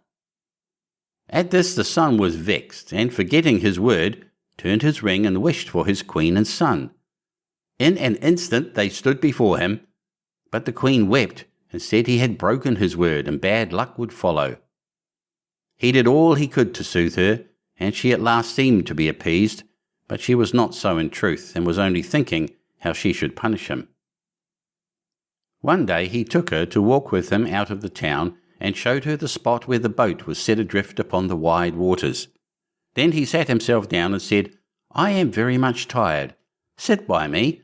I will rest my head in your lap and sleep a while. As soon as he had fallen asleep, however, she drew the ring from his finger, and crept softly away, and wished herself and her son at home in their kingdom. And when he awoke he found himself alone, and saw that the ring was gone from his finger. I can never go back to my father's house, said he. They would say I am a sorcerer. I will journey forth into the world till I come again to my kingdom. So saying, he set out and travelled till he came to a hill where 3 giants were sharing their father's goods. And as they saw him pass, they cried out and said, Little men have sharp wits. He shall part the goods between us.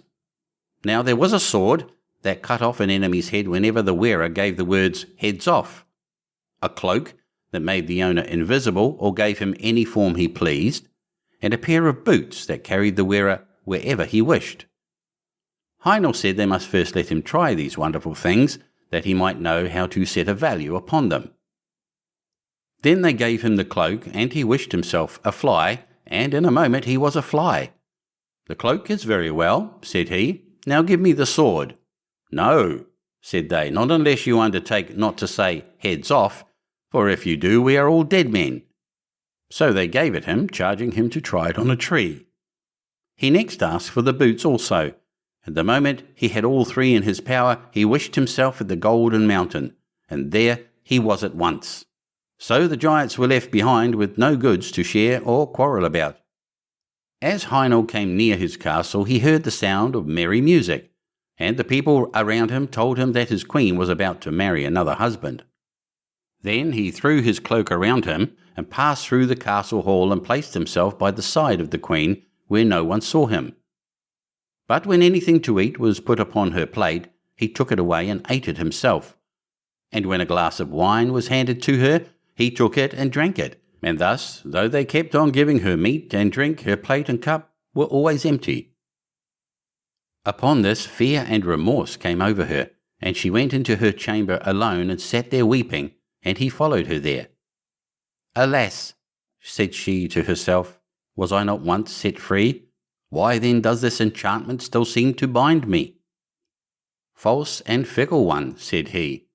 One indeed came who set thee free, and he is now near thee again. But how have you used him? Ought he to have had such treatment from thee?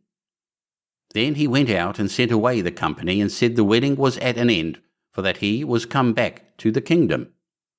But the princes, peers, and great men mocked at him.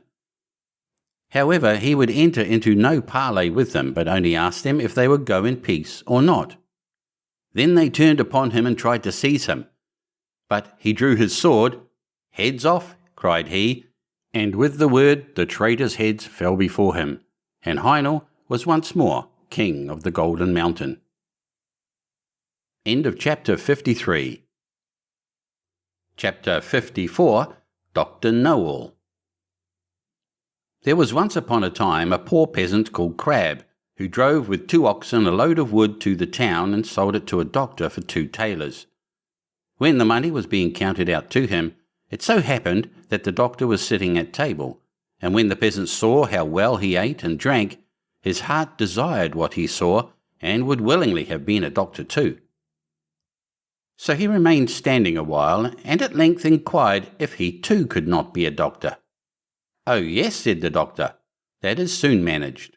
What must I do? Asked the peasant. In the first place, buy yourself an ABC book of the kind which has a cock on the frontispiece. In the second, turn your cart and your 2 oxen into money, and get yourself some clothes and whatsoever else pertains to medicine. Thirdly, have a sign painted for yourself with the words, I am Dr. Know-all, and have that nailed up above your house door. The peasant did everything that he had been told to do. When he had doctored people a while, but not long, a rich and great lord had some money stolen. Then he was told about Dr. Know-all, who lived in such and such a village, and must know what had become of the money. So the lord had the horses harnessed to his carriage, drove out to the village, and asked Crab if he were Dr. Know-all. Yes, he was, he said. Then he was to go with him and bring back the stolen money. Oh yes, but Greta, my wife, must go too. The lord was willing, and let both of them have a seat in the carriage, and they all drove away together. When they came to the nobleman's castle, the table was spread, and Crab was told to sit down and eat. Yes, but my wife, Greta, too, said he, and he seated himself with her at the table. And when the first servant came with a dish of delicate fare, the peasant nudged his wife and said, Greta, that was the first, meaning that was the servant who brought the first dish. The servant, however, thought he intended by that to say, that is the first thief. As he actually was so, he was terrified and said to his comrade outside, The doctor knows all. We shall fare ill. He said I was the first. The second did not want to go in at all, but was forced. So when he went in with his dish, the peasant nudged his wife and said, Greta, that is the second. This servant was equally alarmed, and he got out as fast as he could. The third fared no better, for the peasant again said, Greta, that is the third. The fourth had to carry in a dish that was covered, and the lord told the doctor that he was to show his skill and guess what was beneath the cover. Actually, there were crabs. The doctor looked at the dish, had no idea what to say, and cried, Ah, poor crab. When the lord heard that, he cried, There, he knows it. He must also know who has the money. On this, the servants looked terribly uneasy and made a sign to the doctor that they wished him to step outside for a moment. When therefore he went out, all 4 of them confessed to him that they had stolen the money, and said that they would willingly restore it and give him a heavy sum into the bargain, if he would not denounce them, for if he did, they would be hanged. They led him to the spot where the money was concealed. With this the doctor was satisfied, and returned to the hall, sat down to the table, and said, "My lord, now will I search in my book where the gold is hidden." The 5th servant, however, crept into the stove to hear if the doctor knew still more. But the doctor sat still and opened his ABC book, turned the pages backwards and forwards, and looked for the cock. As he could not find it immediately, he said, "I know you are there, so you had better come out." Then the fellow in the stove thought that the doctor meant him, and full of terror sprang out, crying, "That man knows everything."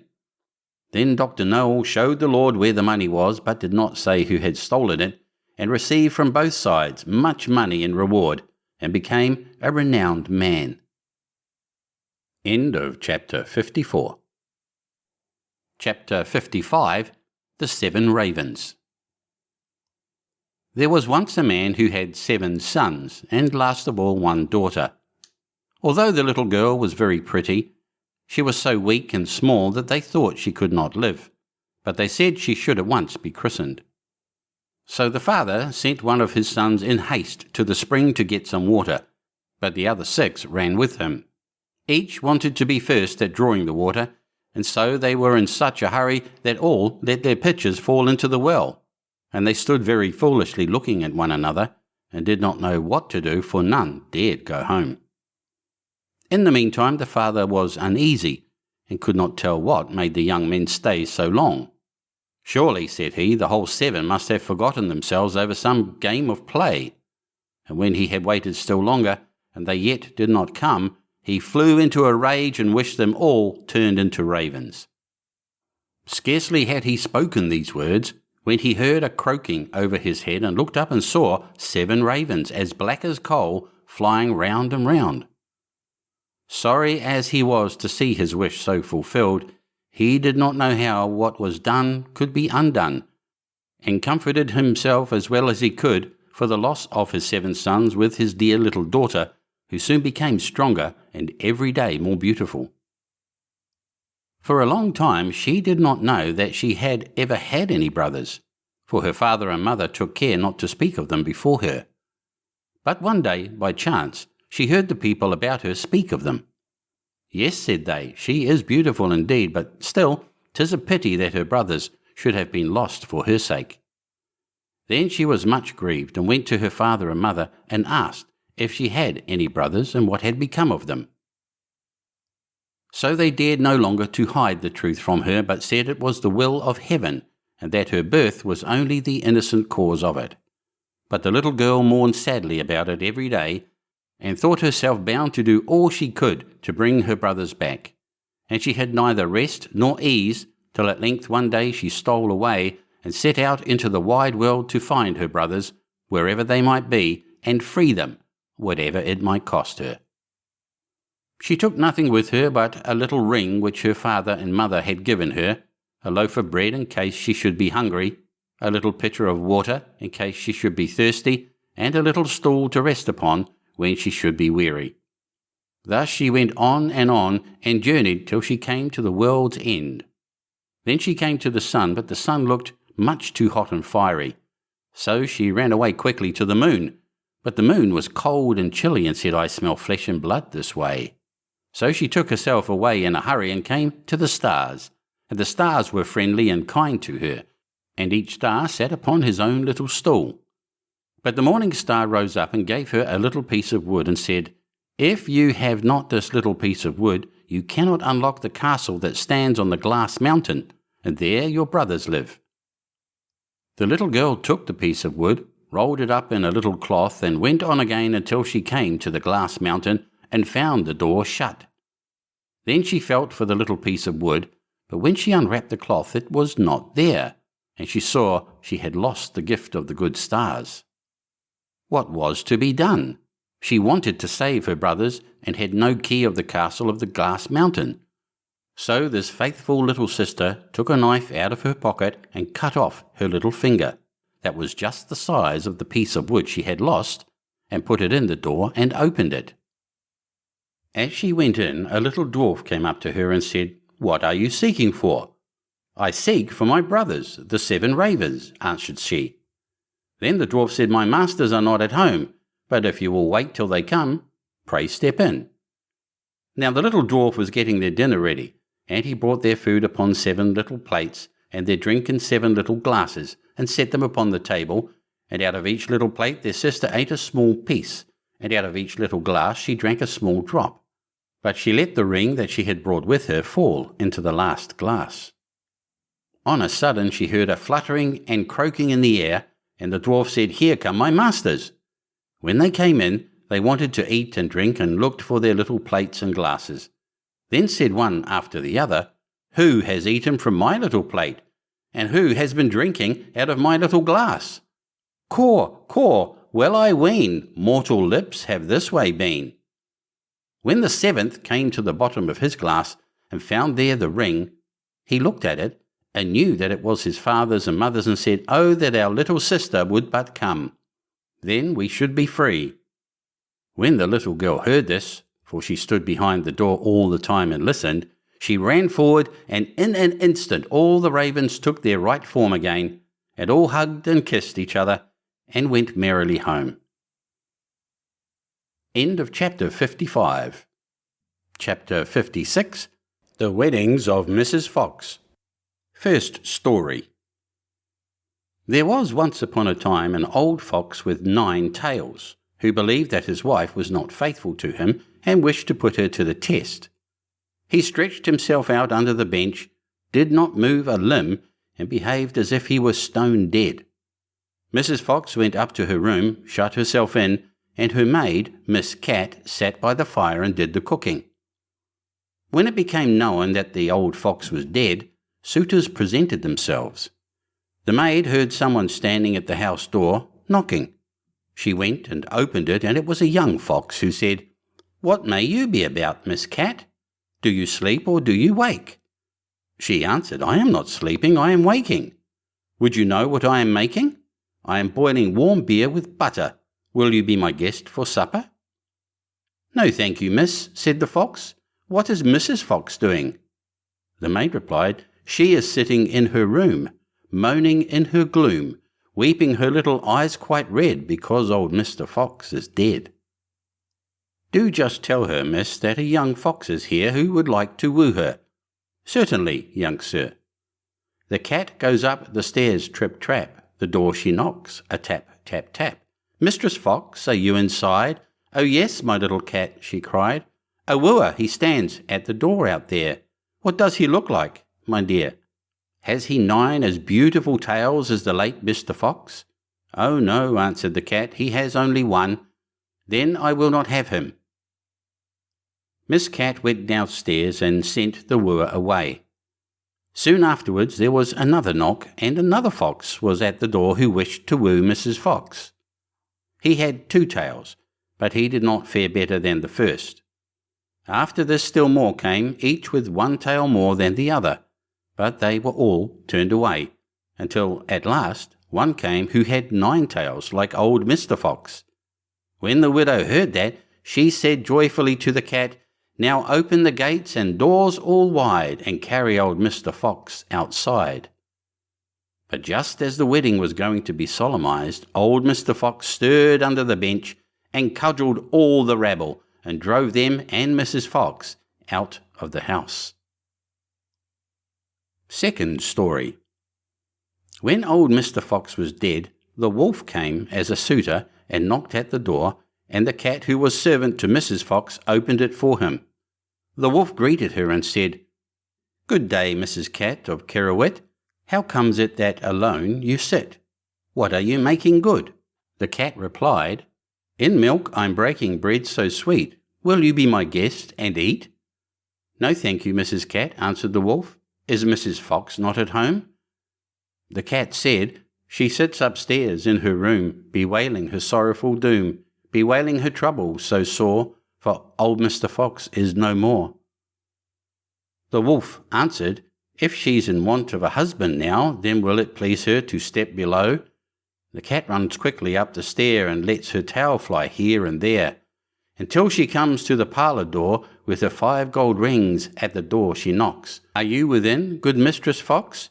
If you're in want of a husband now, then will it please you to step below?" Mrs. Fox asked, "Has the gentleman red stockings on, and has he a pointed mouth?" "No," answered the cat. "Then he won't do for me." When the wolf was gone, came a dog, a stag, a hare, a bear, a lion, and all the beasts of the forest, one after the other. But one of the good qualities which old Mr. Fox had possessed was always lacking, and the cat had continually to send the suitors away. At length came a young fox. Then Mrs. Fox said, "Has the gentleman red stockings on, and has a little pointed mouth?" "Yes," said the cat, "he has." "Then let him come upstairs," said Mrs. Fox, and ordered the servant to prepare the wedding feast. "Sweep me the room as clean as you can. Up with the window, fling out my old man. For many a fine fat mouse he brought, yet of his wife he never thought, but ate up every one he caught." Then the wedding was solemnized with young Mr. Fox, and there was much rejoicing and dancing, and if they have not left off, they are dancing still. End of chapter 56. Chapter 57. The Salad. As a merry young huntsman was once going briskly along through a wood, there came up a little old woman, and said to him, good day, you seem merry enough, but I am hungry and thirsty. Do pray give me something to eat." The huntsman took pity on her, and put his hand in his pocket and gave her what he had. Then he wanted to go his way, but she took hold of him and said, "Listen, my friend, to what I am going to tell you. I will reward you for your kindness. Go your way, and after a little time you will come to a tree where you will see 9 birds sitting on a cloak. Shoot into the midst of them, and one will fall down dead. The cloak will fall too. Take it. It is a wishing cloak, and when you wear it you will find yourself at any place where you may wish to be. Cut open the dead bird, take out its heart and keep it, and you will find a piece of gold under your pillow every morning when you rise. It is the bird's heart that will bring you this good luck." The huntsman thanked her, and thought to himself, if all this does happen, it will be a fine thing for me. When he had gone 100 steps or so, he heard a screaming and chirping in the branches over him, and looked up and saw a flock of birds pulling a cloak with their bills and feet, screaming, fighting, and tugging at each other, as if each wished to have it himself. "Well," said the huntsman, "this is wonderful. This happens just as the old woman said." Then he shot into the midst of them so that their feathers flew all about. Off went the flock chattering away, but one fell down dead, and the cloak with it. Then the huntsman did as the old woman told him, cut open the bird, took out the heart, and carried the cloak home with him. The next morning when he awoke, he lifted up his pillow, and there lay the piece of gold glittering underneath. The same happened next day, and indeed every day when he arose. He heaped up a great deal of gold, and at last thought to himself, of what use is this gold to me whilst I am at home? I will go out into the world and look about me. Then he took leave of his friends, and hung his bag and bow about his neck, and went his way. It so happened that his road one day led through a thick wood, at the end of which was a large castle in a green meadow, and at one of the windows stood an old woman with a very beautiful young lady by her side looking about them. Now the old woman was a witch, and said to the young lady, "There is a young man coming out of the wood who carries a wonderful prize. We must get it away from him, my dear child, for it is more fit for us than for him. He has a bird's heart that brings a piece of gold under his pillow every morning." Meantime the huntsman came nearer, and looked at the lady, and said to himself, "I have been travelling so long that I should like to go into this castle and rest myself, for I have money enough to pay for anything I want." The real reason was that he wanted to see more of the beautiful lady. Then he went into the house and was welcomed kindly, and it was not long before he was so much in love that he thought of nothing else but looking at the lady's eyes, and doing everything that she wished. Then the old woman said, "Now is the time for getting the bird's heart."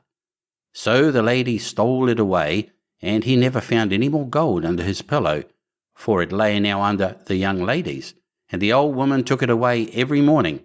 But he was so much in love that he never missed the prize. "Well," said the old witch, "we have got the bird's heart, but not the wishing cloak yet, and that we must also get." "Let us leave him that," said the young lady. "He has already lost his wealth." Then the witch was very angry and said, "Such a cloak is a very rare and wonderful thing, and I must and will have it." So she did as the old woman told her, and set herself at the window and looked about the country and seemed very sorrowful. Then the huntsman said, "What makes you so sad?"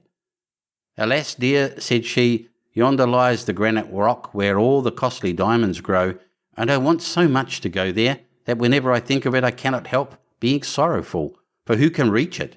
Only the birds and the flies. Man cannot." "If that's all your grief," said the huntsman, "I'll take you there with all my heart." So he drew her under his cloak, and the moment he wished to be on the granite mountain, they were both there. The diamonds glittered so on all sides that they were delighted with the sight and picked up the finest. But the old witch made a deep sleep come upon him, and he said to the young lady, "Let us sit down and rest ourselves a little. I am so tired that I cannot stand any longer." So they sat down, and he laid his head in her lap and fell asleep.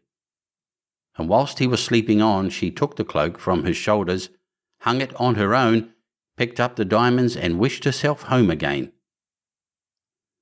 When he awoke and found that his lady had tricked him and left him alone on the wild rock, he said, "Alas, what roguery there is in the world!" And there he sat in great grief and fear, not knowing what to do. Now this rock belonged to fierce giants who lived upon it, and as he saw 3 of them striding about, he thought to himself, "I can only save myself by feigning to be asleep." So he laid himself down as if he were in a sound sleep. When the giants came up to him, the first pushed him with his foot and said, "What worm is this that lies here curled up?" "Tread upon him and kill him," said the second. "It's not worth the trouble," said the third. "Let him live. He'll go climbing higher up the mountain, and some cloud will come rolling and carry him away." And they passed on. But the huntsman had heard all they said, and as soon as they were gone, he climbed to the top of the mountain, and when he had sat there a short time, a cloud came rolling around him, and caught him in a whirlwind, and bore him along for some time till it settled in a garden, and he fell quite gently to the ground amongst the greens and cabbages. Then he looked around him and said, "I wish I had something to eat. If not, I shall be worse off than before, for here I see neither apples nor pears nor any kind of fruits, nothing but vegetables." At last he thought to himself, "I can eat salad. It will refresh and strengthen me." So he picked out a fine head and ate of it, but scarcely had he swallowed 2 bites when he felt himself quite changed, and saw with horror that he was turned into an ass. However, he still felt very hungry, and the salad tasted very nice, so he ate on till he came to another kind of salad, and scarcely had he tasted it when he felt another change come over him, and soon saw that he was lucky enough to have found his old shape again. Then he laid himself down and slept off a little of his weariness, and when he awoke the next morning he broke off a head both of the good and the bad salad, and thought to himself, "This will help me to my fortune again, and enable me to pay off some folks for their treachery." So he went away to try and find the castle of his friends, and after wandering about a few days he luckily found it. Then he stained his face all over brown, so that even his mother would not have known him, and went into the castle and asked for a lodging. "I am so tired," said he, "that I can go no farther." "Countryman," said the witch, "who are you, and what is your business?" "I am," said he, "a messenger sent by the king to find the finest salad that grows under the sun. I have been lucky enough to find it, and have brought it with me, but the heat of the sun scorches it so that it begins to wither, and I don't know that I can carry it farther." When the witch and the young lady heard of his beautiful salad, they longed to taste it, and said, "Dear countryman, let us just taste it." To be sure, answered he, I have 2 heads of it with me, and will give you 1. So he opened his bag and gave them the bad.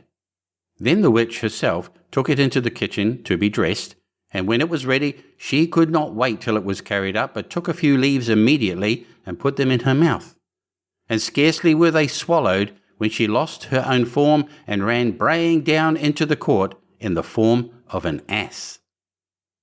Now the servant maid came into the kitchen, and seeing the salad ready, was going to carry it up, but on the way she too felt a wish to taste it as the old woman had done, and ate some leaves.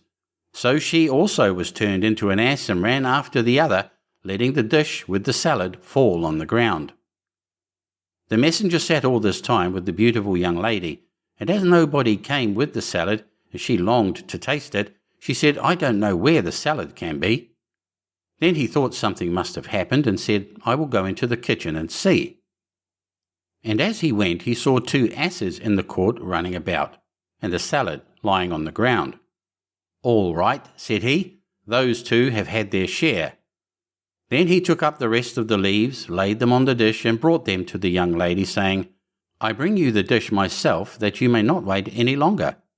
So she ate of it, and like the others, ran off into the court, braying away. Then the huntsman washed his face, and went into the court that they might know him. Now you shall be paid for your roguery, said he, and tied them all 3 to a rope, and took them along with him till he came to a mill, and knocked at the window. What's the matter? Said the miller. I have 3 tiresome beasts here, said the other. If you will take them, give them food and room, and treat them as I tell you, I will pay you whatever you ask.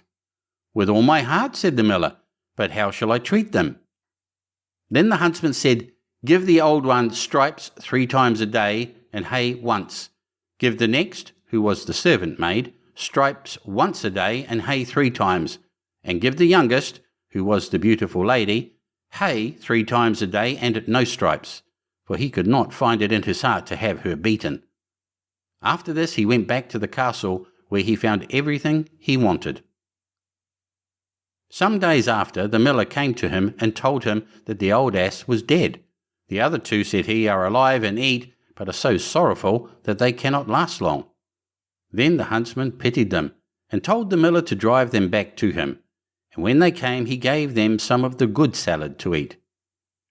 And the beautiful young lady fell upon her knees before him and said, O dearest huntsman, forgive me all the ill I have done you. My mother forced me to it. It was against my will, for I always loved you very much. Your wishing cloak hangs up in the closet, and as for the bird's heart, I will give it you too. But he said, Keep it. It will be just the same thing, for I mean to make you my wife. So they were married and lived together very happily till they died. End of chapter 57. Chapter 58. The story of the youth who went forth to learn what fear was. A certain father had 2 sons, the elder of whom was smart and sensible and could do everything. But the younger was stupid and could neither learn nor understand anything. And when people saw him, they said, There's a fellow who will give his father some trouble. When anything had to be done, it was always the elder who was forced to do it. But if his father bade him fetch anything when it was late, or in the night time, and the way led through the churchyard or any other dismal place, he answered, Oh no, father, I'll not go there, it makes me shudder. For he was afraid. Or when stories were told by the fire at night which made the flesh creep, the listeners sometimes said, Oh, it makes us shudder. The younger sat in a corner and listened with the rest of them, and could not imagine what they could mean. They are always saying, It makes me shudder, it makes me shudder. It does not make me shudder, thought he. That too must be an art of which I understand nothing. Now it came to pass that his father said to him one day, Hearken to me, you fellow in the corner there. You are growing tall and strong, and you must learn something by which you can earn your bread. Look how your brother works, but you do not even earn your salt. Well, father, he replied, I am quite willing to learn something. Indeed, if it could be managed, I should like to learn how to shudder. I don't understand that at all yet. The elder brother smiled when he heard that and thought to himself, "Goodness, what a blockhead that brother of mine is. He will never be good for anything as long as he lives. He who wants to be a sickle must bend himself betimes." The father sighed and answered him, "You shall soon learn what it is to shudder, but you will not earn your bread by that." Soon after this, the sexton came to the house on a visit, and the father bewailed his trouble and told him how his younger son was so backward in every respect that he knew nothing and learnt nothing. "Just think," said he, "when I asked him how he was going to earn his bread, he actually wanted to learn to shudder." "If that be all," replied the sexton, "he can learn that with me. Send him to me, and I will soon polish him." The father was glad to do it, for he thought it would train the boy a little. The sexton therefore took him into his house, and he had to ring the church bell. After a day or two, the sexton awoke him at midnight and bade him arise and go up into the church tower and ring the bell. "You shall soon learn what shuddering is," thought he, and secretly went there before him, and when the boy was at the top of the tower and turned round and was just going to take hold of the bell rope, he saw a white figure standing on the stairs opposite the sounding hole. "Who is there?" cried he. But the figure made no reply, and did not move or stir. "Give an answer," cried the boy, "or take yourself off. You have no business here at night." The sexton, however, remained standing motionless that the boy might think he was a ghost. The boy cried a second time, "What do you want here? Speak if you are an honest fellow, or I will throw you down the steps." The sexton thought, "He can't mean to be as bad as his words," uttered no sound, and stood as if he were made of stone. Then the boy called to him for the third time, and as that was also to no purpose, he ran against him and pushed the ghost down the stairs, so that it fell down the 10 steps and remained lying there in a corner. Thereupon he rang the bell, went home, and without saying a word, went to bed and fell asleep. The sexton's wife waited a long time for her husband, but he did not come back. At length she became uneasy, and wakened the boy and asked, "Do you know where my husband is? He climbed up the tower before you did." "No, I don't know," replied the boy, "but someone was standing by the sounding hole on the other side of the steps, and as he would neither give an answer nor go away, I took him for a scoundrel and threw him downstairs. Just go there and you will see if it was he. I should be sorry if it were." The woman ran away and found her husband, who was lying moaning in the corner and had broken his leg. She carried him down, and then with loud screams she hastened to the boy's father. "Your boy," cried she, "has been the cause of a great misfortune. He has thrown my husband down the steps, so that he has broke his leg. Take the good-for-nothing fellow out of our house." The father was terrified, and ran thither and scolded the boy. "What wicked tricks are these?" said he. "The devil must have put them into your head." "Father," he replied, "do listen to me. I am quite innocent. He was standing there by night like one intent on doing evil. I did not know who it was, and I entreated him 3 times, either to speak or to go away." "Ah," said the father, "I have nothing but unhappiness with you.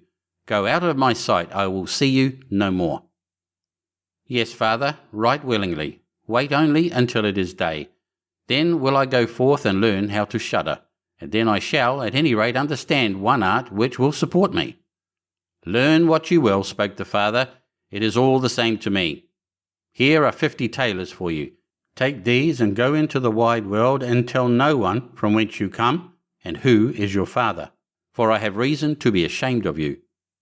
"Yes, father, it shall be as you will. If you desire nothing more than that, I can easily keep it in mind."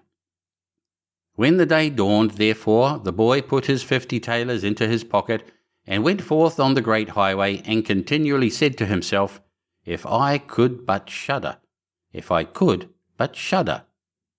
Then a man approached who heard this conversation which the youth was holding with himself, and when they had walked a little farther to where they could see the gallows, the man said to him, "Look, there is the tree where 7 men have married the ropemaker's daughter and are now learning how to fly. Sit down beneath it and wait till night comes, and you will soon learn how to shudder." "If that is all that is wanted," answered the youth, "it is easily done. But if I learn how to shudder as fast as that, you shall have my 50 tailors. Just come back to me early in the morning." Then the youth went to the gallows, sat down beneath it, and waited till evening came. And as he was cold, he lighted himself a fire. But at midnight the wind blew so sharply that in spite of his fire he could not get warm. And as the wind knocked the hanged men against each other, and they moved backwards and forwards, he thought to himself, "If you shiver below by the fire, how those up above must freeze and suffer." And as he felt pity for them, he raised the ladder and climbed up, unbound one of them after the other, and brought down all 7. Then he stoked the fire, blew it, and set them all around it to warm themselves. But they sat there and did not stir, and the fire caught their clothes. So he said, "Take care, or I will hang you up again." The dead men, however, did not hear, but were quite silent, and let their rags go on burning. At this he grew angry and said, "If you will not take care, I cannot help you. I will not be burnt with you." And he hung them up again, each in his turn. Then he sat down by his fire and fell asleep. And the next morning the man came to him and wanted to have his 50 tailors, and said, "Well, do you know how to shudder?" "No," answered he. "How should I know? Those fellows up there did not open their mouths, and were so stupid that they let the few old rags which they had on their bodies get burnt." Then the man saw that he would not get the 50 tailors that day, and went away saying, "Such a youth has never come my way before." The youth likewise went his way, and once more began to mutter to himself, "Ah, if I could but shudder! Ah, if I could but shudder!" A waggoner who was striding behind him heard this and asked, "Who are you?" "I don't know," answered the youth. Then the waggoner asked, "From whence do you come?" "I know not." "Who is your father?" "That I may not tell you." "What is it that you are always muttering between your teeth?" "Ah," replied the youth, "I do so wish I could shudder, but no one can teach me how." "Enough of your foolish chatter," said the waggoner. "Come, go with me, I will see about a place for you." The youth went with the waggoner, and in the evening they arrived at an inn where they wished to pass the night. Then at the entrance of the parlour the youth again said quite loudly, "If I could but shudder! If I could but shudder!" The host, who heard this, laughed and said, "If that is your desire, there ought to be a good opportunity for you here." "Ah, be silent," said the hostess. "So many prying persons have already lost their lives. It would be a pity and a shame if such beautiful eyes as these should never see the daylight again." But the youth said, "However difficult it may be, I will learn it. For this purpose indeed have I journeyed forth." He let the host have no rest until the latter told him that not far from thence stood a haunted castle where anyone could very easily learn what shuddering was, if he would but watch in it for 3 nights. The king had promised that he who would venture should have his daughter to wife, and she was the most beautiful maiden the sun shone on. Likewise in the castle lay great treasures, which were guarded by evil spirits, and these treasures would then be freed, and would make a poor man rich enough. Already many men had gone into the castle, but as yet none had come out again. Then the youth went next morning to the king and said, "If it be allowed, I will willingly watch 3 nights in the haunted castle." The king looked at him, and as the youth pleased him, he said, "You may ask for 3 things to take into the castle with you, but there must be things without life." Then he answered, "Then I ask for a fire, a turning lathe, and a cutting board with the knife." The king had these things carried into the castle for him during the day. When night was drawing near, the youth went up and made himself a bright fire in one of the rooms, placed the cutting board and knife beside it, and seated himself by the turning lathe. "Ah, if I could but shudder," said he, "but I shall not learn it here either." Towards midnight he was about to poke his fire, and as he was blowing it, something cried suddenly from one corner, "Oh, meow! How cold we are!" "You fools!" cried he, "what are you crying about? If you are cold, come and take a seat by the fire and warm yourselves." And when he had said that, 2 great black cats came with one tremendous leap and sat down on each side of him, and looked savagely at him with their fiery eyes. After a short time, when they had warmed themselves, they said, "Comrade, shall we have a game of cards?" "Why not?" he replied, "but just show me your paws." Then they stretched out their claws. "Oh," said he, "what long nails you have! Wait, I must first cut them for you." Thereupon he seized them by the throats, put them on the cutting board, and screwed their feet fast. "I have looked at your fingers," said he, "and my fancy for card playing has gone." And he struck them dead and threw them out into the water. But when he had made away with these two, and was about to sit down again by his fire, out from every hole and corner came black cats and black dogs with red-hot chains, and more of them came, until he could no longer move. And they yelled horribly, and got on his fire, pulled it to pieces, and tried to put it out. He watched them for a while, quietly, but at last, when they were going too far, he seized his cutting knife and cried, "Away with you, vermin!" and began to cut them down. Some of them ran away, the others he killed and threw out into the fish pond. When he came back, he fanned the embers off his fire again and warmed himself. And as he thus sat, his eyes would keep open no longer, and he felt a desire to sleep. Then he looked round and saw a great bed in the corner. "That is the very thing for me," said he, and got into it. When he was just going to shut his eyes, however, the bed began to move of its own accord, and went over the whole of the castle. "That's right," said he, "but go faster." Then the bed rolled on as if 6 horses were harnessed to it, up and down, over thresholds and stairs, but suddenly, hop, hop, it turned over upside down and lay on him like a mountain. But he threw quilts and pillows up in the air, got out and said, "Now anyone who likes may drive," and lay down by his fire and slept till it was day. In the morning the king came, and when he saw him lying there on the ground, he thought the evil spirits had killed him, and he was dead. Then he said, "After all, it is a pity for so handsome a man." The youth heard it, got up and said, "It has not come to that yet." Then the king was astonished, but very glad, and asked how he had fared. "Very well indeed," answered he. "One night is past, the 2 others will pass likewise." Then he went to the innkeeper, who opened his eyes very wide and said, "I never expected to see you alive again. Have you learnt how to shudder yet?"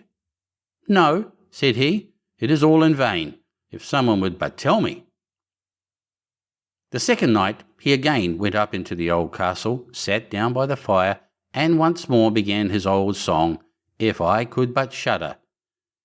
When midnight came, an uproar and noise of tumbling about was heard. At first it was low, but it grew louder and louder.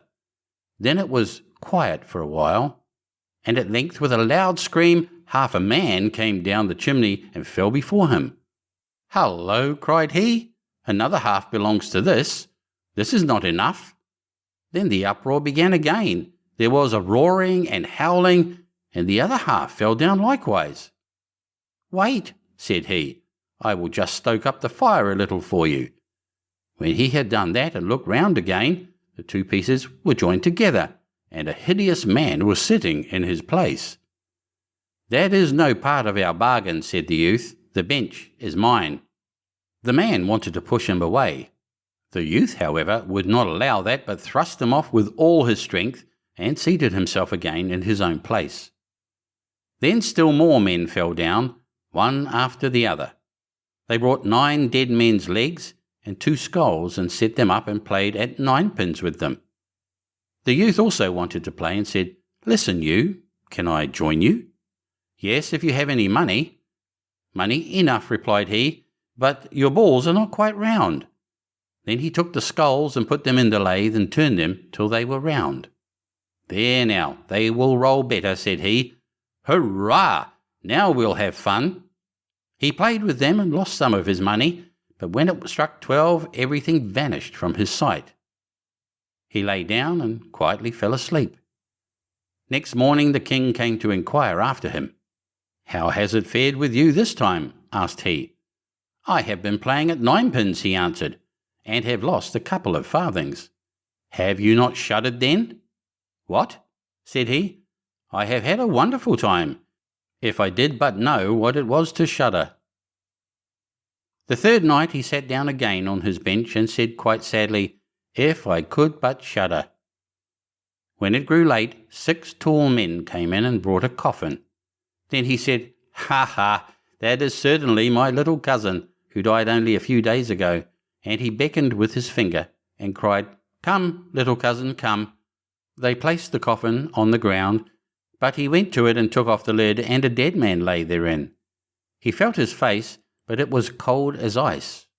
Wait, said he, I will warm you a little, and went to the fire and warmed his hand and laid it on the dead man's face, but he remained cold. Then he took him out and sat down by the fire and laid him on his breast and rubbed his arms that the blood might circulate again. As this also did no good, he thought to himself, When 2 people lie in bed together, they warm each other, and carried him to the bed, covered him over, and lay down by him. After a short time the dead man became warm too, and began to move. Then said the youth, See, little cousin, have I not warmed you? The dead man, however, got up and cried, Now will I strangle you. What, said he, is that the way you thank me? You shall at once go into your coffin again. And he took him up, threw him into it, and shut the lid. Then came the 6 men and carried him away again. I cannot manage to shudder, said he. I shall never learn it here as long as I live. Then a man entered who was taller than all others and looked terrible. He was old, however, and had a long white beard.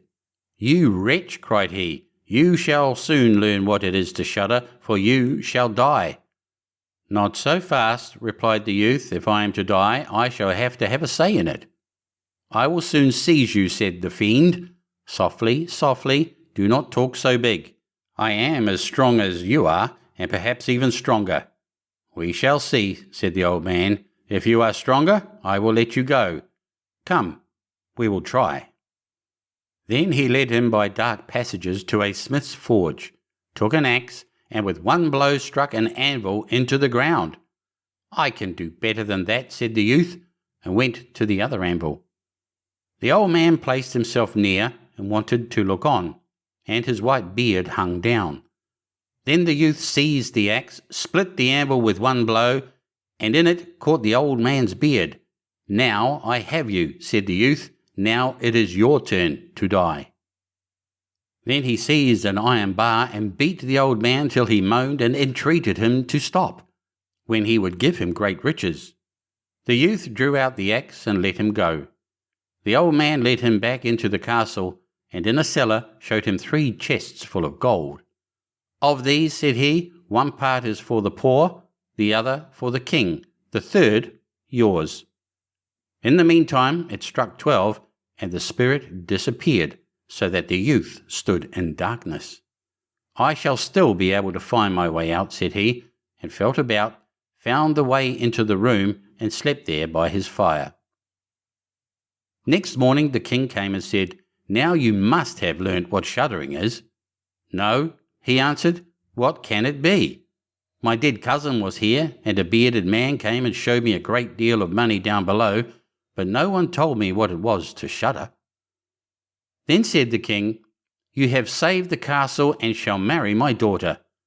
That is all very well, said he, but still I do not know what it is to shudder.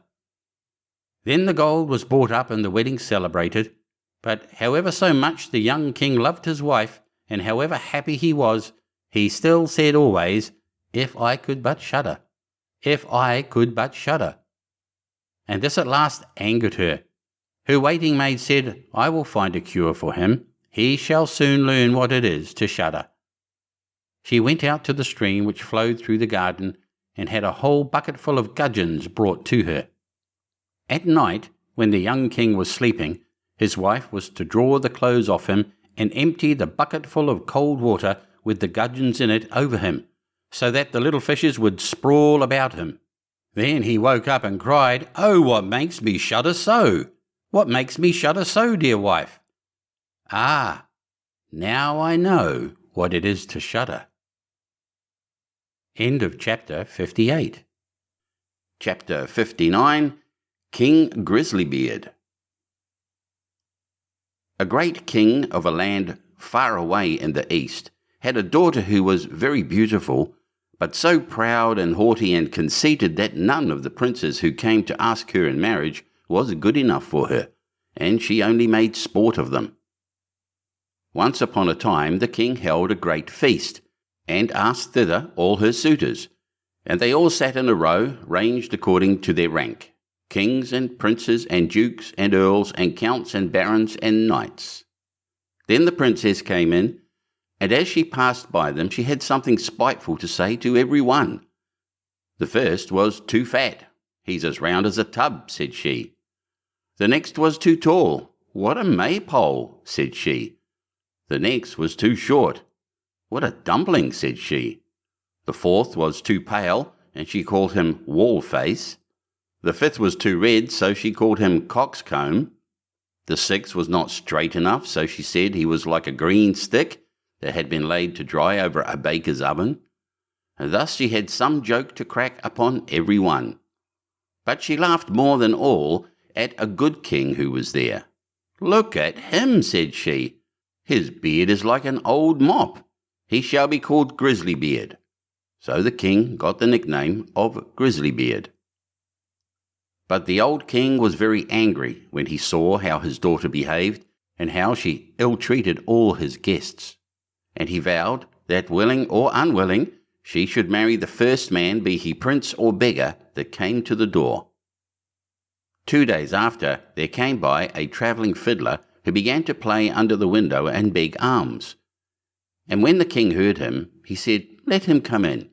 So they brought in a dirty-looking fellow, and when he had sung before the king and the princess, he begged a boon. Then the king said, You have sung so well that I will give you my daughter for your wife.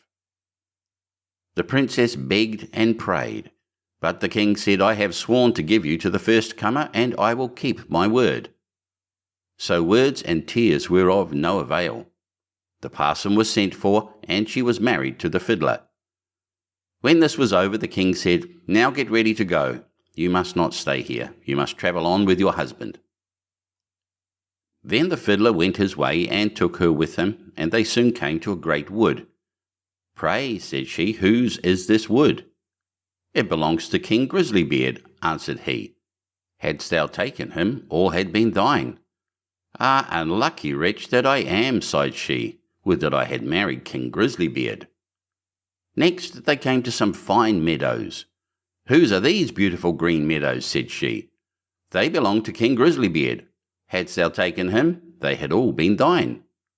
Ah, unlucky wretch that I am, said she. Would that I had married King Grizzly-Beard. Then they came to a great city. Whose is this noble city, said she. It belongs to King Grizzly-Beard. Hadst thou taken him, it had all been thine. Ah, wretch that I am, sighed she, why did I not marry King Grizzly-Beard? That is no business of mine, said the fiddler.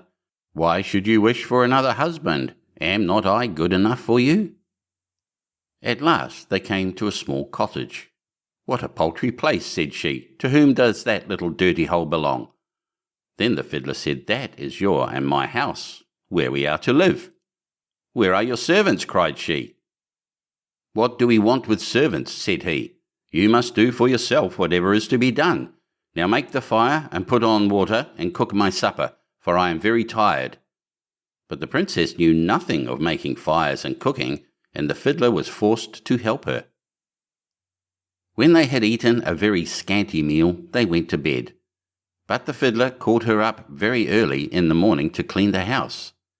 Thus they lived for 2 days, and when they had eaten up all there was in the cottage, the man said, Wife, we can't go on thus, spending money and earning nothing.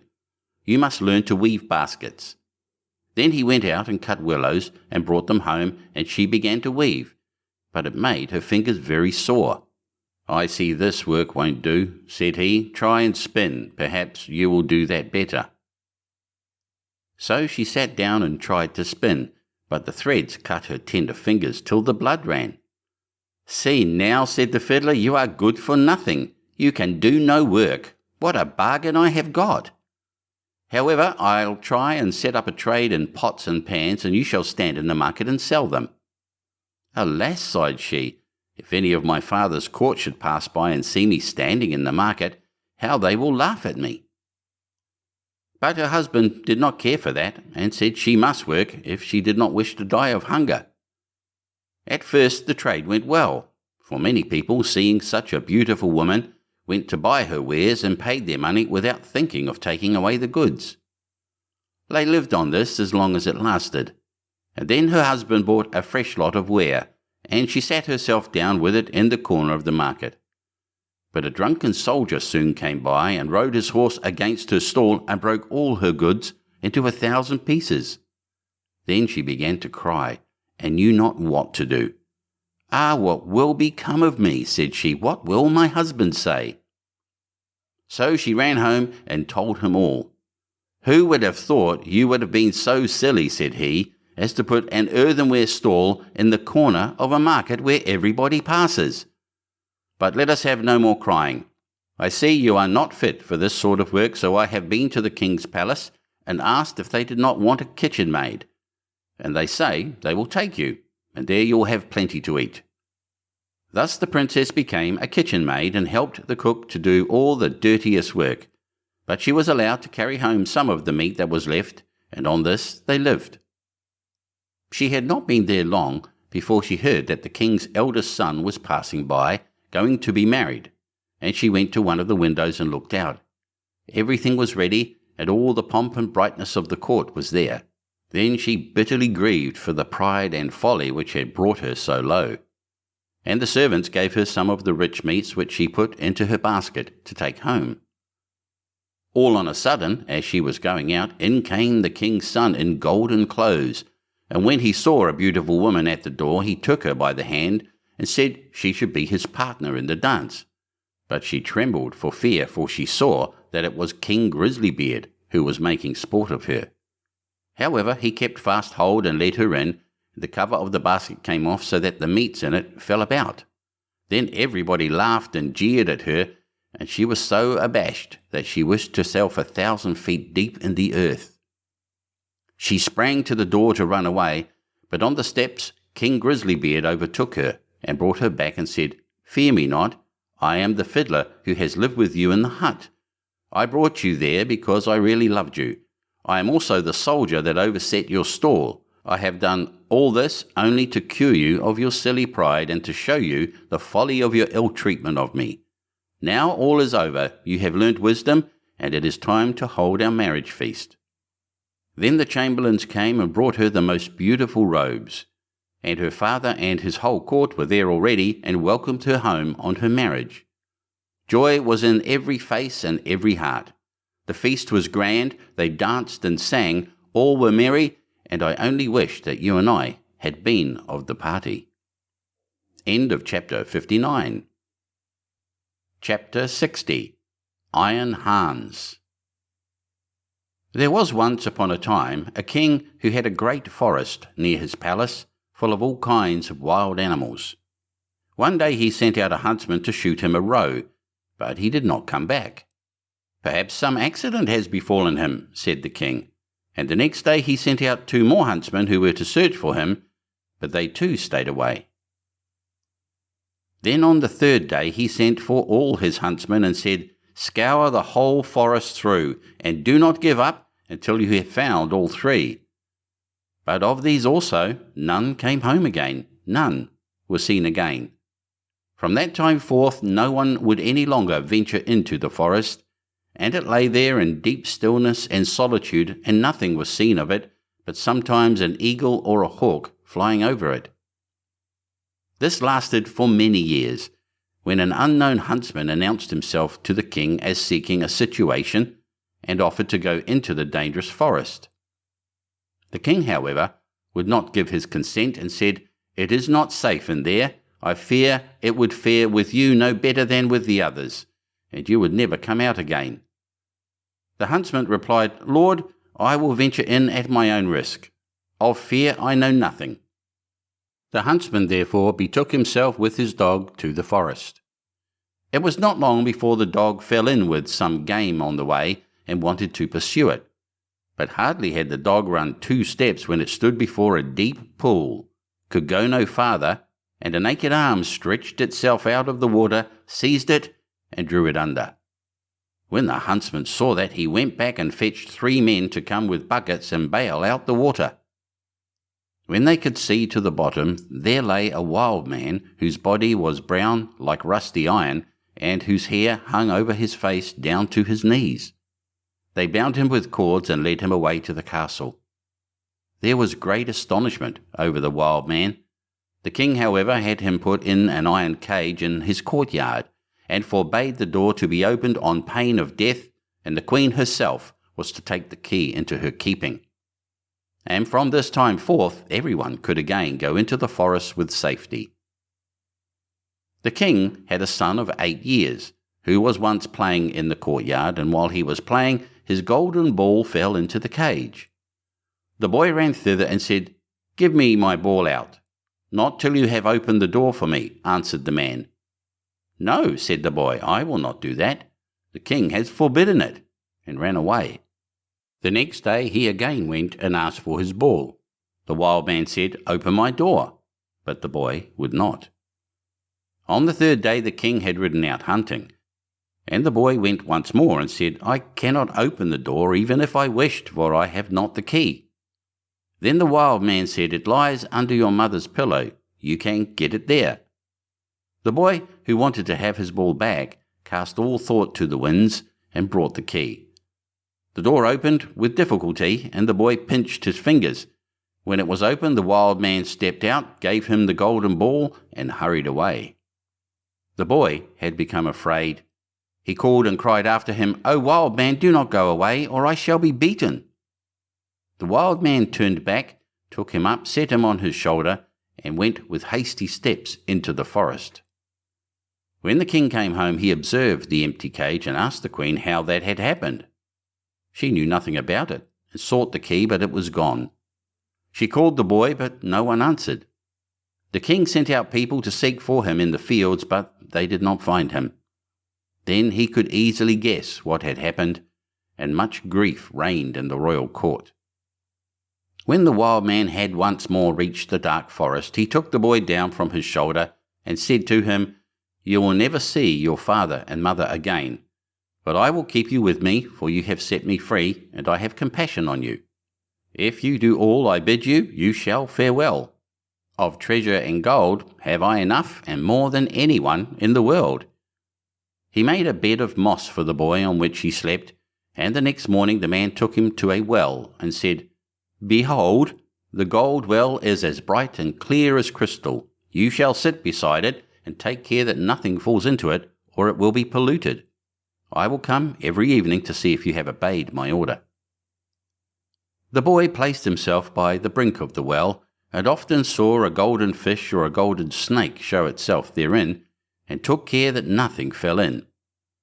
As he was thus sitting, his finger hurt him so violently that he involuntarily put it in the water. He drew it quickly out again, but saw that it was quite gilded, and whatsoever pains he took to wash the gold off again, all was to no purpose.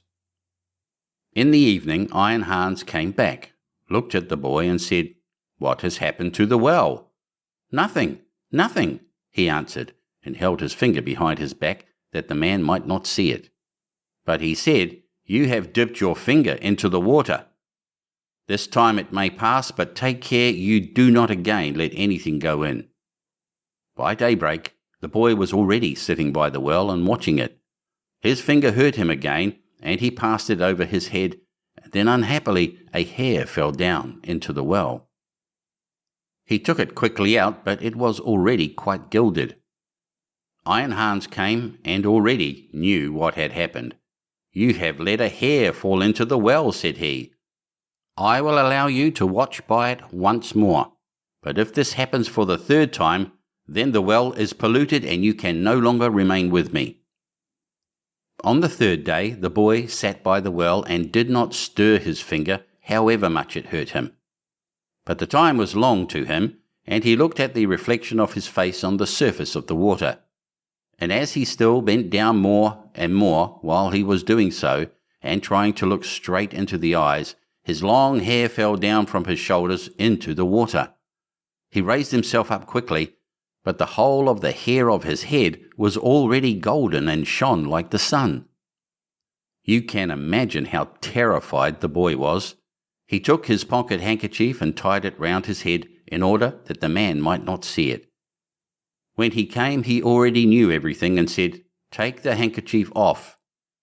Then the golden hair streamed forth, and let the boy excuse himself as he might, it was of no use. You have not stood the trial and can stay here no longer. Go forth into the world, there you will learn what poverty is. But as you have not a bad heart, and as I mean well by you, there is one thing I will grant you. If you fall into any difficulty, come to the forest and cry, "Iron Hans," and then I will come and help you. My power is great, greater than you think, and I have gold and silver in abundance. Then the king's son left the forest and walked by beaten and unbeaten paths ever onwards until at length he reached a great city. There he looked for work, but could find none, and he learnt nothing by which he could help himself. At length he went to the palace and asked if they would take him in. The people about the court did not at all know what use they could make of him, but they liked him and told him to stay.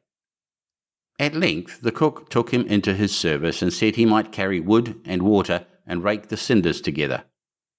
Once, when it so happened that no one else was at hand, the cook ordered him to carry the food to the royal table. But as he did not like to let his golden hair be seen, he kept his little cap on. Such a thing as that had never yet come under the king's notice, and he said, "When you come to the royal table, you must take your hat off." He answered, "Ah, Lord, I cannot. I have a bad sore place on my head." Then the king had the cook called before him and scolded him, and asked how he could take such a boy as that into his service, and that he was to send him away at once. The cook, however, had pity on him, and exchanged him for the gardener's boy. And now the boy had to plant and water the garden, hoe and dig, and bear the wind and bad weather. Once in summer, when he was working alone in the garden, the day was so warm he took his little cap off that the air might cool him. As the sun shone on his hair, it glittered and flashed so that the rays fell into the bedroom of the king's daughter, and up she sprang to see what that could be. Then she saw the boy and cried to him, "Boy, bring me a wreath of flowers." He put his cap on with all haste and gathered wild field flowers and bound them together. When he was ascending the stairs with them, the gardener met him and said, "How can you take the king's daughter a garland of such common flowers? Go quickly and get another, and seek out the prettiest and rarest." "Oh no," replied the boy, "the wild ones have more scent and will please her better." When he got into the room, the king's daughter said, "Take your cap off. It is not seemly to keep it on in my presence." He again said, "I may not. I have a sore head." She, however, caught at his cap and pulled it off, and then his golden hair rolled down on his shoulders, and it was splendid to behold. He wanted to run out, but she held him by the arm and gave him a handful of ducats. With these he departed, but he cared nothing for the gold pieces. He took them to the gardener and said, "I present them to your children. They can play with them." The following day the king's daughter again called to him that he was to bring her a wreath of field flowers, and then he went in with it. She instantly snatched at his cap and wanted to take it away from him, but he held it fast with both hands. She again gave him a handful of ducats, but he would not keep them and gave them to the gardener for playthings for his children. On the third day things went just the same. She could not get his cap away from him, and he would not have her money. Not long afterwards the country was overrun by war. The king gathered together his people and did not know whether or not he could offer any opposition to the enemy, who was superior in strength and had a mighty army. Then said the gardener's boy, "I am grown up and will go to the wars also, only give me a horse."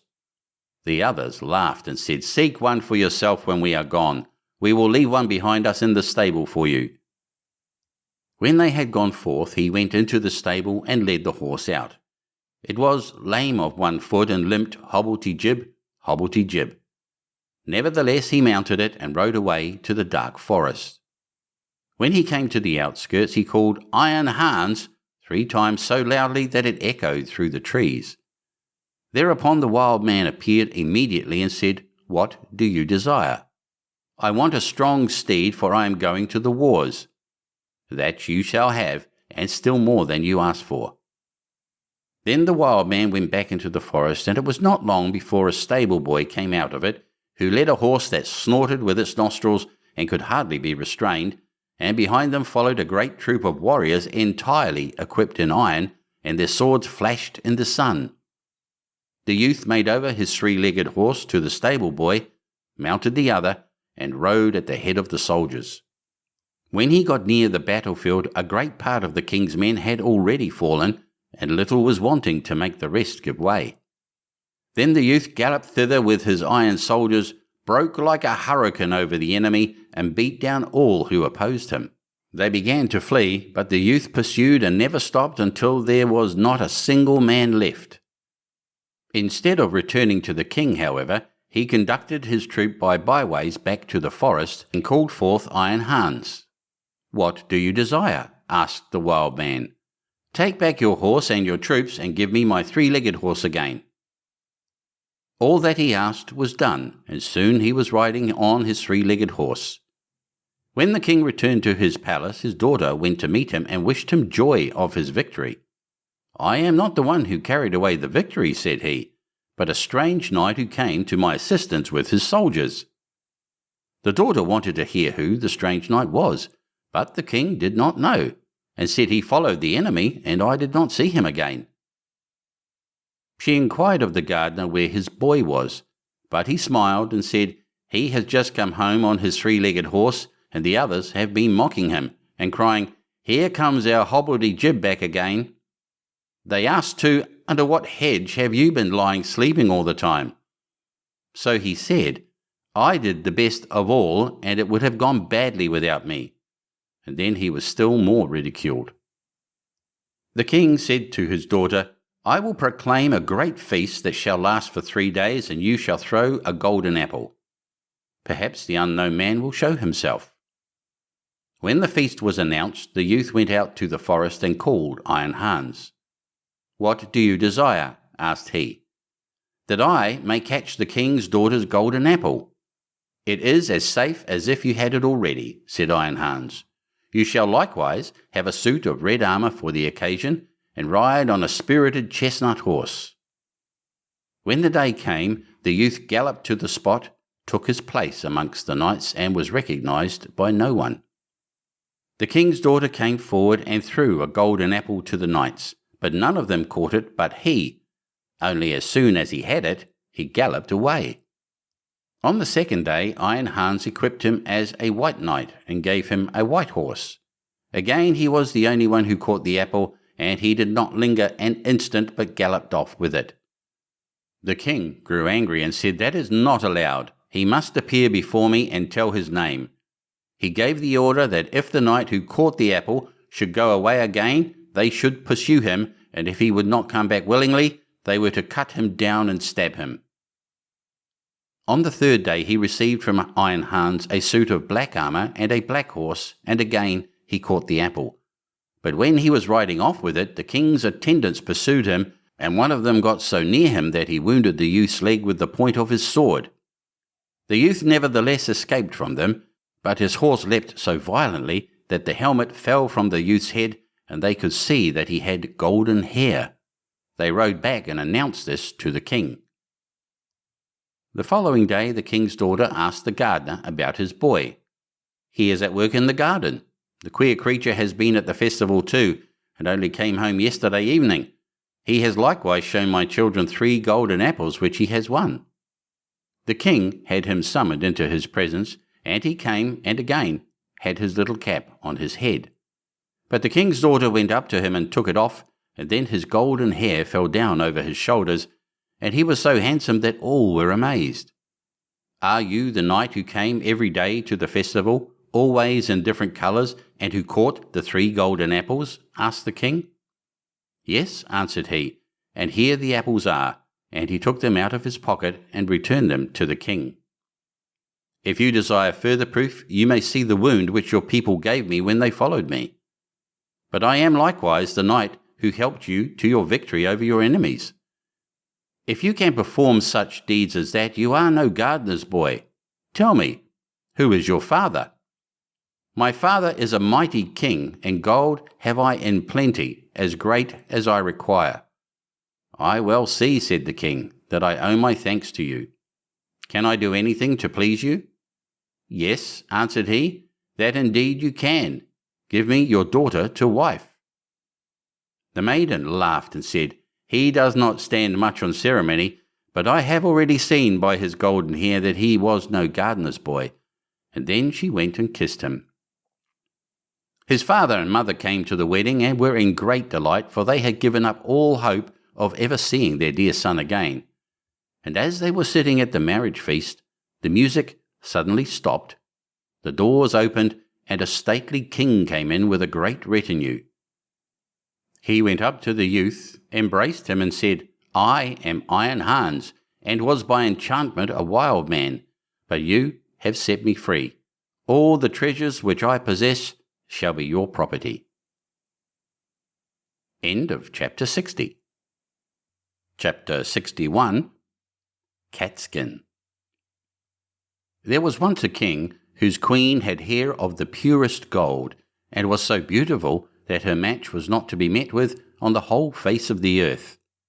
But this beautiful queen fell ill, and when she felt that her end drew near, she called the king to her and said, "Promise me that you will never marry again unless you meet with a wife who is as beautiful as I am, and who has golden hair like mine." Then when the king in his grief promised all she asked, she shut her eyes and died. But the king was not to be comforted, and for a long time never thought of taking another wife. At last, however, his wise men said, "This will not do. The king must marry again, that we may have a queen." So messengers were sent far and wide to seek for a bride as beautiful as the late queen. But there was no princess in the world so beautiful, and if there had been, still there was not one to be found who had golden hair. So the messengers came home and had all their trouble for nothing. Now the king had a daughter who was just as beautiful as her mother, and had the same golden hair. And when she was grown up, the king looked at her and saw that she was just like this late queen. Then he said to his courtiers, "May I not marry my daughter? She is the very image of my dead wife. Unless I have her, I shall not find any bride upon the whole earth, and you say there must be a queen." When the courtiers heard this, they were shocked, and said, "Heaven forbid that a father should marry his daughter. Out of so great a sin no good can come." And his daughter was also shocked, but hoped the king would soon give up such thoughts. So she said to him, "Before I marry anyone, I must have 3 dresses. One must be of gold, like the sun, another must be of shining silver, like the moon, and a third must be dazzling as the stars. Besides this, I want a mantle of 1,000 different kinds of fur put together, to which every beast in the kingdom must give a part of his skin." Thus she thought he would think of the matter no more. But the king made the most skilful workmen in his kingdom weave the 3 dresses, one golden, like the sun, another silvery like the moon, and a third sparkling like the stars. And his hunters were told to hunt out all the beasts in his kingdom, and to take the finest fur out of their skins. And thus a mantle of 1,000 furs was made. When all were ready, the king sent them to her. But she got up in the night when all were asleep, and took 3 of her trinkets, a golden ring, a golden necklace, and a golden brooch, and packed the 3 dresses of the sun, the moon, and the stars up in a nutshell, and wrapped herself up in the mantle made of all sorts of fur, and besmeared her face and hands with soot. Then she threw herself upon heaven for help in her need, and went away, and journeyed on the whole night, till at last she came to a large wood. As she was very tired, she sat herself down in the hollow of a tree, and soon fell asleep, and there she slept on till it was midday. Now as the king to whom the wood belonged was hunting in it, his dogs came to the tree and began to sniff about and run round and bark. "Look sharp," said the king to the huntsman, "and see what sort of game lies there." And the huntsman went up to the tree, and when they came back again, said, "In the hollow tree there lies a most wonderful beast, such as we never saw before. Its skin seems to be of 1,000 kinds of fur, but there it lies fast asleep. See," said the king, "if you can catch it alive, and we will take it with us." So the huntsman took it up, and the maiden awoke and was greatly frightened, and said, "I am a poor child that has neither father nor mother left. Have pity on me and take me with you." Then they said, "Yes, Miss Catskin, you will do for the kitchen. You can sweep up the ashes and do things of that sort." So they put her into the coach and took her home to the king's palace. Then they showed her a little corner under the staircase where no light of day ever peeped in, and said, "Catskin, you may lie and sleep there." And she was sent into the kitchen and made to fetch wood and water, to blow the fire, pluck the poultry, pick the herbs, sift the ashes, and do all the dirty work. Thus Catskin lived for a long time, very sorrowfully. "Ah, pretty princess," thought she, "what will now become of thee?" But it happened one day that a feast was to be held in the king's castle, so she said to the cook, "May I go up a little while and see what is going on? I will take care and stand behind the door." And the cook said, "Yes, you may go, but be back again in half an hour's time to rake out the ashes." Then she took her little lamp and went into her cabin and took off the fur skin, and washed the soot from her face and hands, so that her beauty shone forth like the sun from behind the clouds. She next opened her nutshell and brought out of it the dress that shone like the sun, and so went to the feast. Everyone made way for her, for nobody knew her, and they thought she could be no less than a king's daughter. But the king came up to her and held out his hand and danced with her, and he thought in his heart, "I never saw anyone half so beautiful." When the dance was at an end, she curtsied, and when the king looked round for her, she was gone. No one knew whither.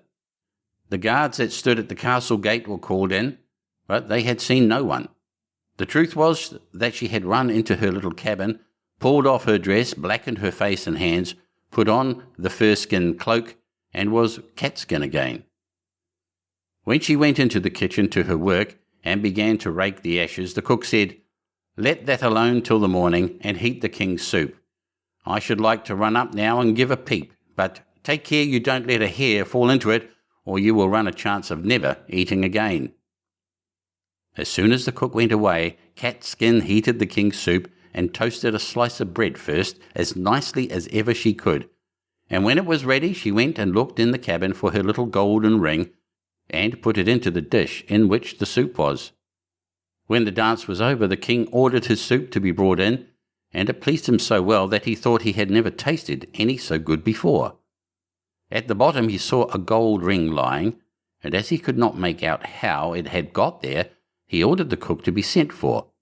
The cook was frightened when he heard the order, and said to Catskin, "You must have let a hair fall into the soup. If it be so, you will have a good beating." Then he went before the king, and he asked him who had cooked the soup. "I did," answered the cook. But the king said, "That is not true. It was better done than you could do it." Then he answered, "To tell the truth, I did not cook it, but Catskin did." "Then let Catskin come up," said the king. And when she came, he said to her, "Who are you?" "I am a poor child," said she, "that has lost both father and mother." "How came you in my palace?" asked he. "I am good for nothing," said she, "but to be a scullion girl, and to have boots and shoes thrown at my head." "But how did you get the ring that was in the soup?" asked the king. Then she would not own that she knew anything about the ring, so the king sent her away again about her business. After a time there was another feast, and Catskin asked the cook to let her go up and see it as before. "Yes," said he, "but come again in half an hour, and cook the king the soup that he likes so much." Then she ran to her little cabin, washed herself quickly, and took her dress out, which was silvery as the moon, and put it on. And when she went in looking like a king's daughter, the king went up to her and rejoiced at seeing her again. and when the dance began, he danced with her. After the dance was at an end, she managed to slip out, so slyly that the king did not see where she was gone. But she sprang into her little cabin and made herself into catskin again, and went into the kitchen to cook the soup.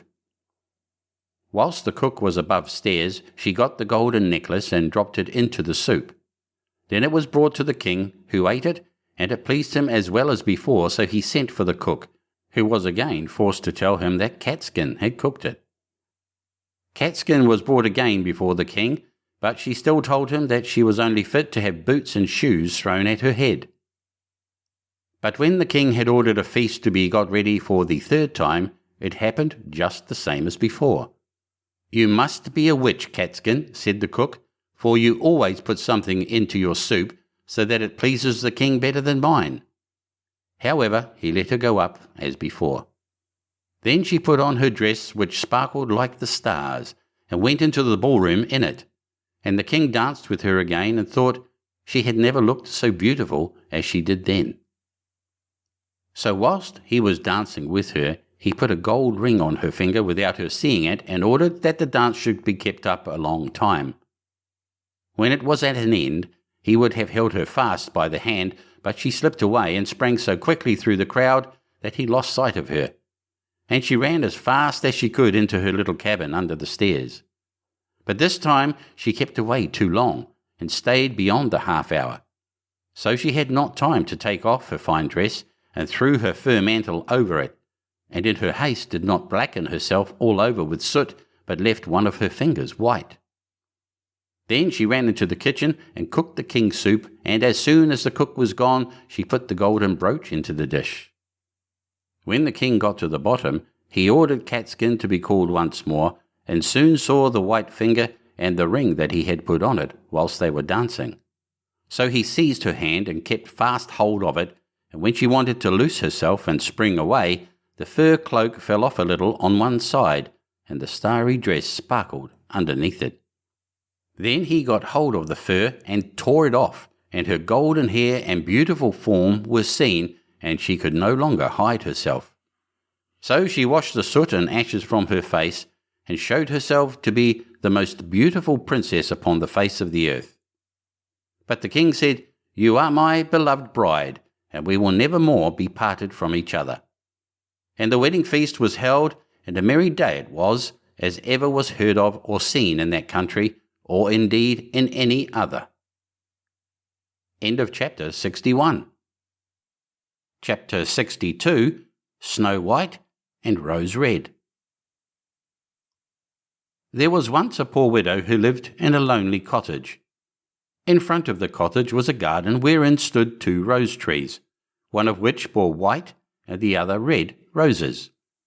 She had 2 children who were like the 2 rose trees, and one was called Snow White and the other Rose Red.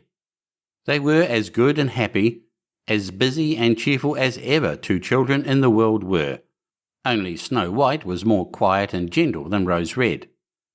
Rose Red liked better to run about in the meadows and fields seeking flowers and catching butterflies, but Snow White sat at home with her mother and helped her with her housework or read to her when there was nothing to do. The 2 children were so fond of one another that they always held each other by the hand when they went out together. And when Snow White said, "We will not leave each other," Rose Red answered, "Never so long as we live." And their mother would add, "What one has she must share with the other." They often ran about the forest alone and gathered red berries, and no beast did them any harm but came close to them trustfully. The little hare would eat a cabbage leaf out of their hands, the roe grazed by their side, the stag leapt merrily by them, and the birds sat still upon the boughs and sang whatever they knew. No mishap overtook them. If they had stayed too late in the forest and night came on, they laid themselves down near one another upon the moss and slept until morning came, and their mother knew this and did not worry on their account. Once, when they had spent the night in the wood and dawn had roused them, they saw a beautiful child in a shining white dress sitting near their bed. He got up and looked quite kindly at them, but said nothing and went into the forest. And when they looked round, they found that they had been sleeping quite close to a precipice, and would certainly have fallen into it in the darkness if they had gone only a few paces further. And their mother told them that it must have been the angel who watches over good children. Snow White and Rose Red kept their mother's little cottage so neat that it was a pleasure to look inside it. In the summer, Rose Red took care of the house and every morning laid a wreath of flowers by her mother's bed before she awoke, in which was a rose from each tree. In the winter, Snow White lit the fire and hung the kettle on the hob. The kettle was of brass and shone like gold, so brightly was it polished. In the evening, when the snowflakes fell, the mother said, "Go, Snow White, and bolt the door." And then they sat round the hearth, and the mother took her spectacles and read aloud out of a large book, and the two girls listened as they sat and spun. And close by them lay a lamb upon the floor, and behind them upon a perch sat a white dove with its head hidden beneath its wings. One evening, as they were thus sitting comfortably together, someone knocked at the door as if he wished to be let in. The mother said, "Quick, Rose Red, open the door. It must be a traveller who is seeking shelter." Rose Red went and pushed back the bolt, thinking that it was a poor man, but it was not. It was a bear that stretched his broad black head within the door. Rose Red screamed and sprang back. The lamb bleated, the dove fluttered, and Snow White hid herself behind her mother's bed. But the bear began to speak and said, "Do not be afraid. I will do you no harm. I am half frozen and only want to warm myself a little beside you." "Poor bear," said the mother, "lie down by the fire. Only take care that you do not burn your coat." Then she cried, "Snow White, Rose Red, come out. The bear will do you no harm, he means well." So they both came out, and by the lamb and dove came nearer and were not afraid of him. The bear said, "Here, children, knock the snow out of my coat a little."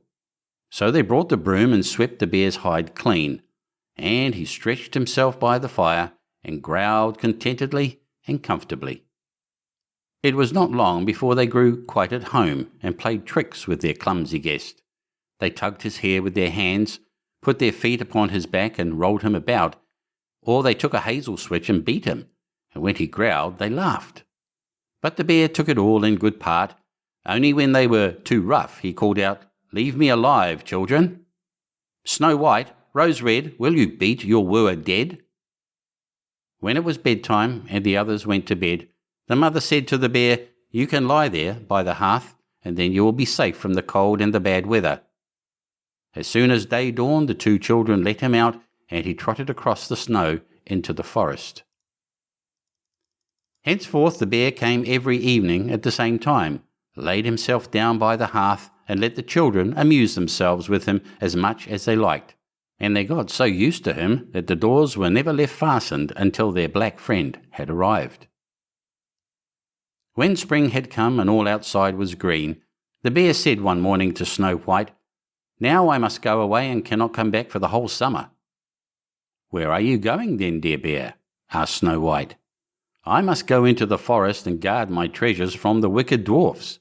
In the winter, when the earth is frozen hard, they are obliged to stay below and cannot work their way through.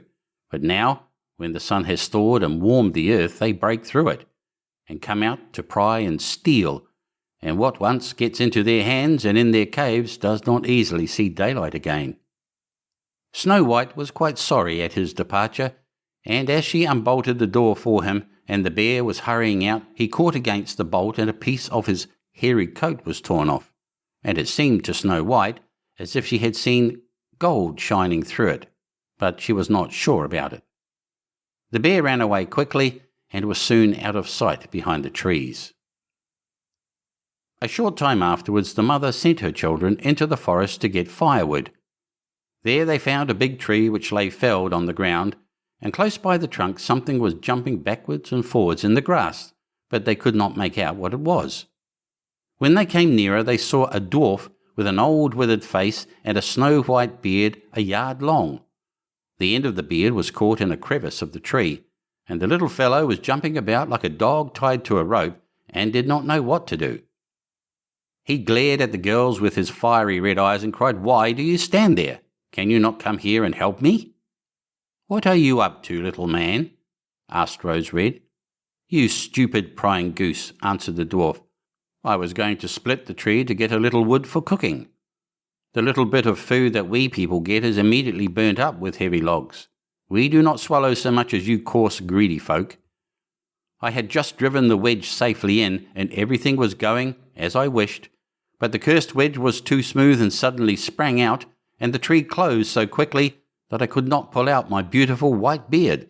So now it is tight, and I cannot get away, and the silly, sleek, milk-faced things laugh. Ah, how odious you are! The children tried very hard, but they could not pull the beard out. It was caught too fast. I will run and fetch someone, said Rose Red. You senseless goose, snarled the dwarf. Why should you fetch someone? You are already too many for me. Can you not think of something better? Don't be impatient, said Snow White. I will help you. And she pulled her scissors out of her pocket and cut off the end of the beard. As soon as the dwarf felt himself free, he laid hold of a bag which lay amongst the roots of the tree, and which was full of gold, and lifted it up, grumbling to himself, Uncouth people to cut off a piece of my fine beard, bad luck to you. And then he swung the bag upon his back, and went off without even once looking at the children. Some time afterwards, Snow White and Rose Red went to catch a dish of fish. As they came near the brook, they saw something like a large grasshopper jumping towards the water, as if it were going to leap in. They ran to it and found it was the dwarf. Where are you going? Said Rose Red. You surely don't want to go into the water. I am not such a fool, cried the dwarf. Don't you see that the accursed fish wants to pull me in? The little man had been sitting there fishing, and unluckily the wind had tangled up his beard with the fishing line. A moment later a big fish made a bite, and the feeble creature had not strength to pull it out. The fish kept the upper hand and pulled the dwarf towards him. He held on to all the reeds and rushes, but it was of little good, for he was forced to follow the movements of the fish, and was in urgent danger of being dragged into the water. The girls came just in time. They held him fast and tried to free his beard from the line, but all in vain. Beard and line were entangled fast together. There was nothing to do but bring out the scissors and cut the beard, whereby a small part of it was lost. When the dwarf saw that, he screamed out, Is that civil, you toadstool, to disfigure a man's face? Was it not enough to clip off the end of my beard? Now you have cut off the best part of it. I cannot let myself be seen by my people. I wish you had been made to run the soles off your shoes. Then he took out a sack of pearls which lay in the rushes, and without another word he dragged it away and disappeared behind a stone. It happened that soon afterwards the mother sent the two children to the town to buy needles and thread and laces and ribbons. The road led them across a heath upon which huge pieces of rock lay strewn about. There they noticed a large bird hovering in the air, flying slowly round and round above them. It sank lower and lower, and at last settled near a rock not far away. Immediately they heard a loud, piteous cry. They ran up and saw with horror that the eagle had seized their old acquaintance the dwarf and was going to carry him off. The children, full of pity, at once took tight hold of the little man and pulled against the eagle so long that at last he let his booty go. As soon as the dwarf had recovered from his first fright, he cried with his shrill voice, Could you not have done it more carefully? You dragged at my brown coat so that it is all torn and full of holes, you clumsy creatures. Then he took up a sack full of precious stones and slipped away again under the rock into his hole. The girls, who by this time were used to his ingratitude, went on their way and did their business in town. As they crossed the heath again on their way home, they surprised the dwarf, who had emptied out his bag of precious stones in a clean spot, and had not thought that anyone would come there so late. The evening sun shone upon the brilliant stones. They glittered and sparkled with all colours so beautifully that the children stood still and stared at them. Why do you stand gaping there? Cried the dwarf, and his ashen face became copper red with rage. He was still cursing when a loud growling was heard, and a black bear came trotting towards them out of the forest. The dwarf sprang up in a fright, but he could not reach his cave, for the bear was already close. Then, in the dread of his heart, he cried, Dear Mr. Bear, spare me. I will give you all my treasures. Look, the beautiful jewels lying there. Grant me my life. What do you want with such a slender little fellow as I? You would not feel me between your teeth. Come, take these 2 wicked girls. They are tender morsels for you, fat as young quails. For mercy's sake, eat them." The bear took no heed of his words, but gave the wicked creature a single blow with his paw, and he did not move again. The girls had run away, but the bear called to them, "Snow White and Rose Red, do not be afraid. Wait, I will come with you." Then they recognized his voice and waited. And when he came up to them, suddenly his bearskin fell off, and he stood there a handsome man, clothed in all gold. "I am a king's son," he said, "and I was bewitched by that wicked dwarf who had stolen my treasures. I have had to run about the forest as a savage bear until I was freed by his death. Now he has got his well-deserved punishment." Snow White was married to him and Rose Red to his brother, and they divided between them the great treasure which the dwarf had gathered together in his cave. The old mother lived peacefully and happily with her children for many years. She took the 2 rose trees with her, and they stood before her window, and every year bore the most beautiful roses, white and red. End of Grimm's Fairy Tales by Jacob and Wilhelm Grimm. Translated by Marion Edwards and Edgar Taylor. Thank you for listening.